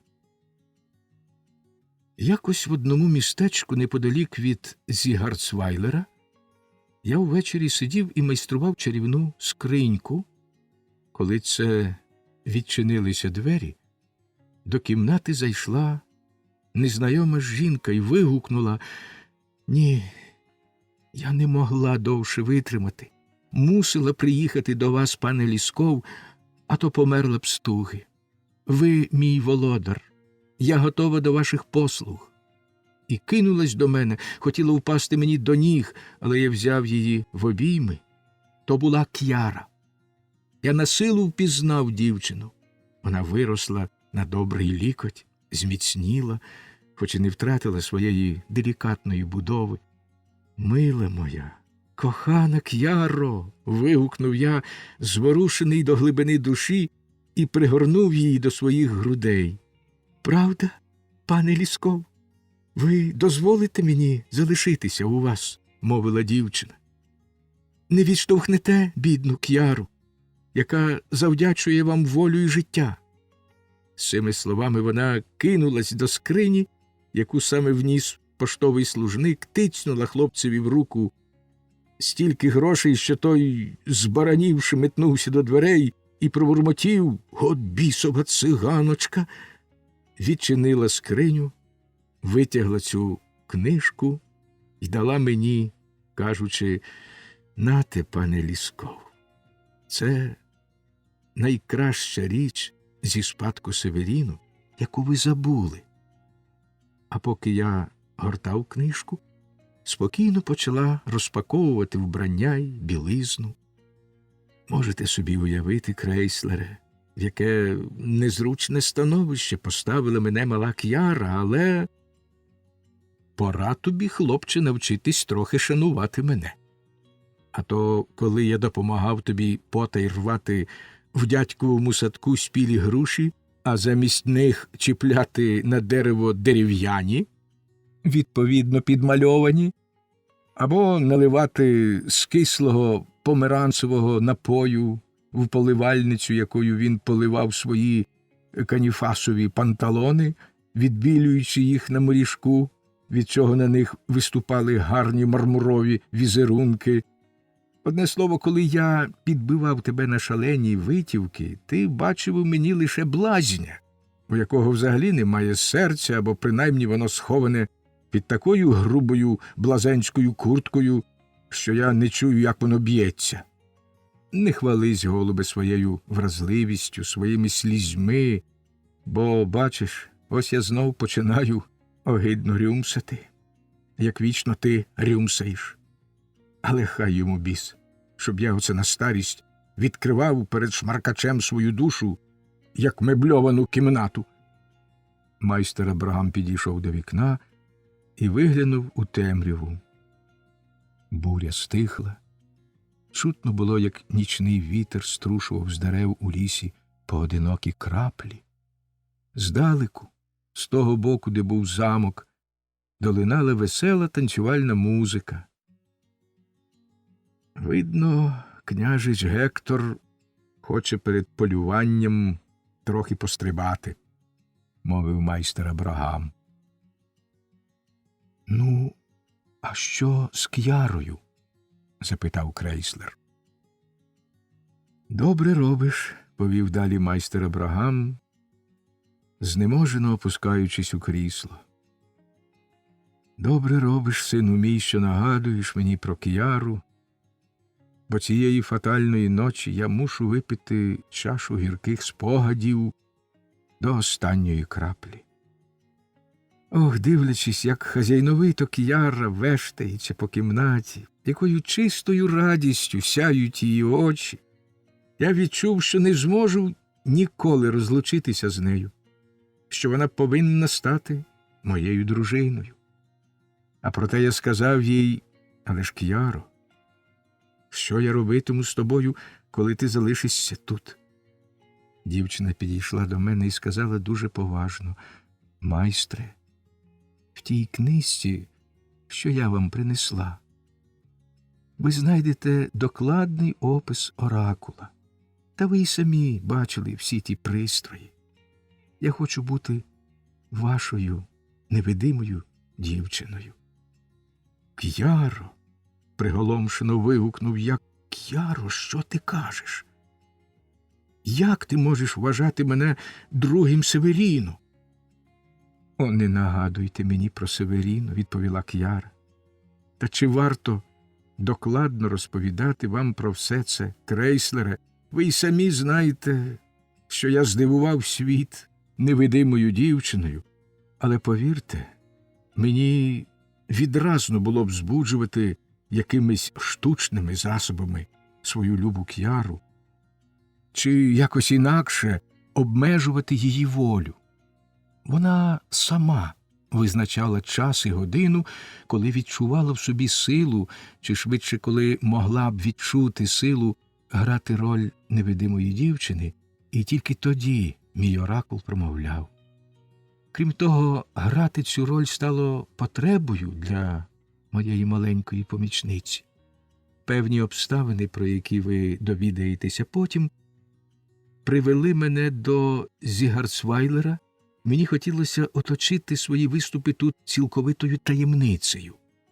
Я зупинився у відлюдному будинку вдови князівського кухаря і через неї розпустив чутку про свої дивовижні штуки. Дуже швидко та чутка дійшла до двору. Все сталося так, як я й сподівався. Князь, я маю на увазі батька князя Іринея, сам знайшов мене, і моя провидиця К'яра виявилась тією чарівницею, яка, немов натхнена неземною силою, часто відкривала князеві його власну душу. Тож чимало туманного в ній він тепер побачив і зрозумів. К'яра, що стала моєю дружиною, мешкала в одного надійного, відданого мені чоловіка в Зігарцгофі і приходила до мене тільки смерком. Тому її присутність залишалась таємницею. Бо ж, бачите, Крейслере, люди так прагнуть див, що хоч штуку з невидимою дівчиною неможливо показати без участі людської істоти, вони вважали б, що їх дурять і беруть на кпини, якби довідалися, що невидима дівчина – істота з плоті й крові. Ось чому в тому місті, де помер Северіно, його після смерті всі лаяли і називали брехуном, коли стало відомо, що пророкувала в його кабінеті маленька циганка. І ніхто не оцінив майстерно зробленого акустичного пристрою, завдяки якому голос ніби виходив із скляної кулі. Старий князь помер, мені остогидли мої штуки і необхідність ховати К'яру. Я хотів вернутися зі своєю любою дружиною в Генієсмюль і знов узятись до органів. Та одного вечора, коли К'яра мала востаннє грати роль невидимої дівчини, вона не прийшла. Довелось відсилати цікавих ні з чим. Серце моє калатало від тривожного передчуття. Вранці я помчав до її помешкання і довідався, що К'яра вийшла з дому о звичайній годині. Ну, чого ти витріщив на мене очі, хлопче? Сподіваюсь, ти не ставитимеш мені дурних запитань. Адже й так зрозуміло. К'яра безслідно зникла, і ніколи більше я її не бачив. Майстер Абрагам схопився з крісла і кинувся до вікна. Глибоке зітхання свідчило, що з роздертої рани в серці знов закапала кров. Крейслер мовчанкою шанував глибоку скорботу старого. «Вам уже пізно», – після довгої мовчанки озвався майстер Абрагам. «Вам уже пізно вертатися до міста, капельмейстере. Скоро північ, а на дворі, самі знаєте, блукають лихі двійники та всяка інша нечиста сила і можуть вас збаламутити. Лишайтеся в мене. Безглуздо, цілком безглуздо було б М.П.Д. Мур провадить далі. Якби такої непристойної витівки хтось допустився у священному місці, тобто в аудиторії, моє серце так стискається, так йому тісно в грудях, у голові снують такі високі думки, що я не можу писати далі, мушу відкласти перо і трохи прогулятися. Мені полегшало, і я вертаюся до письмового столу. Але те, що сповнює моє серце, вилітає з уст із-під пера поета. Колись я чув, як майстер Абрагам розповідав, що в одній старовинній книжці писалося про якогось дивного чоловіка. В тілі його начебто струменіла особлива шкідлива речовина, що виходила тільки крізь пальці. Але він підкладав під руку гарний білий папір, збирав шкідливу рідину, що шумувала в його тілі, і називав ті відходи віршами, які йшли з глибини душі. Я вважаю те оповідання злісною сатирою, але мушу признатися, що часом і мене всього до самих лап пронизує дивне відчуття. Я б назвав його духовною сверблячкою, і змушує записувати все, що я думаю. Таке зі мною діється і тепер. Нехай воно мені зашкодить, нехай обмежені коти в своєму засліпленні лютують, навіть спробують на мені, чи гострі мають пазурі, але я мушу виливати свої почуття. Мій господар сьогодні цілий ранок читав, оправлений у свинячу шкіру, том в 1/4 аркуша, а коли, як завжди, в таку пору він вийшов і залишив книжку на столі, розгорнену, я негайно стрибнув на стіл і з властивою мені цікавістю до наук заходився обнюхувати, що то за книжка, яку так пильно студіював мій господар. То була чудова, цінна праця старого Йоганна Куніспергера про вплив сузір'їв, планет і 12 знаків зодіаку на природу. Так, я маю цілковите право назвати цю працю чудовою і цінною, бо ж хіба поки я читав її, мені не відкрилась ясно, як на долоні, таємниця мого буття, мого шляху на цій планеті. Ох, поки я пишу ці рядки, над моєю головою палахкотить прекрасне сузір'я, мій вірний супутник, споріднений зі мною. Воно осяває мою душу, і душа випромінює те світло назад. Так я відчуваю на своєму чолі пекуче, мов жар, проміння хвостатої комети. Я сам блискуча хвостата зірка, небесний метеор, що грізно й пророчо в ореолі слави летить над всесвітом. І так само, як комета затьмарює своїм блиском усі зірки, так і ви, коти, інші тварини й люди, всі ви зникнете в пітьмі ночі, якщо я не ховатиму своїх талантів, а засвічу, як годиться, їхній світоч. А це залежить тільки від мене. Але хоч з мене хвостатого духа світла променіє моя божиста природа, хіба я не поділяю долі всіх смертних? Я маю занадто добре і вразливе серце, легко переймаюся горем слабших, і через це впадаю у сум і тугу. Хіба ж я не пересвідчуюсь на кожному кроці, що я самітний, ніби в безлюдній пустелі, бо належу не теперішній, а майбутній добі високої освіченості, оскільки тут немає жодної душі, здатної захоплюватись мною, як я того заслуговую.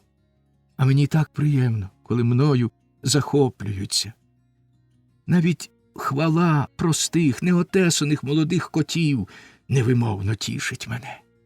Я знаю, як викликати в них безмежний подив. Та що з того, коли вони, незважаючи на всі мої зусилля, не можуть попасти в тон фанфар, які ясять мені хвалу, хоч би скільки кричали «няв-няв». Доводиться сподіватись на нащадків. Вони, напевне, поцінують мене. А тепер нехай би я написав філософський твір, хто проникне в глибину мого духу? Нехай би я принизився до драми. Де ті актори, що спромоглися б заграти її? Чи хай би я звернувся до іншого літературного жанру, наприклад, до критики, яка мені тим більше личить, що я здіймаюся понад усіма, кого звуть поетами, письменниками, митцями, як ідеал довершеності. Отже, тільки єдиний можу висловити компетентний присуд. Хто зможе піднятися туди, де я ширяю? Хто зможе перейняти мої погляди? Чи є на світі лапи або руки, гідні увінчати мене лавровим вінком? Але я знаю на це спосіб, я увінчаю себе сам, і кожен, хто насмілиться смикнути за той вінок, відчує, які гострі в мене пазурі, перед ними ніхто не встоїть. Адже на світі є такі заздрісні тварюки, мені навіть часто сниться, ніби вони нападають на мене. І, уявляючи, що треба боронитись, я вганяю свою гостру зброю собі ж таки в обличчя і роздряпаю свій прекрасний вид. Мабуть, і в шляхетному почутті власної гідності домішано трохи підозріливості. Інакше й бути не може. От і недавно, коли юний Понто, розмовляючи на вулиці про останні новини з кількома молодими пуделями, навіть не глянув на мене, хоч я й сидів біля віконця рідного льоху не далі, як за 6 ступнів від нього. Я сприйняв це як прихований випад проти моєї доброчесності й досконалості. Неабияк обурило мене й те, що коли я дорікнув тому Дженджикові, він почав запевняти, що справді не помітив мене. Але вже пора, щоб ви, о споріднені душі серед прекрасних майбутніх поколінь, як я хотів би, аби ви вже тепер були серед нас і, маючи під рукою розумні думки про велич Мура, висловлювали їх так гучно, щоб крім них більше нічого не можна було почути. Довідались докладніше про те, що в молодості сталося з вашим Муром. Отже, слухайте уважно, дорогі мої, настає чудова хвилина в моєму житті. Почались березневі іди, на дах лилося яскраве лагідне проміння весняного сонця, і в моїх грудях розгорялося тихе полум'я. Вже кілька днів мене не полишав якийсь дивний неспокій, якась незвана, але солодка туга. Не встигав я трохи заспокоїтись, як скоро знову впадав у такий стан, що мені й не снилося ніколи. Неподалік від мене, із слухового віконця, легко й нечутно вилізла одна істота. О, немає слів, щоб змалювати красуню. Вона була вся біла, тільки чорна оксамитова шапочка прикривала гарненьке чоло, а на тендітних ногах були такі самі чорні панчішки. Прекрасні, зелені, мов трава, очі палахкотіли солодким вогнем, легенькі порухи ледь загострених вушок свідчили про доброчесність і розум, а у хвилястих помахах хвоста виявлялась грація і ніжна жіночість. Красуня, мабуть, не бачила мене. Вона дивилась на сонце, мружила очі і чхала. О, цей звук відгукнувся в моїй душі солодким тремтінням, у скронях у мене загупало, кров закипіла в жилах, серце ладне було вискочити з грудей, і невимовно болісний захват, що перевернув у мені все, вилився в протягле «няу». Крихітка швидко повернула голову, глянула на мене. В її очах майнув страх, чарівна дитяча несміливість. Невидимі лапи з непереборною силою рвонули мене до неї, та не встиг я підскочити, щоб обняти її, як вона швидко, мов тінь, зникла за димарем. Охоплений люттю й розпачем, я оббігав весь дах, жалібно лементуючи, та дарма. Вона не вернулася. Ох, як мені було тяжко! Шматок не ліз мені в горло. Науки остогидли. Я не міг ні читати, ні писати. Сили небесні! Вигукнув я другого дня, коли, надаремне шукаючи своєї красуні, облазив дах, горище, льох та всі закутки в будинку і невтішний повернувся додому, коли, оскільки та крихітка не сходила мені з думки, навіть смажена рибина, що їй дав мені господар, подивилася на мене з мисочки її очима, через що я вигукнув у нестямному захваті: «Чи це ти, моя мріє?» і з'їв її одним духом. Отже, другого дня я вигукнув: «Сили небесні, невже це кохання?»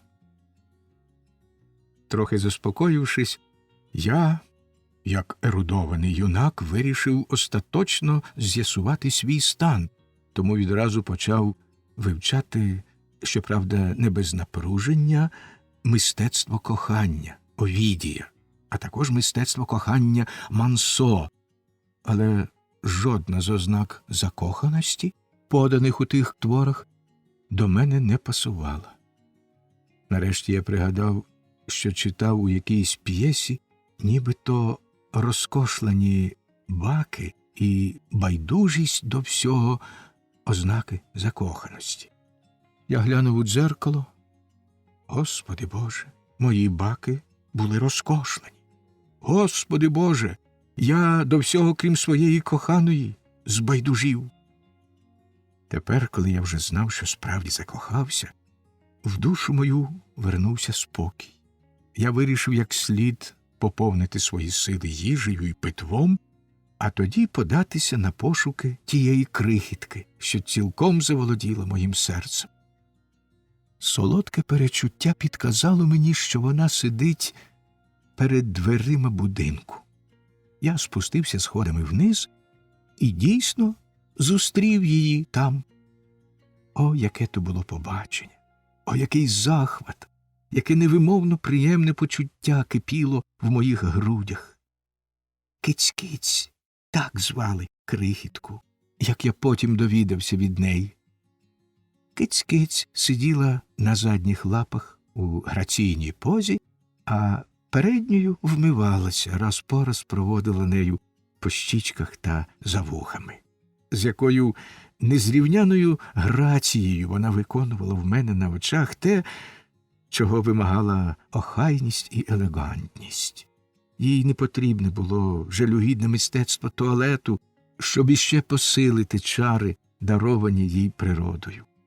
Я наблизився до неї чемніше, ніж першого разу, і сів поряд. Вона не втекла, тільки уважно оглянула мене і опустила очі. «Найпрекрасніша», – тихо почав я, – «будь моєю».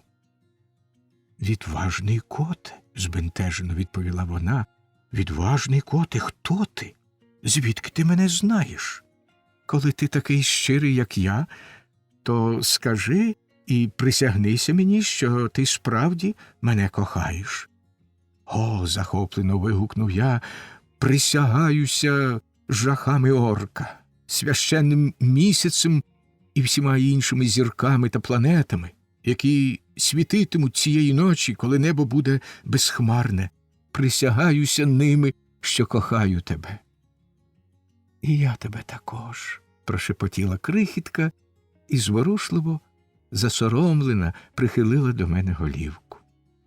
Розпалений пристрастю, я простяг до неї лапи, щоб пригорнути її до себе, та зненацька два велетенських коти з пекельним вереском напали на мене, жорстоко мене покусали, подряпали і до всього скотили в канаву, де я мало не втонув у брудних помиях.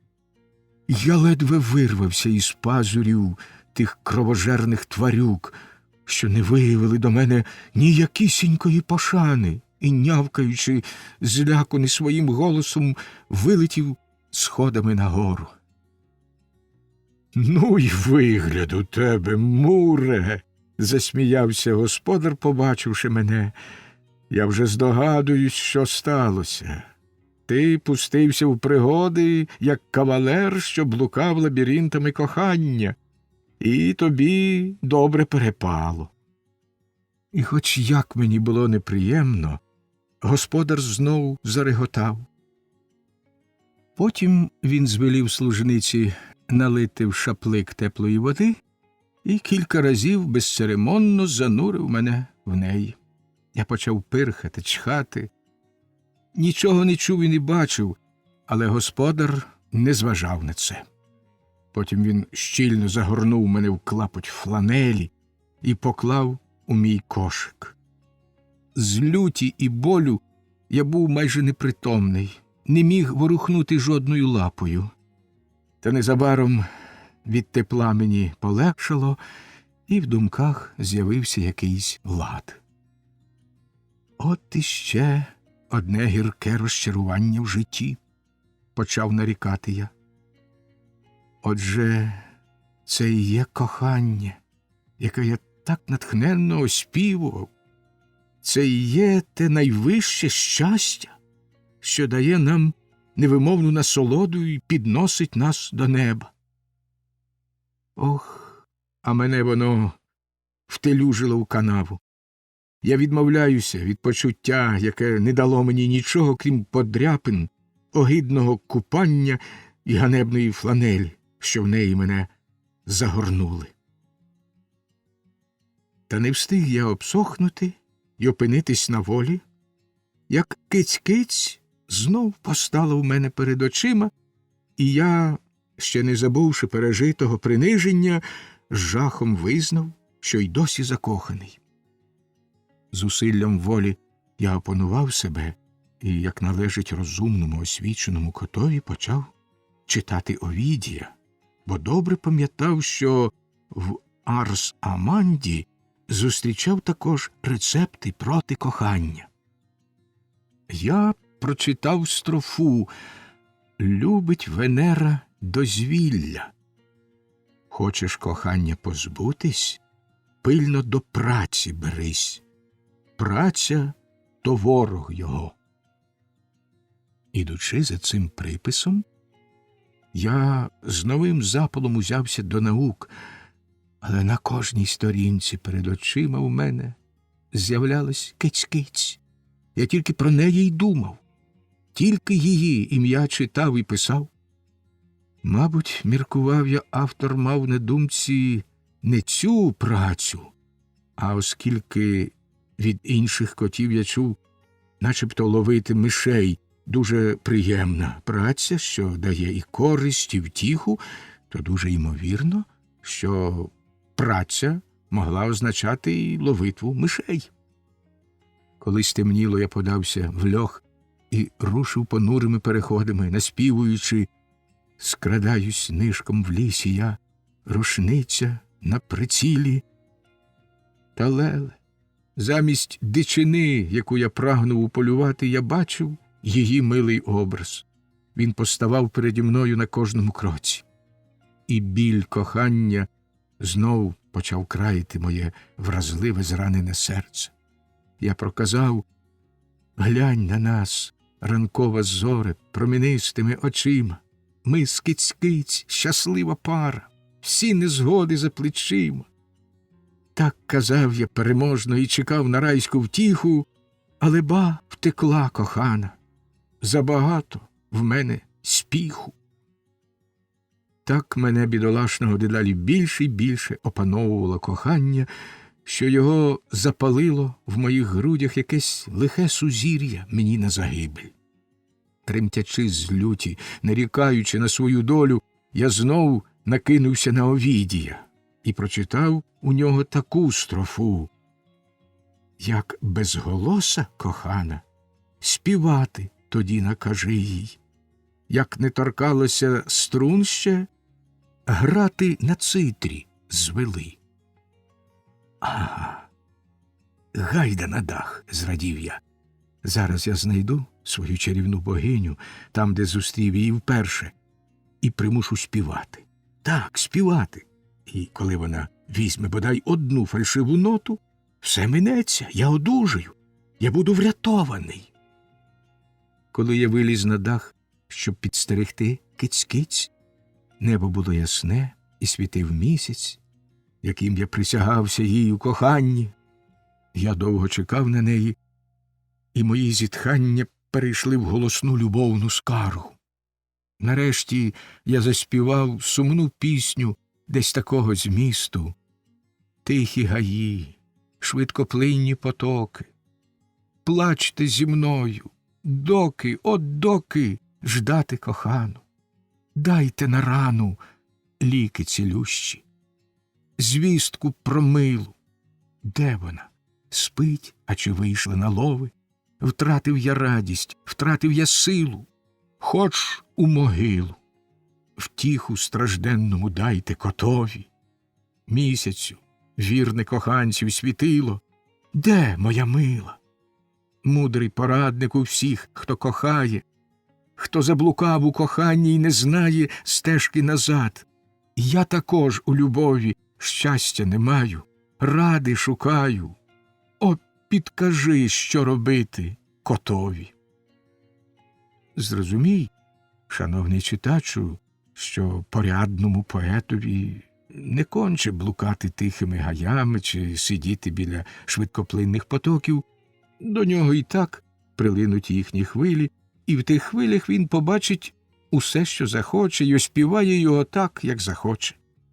Якщо когось аж надто вразила висока довершеність моїх віршів, то я скромно нагадаю, що був тоді в натхненні, в екстазі закоханого, а всі знають, що кожен, кого пойняла лихоманка кохання, навіть коли він не здатен зримувати сонце й віконце чи страждання й кохання, не здатен, кажу, незважаючи на всі зусилля впоратися з цими досить таки звичайними римами, раптом стає поетом і починає виливати на папір чудові вірші. Так само, як той, хто схопить нежить, починає нестримно, страхітливо чхати. Цьому екстазові прозаїчних натур ми вже завдячуємо багато прекрасних творів, і добре, що іноді через це людські киць-киць, які не відзначалися особливою вродою, на деякий час здобували гучну славу. А коли таке трапляється з сухим деревом, то чого можна сподіватися від зеленого? Я хочу сказати, що коли вже кохання здатне зробити поетами навіть таких плюгавих прозаїків, як собаки, то чого можна чекати від справжніх поетів у цю пору їхнього життя? Отже, я не блукав тихими гаями і не сидів біля швидкоплинних потоків, я прилаштувався на високому даху, голому, голісінькому, якщо не рахувати дрібки місячного світла, а проте в своїх майстерних віршах я благав ліси, потоки, місяця, а на останці свого приятеля Овідія допомогти мені, підтримати мене в нещасливому коханні.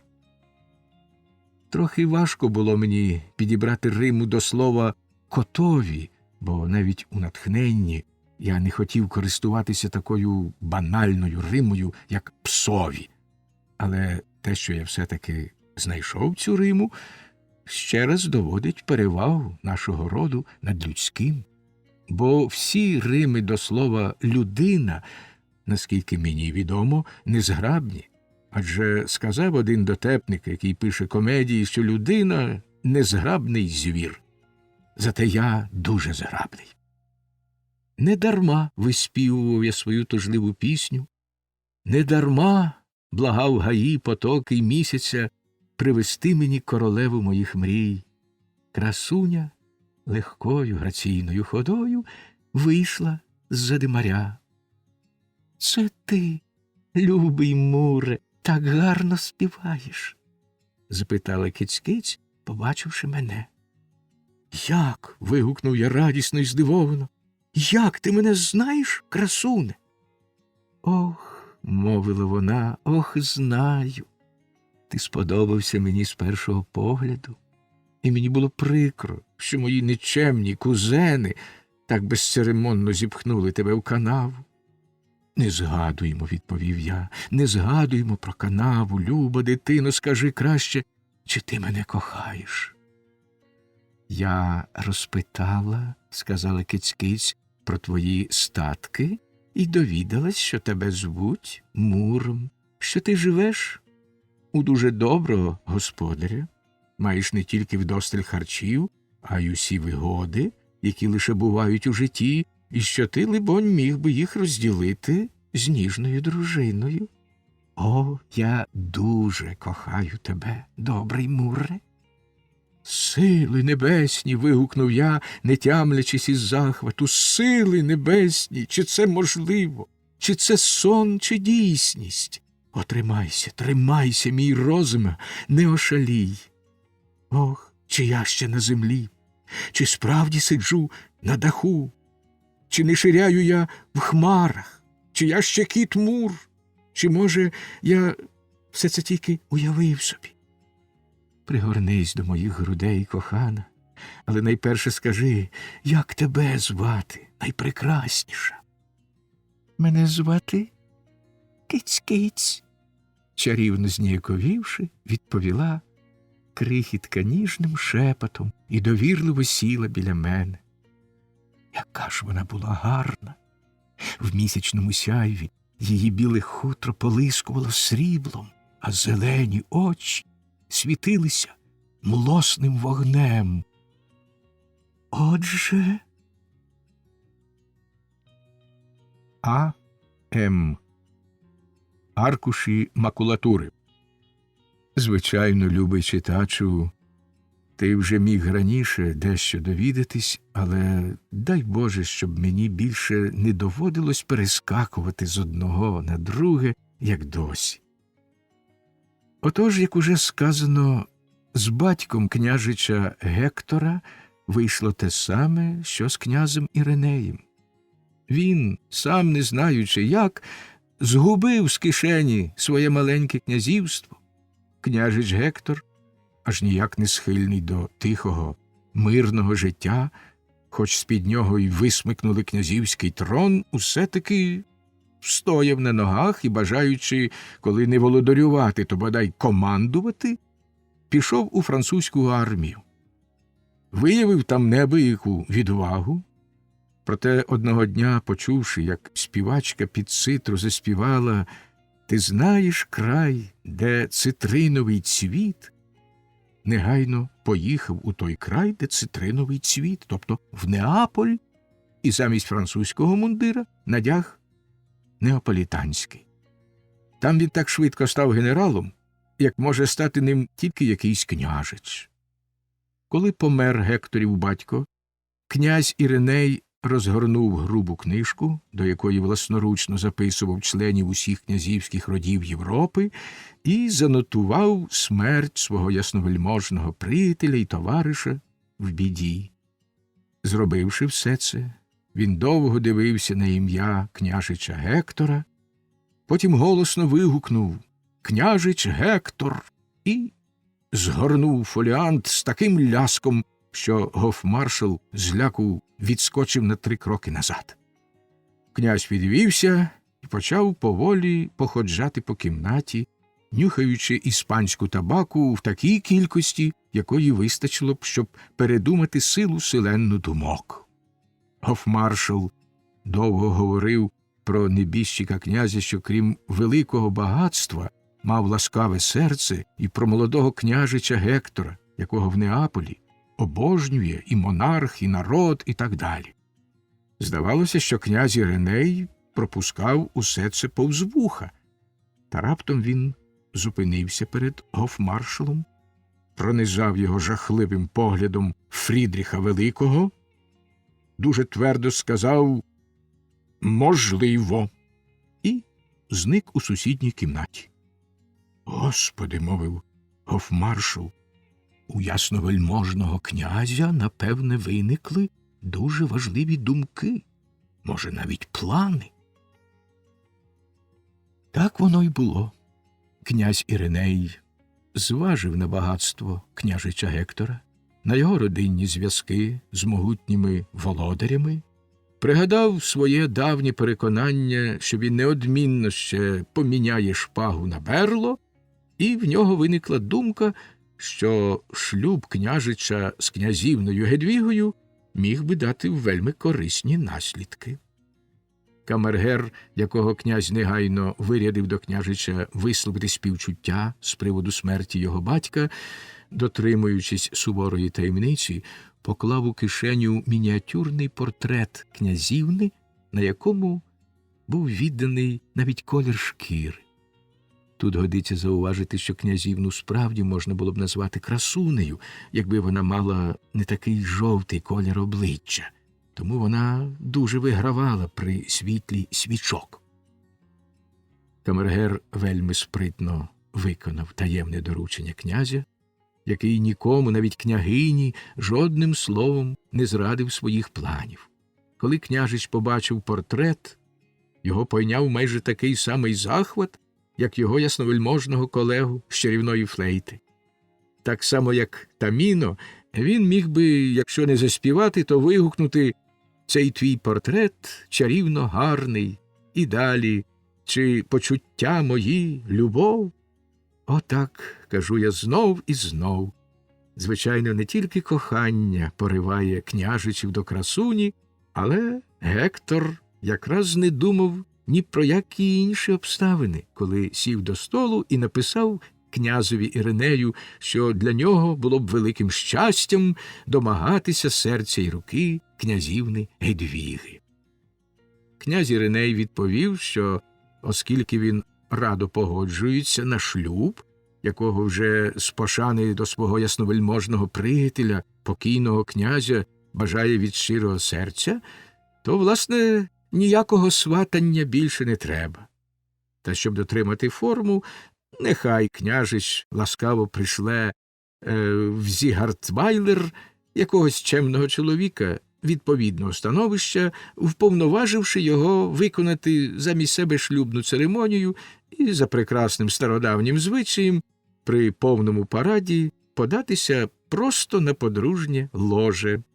Княжич написав у відповідь «Я сам приїду, мій князю».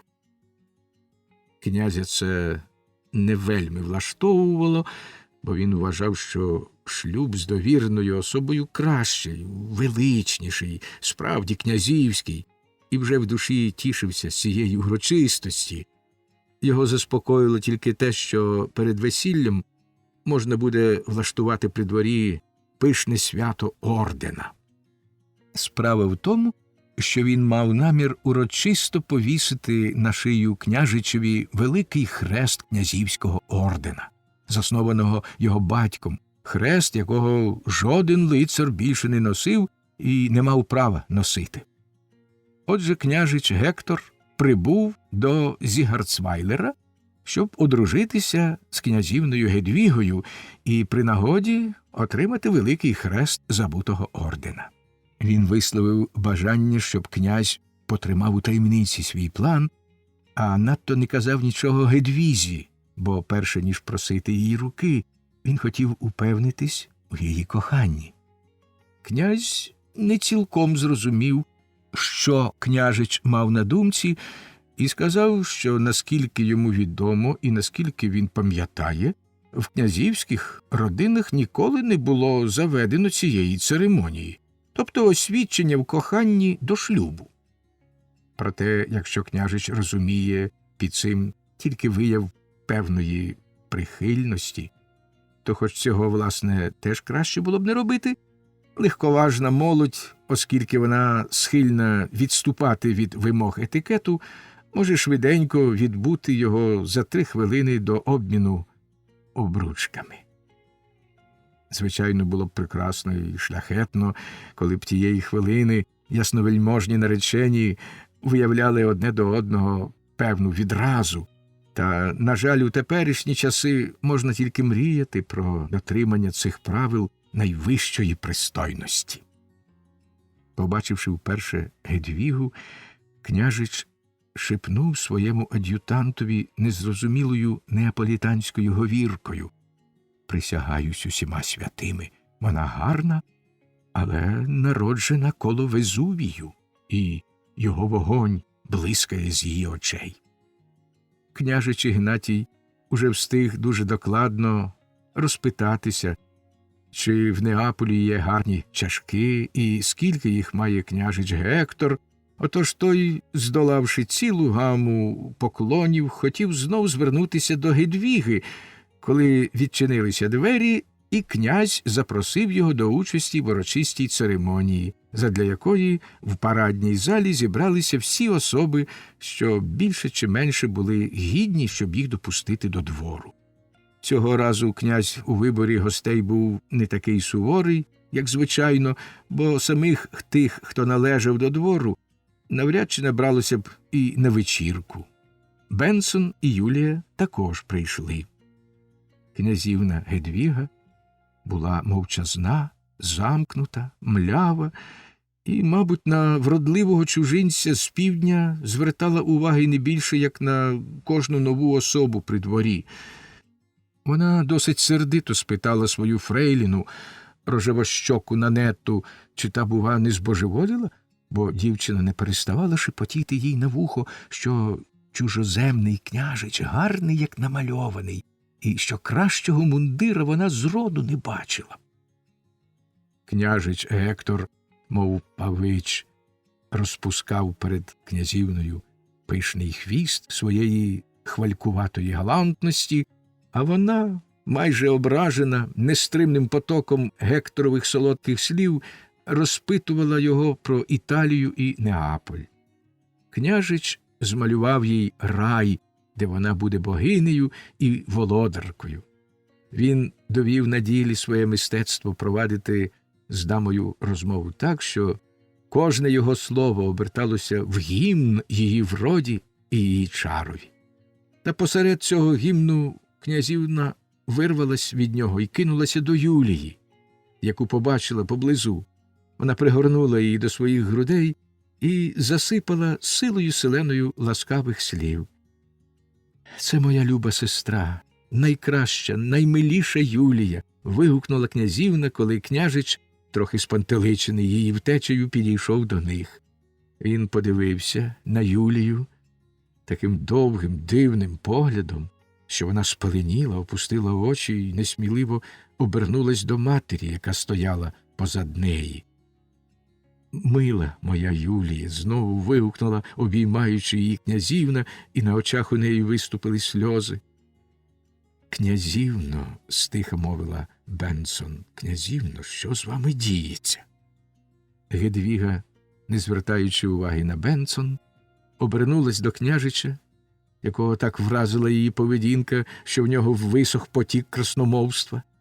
Досі князівна була мовчазна, поважна і невдоволена, а тепер її вразу панувала якась нервова веселість.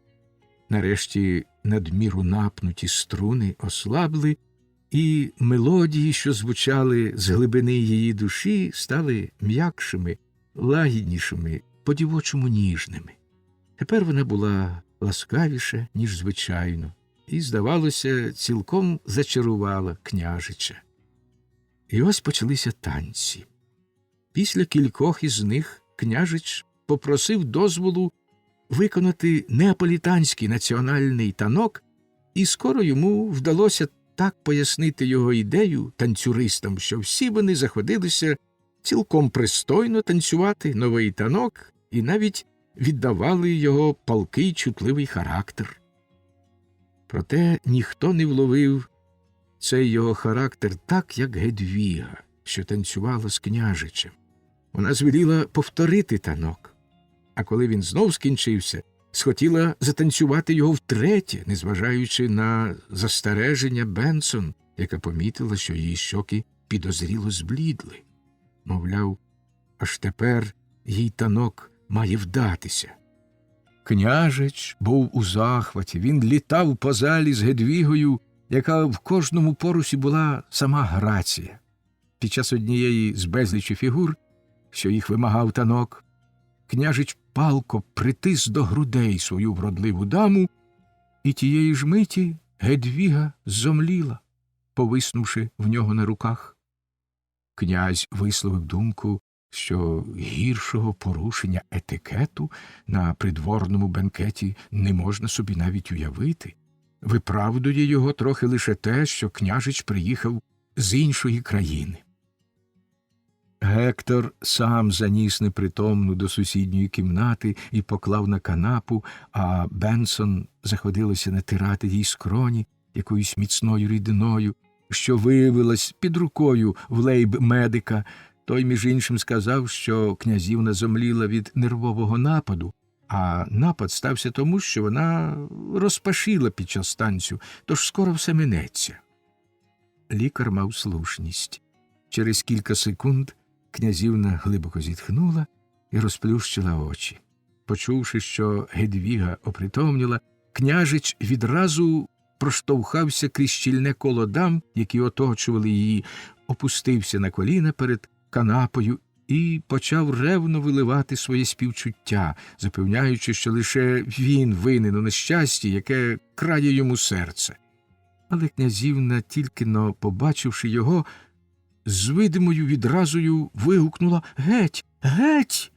і знов зомліла. «Ходімо», – мовив князь, беручи княжича за руку. «Ходімо, дорогий княжичу, ви не знаєте, що в князівен часто бувають дивні примхи. Бог його знає, в якому дивовижному образі ви постали перед нею цієї хвилини.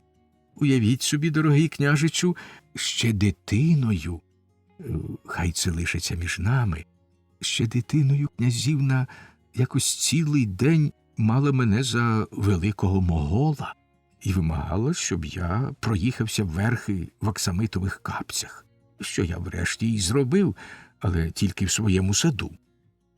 Княжич Гектор зареготав просто в обличчя князеві і звелів подавати карету. Княгиня, турбуючись про Гедвігу, попросила Бенсон, щоб та з Юлією лишилась у замку. Вона знала, що радниця мала велику владу над психікою князівни, і що саме завдяки цій владі вона, звичайно, послаблювала напади хвороби. Так сталося й цього разу. Князівна скоро заспокоїлася, піддавшись невтомним, лагідним умовлянням радниці. Гедвіга, ні більше, ні менше, запевняла, що, танцюючи, княжич обернувся в подібне до дракона страхіття і своїм гострим палючим язиком вжалив її в серце. «Хай Бог боронить!» – вигукнула Бенсон. «Отже, княжич Гектор синє страхіття? Із казки Готці? Що за химери? Кінець кінцем виходить те саме, що й з крейслером, який видався вам небезпечним шаленцем». «Ніколи в світі!» – палко заперечила князівна і, сміючись, додала: «Я справді не хотіла б, щоб мій добрий крейслер обернувся раптом у синє страхіття, як княжич Гектор». Рано вранці, коли Бенсон, яка цілу ніч просиділа коло ліжка князівни, зайшла до кімнати Юлії, та зустріла її бліда, стомлена, з опущеною головою, мов хвора голубка. «Що з тобою, Юліє?» – злякано запитала радниця. яка не звикла бачити дочку в такому стані. «Ох, мамо», – сумно відповіла Юлія. «Ох, мамо, я ніколи більше не прийду сюди. В мене серце тремтить у грудях, коли я згадаю про вчорашню ніч. У тому княжичеві є щось страхітливе. Я не можу передати словами, що діялося зі мною, коли він дивився на мене. В його темних очах спалахнула смертоносна блискавка. І я, бідолашна, загинула б, якби вона була влучила в мене. Не смійтеся з мене, мамо, але то був погляд убивці, що обрав собі жертву. І вона вмирає зі смертельного жаху, перше ніж він замахнеться кинджалом. Кажу вам, мене охопило таке дивне почуття, що я навіть не знаю, як його назвати. Все моє тіло наче звело судомою. Розповідають же про Василісків, погляд яких, мов ядучий вогненний промінь, миттю вбиває кожного, хто зважиться звести на них очі. Княжич схожий на таке грізне страховисько. «Ну, тепер», – засміялась Бенсон, – «ну, тепер мені справді доведеться повірити, що синє страховисько таки існує, коли навіть княжич, такий вродливий і люб'язний, видався двом дівчатам, Драконом і Василіском. Князівну я вважаю здатною на будь-які, навіть найшаленіші фантазії. Але щоб моя спокійна, лагідна Юлія, моя мила дитина, піддавалась таким безглуздим химерам». «А щодо Гедвіги», – перебила Юлія матір, – «а щодо Гедвіги, то не знаю, яка зловорожа сила відриває її від мого серця, а мене хоче штовхнути на боротьбу зі страшною хворобою, що підточує їй душу. А вже ж я зву хворобою цей стан князівни, з яким вона сердешна ніяк не може впоратись. Коли вона вчора раптом відвернулася від княжича і почала мене голубити та обіймати, я відчула, що вона горить, ніби в лихоманці. А потім ще той танок, той жахливий танок. Ви знаєте, мамо, як я ненавиджу танці, в яких чоловікам дозволено нас обіймати. Мені здається, що в ті ж хвилини ми нехтуємо всім, чого вимагає звичай і пристойність, і даємо чоловікам владу над собою, яка і їм самим, принаймні найвразливішим із них, не справляє ніякої радості. І ось Гедвіга безупину танцює той південний танок, який мені, що довше він тривав, то здавався відразнішим. Очі в княжича світилися справді сатанинською зловтіхою. «Дурненька», – мовила Бенсон, – «що ти вигадуєш? Проте я не маю права ганити тебе за такі погляди. Дотримуйся їх, але не будь несправедлива до Гедвіги. Взагалі не думай ні про неї, ні про княжича. Забудь про них. Якщо хочеш, я подбаю, щоб якийсь час ти не бачила ні князівни, ні княжича. Ні, твій спокій я нікому не дам порушити, моя люба, добра дитино. Ходи, хай я тебе пригорну до свого серця». І Бенсон по-материнському ніжно пригорнула до себе Юлію. «А може, – повела далі Юлія, ховаючи на грудях у матері своє розпашіле личко, – а може, через це страхітливе хвилювання мені й приснився той дивний сон, що так збентежив мене?» «Що ж тобі приснилося?» – запитала мати. «Я наче гуляла в чудовому саду, де під густими темними кущами цвіли вечірниці й троянди, і сповнювала повітря солодкими пахощами. Якесь чарівне сяйво, схоже на місячне, поширювалось, як музика й спів, і коли воно торкалося своїм золотим промінням дерев та квіток, вони тремтіли із захвату, кущі шелестіли, струмки жебоніли, і їхнє жебоніння скидалося на тихе тужливе зітхання. Я збагнула, що той спів, який линув по саду, це я сама. І як тільки згасне сяйво звуків, я загину в болісній тузі. Але чийсь ласкавий голос сказав: ні, звук — найвище щастя, а не загибель. Я міцно тримаю тебе в своїх дужих руках, і в твоїй душі бринить моя пісня, а вона вічна, як туга за невідомим. Так промовляв Крейслер, який раптом з'явився переді мною. Душа моя сповнилась райським почуттям спокою і надії, і я, сама не знаю як, я все кажу вам, мамо, упала йому в обійми. Зненацька я відчула, що мене стиснули залізні руки, і страхітливий глузливий голос крикнув: «Чого ти пручаєшся, нещасна? Ти вже мертва, і тепер мусиш бути моєю». То княжич стискав мене своїми руками. Зойкнувши з зляку, я пробудилась, накинула на себе халат, підбігла до вікна і відчинила його, бо повітря в кімнаті було важке і задушливе. Я помітила віддалік якогось чоловіка, що дивився в підзорну трубу на вікна замку. Та потім він побіг алеєю, чудернацько підстрибуючи. Я б сказала, по-блазенському, бо він робив на обидва боки різні антраша та інші танцювальні па, вимахував руками і, як мені вчувалося, ще й голосно співав. Я впізнала Крейслера і не втрималась, щоб щиро не посміятися з його поведінки, а все-таки він видався мені добрим духом, що мав оберігати мене від княжича. Так, мабуть, аж тепер мені стала зрозуміла Крейслерова душа, аж тепер я, здається, побачила, що під його лукавим гумором, який багато кому дошкуляє, сховане найвірніше, найшляхетніше серце.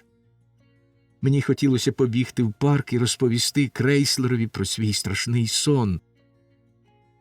«Це, — поважно мовила Бенсон, — це дурний сон, а його фінал ще дурніший. Тобі треба відпочити, Юліє. Легенький ранковий сон буде тобі корисний. Я також думаю ще поспати годинку-дві». З цими словами Бенсон вийшла з кімнати, а Юлія зробила так, як їй порадила мати. Коли вони прокинулись, у вікна світило яскраве полудневе сонце, а в кімнаті міцно пахли вечірниці й троянди. «Що це?» — вражено вигукнула Юлія. «Що це? Мій сон?» Та, озирнувшись, побачила на спинці канапи, на якій вона спала, чудовий букет квіток. «Крейслер! Любий Крейслер!» — лагідним голосом сказала Юлія, узяла букет і замріялась. Княжич Ігнатій прислав служника запитати, чи дозволить йому Юлія годину посидіти з нею.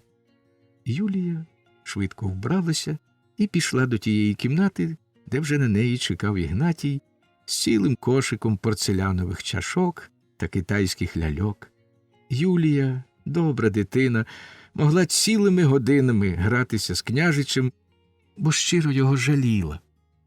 В неї ніколи не вихоплювалось жодного глузливого чи зневажливого слова, як в інших, а надто в князівни Гедвіги. Тому княжич найдужче любив товариство Юлії і часто звав її своєю маленькою нареченою. Чашки вже були розставлені, ляльки впорядковані, і Юлія саме звернулася до японського імператора від імені маленького Арлекіна. Обидві ляльки стояли одна проти одної, коли зайшла Бенсон.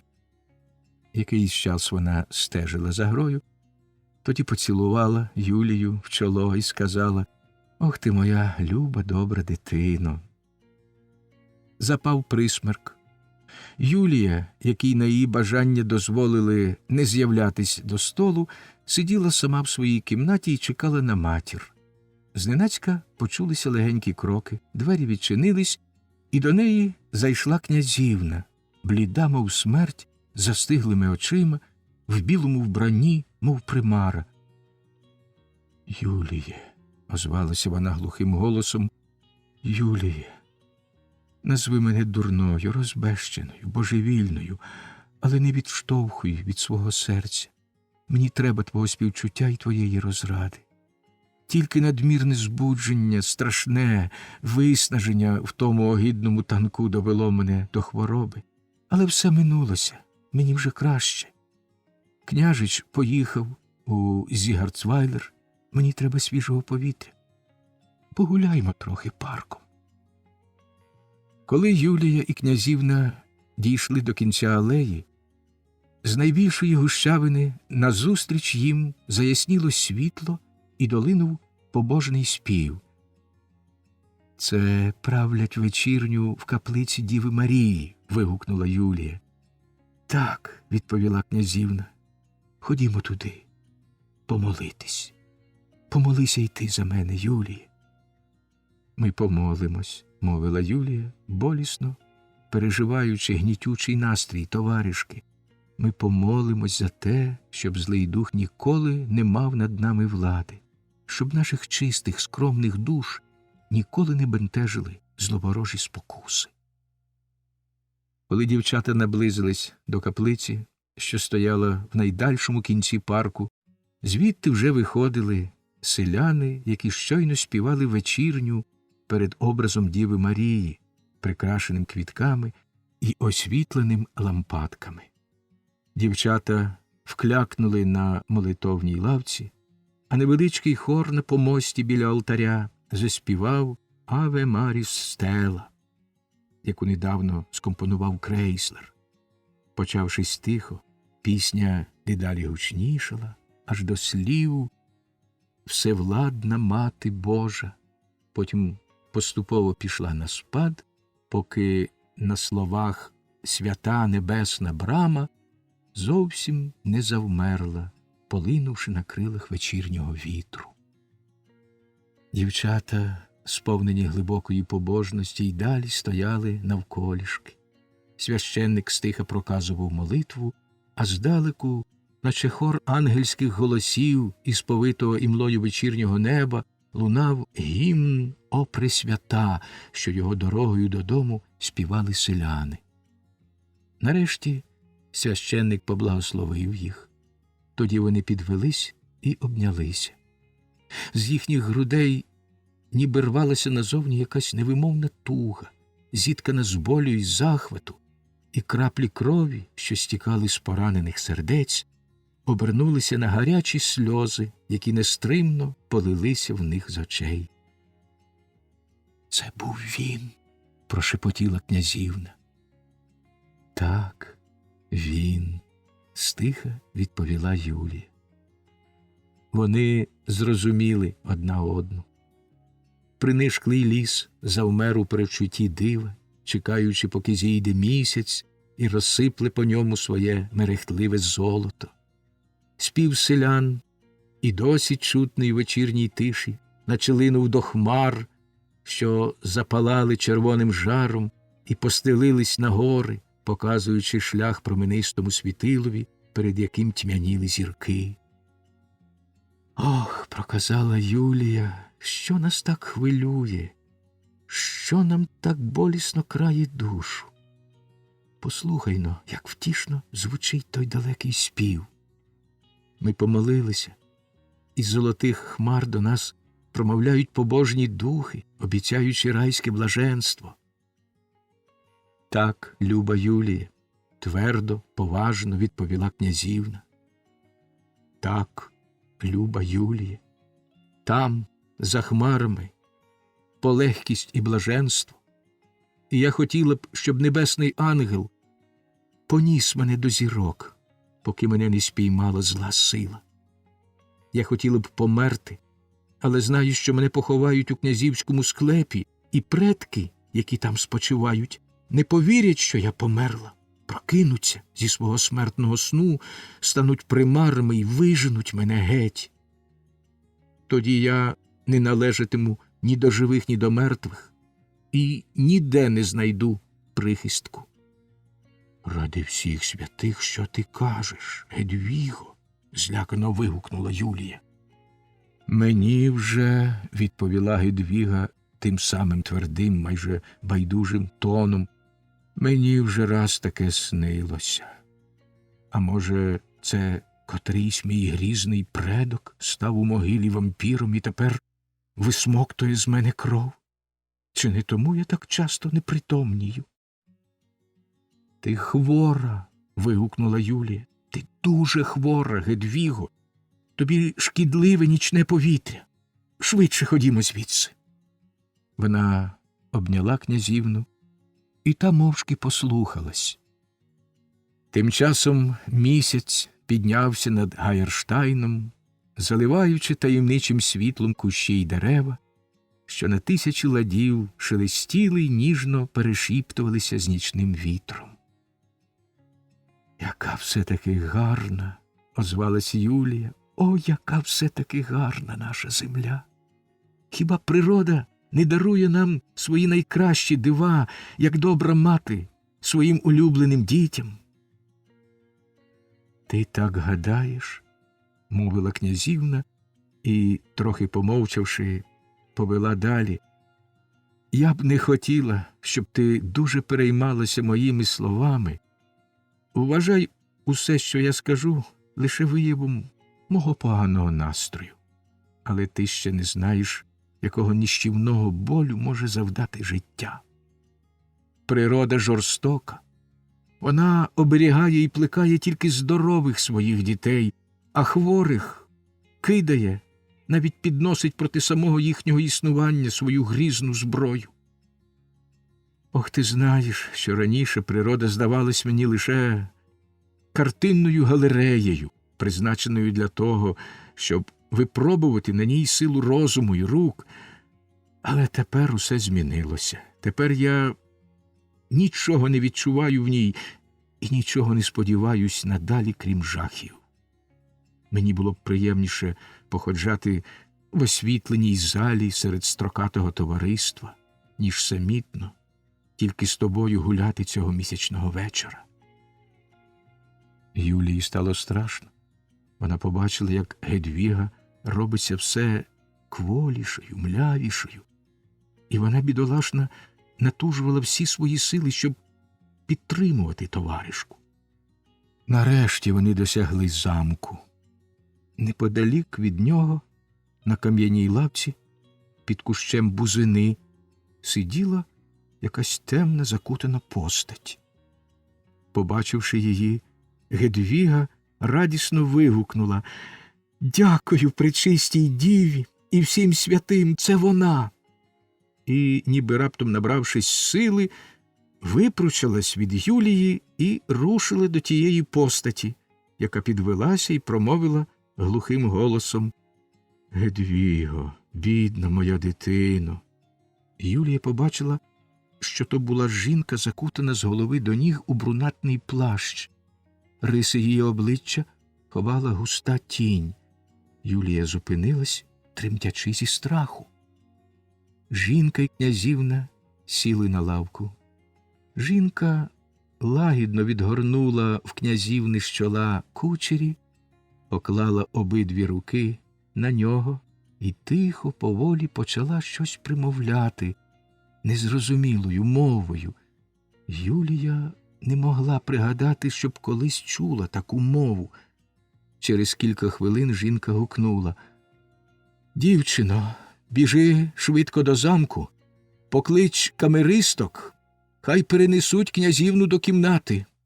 Її огорнув солодкий сон, а після нього вона прокинеться здорова й весела. Юлія, хоч яка була приголомшена, не згаяла ні секунди, а швидко зробила те, що їй наказано. Коли вона повернулася з камеристками, князівна справді солодко спала, закутана в свою шаль, а жінка зникла. «Скажи мені», – запитала Юлія другого ранку, коли князівна прокинулась цілком здорова, без жодних слідів душевного розладу, чого Юлія так боялася. Скажи мені, ради Бога, хто була та дивовижна жінка? Не знаю, відповіла князівна. Я бачила її тільки один раз у житті. Пам'ятаєш, коли я дитиною смертельно захворіла, що вже й лікарі махнули на мене рукою? Однієї ночі вона зненацька з'явилась у моїй кімнаті, сіла біля мене на ліжко, заколисала мене, як учора. Я солодко заснула, а прокинулась цілком здорова. Вчора вночі образ тієї жінки вперше знов постав перед моїми очима. Мені здалося, що вона повинна з'явитися і врятувати мене. І так воно й сталося. Якщо ти мене любиш, то прошу тебе, мовчи, що вона з'явилась до мене, ні словом, ні якось інакше не викажи, що з нами трапилося щось незвичайне. Згадай Гамлета і будь моїм любим Гораціо. Певна річ, що з цією жінкою пов'язана якась таємниця, та нехай вона й залишиться для нас таємницею. Мені здається, що було б небезпечно дошукуватись до неї. Хіба не досить того, що я здорова, весела і позбулася всіх примар, які мене переслідували? Всі дивувалися, що князівна так раптово одужала. Лейб-медик запевняв, що на неї так вплинула вечірня прогулянка до каплиці Діви Марії, яка зняла з неї нервове напруження. Він тільки забув сам порадити хворій таку прогулянку.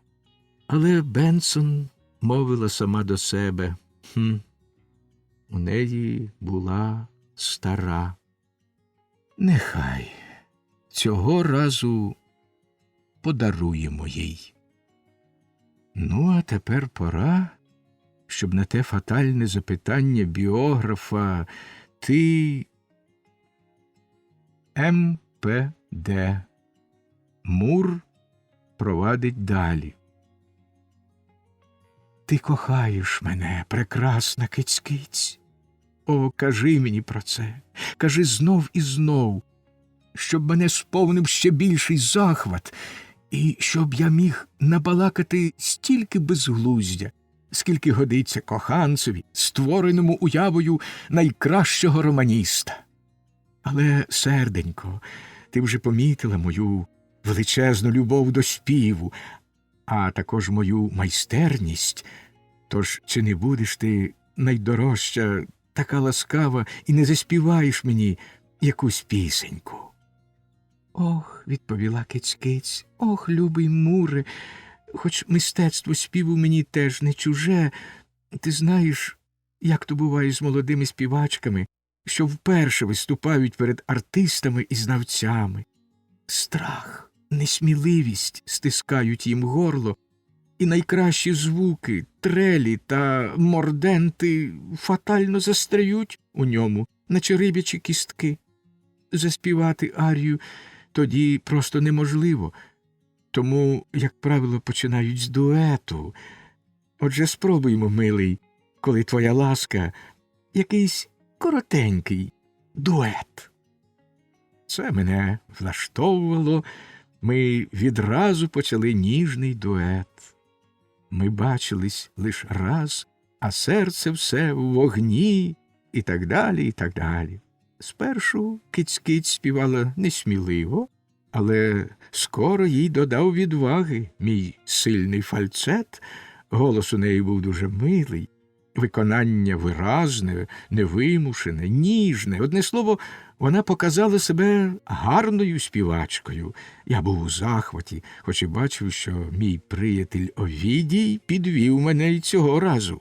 Якщо киць-киць так чудово вміла співати, то вже не було потреби торкатися струн.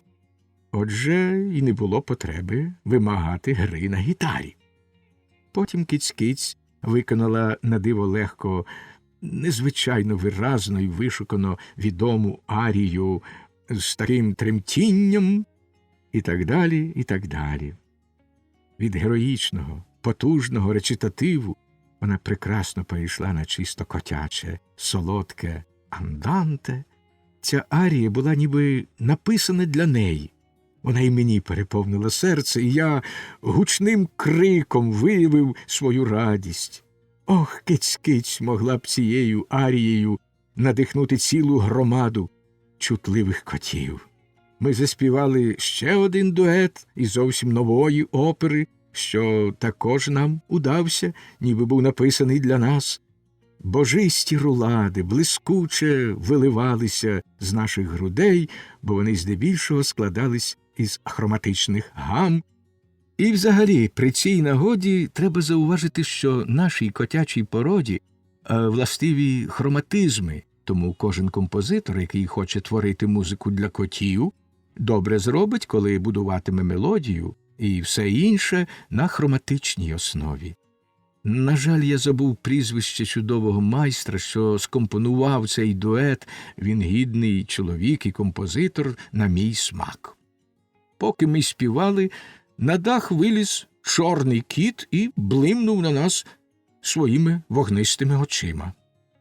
«Будь ласка, голубе, вшивайтеся звідси!» – гукнув я йому. «А то я видріпаю вам очі і скину вас із даху. Та коли ви хочете співати з нами, то просимо».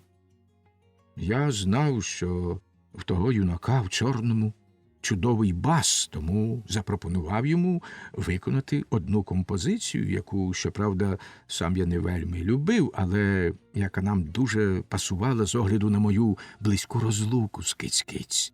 Ми заспівали «Невже ми бачимось востаннє?»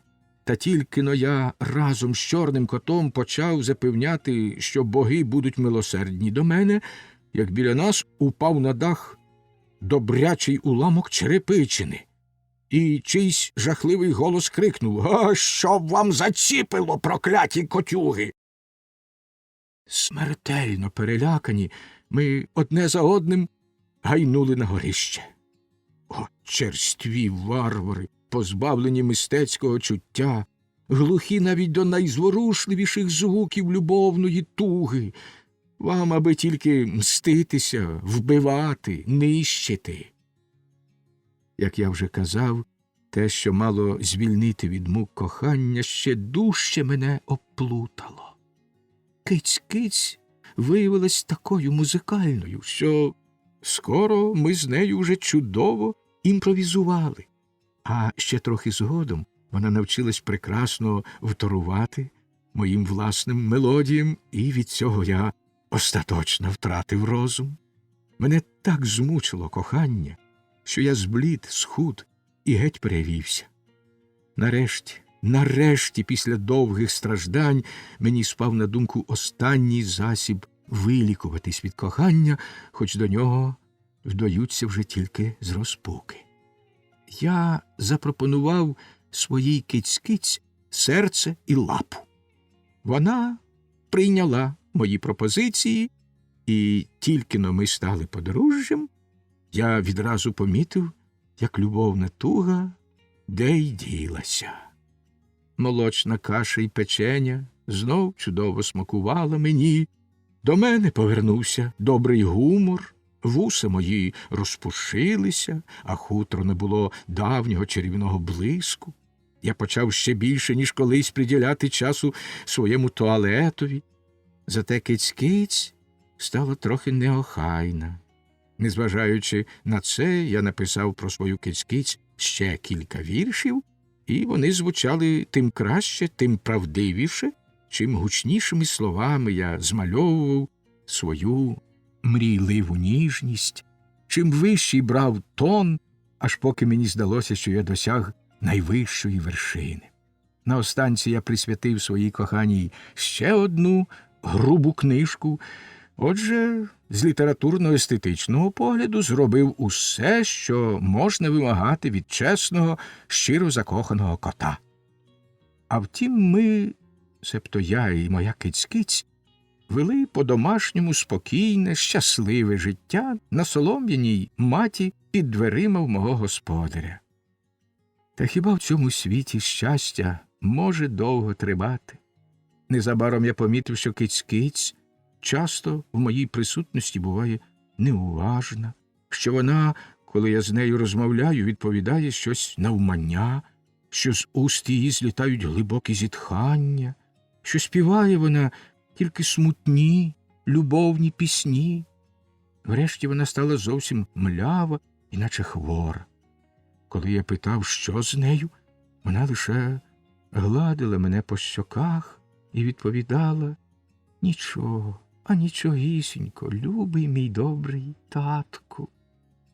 Та все це мені не подобалось. Часто я даремно чекав її на маті, даремно шукав у льоху й на горищі. А коли знаходив і лагідно дорікав їй, вона виправдовувалась тим, що її здоров'я вимагає довгих прогулянок, і що один лікар-кіт навіть рекомендував їй поїхати на води. Це також не подобалось мені. Видно, вона відчувала моє приховане невдоволення і намагалася задобрити мене пестощами, але в тих пестощах теж було щось дивне, що охолоджувало мене замість розпалювати. І знову ж таки це мені не подобалось. Я не здогадувався, що така поведінка моєї Киць-Киць має особливі причини. Відчував тільки, що поступово в моєму серці згасла остання іскра кохання до прекрасної супутниці в житті, і що поряд із нею в мене опадає смертельна нудьга. Тоді я пішов своїм шляхом, а вона своїм. Коли ж ми випадково сходились на маті, то ласкаво дорікали одне одному, ставали ніжним подружжям і вихваляли свій домашній затишок. Якось мене відвідав у господаревій кімнаті чорний бас. Він почав говорити недомовками. Тоді раптом навпростець запитав, як ми живемо з Киць-Киць. Одне слово, я зрозумів, що в нього щось лежить на серці, і він хоче мені відкрити його. Нарешті все з'ясувалося. Один юнак, що служив раніше в армії, повернувся додому і жив у сусідстві на невеличку пенсію, яку йому рибячими кістками і недоїдками викидав господар харчівні, що теж там жив. Той юнак був чудової статури, дужий, як Геркулес, до того ж ходив у розкішному чужоземному мундирі чорно-сіро-жовтих кольорів з почесним орденом смаженого сала на грудях, якого він отримав за відвагу, виявлену під час звільнення від мишей цілої комори, в чому йому допомагало кілька товаришів. На того кота задивлялися всі навколишні дівчата й молодиці. Їхні серця починали стукотіти дужче, коли він з'являвся, зухвалий і відважний, високо тримаючи голову й кидаючи навколо себе вогнисті погляди. Отож він, як запевняв чорний кіт, закохався в мою Киць-Киць, і вона відповіла йому взаємністю. Тепер уже напевне відомо, що вони кожної ночі потай сходились на побачення за димарем або в льоху. «Мені дивно, – сказав чорний кіт, – мені дивно, дорогий друже, що ви такий прозірливий. Давно цього не помітили. Але закохані чоловіки часто бувають сліпі, і мені прикро, що я, як ваш приятель, мушу відкрити вам очі, бо знаю, що ви закохані по самі вуха в свою незрівняну дружину». «О, Муцію!» – так звався чорний кіт. «О, Муцію!» – вигукнув я. «Чи кохаю я, дурний, ту прекрасну зрадницю? Я молюся на неї, я належу їй душею і тілом. Ні, вона не могла такого зробити, моє вірне серденько. Муцію, чорний наклепнику, ось тобі винагорода за твій ганебний вчинок». Я підняв лапу з випущеними пазурами, але Муцій приязно глянув на мене і спокійно повів далі. Не гарячкуйте, голубе.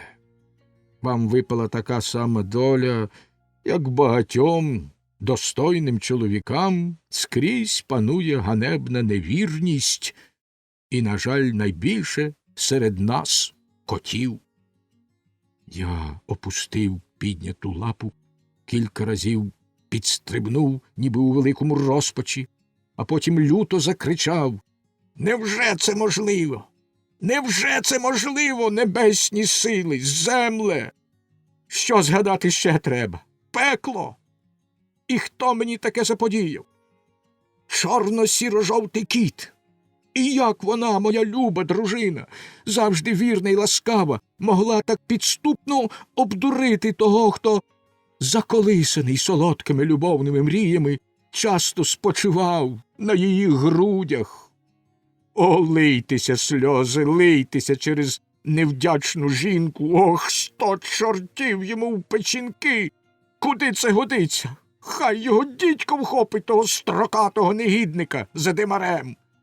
«Заспокойтесь», – сказав Муцій, – «прошу вас, заспокойтесь.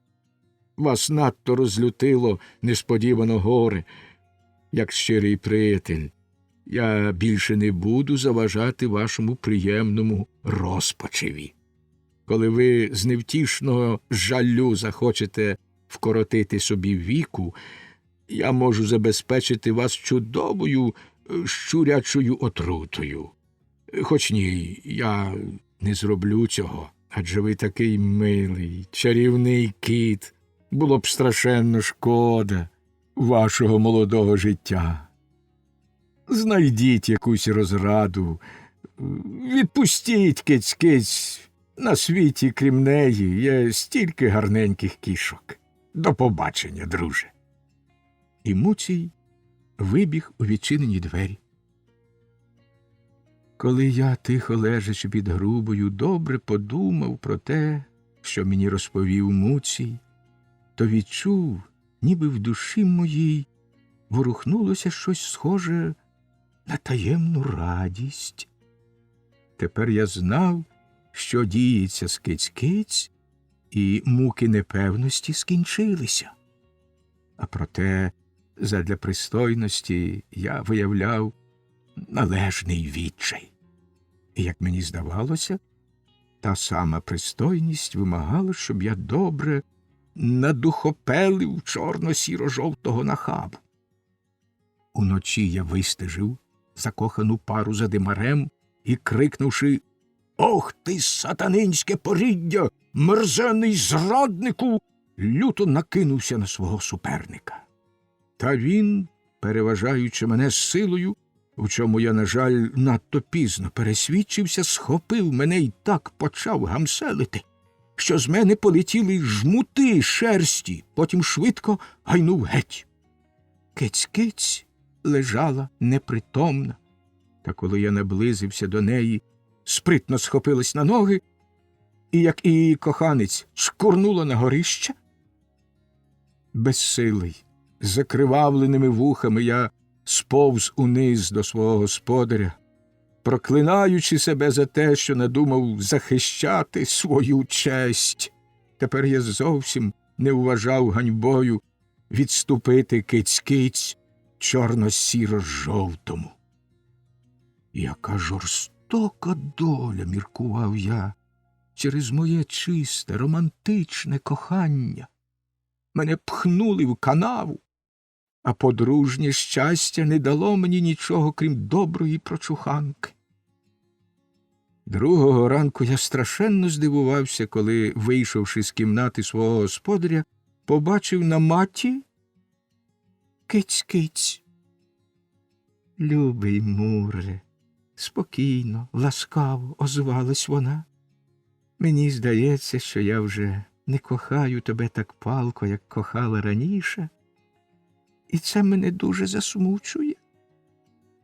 «О, дорога киць-киць», – ніжно відповів я, – «твої слова крають мені серце, але мушу визнати, що відколи відбулися певні події, я також збайдужів до тебе. Не ображайся, повела вона далі, не ображайся, милий друже, але мені здається, що я давно вже терпіти тебе не можу. Сили небесні, захоплено вигукнув я, яка спорідненість душ, я відчуваю те саме. Дійшовши таким чином згоди, що ми одне одного терпіти не можемо і мусимо розлучитись навіки, ми якнайніжніше обнялися і ревно заплакали з радощів і захвату. Потім ми розлучились. Кожне з нас було переконане, що друге має велику шляхетну душу, і ми вихваляли одне одного всім, хто тільки хотів слухати. І я бував в Аркадії, вигукнув я, і з ще більшим, ніж раніше запалом, узявся до мистецтва та наук. А.М. Аркуші макулатури. «Признаюся вам, – сказав Крейслер, – так, признаюся вам щиро, цей спокій здається мені страшнішим за найбільшу бурю. Це глуха, гнітюча тиша перед ніщівною бурею, що налягла на цілий двір, який князь Іриней виставив на оглядини, мов альманах, форматом в 12-ту частку аркуша із золотими берегами. Але дарма ясновельможний володар, наче другий Франклін, ненастанно влаштовує бучні бенкети, немов громовідводи, блискавка однако вдарить і, може, навіть обсмалить його парадні шати. Це правда, князівна Гедвіга тепер уся просвітліла. Її можна порівняти з чистим звучанням ясної мелодії, яка прийшла на зміну шаленим тривожним акордам, що впереміж виривалися з її зранених грудей. Проте, Гедвіга погідна і приязна, гордовито виступає поряд з бравим неаполітанцем, який веде її під руку, а Юлія чарівно всміхається йому і слухає компліменти, які княжич, не зводячи очей з нареченою, вміє спрямувати так спритно, що вони рикошетом влучають у її юну, недосвідчену душу. Навіть якби ця небезпечна зброя була націлена просто в Юлію, то не влучила б так точно, як тепер. Але ж Бенсон розповідала мені, начебто Гедвіга спершу злякалась цього монстро Турчіно, та й спокійній Юлії, лагідній, невинній дитині, цей Дженерал енд Чеф видався гидким Василіском. О, ви не помилялися, чутливі душі. Хіба я в біса не читав у всесвітній історії Баумгартена, що змій, який позбавив нас раю, хизувався в золотій лусці? Я пригадую це, коли дивлюся на вигаптованого золотом Гектора. До речі, Гектором звали також одного дуже достойного бульдога, який любив мене і був безмежно відданий мені. Я б хотів, щоб той пес був зі мною. Я б його нацькував на його вельможного теску, хай би він схопив за поли княжича, що, набундючившись, красується між двома милими дівчатами. Або ви скажіть мені, майстре, як би його при потребі обернутись в осу? Я б доти жалив того вельможного пса, доки збив би з нього прокляту пиху. Я дав вам, сказав майстер Абрагам, я дав вам вибалакатись, Крейслере, а тепер питаю, чи захочете ви вислухати мене спокійно, коли я відкрию вам дещо таке, що підтвердить ваші передчуття? Хіба я, відповів Крейслер, хіба я не солідний капельмейстер? Я маю на думці не філософське значення цього слова, тобто я не постулюю свого «я» як капельмейстер, я просто посилаюсь на свою моральну здатність зберігати спокій у пристойному товаристві і не крутитись, коли мене кусає блоха. «Ну, то знайте», – повів далі майстер Абрагам, – «то знайте, Крейслере, що один незвичайний випадок дав мені змогу глибше зазирнути в життя княжича. Ви маєте рацію, коли порівнюєте його з райським змієм. Під гарною оболонкою, цього в нього не відбереш, схована отруйна розбещеність, я б навіть сказав, підлість. Так, він надумав підлоту. Із багато чого, що тут відбувалося, я довідався, що він обрав своєю жертвою милу Юлію». «Он що?» – вигукнув Крейслер і забігав по кімнаті. «Он яку мету мають твої солодкі пісні, павичу! Хитро, хитро. Княжич, спритний жевжик, простягає свої лапи і по дозволеній, й по забороненій плоди. Та стривай, мосноязикий неаполітанцю, ти не знаєш, що Юлію оберігає хоробрий капельмейстер. У нього музика в крові, і непогана музика. Тож коли ти наблизишся до Юлії, він поведеться з тобою так, як з проклятущим кварт-квінт-акордом, з яким будь-що треба впоратись. І капельмейстер зробить те, чого вимагає його фах, тобто він упорається з тобою, ввігнавши тобі кулю в лоба, або прохромить цією схованою в палиці шпагою». Крейслер витяг із палиці шпагу, став у позицію і запитав майстра, чи він має досить войовничий вигляд, щоб прохромити вельможного собаку. «Заспокойтесь», – відповів майстер Абрагам, – «заспокойтесь, Крейслере. Щоб зіпсувати княжичеві гру, не треба таких геройських подвигів. Проти нього є інша зброя, і я вам дам її в руки. Вчора я сидів у рибальській хатині, коли княжич йшов повз неї зі своїм ад'ютантом. Вони мене не помітили». «Князівна гарна», – мовив княжич, – «але маленька Бенсон просто богиня. Вся кров у мені закипіла, коли я побачив її. Ох, вона повинна стати моєю ще до того, як я запропоную руку князівні. Як ти гадаєш, вона може виявитись непохитною?» «Котра жінка встоїть перед вами, ваша вельможність», – відповів ад'ютант. «Але ж хай йому біс», – повів далі княжич, – «вона, здається, невинна, як дитина». «І простодушна», – сміючись, додав ад'ютант. «А саме невинні й простодушні дівчата, коли їх приголомшить своїм натиском звиклий до успіхів чоловік, покірно піддаються йому, вважаючи потім, що то була Божа воля, і ще й відчувають палку любов до переможця. Так може і з вами вийти, ваша вельможність». «Непогано було б», – сказав княжич, – «аби тільки побачити її саму. Як це зробити?» «Дуже легко», – відповів ад'ютант. «Я помітив, що мала часто гуляє сама в парку. Коли ви…»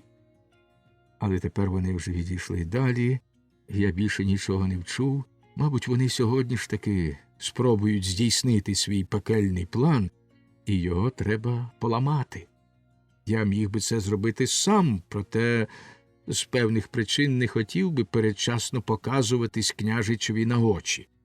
Тому вам, Крейслере, треба негайно йти у Зігардсгоф і почекати, поки Юлія, як звичайно, вийде присмерком до озера годувати прирученого лебедя.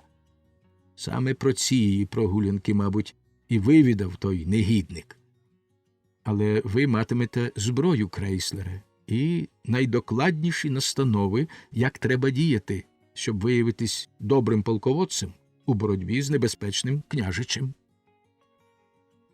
Біографа знов бере жах що відомості, з яких йому доводиться ліпити цю повість, такі уривчасті. Хіба не годилося б тут пояснити, які настанови дав Крейслерові майстер Абрагам? Бо як потім з'явиться й сама зброя, тобі, ласкавий читачу, важко буде зрозуміти, що й до чого.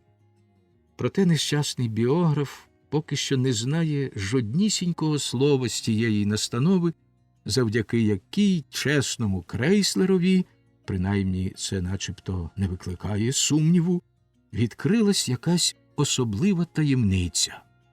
Але потерпи ще трішки, ласкавий читачу, згаданий біограф ладен закластися на свій великий палець, без якого не міг би писати, що до закінчення книжки і ця таємниця буде викрита.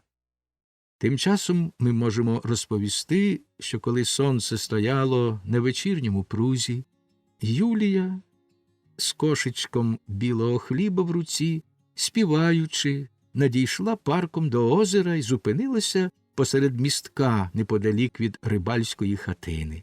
А Крейслер засів у кущах, тримаючи перед очима добру підзорну трубу, через яку він чітко все бачив крізь гілля, що його приховувало. Лебідь підплив ближче, і Юлія почала кидати йому шматочки хліба, які той жадібно хапав. Годуючи лебедя, Юлія голосно співала, тому не почула швидких кроків княжича Гектора, що йшов до неї. І коли він зненацька опинився поряд, вона здригнулась, ніби дуже злякалася. Княжич схопив дівчину за руку, притиснув ту руку до своїх грудей, до губ, і тоді став біля неї і перехилився через поруччя. Юлія, дивлячись на озеро, і далі годувала лебедя, а княжич щось палко їй говорив. «Не корч таких гидотно-солодких мін, павичу. Ти хіба не помітив, що я сиджу поряд у кущах і можу тобі надавати ляпасів?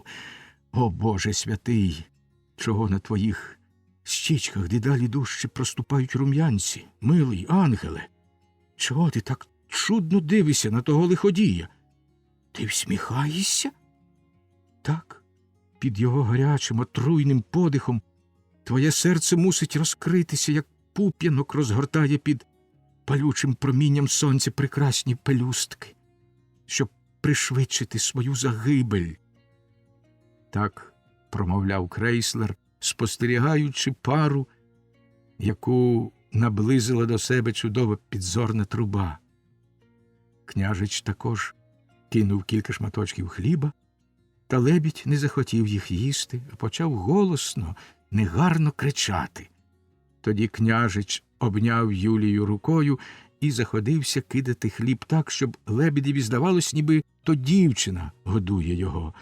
Тепер його щока майже торкалася щоки Юлії. Саме так, вельможний мерзотнику, бери в пазурі, сановитий хижаку, свою здобич і міцно тримай її, але тут у кущах хтось уже прицілюється в тебе і зараз відіб'є тобі блискучі крила. Тоді з тебе опаде пишне пір'я і зійде на нівець твоє полювання. Ось княжич узяв Юлію за руку, і вони рушили до рибальської хатини. Але біля самого порога Крейслер з'явився за кущів, підійшов до них, низько вклонився княжичеві і сказав: «Прекрасний вечір, дивовижно чисте повітря, сповнене чудових пахощів. Ви, мабуть, почуваєте себе тут, ваша ясновельможність, як у своєму чудовому Неаполі». «Хто ви такий, добродію?» – невдоволено спитав княжич. Але тієї миті Юлія висмикнула свою руку з княжичової, привітно подала її Крейслерові і мовила: «О, як добре, любий Крейслере, що ви знову тут! Ви ж бо знаєте, як я за вами нудьгую.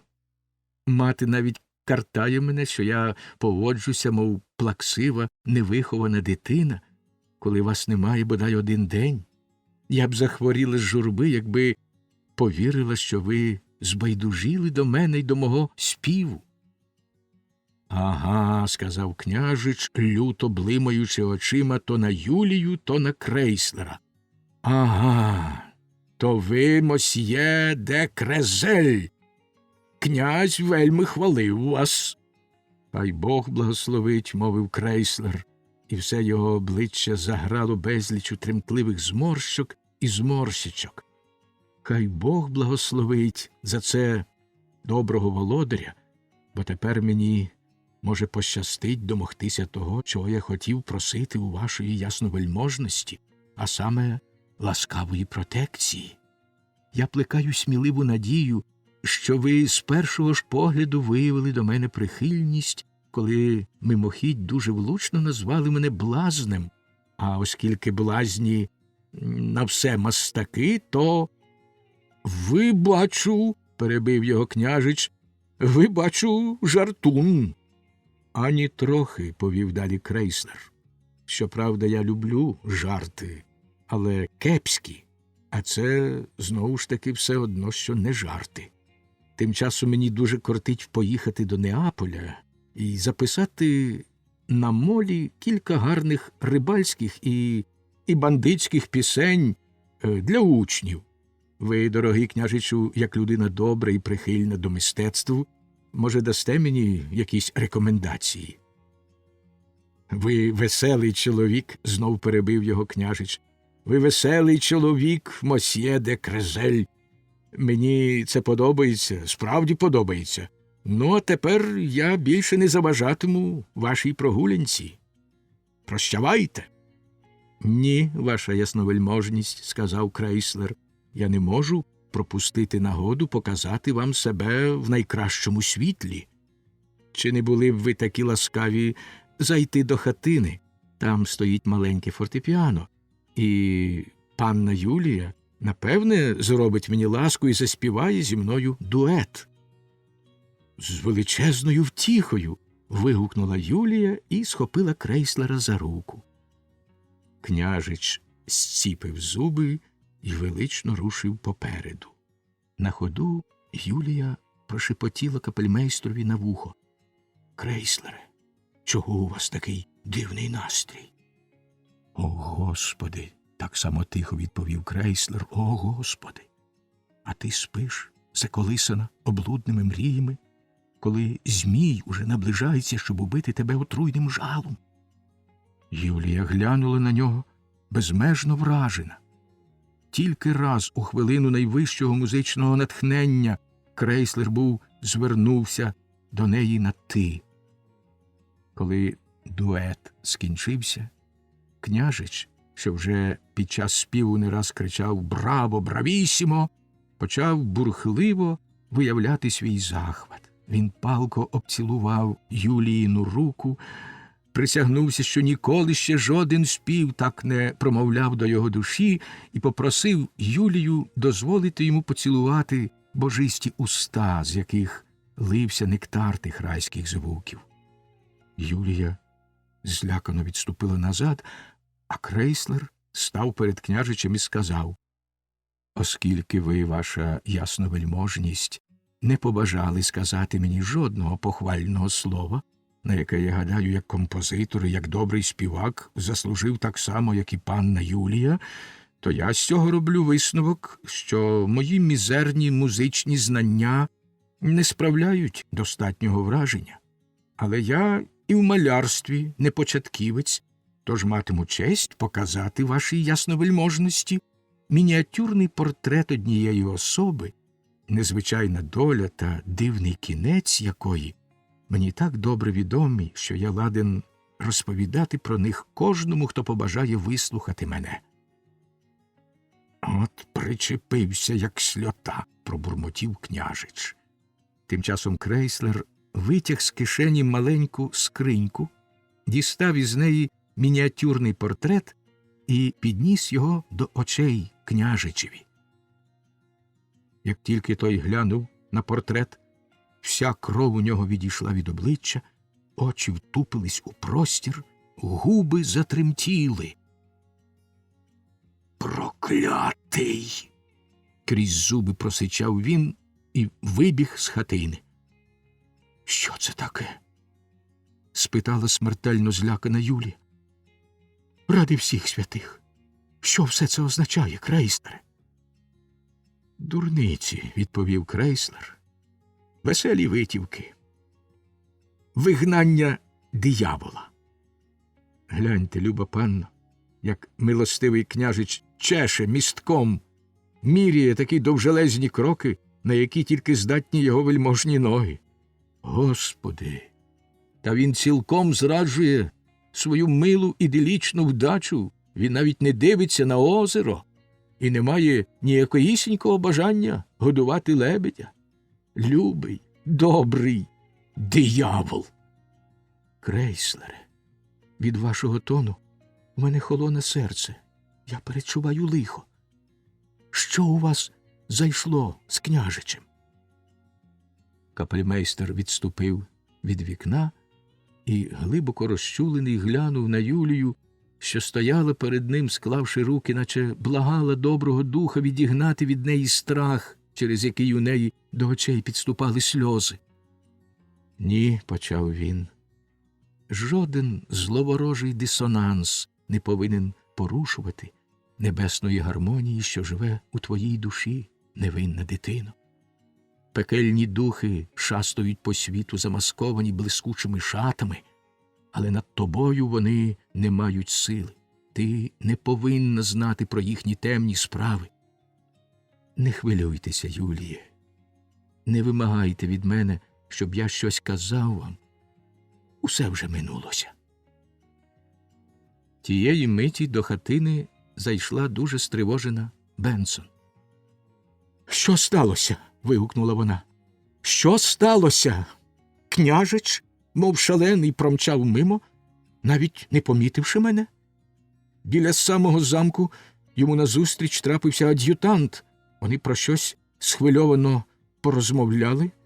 Потім, як мені здалося, княжич дав йому якесь важливе доручення, бо ад'ютант не пішов за ним до замку, а стрімголов помчав до павільйону, де він тим часом живе.